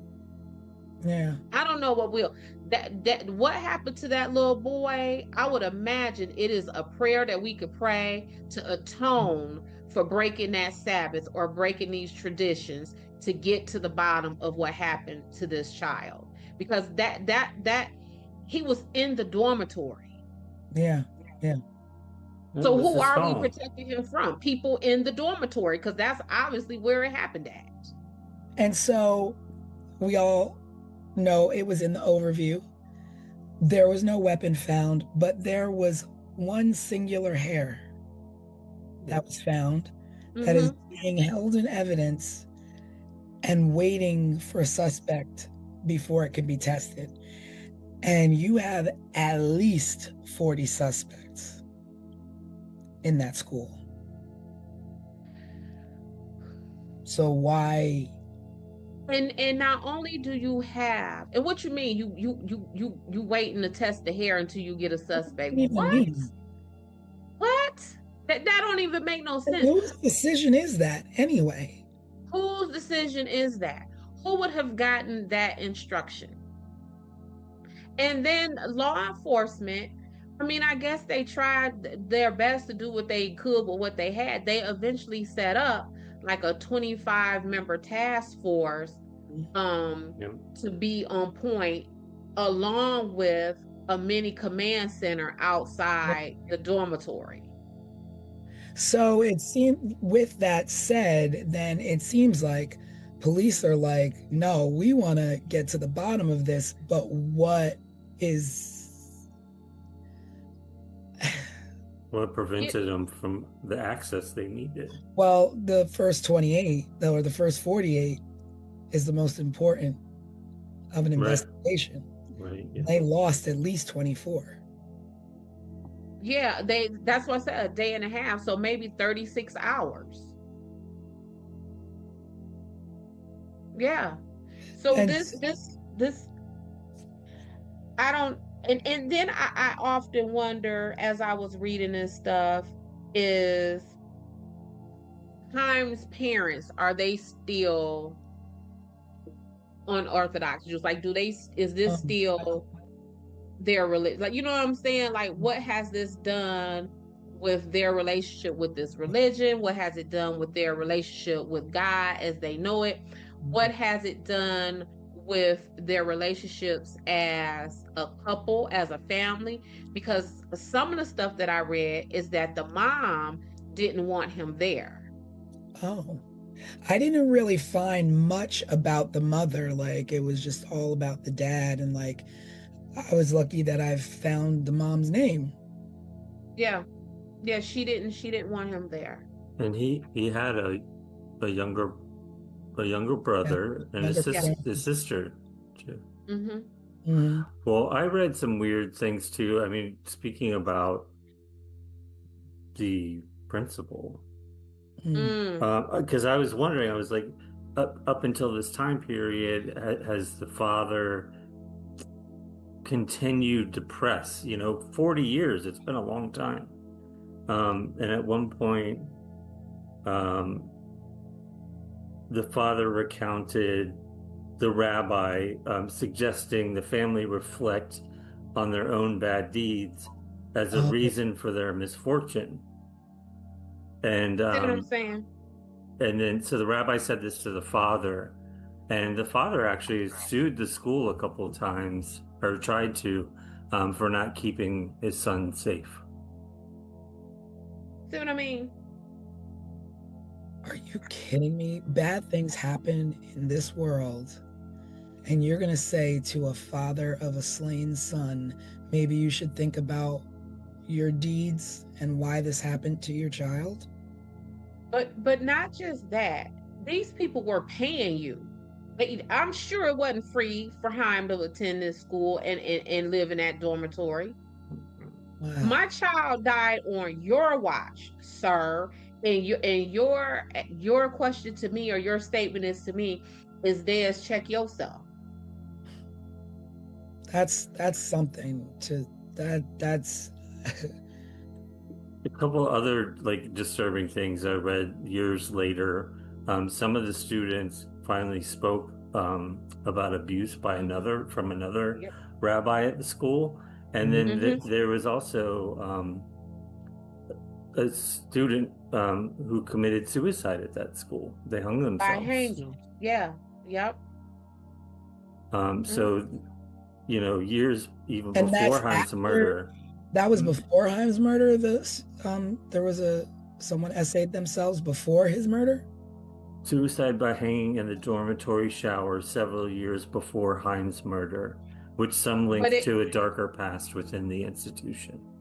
But it didn't come out until years later. I think I read like somewhere in like 2010 or something like recently. Because now these young men are adults and they have families and things like that of their own. Because I want to say Haim would be older than us at this point, wouldn't he? Yeah, a little bit. He was 15. Right? 15 and 86.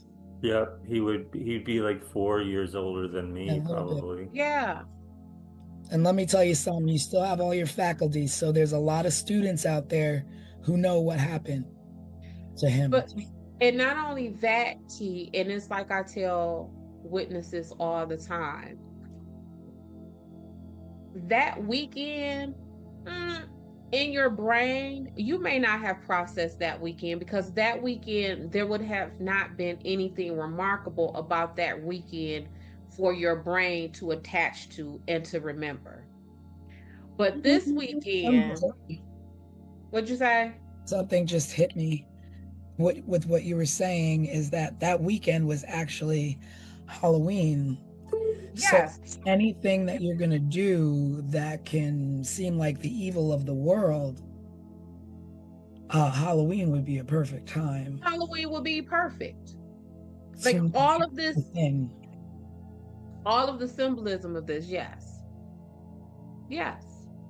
But back to my point, whether these people live to be 150,000 years old, they will still hold on to those memories because something very remarkable happened. If this would have just been a regular old Halloween weekend, by the time they hit 40, 50 years old, by the time they might have hit 22, they would not have remembered anything.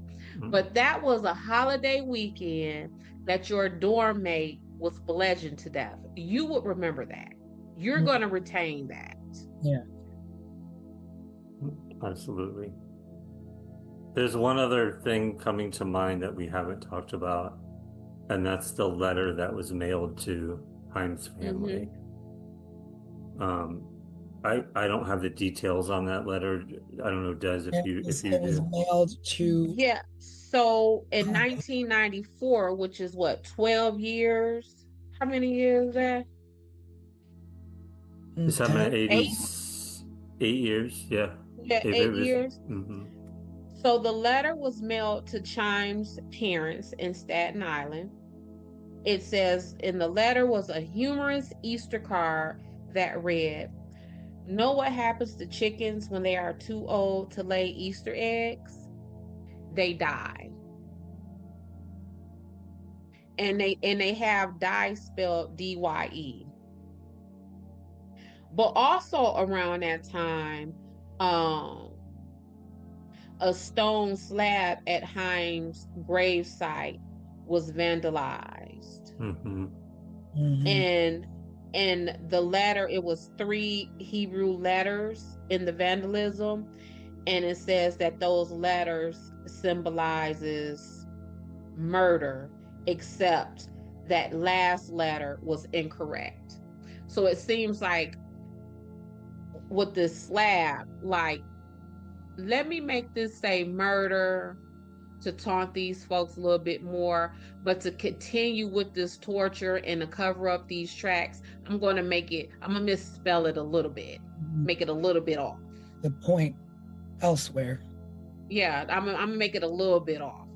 And then even with this Easter eggs and they die, like, we talked on this week's Wednesday Night Live, is that felt very hate crime-ish, whether it is intentional for someone trying to throw someone off the track of what really happened. And I likened it to someone sending a letter to a Muslim victim's home, talking about, what's a Muslim person's favorite pizza topping, pepperoni and ham. You know what I'm saying? Like, it felt very offensive to me in that way. And again, kind of like playing off of the misspelling of murder, they spelled die instead of DIE, it's spelled DYE. Like you would dye Easter eggs when you yeah. As and why and from my understanding, why would a Jewish person dye Easter eggs? Like, that's not even part of their custom or part of their standard beliefs. And like, what the thing that I was thinking is, okay, well, did you dust it for fingerprints? Did you get DNA from the licking of the envelope? Like, did you test that? Like, did that? Because guess what? In 1994, guess what they could have done? Just what you said. But they didn't. The technology was there for it at that point. And guess what? Oh, we finna check DNA, fingerprints, all that kind of stuff on this card. But oh, wait a minute, back in the evidence room, we got that hair. Let's run that too. Yeah. It's time, yeah. I Let's don't know. run that too. That's what the kicker is to me. It's like, what are you waiting for? Typically you follow the clues to the suspect. You don't wait for a suspect to test a clue. Because if you're waiting for the suspect, then why do you need the clue? It's just Because crazy. it's all messed up. It is like when he was 15 years old, and y'all did not tell his family about him being dead until a day and a half later. Are you what? It seems like every turn is something messed up. And I wonder too, like after the overnight camp, Chaim went to stay with his grandparents in Europe. Mhm. And you know that sometimes you're just a little bit more trusting with your grandparents. So it makes me wonder, did he like say anything to his grandparents about the conditions of the school or what? And if there was just that code of silence there as well. Listen, y'all. Y'all know how my brain think. Who was touching on this little boy? Yeah. Yeah. Yep. Who was touching on this baby that had him trying to reach out in the ways that he was reaching out? And then it makes me think, well, did he? And was Did he he what? did he reach out? Did he confide and say, this is what's going on at my school? But because of the we're not going to accuse people or we're not going to say, was he ignored? I don't know. Yeah. Well, Dad said that when Dad was, having a good time frolicking away on vacation, when his son contacted him in despair, Dad said, "Hold on, buddy, I'll see you when I get back from vacation." Yeah. And then also Dad sat in on a press conference and refused to answer questions. So what you here for? The father? The father. He would not answer questions. He would not answer questions. What are you aware of, like what kind of questions that he wouldn't answer? Well, so if it was a specific type of question, then that would have been, well, Dad refused to answer questions related to dot dot dot dot dot. But it was simply there was a press conference and Dad refused to answer questions. So I just take that as I don't want to answer nothing that y'all talking about. Just help me find my son under the mysterious cloak, all of the stuff that we have essentially created and presented before you. But don't ask me nothing. It's funny because I saw I don't know, it was one of the news stations went and caught up with the rabbi or one of the rabbis, and he refused to talk. He's like, I'm not saying anything. I'm not talking about this. This is not, and it's just like, but just really mean and nasty about it. And it's just like, okay, everybody can be mean and nasty about it, but Chaim is no longer with us. Mhm. And Chaim's parents still don't know what happened to their child. No. And they trusted you with their child. Mm-hmm. And Every not only time. that, something was going on that Chaim was trying to let someone know what was going on. And not only that, it seems like that school's been troubled in the past and has a little bit of a stigma. And I'm curious as to why the mom didn't want him to go there. Yeah. Well, one of the things that I read is that Mom was saying how she wanted him to go to a more prestigious school. Mhm. That a lot of the children in their community was going to yeshivas in Baltimore and in Pittsburgh. And that's part of, at least that I read, why Mom didn't want him there. So again, it will be that, see, I told you. See, I told, and again, what does that do with her relationship with him? Because Yeah. what they were saying is that they weren't really sure if Haim wanted to go and be a rabbi or if he wanted to get into business like his dad. So if the family had the means, then is mom like, see what happened with my baby, and I told you I didn't want him there, and this happened to him because you somewhere being a cheapskate. Like, you know what I'm saying? Like, all you had to do was spring another couple $1,000s this semester, a couple $1,000s that semester, and would my baby have been safe? So, and those kind of like what we always be talking about with Nancy Guthrie, all of that dialogue that comes within the families as they are discussing and living through and just trying to traverse these traumas and tragedies that happens to them. Yeah.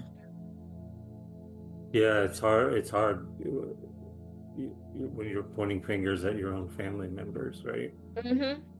Or the people who was supposed to take care of your baby is pointing the fingers at you, talking about some. Well, check your own karma, check your own behavior, and is this? Hey, that is just, my mind is blown from that. Mm-hmm. Like, You know, as I was researching this, and my mind went to Haim, but maybe he was being molested. Like maybe this is why this happened to him. And then I hear tonight we're talking about how much it seemed he was trying to reach out, but was probably yeah, being shut down by his father and people that he trusted, or feeling, shame because of it, like maybe guilt because of it. Who knows how he Yeah. was feeling? But at the end of the day, he was murdered. He was murdered for it. And when we get to this point in all of our cases that we've covered, I almost feel like crying at this point for Oh, for Haim.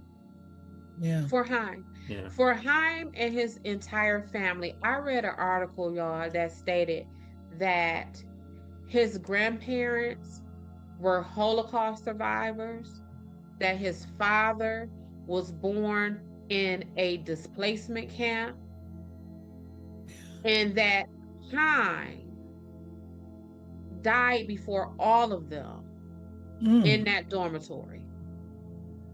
yeah. Wow. That his grandparents survived the Holocaust. Yeah. That's something that, Yeah. the whole that a parent should never have to bury a child. But when your parents and your parents' parents have survived such evil in the world, Such evil. And then the people who were paid to take care of you say, your own people, your own community, not the enemy, not the outsider, own community where you're supposed to protect one another and feel safe. And even if it was an outsider, which I highly doubt it was, your goal is to protect. You all stick together. You all protect one another. What you've been through, you shield one another from the evils of this world when you can, especially when it's someone else's child. And you say something. But then to think the unthinkable of him being taken advantage of in a situation like that, and potentially covered up through murder, is just heinous. And you touched on something to me, T, that's very personal to me. I was an education major for one day. I spent the day, going to all of my, oh, you finna be a teacher classes. And what you just said was, you are entrusted with other people's children. That responsibility, just from that one day of classes, was so enormous to me Mm. that at the end of the day, I was already down at the academic advisor changing my major because I could not grasp Mm. the enormity of me being responsible for, just in one class period, 27 children that belongs to somebody else. Mm. Yeah. That's a lot I of couldn't. lives. That's a lot of lives. And like I said, if you are a middle school teacher or any school teacher where these kids are changing classes during the day, and that's 27 kids, if you are lucky enough to only have 27 children in your classroom, that's 27 sets of kids, 6, 7, 8 times a day. I'd be And wanting to throw up, hoping that they'd all show up at the next class. yes. And also, like, that really made me wonder too, like when you have kids that go to school and they go on field trips, and now you have one teacher at the front, one teacher at the back. Mhm. These kids, they want to run here and run there and run off and hide here and what have you. And then not only did they entrust Chaim at the school, but also at an overnight camp. Like, what happened in that overnight camp? What happened in that overnight He camp? called home crying. Mhm. So and it's not certain whether the overnight camp was attached to the yeshiva or if it had anything to do with it, but it was still an overnight camp in which he was told, you know, sorry, deal with it, whether it was a kid who was bullying him or maybe it was something worse. Yeah.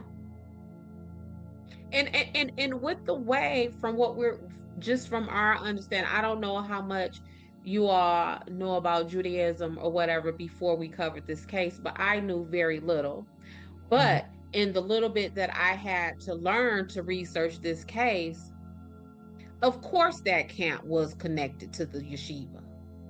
Mhm. Yeah. Yeah, when I went to summer camps as a kid, they would be like a week long. I think we would stay there, but they were always Methodist. Cause my parents are Methodist. Correct. Yeah. Yeah. So I don't know, y'all. It angers me. Like, I cannot get past them allowing customs of any kind to Mhm. sabotage, to deter, to whatever you want to call it, the investigation of a child's murder. This is a child. Yeah. And not only do we not not only do we prevent the investigation going, y'all, I will die on this hill. Y'all waited a day and a half to tell these people their son was dead. Like, what are y'all doing? I really feel like this case, and I'm hoping that this is what happens, will open up a dialogue with our viewers and our community, Yeah. so they can chime in to try to help us make a little bit more sense out of what happened and why. Yeah. I mean, I was reading, and I don't know if you guys had saw it. I was just trying to look it up again, that they did reopen the case in 2013, Mm-hmm. asking anyone to come forward. And I mean, they kind of like were just like, I guess let's just go at this again. It's been enough time, 25 something years. Mm-hmm. Maybe somebody will be willing to say something, but as here we are today with no answers. So Apparently someone's still sitting on information. Well, that time frame that you're talking about where they reopened the case, that is also the time frame that Craig and I are talking about where the former students came out and said that someone had committed suicide and that there were stories of abuse. Like I believe, at least from what I was reading, that those accounts started coming in when the case was reopened. Mhm. It's almost like people were screaming, this is what was going on. This is what, You'd be like begging, look into this further, like look. yeah, Yeah. without saying it, essentially. Right. And just when we're coming off of Suitland and we're talking about law enforcement not caring enough to investigate and get the ball rolling and bringing closure to these families, this is a matter of law enforcement setting up a mini command center. Yeah. You can't ask them to do no more than that. If I'm correct, there's still, I mean, it's still an open case, and they still have a $25,000 reward available for information for this case. I guess, when it comes to inside the dorm, money doesn't talk. So. It seems to me like this is our first case where maybe it wasn't the police's efforts that screwed this thing up. Listen, y'all don't know how angry I was looking over this. Y'all don't know. Because like just what we're saying, this one we can't even say the cops. We can't say it was the cops. We can't say it was racism. We can't say this happened to this little boy because he's a poor color kid from here or there or whatever. Nah. That's not what happened. Somebody inside that who was charged with his care knows what happened to him. Yeah. And that prevented the investigation into us figuring it out. For 40 years. Because like we said, he would be older than us. Yeah. Well, he'd be 55. I mean, if that was 40, he was 15, 16. I think it was close, like 2 weeks before his birthday or something. He would be 55, 56 years old at this point. He would have lived his life, gotten married, whatever he decided to do, become a rabbi, become a basketball player. I think he really liked playing basketball. I don't know what his hopes and dreams were, but hopefully by 55, 56, he would have been lived some of those out of life. It was blowing my mind that they have a hair, but they're waiting on a suspect. Like a suspect is just going to be walking down the street and knock on the door and be like, hey, I'm a suspect number 238. Like you have 40 plus suspects in that dorm. Those are all the suspects you need to test the hair. At this point, they could test it, put it into what CODIS is that the name of it? Yeah, absolutely. And then find a match that way. So and it's crazy to me too, like if you have this, like why isn't the community like in an outrage, like pushing for testing of this? Like I would be like, and how are, like they were saying how they beefed up security at these yeshivas all across across the region because of it, and far and wide, like it was like people were scared. But you can't be that scared if the killer is still out there and you think, oh, he only wanted to kill Chaim. You all have children. Well, it could have happened again unless it was an isolated incident in which somebody covered up something they were doing and didn't want it out and are making sure that it doesn't happen again. Well, so for this case to be unopened successfully in for to make any progress is, again, we have to have this community set aside these customs and beliefs that they are holding on so tight. So again, back to Suitland. When T was doing her ranting about you can't do the snitches in the Martin Luther King, and somebody had to be brave, all of that applies here. Yeah. All of that applies here. Somebody at some point has to say, kind of what I said, that I know I trust in the God that I honor and that I serve.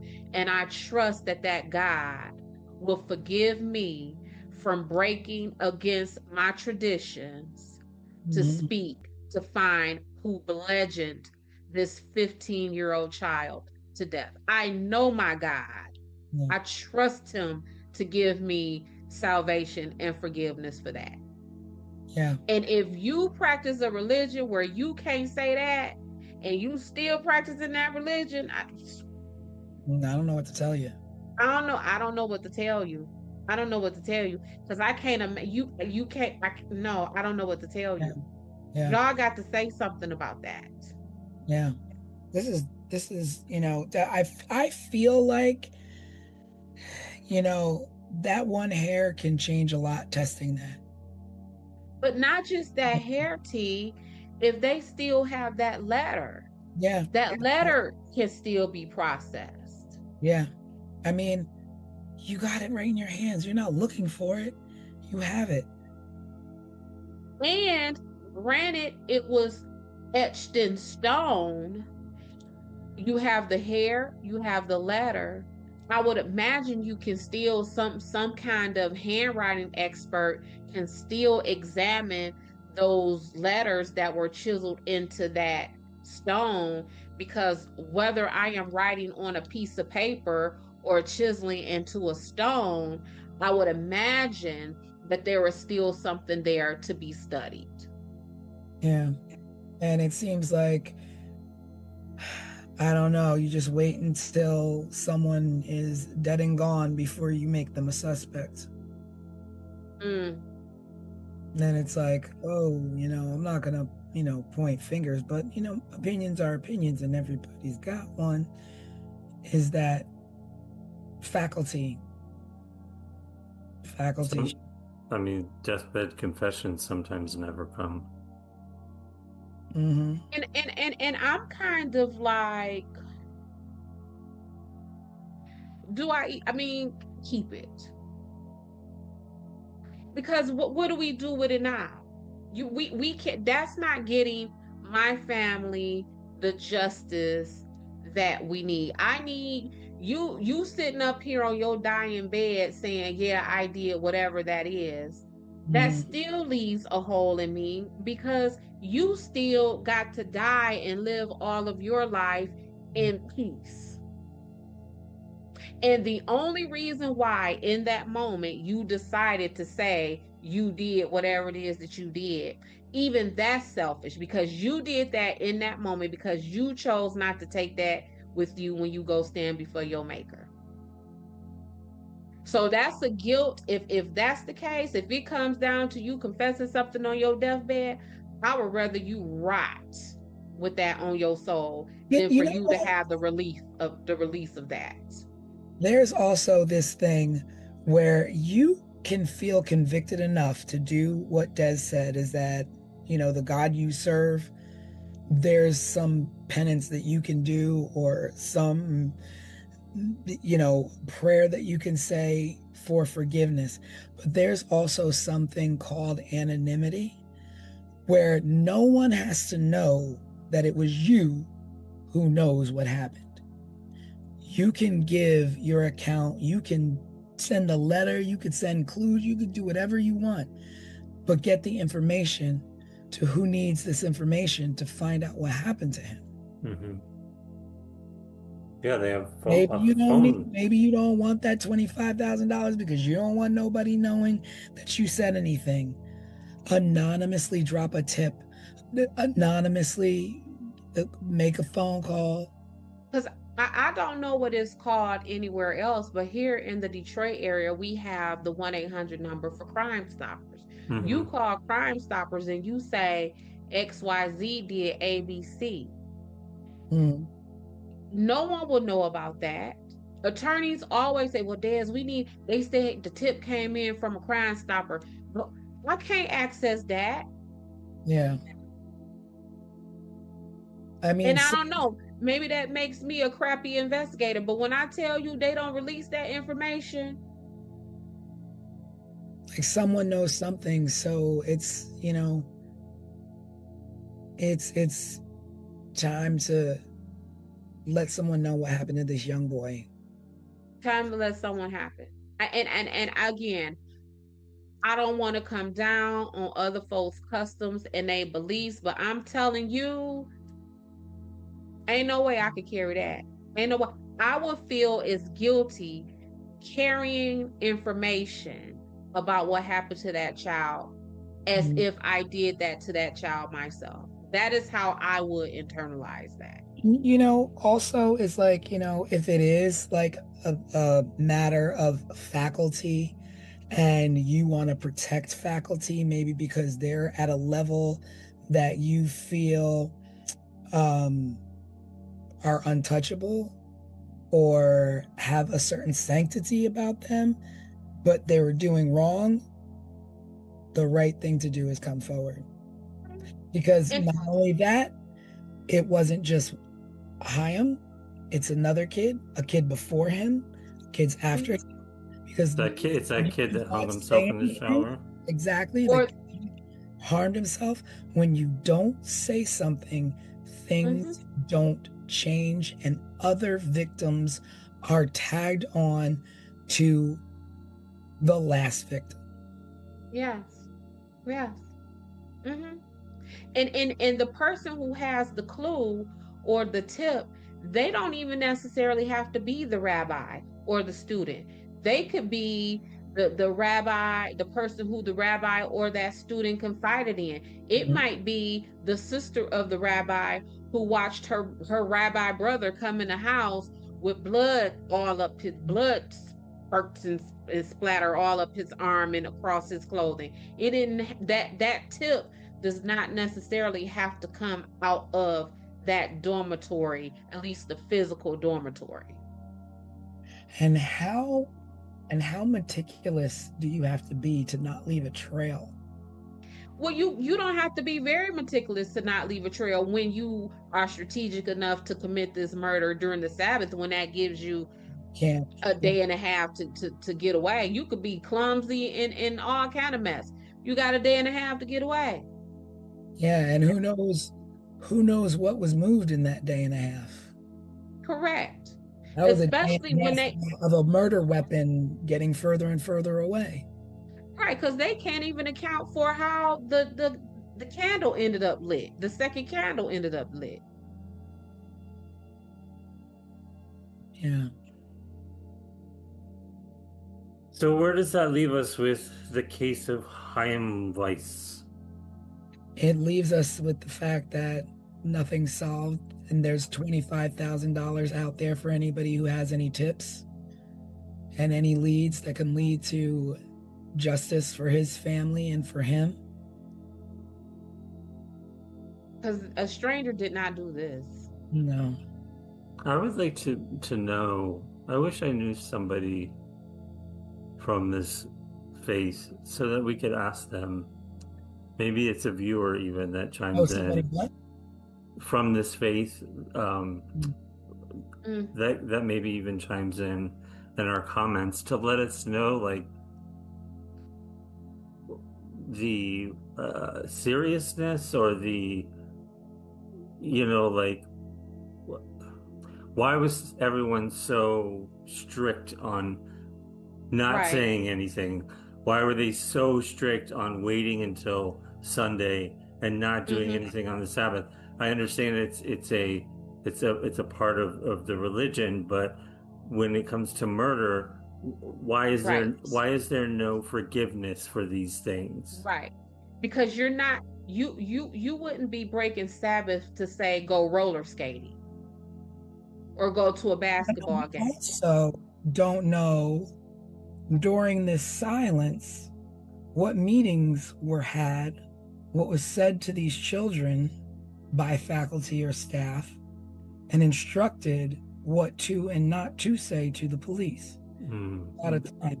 So I would suspect that they all had to stay there or go home. Like, I don't know what happened.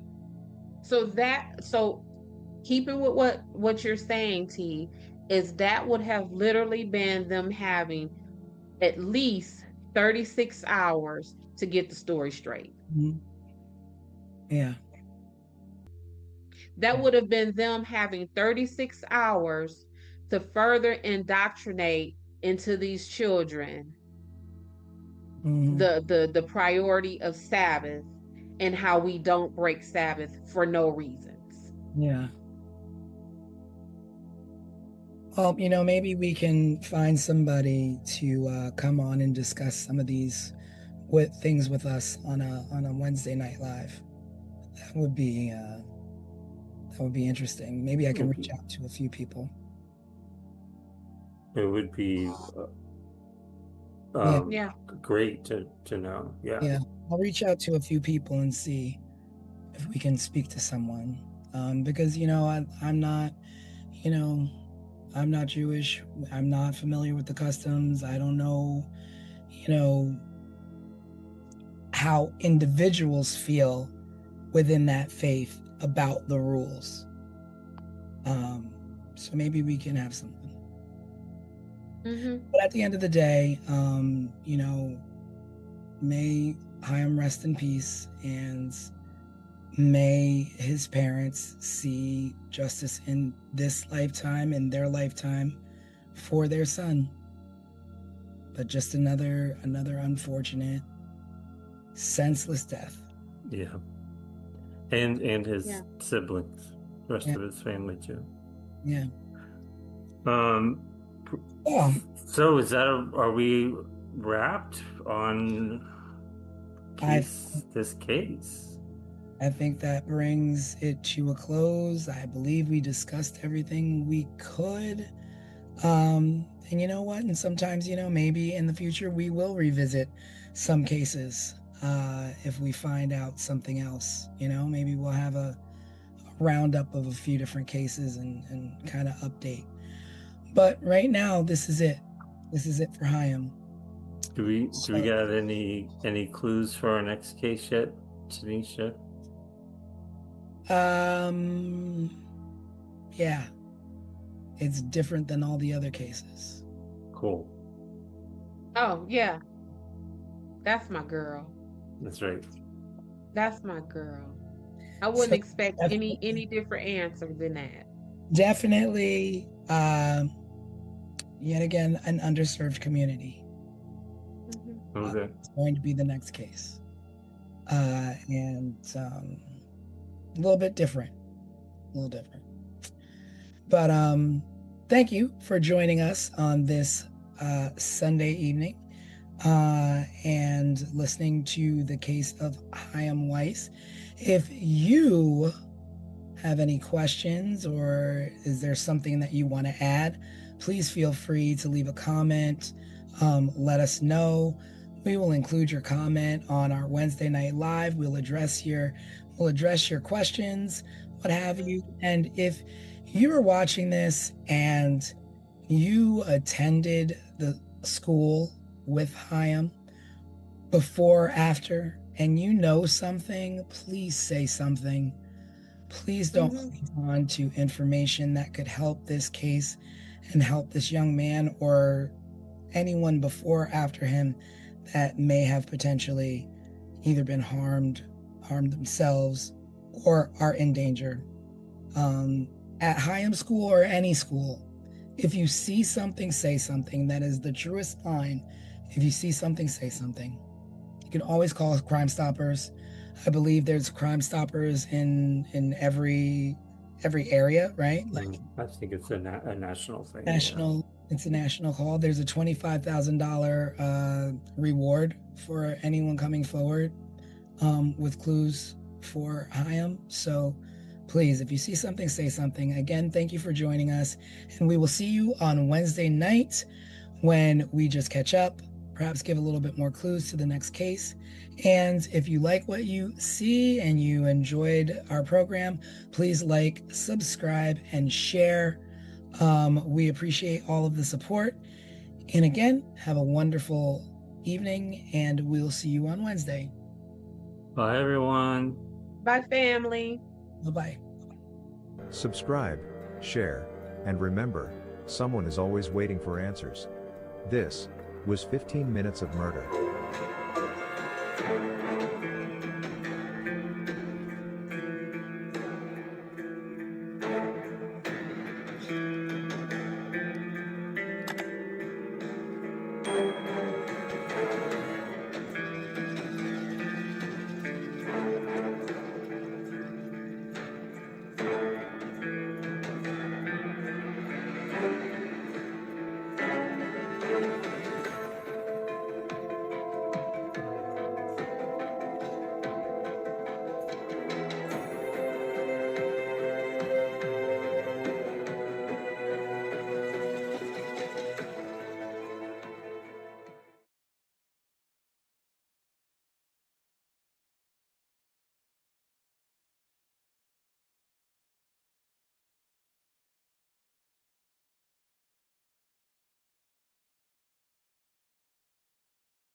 Hey, 15 Minutes of Murder family. It's me, your resident crime expert, Desiree Edwards of Sunshine Investigations.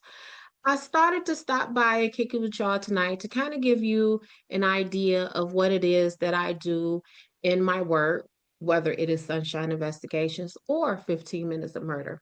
I wanted to come to y'all and give you an idea of what investigators do. A lot of people think that investigators simply investigate, and I get it because what? It is in the title, the job title, right? So, but I wanted to let you know what I do in my approach. So, before I even begin any investigations, I like to do a deep dive into the people who I am working with, whether that is my client or a witness. I like to understand who they are.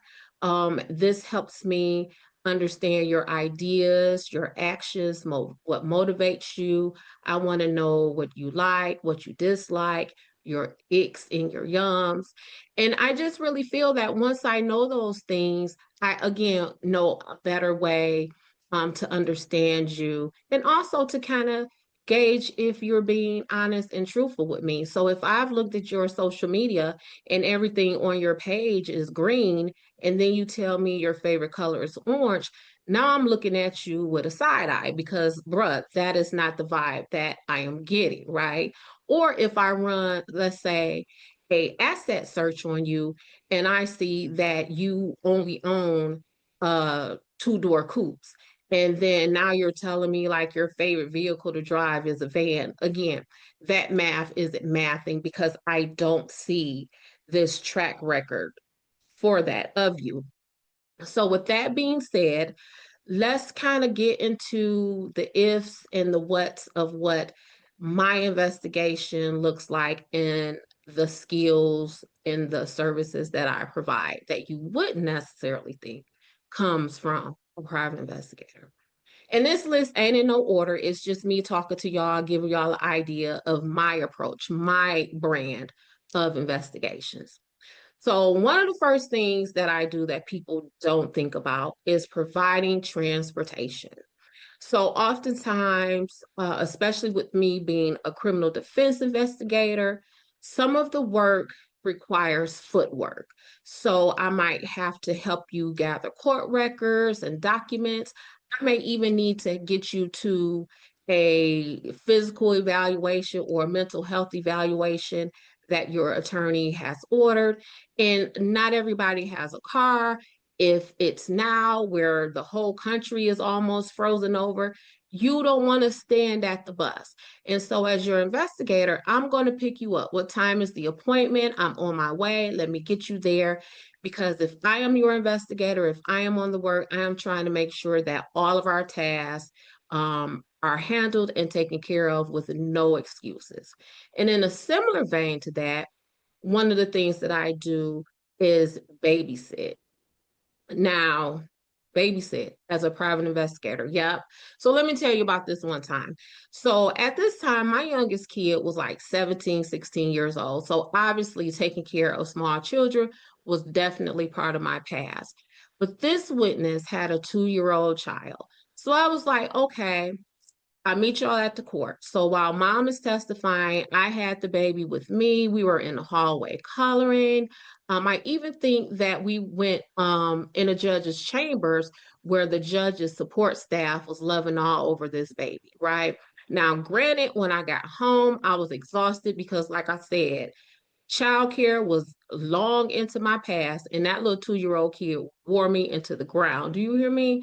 But the baby's mom got to testify in peace and didn't have to worry about if her baby was safe and sound, right? Now, this other one that I do takes a lot more human skill and a lot more finesse, and this is family crisis management. A lot of investigators may look at it as if that ain't my job. I don't care what you got going on in your life. That ain't got nothing to do with me. But in fact, I believe that it does, because if my client is distracted by family issues, I feel that my client is not in their best condition to help me help them. And one time in particular, I had a client who had an extremely close relationship with their mother, and their mother was ill. Actually, their mother may have not survived this medical condition. And so, one of the things that I did is I fought with the legal team to have a grief counselor on standby so that if something happened with this client's mother, if the mom's medical condition deteriorated, or sadly, if the mom died, we would have some kind of care and professional services in place to help this client. Because if their mom died, how is this client going to be in a position to help us help them? How is this client going to be able to sit in any defense team meetings with us and answer any questions when they are feeling sad and depressed about the condition or even death of their mother? And those are some of the things that I do that don't necessarily um, involve investigation, but for me and my approach, they definitely apply, because again, it is my job to make sure that all impediments are overcome when I am trying to service my clients. And y'all kind of see some of that human approach I take in my 15 minutes of murder investigations. So that is why I refer to Dorothy Jane Scott as my homegirl Dot. That is why when we were talking about Caddy, where I referred to or described Sue Sharp as a hot girl, or even why I took total offense to Alan Wilmer being declared a suspect in the Colonial Parkway murders 7 years after his death, and even more years after he passed the FBI polygraph test. Because again, I took the time to research these people to get an idea of who they are. And again, once I do that, what am I in a better position to do? Serve you, to understand you, to see where you fit in my suspect list. So that is it for now. I just wanted to drop by and talk to y'all. Tell you what, how about if y'all drop critiques, compliments, insight, whatever you have in the comments below. I'll be there to chat with you, to talk to you, so we can go through all of this process. Because again, I keep telling y'all part of this investigation team too. I want to hear from y'all. I don't want to just be talking to myself, and no, I'm not always right. So, yep, I'm an investigator, but y'all know some stuff too. So drop that stuff in the comments. That's it for now. I will see y'all in the next 15. Talk to you then. Bye.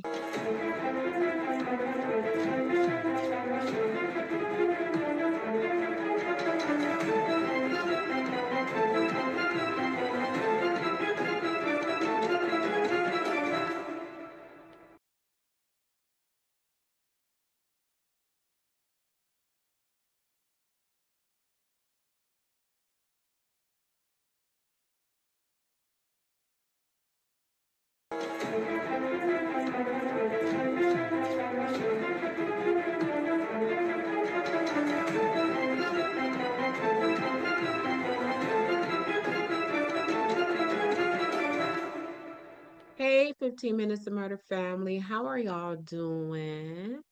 Is it cold where y'all at? Y'all snowed in? Because, baby, I'm in Detroit and it's both of those. I'm cold and snowed in. So, anyway, I wanted to come to y'all and give y'all a little quick list I made of things that crack me up about this work whenever I approach someone. So, let me tell you, when I first started as a private investigator, I had no idea that being a private investigator was a thing. I thought that was just like Magnum PI or just some stuff that you see on television. So I had no idea that this was a real full-time 9 to 5 job. So I kind of get some of the reactions that I get from people because I can only imagine how I would react if a private investigator showed up at my door or tried to engage with me for any reason. So, with that being said, here is a list of the things that crack me up when I approach people. This list ain't in no particular order. It's just some of the things that I thought of that crack me up that happen more often than other things when I encounter people. So, number one on the list is, girl, how did you find me? Now, listen, as a criminal defense attorney, I make sure that no one can ever say that I misrepresented myself in any way. So when I approach you, I give the full introduction of myself. Hello, I am Desiree Edwards of Sunshine Investigations. I am a court appointed private investigator, and here's my business card. And even with me saying all of that, people look at me and say, how did you find me? And my response is always, baby, I just told you I'm a private investigator. But people still, it like in that moment, is like it does not register. And like I said, I get it because I will probably be taken aback if a private investigator approached me. But I'm telling you, it never fails to tickle my soul. I be laughing so hard, like I just told you what I am and what I do for a living. That's how I found you.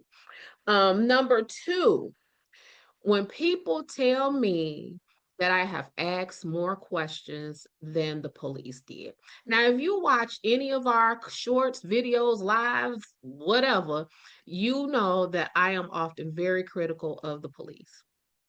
And one of the reasons I am critical of the police is because I don't feel that they do enough person to person contact in their investigations. So I am asking you everything because I just consider myself as a private investigator. I like to think of myself as a fact finder.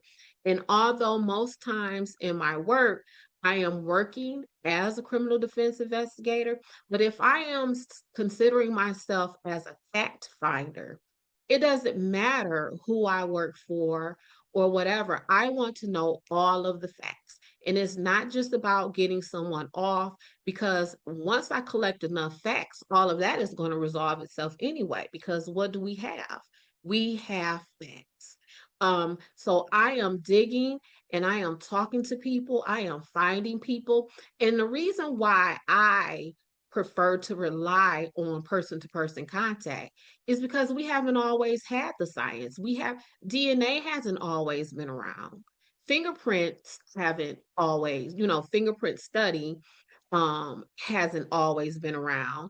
Picking hair out of the top of people's head, that has not always been around. But what has always been around is people and human contact. And a lot of this stuff, you can find out, you can figure it out. Who did it? Go talk to somebody, they'll tell you. So that is why when you are engaged with me, baby, we finna talk about it all. And whenever I am making appointments with people, they tell me, well, they ask me, well, Des, how long do you think the interview will take?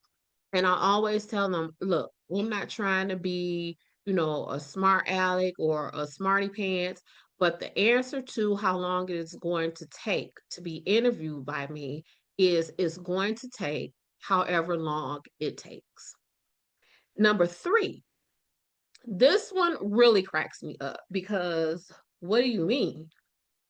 So, one of the things that tickles me pink in my work is when people refuse to tell me their names. Listen, recently, I was with an attorney. We were kind of canvassing the area of where our client's alleged offenses took place. So we were standing outside of the home of the backyard where the alleged offenses took place. And it just so happens that I guess the homeowner or resident was sitting in their vehicle parked in the driveway of this home. So we approached the vehicle and we talked to the woman. She denied us access to her property, which I don't blame her. But then I asked her name, and she told me she wouldn't give me her name. Now, mind you, I am standing in front of her home. She is sitting parked in her vehicle in her driveway of this home. So she drove off, and then the attorney and myself kind of looked at each other and I giggled. And he said, Des, what's funny? I said, this woman just said she's not giving me her name. He said, what's funny about that? I said, because I'm a private investigator. Here's her address. And I just peeped out her driver's license. I mean, what you call that thing? The license plate on her car. He said, well, there's people don't know that. I said, well, I just told her I'm a private investigator. How did she not know that? But anyway, y'all, those are the three things that crack me up when I am out here working and being a private investigator out here in these streets of Detroit, or even working 15 minutes of murder. So look, this is what I need for you to do. Drop your comments, your insights, some jokes. Have you ever encountered a private investigator for anything? If so, drop it in the comments. Let me talk to you. I want to hear how that went. That is it for right now. My 15 minutes of murder family. I will catch y'all later in the next 15. Bye.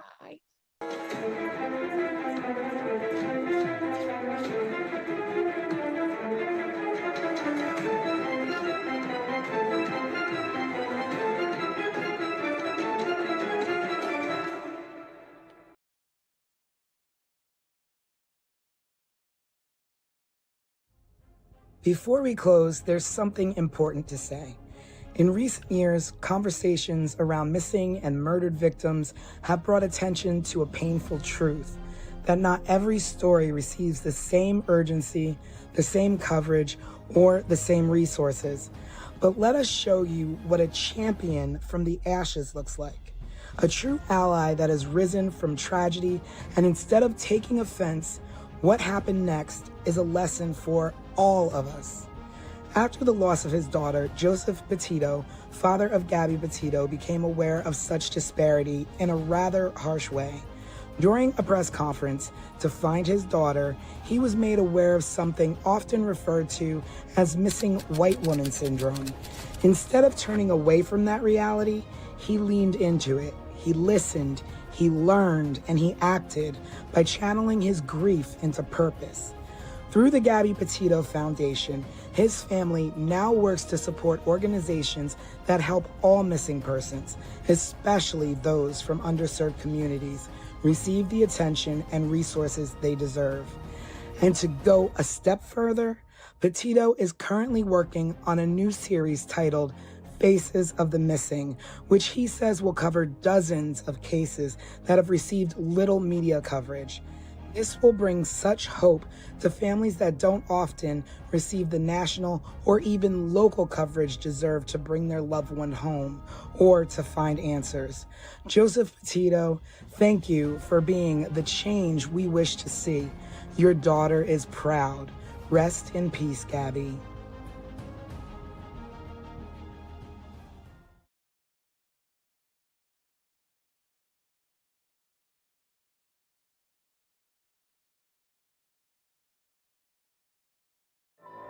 "15 Minutes of Murder, a raw, unfiltered dive into the most haunting unsolved crimes with your creator and hosts, Tanisha Slater and Craig Chapman. After every episode, they break down the case with resident private investigator Desiree Edwards of Sunshine Investigations and star of VH1's Caught in the Act, Unfaithful. But it's not just their theories, it's yours too. Hello, everybody, and welcome to the first sneak peek of 15 Minutes of Murder, where we're just going to give you a little slice of what our show is about. I am one of your hosts, Tanisha Slater. And I am Desiree Edwards, your resident crime expert. And my name is Craig. We just wanted to give you a rundown of how this series is going to work. Every episode and every story and every case that we go through will start off with a sort of like preview television series that gives a rundown of the case that we're going to be featuring that week. In the first week, we will show this video, and then after that airs, people will be able to submit questions to us. You can also go to our website, 15minutesofmurder.com, and join our Substack. So we'll have a case file there for you to look at, and you can submit questions there. You can submit questions on our YouTube channel and any other social media outlet. And then the following week, we'll deep dive into the case through a podcast where we'll all join in, and you at home will have your questions answered, and possibly one or two of you will join us on the series. Craig, that's a big deal. The viewers get to join us and try and break down what actually happened. We can go from who done it to what's missing to what they missed. And with the resident crime expert, we'll be able to pick apart cases a little bit deeper. And our viewers get to kind of like keep us in line and let us know, Desiree, you think you know everything, but you don't. Here's what I think. See, I'm ready for that part. This will also give not only us, but everybody at home an opportunity to explore things that maybe weren't explored at the time that the cases happened. So alternative theories, things maybe we see that were missed, or any sort of like ideas that we might have or you might have at home. Yeah, I think the best part about this too is that we're going to be featuring all unsolved cases. So it also brings light to the 15 Minutes of Murder, which is also our title, obviously. But 15 Minutes of Murder doesn't mean like 15 minutes of murder, we're going to show you a 15-minute clip. It means every murder somehow gets its 15 minutes of, so to speak, fame. So hopefully with this, with cold cases and unsolved cases, we're bringing to light some things that maybe got overlooked. So you never know what we can crack. I'm hopeful that maybe some of these cases can become solved just from renewed interest, right? And new advancements and crime investigations and all that kind of stuff.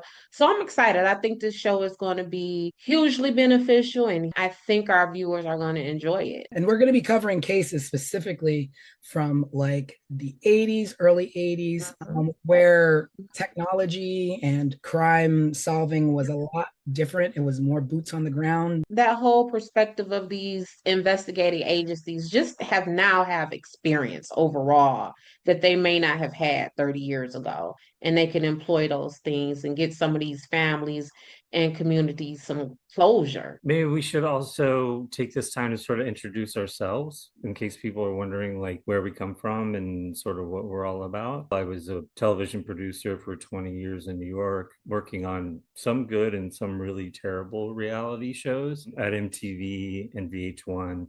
And I started at Nickelodeon.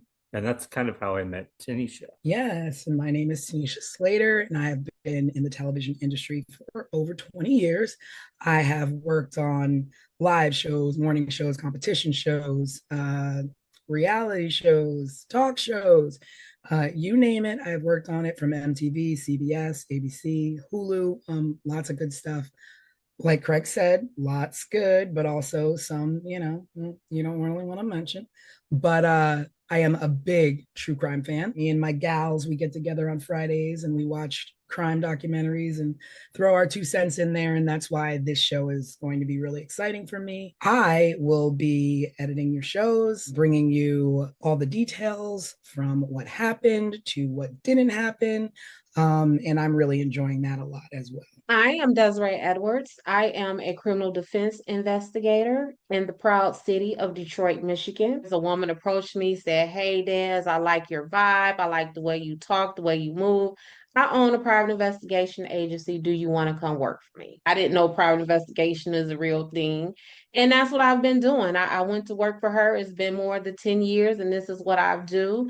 My work is kind of different from other investigators because I specialize in criminal defense. So 15 minutes of murder isn't just an interest for me, it is my career. This is what I do in real life every day, which is solving crimes and figuring out who did it and who didn't. Okay, let me just interrupt you really quickly because Hey, girl. don't let Des fool you. Des is at the top of her game. Des now owns this private investigation firm, which is her own. Okay, and she is the top sought after private investigator. That is Fool true. you. That all of those things are true. I, She just where wants do, status. yeah, where do we put these things? We put it out there for the people. Let them We know. put it out there for everybody to know. That's right. Not only do I do these criminal defense cases here in Michigan at the state level and the Fed level, I do them across this country. I've worked in more states in this country than I have not. I get international phone calls inquiring about my investigation services. And what Tanisha, while she's checking me, what she ain't tell y'all is that she casted me for the second season of MTV's Caught in the Act Unfaithful, where I was a featured investigator for season 2. So when Tanisha say that I do it all, she's not lying. Nope, not one tell. We're going to bring you some good programming and we're going to have lots of amazing, great conversation and hopefully, bring some things to light and hopefully you will enjoy our show. Yeah, lots of really good cases coming up. And again, just another quick rundown. Each week we'll feature a short sort of television style series that gives a background on the case that we're featuring. You can then go to our website, 15 Minutes of Murder, check out what we have going on there, and to also link to our Substack where you can download a case file just to get more information. You can submit questions there, and you can submit questions through our YouTube channel as well. You can just comment below our videos. The following week, we'll dive a little deeper here on the podcast for the series. We'll answer your questions, give our own opinions, and also, at some point, maybe bring a guest or two on the series to join us as well. Thanks for tuning into the preview. Let us know what you think, if you have any thoughts or ideas, and we will see you in a couple weeks.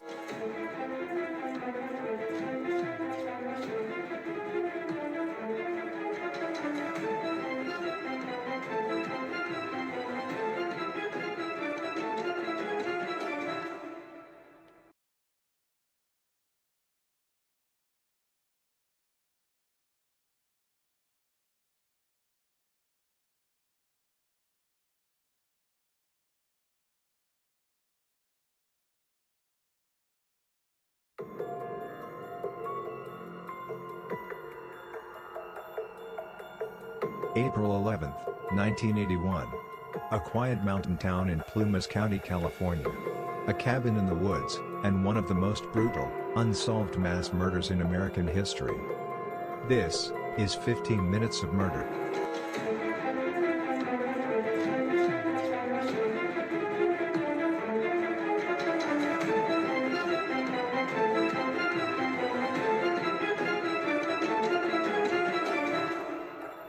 Tonight we take you inside the infamous Ketty Cabin murders.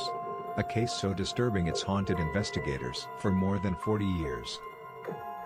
Ketty was a tiny resort town tucked into the Sierra Nevada mountains.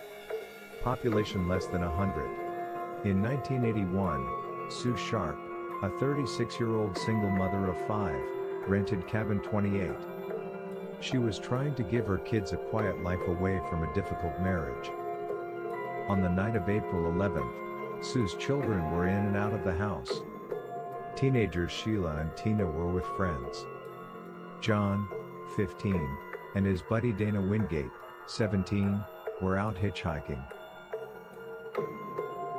The two youngest, Rick and Greg, were inside, watching TV with a friend named Justin. By dawn the next day, the peace of Cabin 28 was shattered. Sue's 14-year-old daughter Sheila returned home at 7 a.m. after spending the night at the neighboring cabin of the Seabolt family. What she found would scar her forever. Inside the living room, her mother Sue, her brother John and his friend Dana were dead, bound with medical tape and electrical cords. Their bodies, savagely beaten and stabbed. One of the boys had been strangled. And Sue was gagged with her own underwear, which was secured with tape, and her throat was slit. The room was chaos. Furniture was overturned, the walls and ceiling were splattered with blood. A butcher knife, a hammer, and a steak knife so violently used, the blade was bent in half. And then, one chilling detail. 12-year-old Tina was gone. Not in the house. Not in the yard. Vanished. Incredibly, the three younger boys were unharmed. As the murders raged in the living room, they slept through the night untouched, just feet away. Or did they? One of them, 12-year-old Justin, later told investigators he had dreamed, or maybe seen the murders happening. He described men with knives, even details of their clothes. But his story changed with every retelling. Who could have carried out such a savage attack? Suspicion quickly fell on two men, Martin Smart, a neighbor, and his friend Bob, a drifter with a violent history. Martin had a rocky marriage. His wife Marilyn told police that Sue Sharp had encouraged her to leave him. The night of the murders, Martin admitted he and Bo were out late. He later confessed in a letter, never shown to a jury, "I paid the price of my wife and I killed the problem." But no one was ever charged. Decades later, in 2016, investigators uncovered a hammer in a nearby pond believed to be one of the missing murder weapons. Still, DNA evidence has not yet solved the case.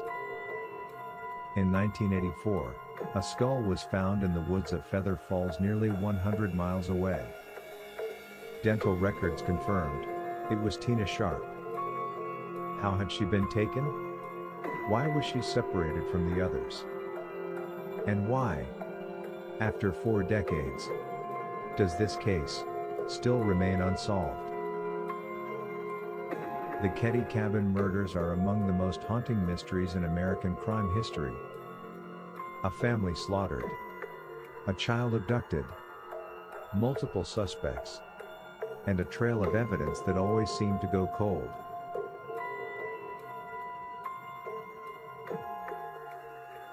Was this the work of men fueled by rage and revenge? A botched home invasion? Or a conspiracy covered up by corruption in a small town? We may never know. But tonight, we ask you, what do you believe really happened inside Cabin 28?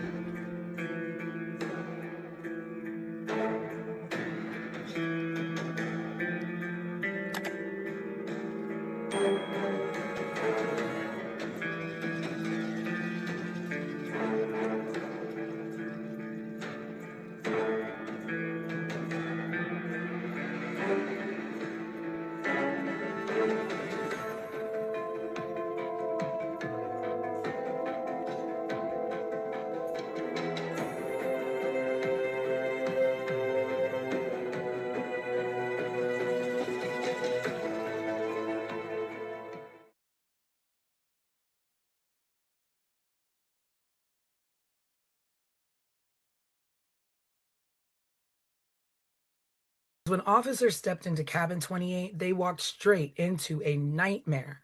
Blood smeared across the walls, bodies brutally attacked, 3 victims murdered, a child missing, and a crime scene so chaotic even seasoned investigators froze in place. And the horror that unfolded inside that cabin still leaves more questions than answers.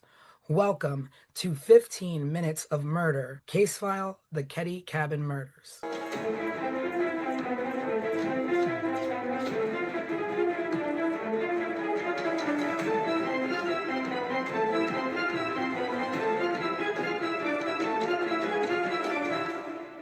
Hello, everyone. Happy Sunday, and welcome to the full podcast version of 15 Minutes of Murder, where we are going to deep dive into the Ketty Cabin murder case. We're going to be running down everything from top to bottom that you saw in the mini case file, and we're going to talk about some questions that our viewers have had and submitted on our YouTube. I am your host, Tanisha Slater, with co-host Craig and our resident crime expert, Desiree. Present. So we're going to be jumping into a deep dive of this first case that we've done, the Ketty Cabin murders, where a family was slaughtered in their home in a tiny mountain resort. And it's basically a 40-year-old mystery riddled with corruption. So this happened on April 11th, 12th, Ketty, California. The victims are Glenna Sue Sharp, who was 36, her children, John, 15, Tina, 12, Ricky, 10, and Greg, 5. John and Tina were actually murdered. And John's friend, Dana Wingate. 3 youngest boys survived the attack. One of them was a friend of the young boys, and they were asleep in the back room. So we're going to get into the background of the Sharp family and a little bit of the background on Ketty. So the Sharp family, they were a military family, and Sue was in a bad marriage. They lived over on the East Coast, and she went out west with her kids to make a better life for them. Wound up in a small town in Ketty, what she did for work. And she was receiving money actually from the U.S. Navy through her husband, through her ex-husband. And it was only about $250 a month. Right. She worked a part-time job. Again, not making much. I'm sure she got by with what she could. And she was also on public assistance. She was on government assistance. And I So, think she also received some kind of stipend for school or something like that. oh yeah, So she was yeah. in college, I remember. like I college, remember right? reading. Yeah, at least enrolled. And then there was some kind of questions about if she actually attended the classes or not. But yeah, she was receiving a stipend for school. Yeah. So she obviously, you can give her props as being a mom trying to get her kids out of a nasty situation with an abusive husband or allegedly abusive husband, and relocated to Ketty for affordable living. She Um, had she had a brother or somebody that lived near Ketty, California, right? Yeah, that's when they lived in the, at least according to everything that I have come across, a really raggedy trailer park or something Hmm. that was so bad that it made this cabin 28 in Caddy look luxurious. mm, So that was their stop before cabin 28. yeah, and we keep saying cabin, and like you think of like a little small cabin in the woods, but this was a sizably large home that they lived in. It was once a vibrant railroad resort Hmm. town. It was thriving. But by the 1980s, it was run down. It was isolated. There was crime. Crime was getting, on the rise, and it wasn't so much of a safe place. You escape one, nightmare, and Hmm. walk into another. It happens. But a small population. I think, Des, you said, when you say small, we're talking Small. small. We're talking if the three of us, along with maybe two other people, we could count the amount of residents on our collective hands and feet, right? I believe the Google census search that I did said it was like 100 people in Caddy. I have worked dozens of cases where there have been more than 100 witnesses. So we're not talking a lot of people. Like if we were to probably to count up the people who lived on any of the blocks that either of us live on, we would probably come to 100 folks easily. Yeah, yeah. But when that's all that's in your town, then everybody knows everybody. You all know Everyone knows everybody. everyone. Or if you're not, you don't know everyone, you're related to half of the town. So, Right. the fact that, it's a small town and the fact that there was poor police oversight from the Plumas County Sheriff's Department kind of puts this case in a tricky situation of being unsolved all these years Mm-hmm. later. Mm-hmm. So, let's get into some social dynamics of the town. So, supposedly there was some resentment towards Sue and tension with neighbors, um, jealousy, rumors floating about. Um, I don't know exactly what this jealousy was stemming from, Mm-hmm. but I could only guess that it might have been her neighbor and little thing happening there between her neighbor's husband, who wound up being a suspect for a minute. From the things that I've seen, I would kind of, I don't know, I would kind of describe Sue as maybe like a hot girl. I get from her that she was like maybe pretty and like the new girl in town. Um, that's the vibe that I get from her. And you know how it is when it's the even like think about when we were in high school or elementary school, when the new person comes, everyone is like, ooh, a new person. Let me look at that person. But I get that vibe from Sue that she was just like that girl. Whether because she's Sue Sharp and just that girl, or if she was that girl because she was new in this community. But I get that it was a lot of jealousy around Sue. And, there's obviously things floating around of Mm-hmm. possible drug activity, Mm, uh, transient residents in and out. mm-hmm. And, you mix a lot of that. You don't know how much she got mixed into. And I also wonder if she knew that's what she was coming into, being that, she had family in Ketty. Did she know that's the kind of town she was walking into with her kids? Yeah, I don't know if because see, what I don't know is how long her family was in that area, right? So if her family was there long enough to know that this was kind of like a shady population, and they were just like, "Hey, sis, bring the kids to come out here." But it definitely was a shady population. And I think somewhere I read it was because the the sheriff lived there in cabin 28 previously, and it was some kind of scuttlebutt about the sheriff living in cabin 28 and therefore being surrounded around a lot of lawlessness amongst the community with him living in 28. So it was, it was a shady environment. No, so I was gonna say, like, one of the things as you're setting up and going into the intro of the stuff that we're talking about, something that has always stuck in my head is the husband's name is John. I'm Mhm. sorry, James. James Sharp is Sue's ex-husband and this military person. What do we know about his discharge or whatever from the military? You know, Like, I don't know much about what yeah. going on. Like I'm wondering what was because it was the allegations that he was abusive to Mhm. Sue and the children.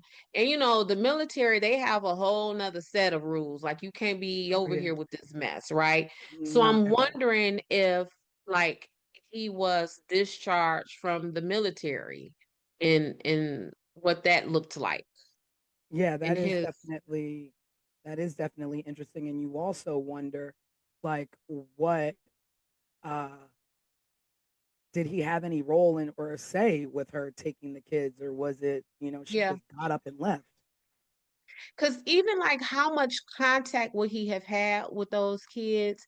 Because what we know about children, they gonna run their mouth. Yeah.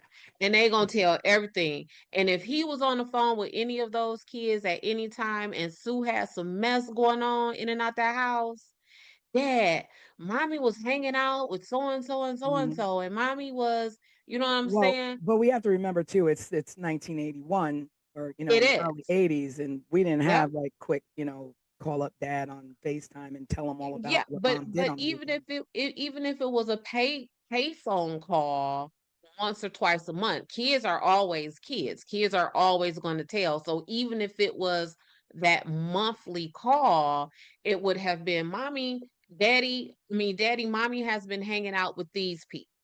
And as Yeah. far as the investigation goes, um, was James ever part of that? And did he ever report back to the investigators any information that the kids will have given him about the company Sue was keeping?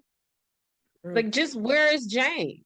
I think that's a good question. Like all the research I did and all of the background I read about this case, they mentioned him and they mentioned that she moved a pretty long distance from the east coast of Mm-hmm. the US all the way out to Keddie, California, which I believe is like northern mid California somewhere up Yes. in the mountains. But that was the extent of it, just that he was abusive and that she bounced and took the kids with her. Yeah. Because I'm gonna tell y'all, when I'm working cases and I really want to find out some good stuff about someone, I will go into the family court side because typically courts have two sides, the criminal side, well, maybe three, criminal, civil, and then family.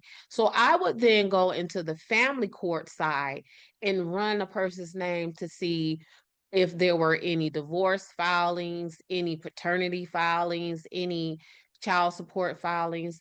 And I will go and talk to that person and get tons of information from those people. So essentially, I'm going to find your baby mama or your baby daddy to give me all of the tea on you as an investigative tool. And I think that Mhm.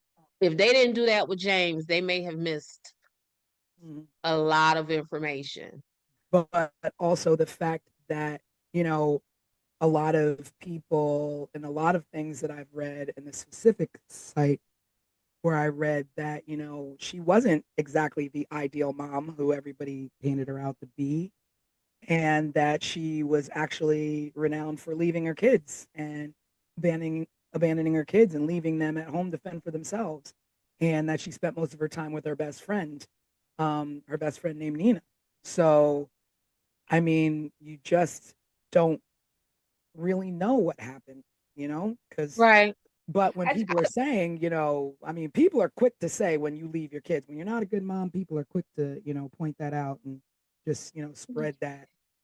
yeah, and then I mean, again, you just said it is 1981. So was she leaving her kids or was Mm. she just like, because in 1981, leaving your I kids looked, mean, I was a latchkey kid. I had the I green string with OP swear, on my neck. in 1981, it was you leave the house in the morning when you wake up, and then you come back at maybe street light time or something like that. So to say that she left the kids, right? Mm. Um, Looking back at it from my 2025 perspective, Yeah. I don't really know what that means. Because we were all left if that's the case. Yeah, certainly. I had an older brother, and the second my parents were gone, and he was supposed to be watching me, he was gone and down the street with his friends. So I was home alone all the time until like the neighbor teenage girl would come over and sort of like babysit me until my parents would come home. Right. Yeah. So So I kind of want to give Sue some credit on that. I don't want to necessarily say, oh, she was a neglectful mama and she was ripping and running the streets. Yeah. I Yeah. don't want to go Yeah. there with Sue just yet. Yeah. I I mean, was that's looking very for true. a little more information on the husband, and Yeah. the only thing I could find is what we've already talked about. Yeah, it's very slim. There's really not a lot out there about him, just that basically she left him and was trying to look for something better. I read that she even stayed with his parents for a little bit. Oh, really? Um, yeah, She was a stay-at-home mom while he was in the military. Mm-hmm. but So yeah, there's just a lot about like her mothering, and sad to say, like when you have a lot, it makes me wonder if people were talking bad about her being a mom, be, are they recalling her being a bad mom because of what happened, or if they really thought that.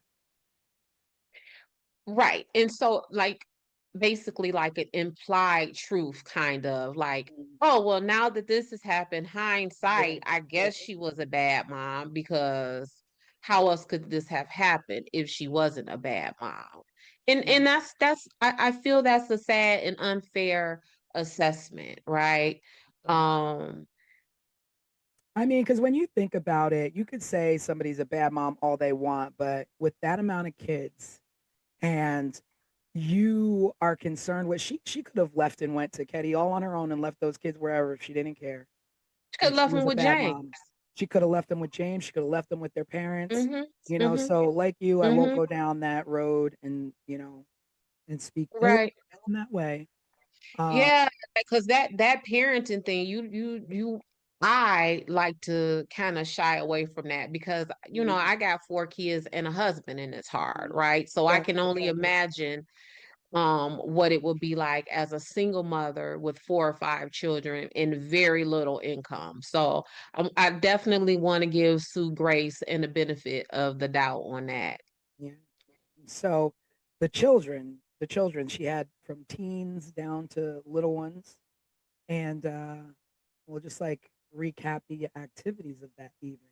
So what we do know is that on that evening, John and Dana went to hitchhike to hang out in Quincy, where I think that's where her brother had lived.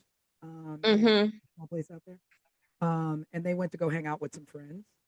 And their friends that claimed that there was possible encounters with drug involved teens. I don't know a lot about that, and that the friend Dana was seen with some sketchy individuals, some street locals. So Yeah, in this side of town where this activity where the kids were hitchhiking to and going to party to, that's the side of the town that everyone alleges that Sue would, when she was abandoning the kids, that's where she would go, mm, on this side of town.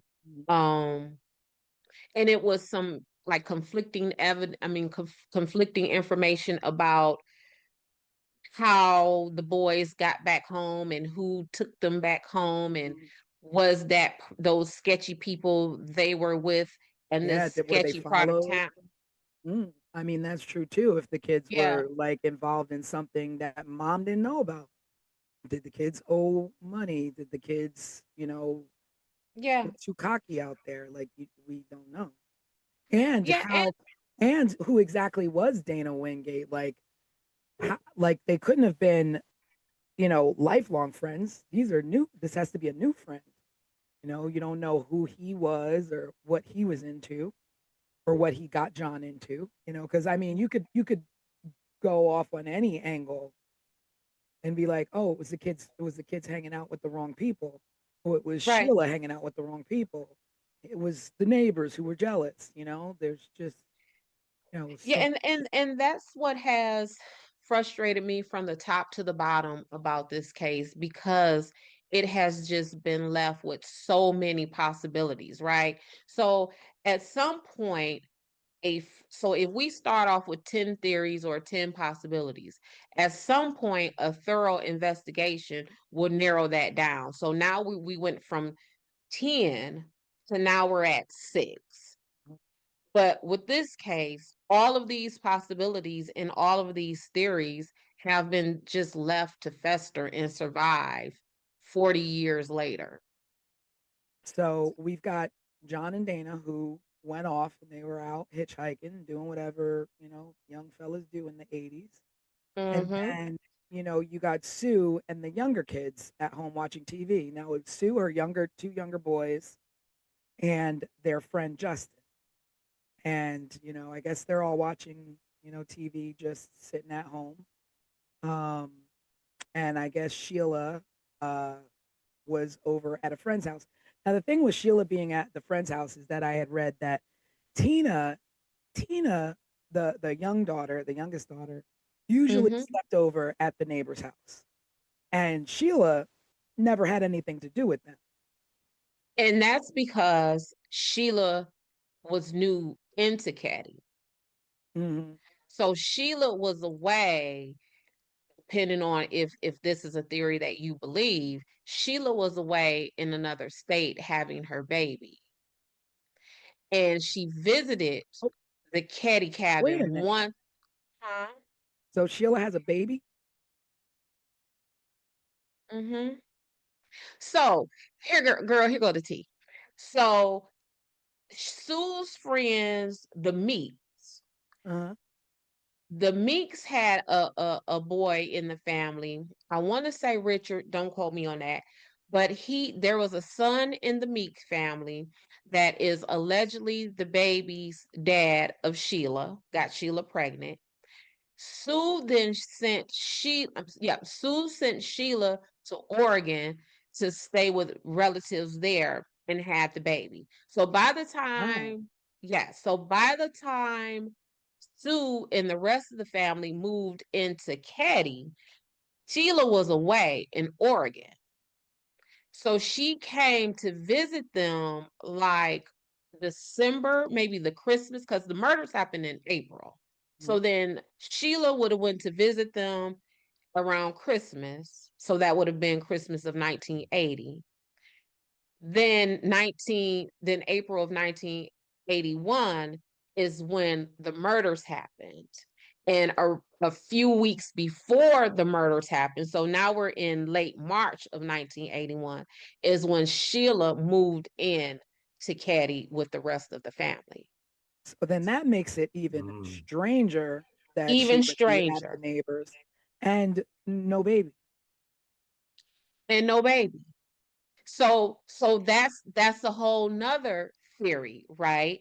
Where supposedly the Meek family was pissed off at Sue for putting this baby up for adoption because the Meek family wanted the baby. And the Meek family saw this baby as the first grandbaby of the family. Oh wow. And So where did the Meek family live? they lived on the best way for me to describe it is that they would have lived on that sketchier side of town. Not to Yeah. say that the Caddy cabin ain't the sketchy, because obviously it Yeah. is, but they live on that other side of the town. Yeah, Okay. because that now that you say that, it makes it even stranger to me because my mind started going to like what Sheila into. And so I was reading that, it was typically Tina because the neighbors had younger kids that Tina would go over and Mm-hmm. always spend the night there and, hang out there. But that night, while Tina was there, Sheila went over and sent Tina home and Sheila stayed there. Mm-hmm. So Tina would have been spared had she stayed like she typically would at the neighbor's house. Right. But Sheila sent her home, Correct. which is odd. Which is odd. Um, Sheila sent Tina home from the cabin that was right next Directly door next door. to them. And no one in that home allegedly heard any noise, any bumping up against the wall, anything coming out of that house. And what was also something to me about the Seabolts is that, because that's the family who Yeah, lived the in that neighbors. cabin next door. They said, I got it in my notes because it stuck out to me crazy. Y'all give me 1 second. According to the timeline that I have, Sheila went to the Seabolt's house at around 8 p.m. Mhm. Then the Seabolts reported seeing a weird green van outside of cabin 28 at around 9 p.m. Then Tina is sent home at 9:30. Which is late for a 12-year-old, right? I think she was 10. No, she was Yeah, 12. and that's 10. But not only that, this is what struck me. This is a town of 100 people. So that means we're a close-knit community, right? So if I notice a vehicle that I hadn't seen before outside my neighbor's home, and then the next morning I found out that neighbor's home that weird vehicle was parked in front of, people were right, murdered and slaughtered in that right, vehicle. right. I With mean, a slaughtered in that CCTV home. out. If we're a small town like that, whose green van is that? I've never seen that Yeah, green van. yeah, If someone pulls up in a green van in front of my house right now, I might just look out the window and be pissed off that someone parked in yeah, front of my house, right? But I live in a larger city. yeah. But in a small town like that, I and think the then first place I'm gonna go is to Quincy. Start looking for a green van. green van. But also when Tina was sent out to go home and you saw that weird, awkward Oh van, yeah, yeah, yeah. you're not like, Tina, hold on. Hey, I'm finna walk Tina home. There's a Right, car out here. right. It's just, Yeah, and we don't know I how don't. long that car was out there or when it mm-hmm, left. mm-hmm. So did someone send Tina away to be murdered? Mm. I mean, Tina was ultimately not murdered at first, right? we don't know that. I mean, We she could don't have know been that. murdered first and dumped, or she could have been held for who knows how long. Mm-hmm. She could have escaped from her captors and died on her own. Well, we know that she at least tried to escape because the Yeah, back pocket of her jeans was ripped yeah. when And I when when guess they when they found her remains. So somebody she was trying to get away from someone. But yeah, I think that timeline right there, that hour and a half timeline, has been sticking with me since I started doing my homework on this case. so. There were witnesses who did, report that they saw a bearded man with glasses earlier in the week, seen around the Sharps cabin. No, no leads were really ever followed up properly to check and see who that was, who the green van was. No, we don't know. And part of that is because um back to the Seabolts. When Sheila made her discovery and she went and reported it to them, do you know that they didn't call, it took an hour before they called the cops? How in the world? What are you doing for an hour? What are you doing? And they are the people who went back. So Sheila reported what she saw to them, and that the boys were in the bedroom. So they went back and retrieved these kids. So you would have seen this scene and you not call the cops for a Yeah. whole hour.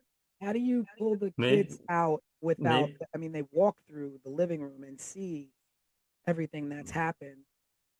But let's Well, let's just let's just talk about the. I'm sorry. Go ahead, Craig. no, I was gonna say maybe we should just for people listening at home describe sort of Yeah, I'm going to talk about what the crime happened. scene. Yeah. So the oh, crime scene, they were found. The family was found on April 12th by Sheila. She was at the neighbors. She got up in the morning. She walked home, opened the door, and found her mom, John, and Dana mhm. slaughtered in the living room and bound with medical tape, bludgeoned, stab wounds, blunt force trauma, blood splatter everywhere, uh, Everywhere. everywhere. That it literally looked like there was just complete struggle and hours of torture. Mm-hmm. There was a knife that was bent in half. Like, do you know how much force it takes to bend a knife in half when you're stabbing somebody? That's violent. That is brutal. That is hatred. That is zero Mm-hmm. regard for human life Mm-hmm. and zero regard for a mother and children. Um, a hammer was used. Mm-hmm. To murder with a hammer, that is that's monstrous. Yeah, and in my work, um, knives, stabbings are some of the most personal um crimes, right? We know if I'm working a case and the victim in my case has been stabbed, I immediately think of the closest people to that victim. Who has the most access to him? Who, whether that is physical or just like in the family, in the friend unit, because a stabbing Yeah. is a very intimate crime. Um, One of Sue's wounds was so deep that it touched her spine. Like that is the force. And just think about your torso, your body right now, like where your spine is. You know what I'm saying? Like someone would have to force that knife through your torso, through your chest cavity or wherever and reach yeah, your spine. And your spine is deep in there for a reason. yeah. And And It's so, protected. that knife, in the pictures, it almost looks like they would have had to like push down on them, like Mm-hmm. almost cave them in a little bit to reach down in that deep. Yeah, I don't even know how you would the direction and motion you would need to stab someone to get to a spine. Like I don't even medically, I don't even know how that's possible. If nothing else, like I said, we were created for our spines to be hidden and protected because they are literally the backbone, right, of our existence. And for you to reach that, and so I I want to mean, say, just for our viewers who are like love timelines and accuracy and things like that. Sheila allegedly returned home that morning to make this discovery at 10 a.m. so the kids. So you're Wow, thinking kids. Now that I'm thinking, like kids are early birds, especially that age that of young, the yeah. children that were. Mm-hmm. There's no way they didn't get up and walk around that house before Sheila got there and possibly Mm-hmm. seen what was happening. Um, The neighbor, was it the Siebel father, was the one that went to the back door to get the boys out. The boys that survived came out the back door. They didn't want to take them through mm, the house to see the murder scene, essentially, is what I read. Yeah.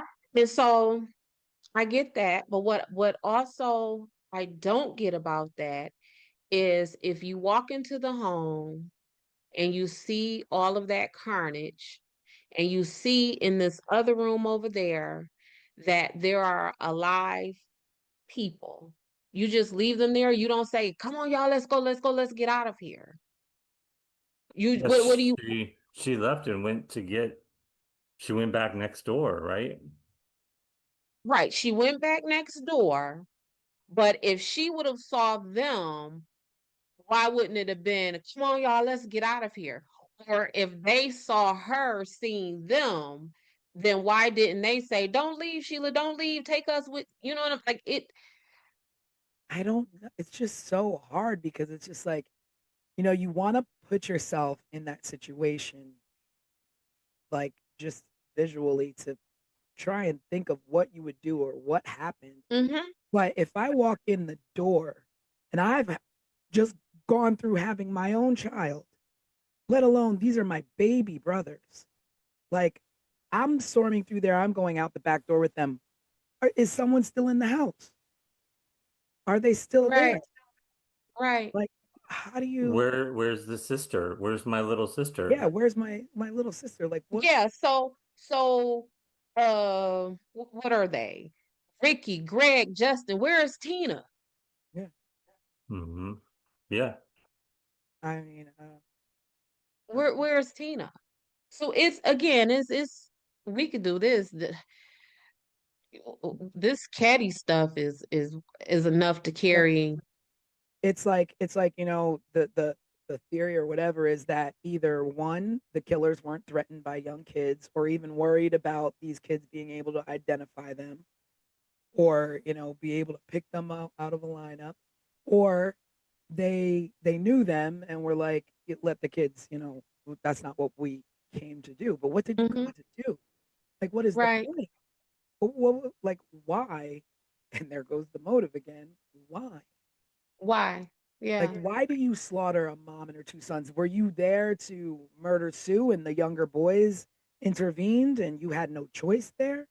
Mm-hmm. Or were they all sleeping? Like, when the boys came home, like, what were they doing when they were approached, or when someone broke in? Did they break in? Did they sneak in? There was no signs of breaking in, so they Right. obviously just came in. Right. Yeah. Well, no one needed to break in, because the way the house was laid out, like you see how the in the pictures, the front of the cabin looks very cabinish. Mhm. And the back of the house looks very houseish, Yeah. right? And that's because it's a addition back there. And the older son, I want to say is John, he lived back there. And there was only one bathroom. And so they kept the house open so that John could come in and out to access the bathroom and, you know, the kitchen and, you know, sit around with the family. So the door would have always been open. No one would have needed to break in. No, there wouldn't have needed to be a sign of forced entry. So, like, thinking and knowing and knowing about the case, three basically grown-ups, because when you're a teenager, you're big enough. Mm-hmm. I mean, you see the boys, they're not little, you know. They were So 17 at the time, right? yeah, so I mean, Mm-hmm. they're nearly on their way to being young men. So there were multiple weapons. I mean, I don't know from experience, but I do know that murdering someone is a physical, exerted activity, Mm-hmm. um, because you're fighting someone to overtake them. And Yes. so, can one person overtake two boys and a young mom trying to protect her kids? So, is there more than one? Yeah. I was for that scene, the way that scene looked and the damage that was done to Sue and the children, I would dare say that it was maybe two or three people in that house, because we would have needed someone to not just cause the harm, but we would have needed someone to control that scene. Because otherwise, you know, someone coming out the window, Yeah, someone's running out the back door. And yeah, in fact, while we're talking about the back door, there was a weird fingerprint or thumbprint on the railing of the back stairs, and linked to who? unidentified. Yeah, that's what. So, Ketty, this is what we're talking about. And but that jives with, maybe that's the reason why there is no forced entry, because if you are Sue's friend and you visited the family regularly, you would probably know that they kept that back door open. So if you're coming in to murder them, Yeah, where are you coming from? You're coming from the back door, and you may have planted that thumbprint on the rail as you're coming up and down the stairs. But yeah, that's the well, cabin. Well, yeah, but so that takes us to the investigation, right? Which had all kinds of problems. Oh, some of which we've already discussed. Yeah. Let me say this too, y'all. So this is the full timeline that I know it. So we have Sheila going to the Seabolt's cabin at 8:30 p.m. that night. Then the Seabolts reportedly see the van outside cabin 28 at 9 p.m. Then Tina leaves the Seabolts to go home at approximately 9:30 p.m. Then John and Dana, depending on who says it, arrived home at sometime between 11 and 11:30 p.m. And then the murders supposedly take place between, we don't know. Between we don't know. So around 1:15 that morning, the folks in cabin 16 woke up because they heard noise. Marty and Bo left the bar that they were hanging out at. Who is Marty and Bo? So Marty is I know who they are, but I know. we should explain who Go they ahead, are. crime expert. We're about to. Okay. So Marty Smart is Jason, the one of the little boys who are in the bedroom. That is his stepdad. It's Justin or Jason? Jason, what did I say? It was Justin, right? Okay. Justin. So listen, I'm a mom. I don't even know my Whatever your kids' name names is. sometimes. Yeah, whoever you are, that person. So that's his stepdad, and Marty is married to Marilyn. Bo is Marty's homeboy. So they were at this bar acting a mess and drinking and fussing and causing a commotion, and they left the bar at 1 a.m. Now, And the two of them were actual suspects. they were suspects. That's where this is going. So they were the suspects. They leave the bar at 1 a.m. And not only are they actual suspects, but the legend is that Marty was having an affair with Sue. Mhm. And Sue may have told Marilyn, who was Marty's wife, that of this affair. And so, Or I heard or read what you that hear she was trying to convince Marilyn to leave her husband. to leave? So Marty and Bo at the bar hanging out, whatever, they lit. Then they come. So then we got the people in cabin number 16 hear some noise and commotion at 1:15. Now, Marty and Bo allegedly returns back to that bar at 1:30. So what's the So time frame between they leave the bar and come back to the bar? 30 minutes. 30 minutes. Exactly. Mhm. That's a whole lot of stuff to have done to a whole lot of You're people. talking about travel time. You're talking about, and you can't, there's no cleanup. You're going to have blood all They over gotta you. clean themselves, yeah. You're going to have blood all over you. And to murder 3 people in 30 minutes or less than 30 minutes, maybe 10 minutes, you And leave fingerprints. you're gonna want to sit down, because Yeah. if you're stabbing someone so hard with that much force where you're reaching their spine, you're tired, you're out of breath. It makes me wonder, like, why they're even suspected. Like, was it solely on the supposed affair, or because they were at a bar and left the bar, they were Well, hell-bent? one of the young boys that survived out of the three described them. Mm. But Remember, he was describing, but then Justin's just allegedly describing his dad. Yeah. Correct. And then So there is maybe they did go to the cabin. Maybe he just went there to check on his kid.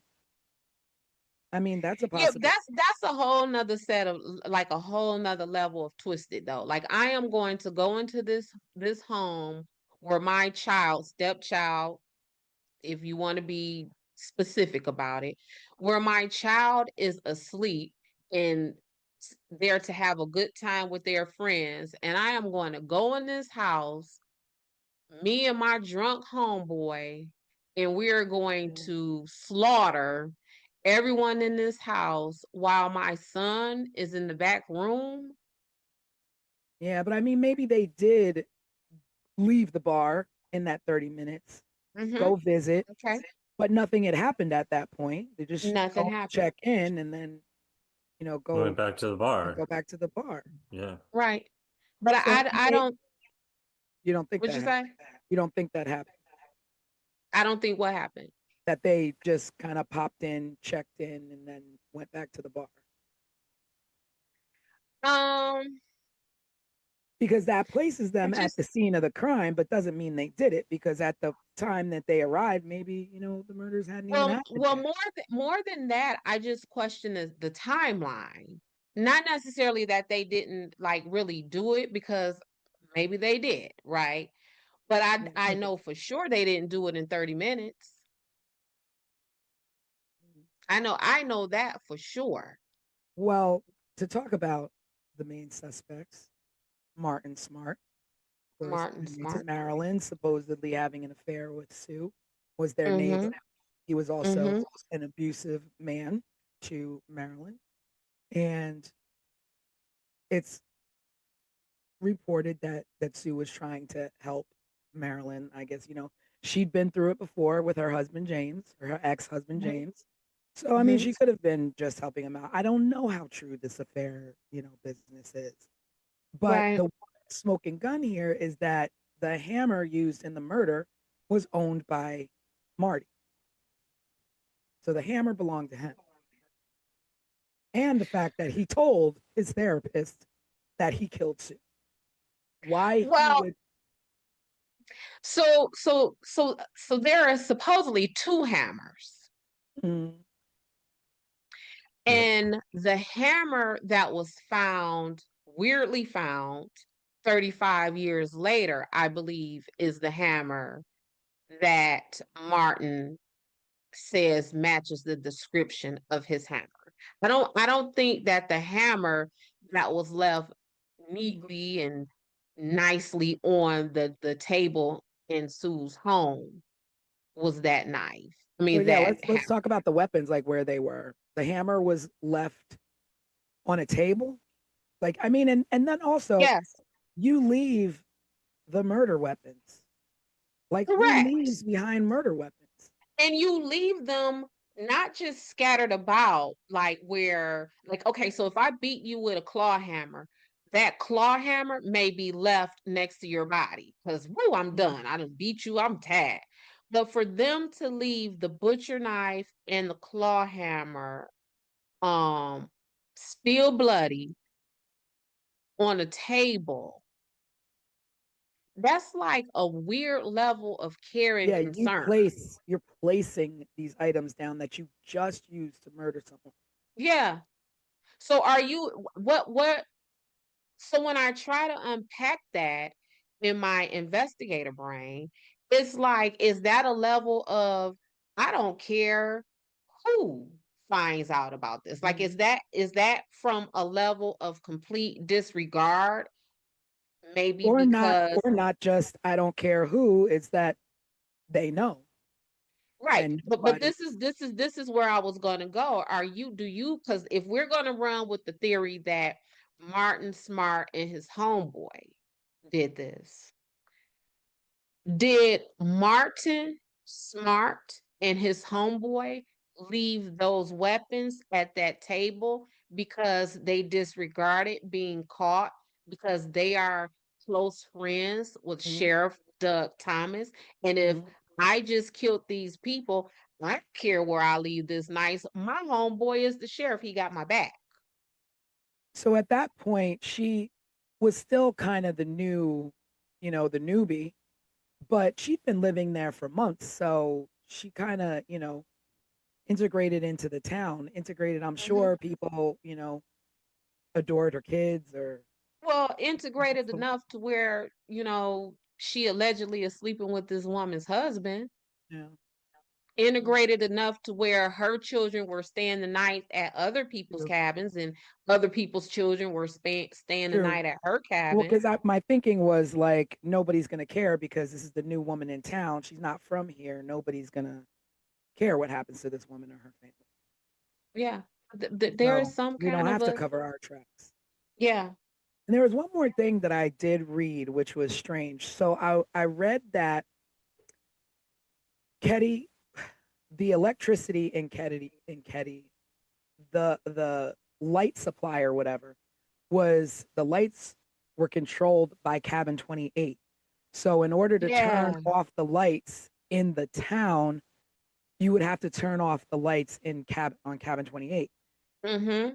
And before Sheila went over to the neighbors, she turned the light bulb out on the front of the cabin as though like why why would you do that? Like what is the significance of that? So that I saw that too. And the way it was described, I couldn't figure out if she physically like untwisted like And I think it was the like a light bulb. physical untwisting because if you would have turned the light out, if you would have manually turned the light out, then it would turn off the electricity for the town. But if you unscrew just the bulb on the porch, you would only leave the porch dark and not the Okay. town.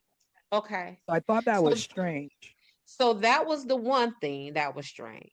The other thing for that was strange about that to me is how would she know that? And what I mean by that is that my children don't live with me. So whenever they come to my home, they are sometimes just as confused in my house as they would be in yours because they Mm-hmm. don't live here, right? Mm-hmm. So how would she have known that much? And she had just been there a couple of weeks. Like, did she Yeah. know it? Oh So it yeah, makes by the me way, think, Sheila, yeah. So it makes me think like it's like you'll know the house because it'll be the only one without the porch light. it'll be the only one without the porch, without the porch light. And if that was not intentional and just a coincidence, like Mm, yeah. that's horrible luck. But Yeah. also, um, how often during the night would Sheila see Sue doing that? Would Sue Yeah. Yeah. regularly Was it go out? something that she would regularly do to Right, save? like because otherwise, how would Sheila had no? Because that's like a quirky thing to Yeah. know. Yeah. It's like if you're overthinking it, that theory, and I'll, there's no shame. I mean, I did go down a rabbit hole as we talked on the live. I like my rabbit Mhm. holes. And I That's what went down, investigators do. yeah, and I went down a rabbit hole on a site called Ketty 28. And when I say the theories from this site are really like, so if you're doing your own research, visit there on this case if you want to go a little further and deeper. But I try to stay away from it because I don't want to make any accusations more than there already have been, like Sheila and this light bulb situation. But that is definitely a strange thing uh, to think about happening on the night of murders. I mean, I don't know if she did that every night. We don't Right. know. It could just be coincidence, but it Can is we definitely strange. can we double back to this hammer? Because this hammer Mm. low key almost took me out. Like this hammer almost took me down a whole rabbit hole. And I'm gonna tell you why. We find a hammer 35 years later, and that hammer is still significant enough for us to report it. So what I mean by that is if something happens right now in 2025 and then we find the tool that was used 35 years later, do I immediately be like, oh, snap, this is the tool that we were looking for at 35? You know what I'm So saying? Like, you're thinking planted. I'm thinking, and not only am I thinking planted, I am thinking planted because the person who allegedly found this, girl, let me tell you about this story if you don't know this part. Yeah, yeah. So this man was with a woman and they were attending a wedding. and the woman claims to have lost her ring. The man went and got a metal detector. Yep, that face. He went and got this metal detector, and he's out looking for this this ring with this metal detector, and what is now at the time they're searching a dried up pond. And it is in this dried up pond where this man is with the metal detector looking for a ring that belonged to a woman who attended a wedding. And then we find, well, maybe the pond was not empty at the time. Maybe it was a reservoir and it just happened to drain. I don't know. Maybe I don't know. That's But strange. ain't that strange? And so what this guy finds, instead of the ring, he finds the hammer and then goes and reports it as though the first murder in the town is in the back of his head. And he's like, let me go report this hammer because this has to be the murder weapon. And it's 35 years later. Yeah, because if I found a hammer laying somewhere, I wouldn't think I wouldn't anything think of anything. it. You Yeah. wouldn't think anything of it. I would just probably sew it to the side and keep doing what I'm doing. Yeah, I probably wouldn't even touch it. I just keep on moving. I wouldn't even have thought about it. Yeah. Oh, a hammer. A hammer. Hmm. And so that's the second hammer. Yes. Yes. And So that is the hammer that allegedly matches the description of the hammer that came up missing from Martin Smart's I know house. I want to say Martin Short all the time. Me too. So, We're 80s babies. yeah, I know. Can you tell? So at that point, when he found the hammer, then Marty was already dead. I guess so, because he found the hammer in 2016. So was Yeah, so Marty dead? So because they had him in, I mean, they questioned them, but now it's like he's dead. So Mm-hmm. there's nothing that can be done finding this Mm-hmm. evidence to try Mm-hmm. and close it out. So who's to say the man who picked up the hammer didn't do it? Well, I think of course the I'm evidence going just crazy. was not going to close this out because it was reported to the detective from the Sacramento Department of Justice, because that's who they called in to work this case, to take it out of the jurisdiction or whatever for the Plumas County Sheriff. Mhm. But those Department of Justice people were not homicide detectives. They were organized crime agents. So, you know, not to say that they don't know how to conduct a homicide investigation, but that Yeah. So to that's recap about botched evidence, now we're talking about a hammer mm-hmm. found 35 years later in a dry pond. in So a tripod. So there was contaminated crime scene evidence. Mm-hmm. There was no neighborhood sweep done. There was no forensic preservation whatsoever. There was interviews were delayed, and in delaying interviews, you give people enough time to get their story straight. And tips were ignored. So people Mm-hmm. giving tips of saying, "Hey, I saw a green van the night of the murders. Hey, I saw a strange man." These things were ignored or weren't followed Yes. up on. Yep. And I don't know whether that's from a small town and not having the experience, but I mean, you have the common sense. I mean, there's common sense. I mean, literally, our country is steeped in crime. I mean, you watching old episodes of FBI and all this, and you're the police chief of a small town. I mean, I'm pretty sure you know what to do first. I mean, everybody pretty much knows what to do in the first 48 hours, in the first 24 hours. Mm-hmm. Question everyone. I was about to say, you just talk to people. Everywhere. Comb the neighborhood. Mm-hmm. And as far as like stepping in and contaminating crime scenes, I get that. Like, you don't know what the hell to do when you walk into something like that.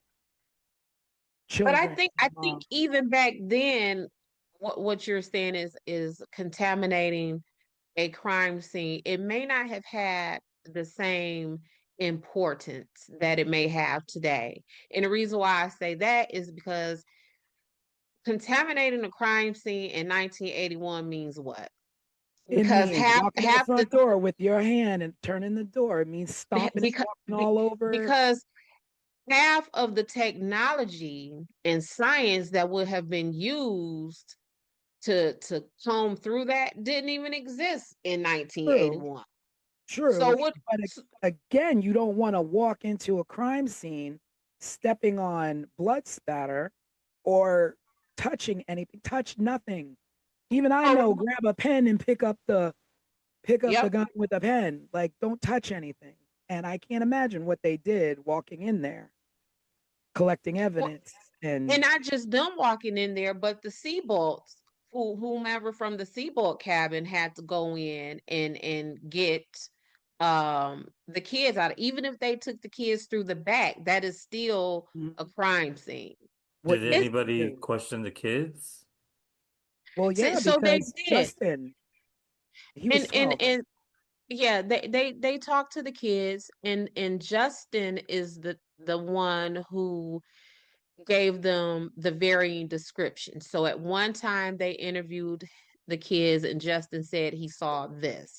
And then another time they interviewed the kids, Justin gave a different account of what he saw. And that's the part where I say they needed to call in that forensic psychologist, because at that point we need someone who is specifically trained to withdraw that kind of memory and recollection out of someone through their trauma, through their sleep, taking in account that they are 10 years old or 12 years old, or however old he would have been. To just have a regular homicide detective to interview those kids, they got what they got because Yeah. of that. But also, like when he's saying if a kid, if they're claiming the kid slept through the night and saw nothing, Mm-hmm. how do you have Justin who is telling you what he saw?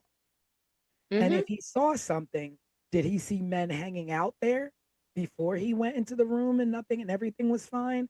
And they knew these people who were in there and that's what he saw?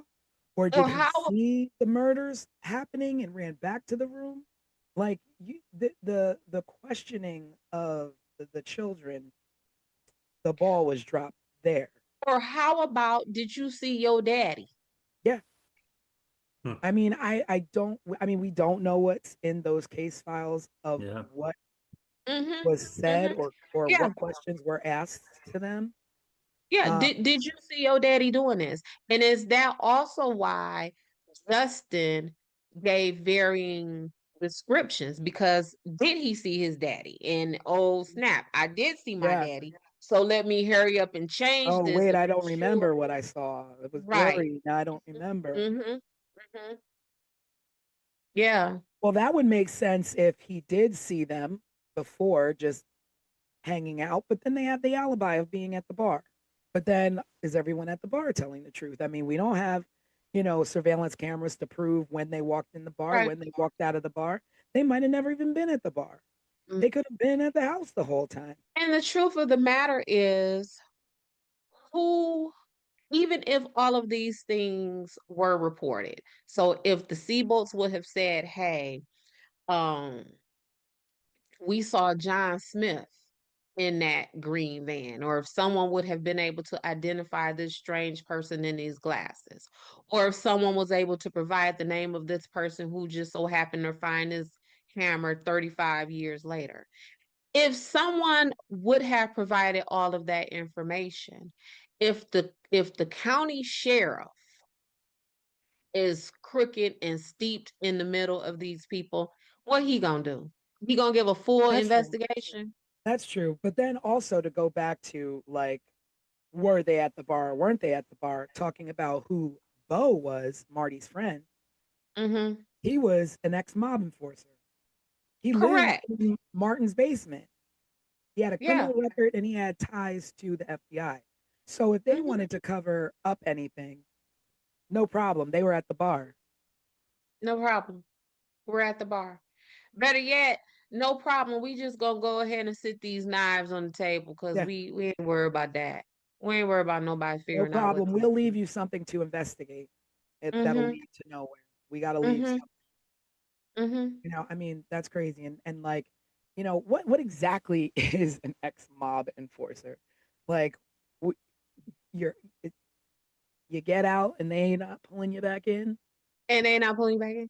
Well, we know just in a from small neighborhood town. gangs, Yeah. just from neighborhood Where gangs, they think we can't let you go. do you think you going?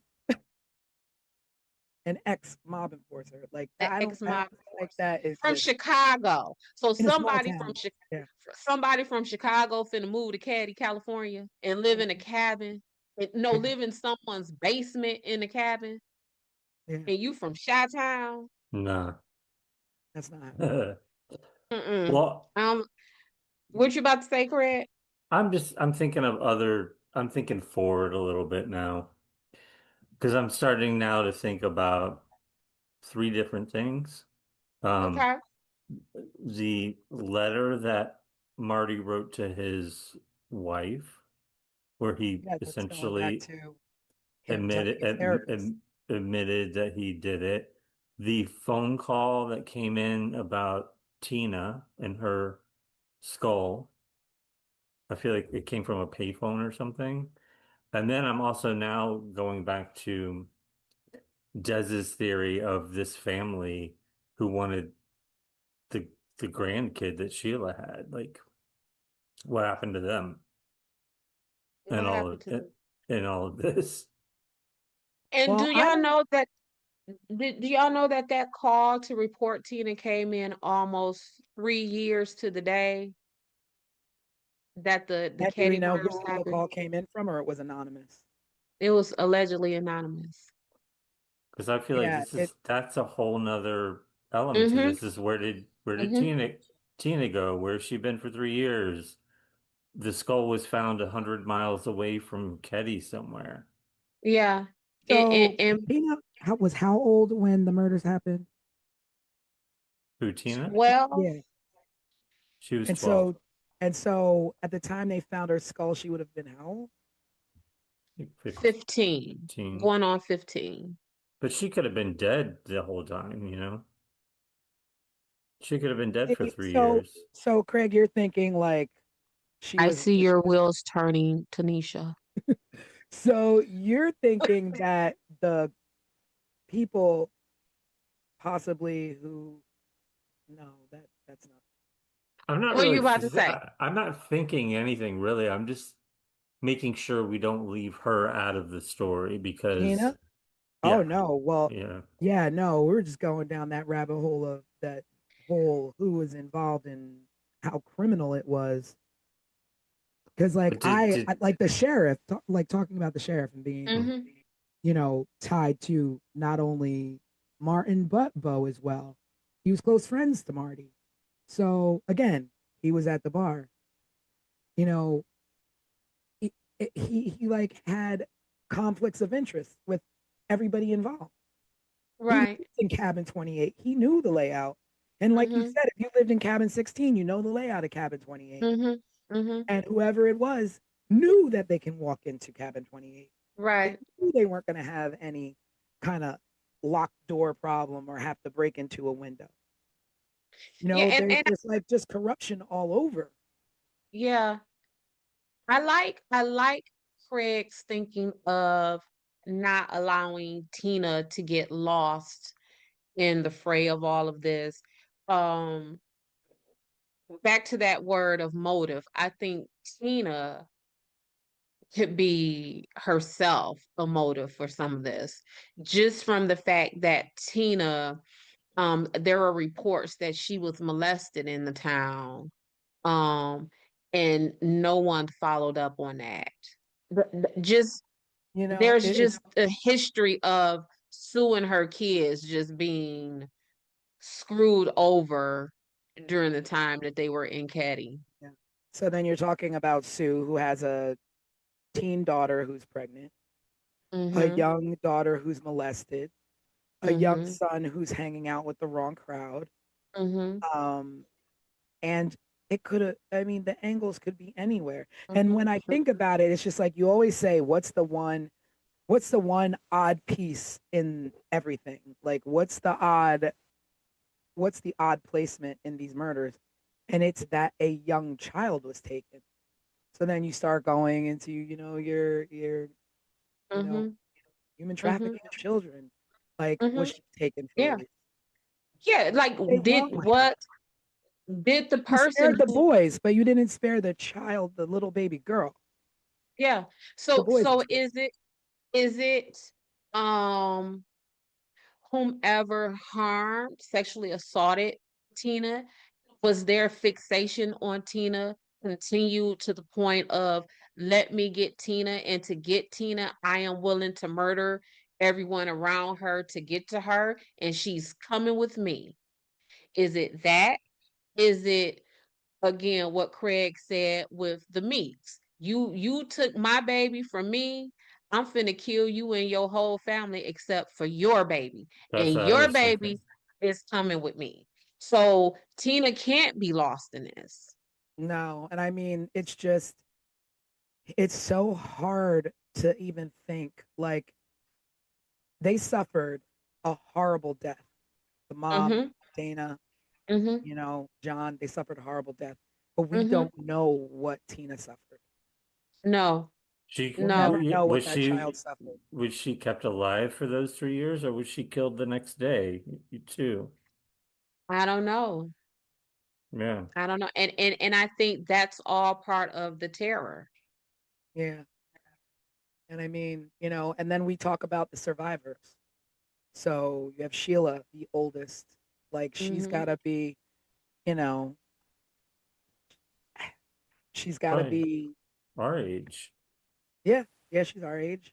And just how do you reconcile life after seeing something like that, knowing your baby sister, you sent your baby sister home and she was murdered, Mm-hmm. left and dumped like she was nothing. Mm-hmm. And the truth of that is, whether you did that intentionally or just out of a mistake, that guilt will be the same. Yeah, yeah. Just the what if. I mean, I What can't if? imagine the Yep. what ifs. Yep. And even the young boys who were in the other room, and though they were just young,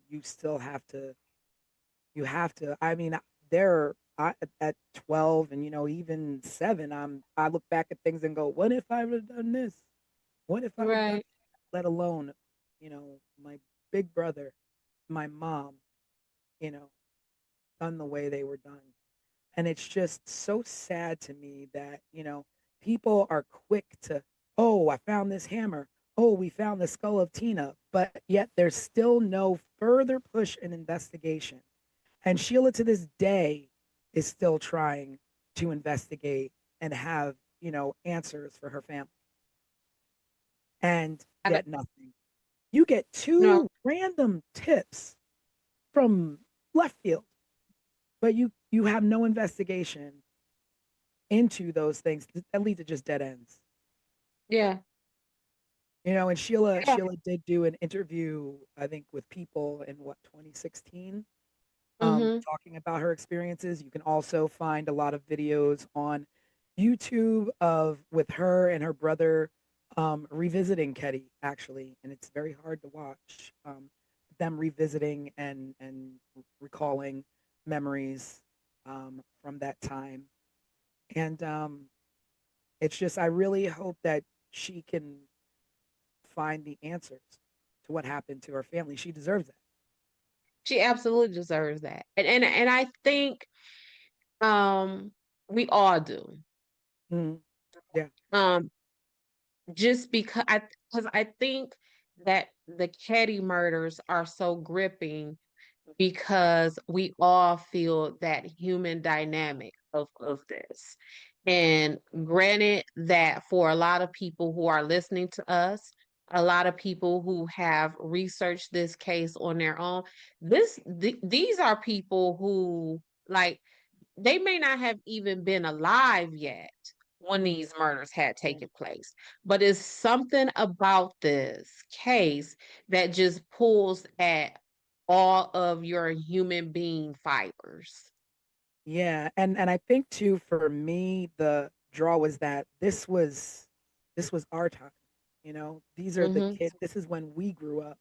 Right, And in the 80s, things were like that. It was, you were free to ride your bikes until the street lights correct. came on, then get home. You were over your friend's house for dinner, your friends were over your house for dinner. And it Hmm. was that it was a little bit of a more of a carefree. You didn't really worry too much about your neighbors. You could Right, leave your doors unlocked in some places. right. And to just think like you put yourself in that, like, I think of the friends that I grew up with and I'm like, I just can't even imagine. Right. And that's what makes me offer so much grace and Yeah. consideration to Sue, because that was all of us, whether our parents were somewhere, CEOs of General Motors, or I don't know, cashiers at White Castle. Mhm. Our story was the same as children, that we were out and about, Mhm. not just so much left alone as we were just out and about. Like you watch, I don't know, you watch It, right? You watch Yep. Dare, you watch Yep. any of these times, right? Stranger Any, Things. yeah, Yeah. any Spike Lee movie where he, That was the 80s. yeah, that is what that element was when it comes to children. So that's, again, I don't want to, you know, dog Sue out about that, because that of this whole case, that right there is the one thing that was closest to the normal Yeah. than anything else. And also, you in saying that you don't want to dog Sue out for the way she raised her kids. And I mean, I give her credit for breaking away from an abusive man and Mm-hmm. wanting better for her children, whether she let them run about or not. And kids are gonna, I mean, you could try and raise your kids as great as you want, but there's all kinds of influences out there. And Right. just like you don't, want to dog out Sue, I don't want to, you know, put this like Sheila did it. She's the only one who survived and the boys were too young. Like this is just, your brain tries to think of anything to grab onto to explain away what happened to these people. Because guess what else Sheila has to deal with? It's not just the guilt of, dang, did I send my sister over there inadvertently to be killed? Or, dang, I don't know who killed my family. She also has the burden of being the sole survivor, and everybody like, "Oh, you did it." Yeah. And not only that, she also has to live with the fear of Right. being no one's caught, someone's still out there. What did Mm-hmm. they want? Did they want my mom? Was it me? Was it my Right. who was it? Like you still live with that fear and that like, you know, that just you cannot trust anyone in your life. It, it's also her two younger brothers. They were ones that I could never find any information on during this Yeah, whole research yeah. process. And I But they're mean they're that's still alive and they're still out there. yeah. But I mean, at that point I'm like, they have to be protected. Um, what the psychological trauma that they've probably grown up with, had to deal with, and whether they got, professional help or not, that's another Mm-hmm. thing too. Like, were they just left on their own to figure out how to Mm-hmm. navigate life with a tragedy like that? Did they grow up with anger? Did they grow up with hatred? They grow up to be kind young men? Did they grow up to be family men? I mean, I don't know. Mm-hmm. Yeah. I don't know. Yeah, I no matter who actually committed these atrocities to this family, right? Um, I blame law enforcement. That is where I hang my hat for the blame of this, not for these people's murders, but for this to be so unresolved. Like, I blame them for every ounce of pain that Sheila had to go through, that she still goes through, that her brothers and other family members are going through. I blame them for that because it just feels like there was not just a botched investigation. I feel like there was literally no investigation. And Yeah. that's worse. Yeah. Because at least with a botched investigation, there is some effort, whether that you did that botchness on purpose or you did that botchness by, natural ineptness. At least there was effort. I don't feel that there was effort here. Yeah. And they deserve more than that. This is something we could talk about for another 2 or 3 podcasts. Yeah. Whole And it season. was, yeah, and it was strange. What feels strange to me going through this conversation um, tonight is that I don't know why, but for some reason in the back of my head, I kept thinking about this being a murder that was solved and it's done and it's over. And it was sort of like a realization hit me that like we could talk about this forever because nothing was ever solved. Right. No. Nothing ever, there was no conclusion. And there Yeah. Yes. But I probably mean, never will be.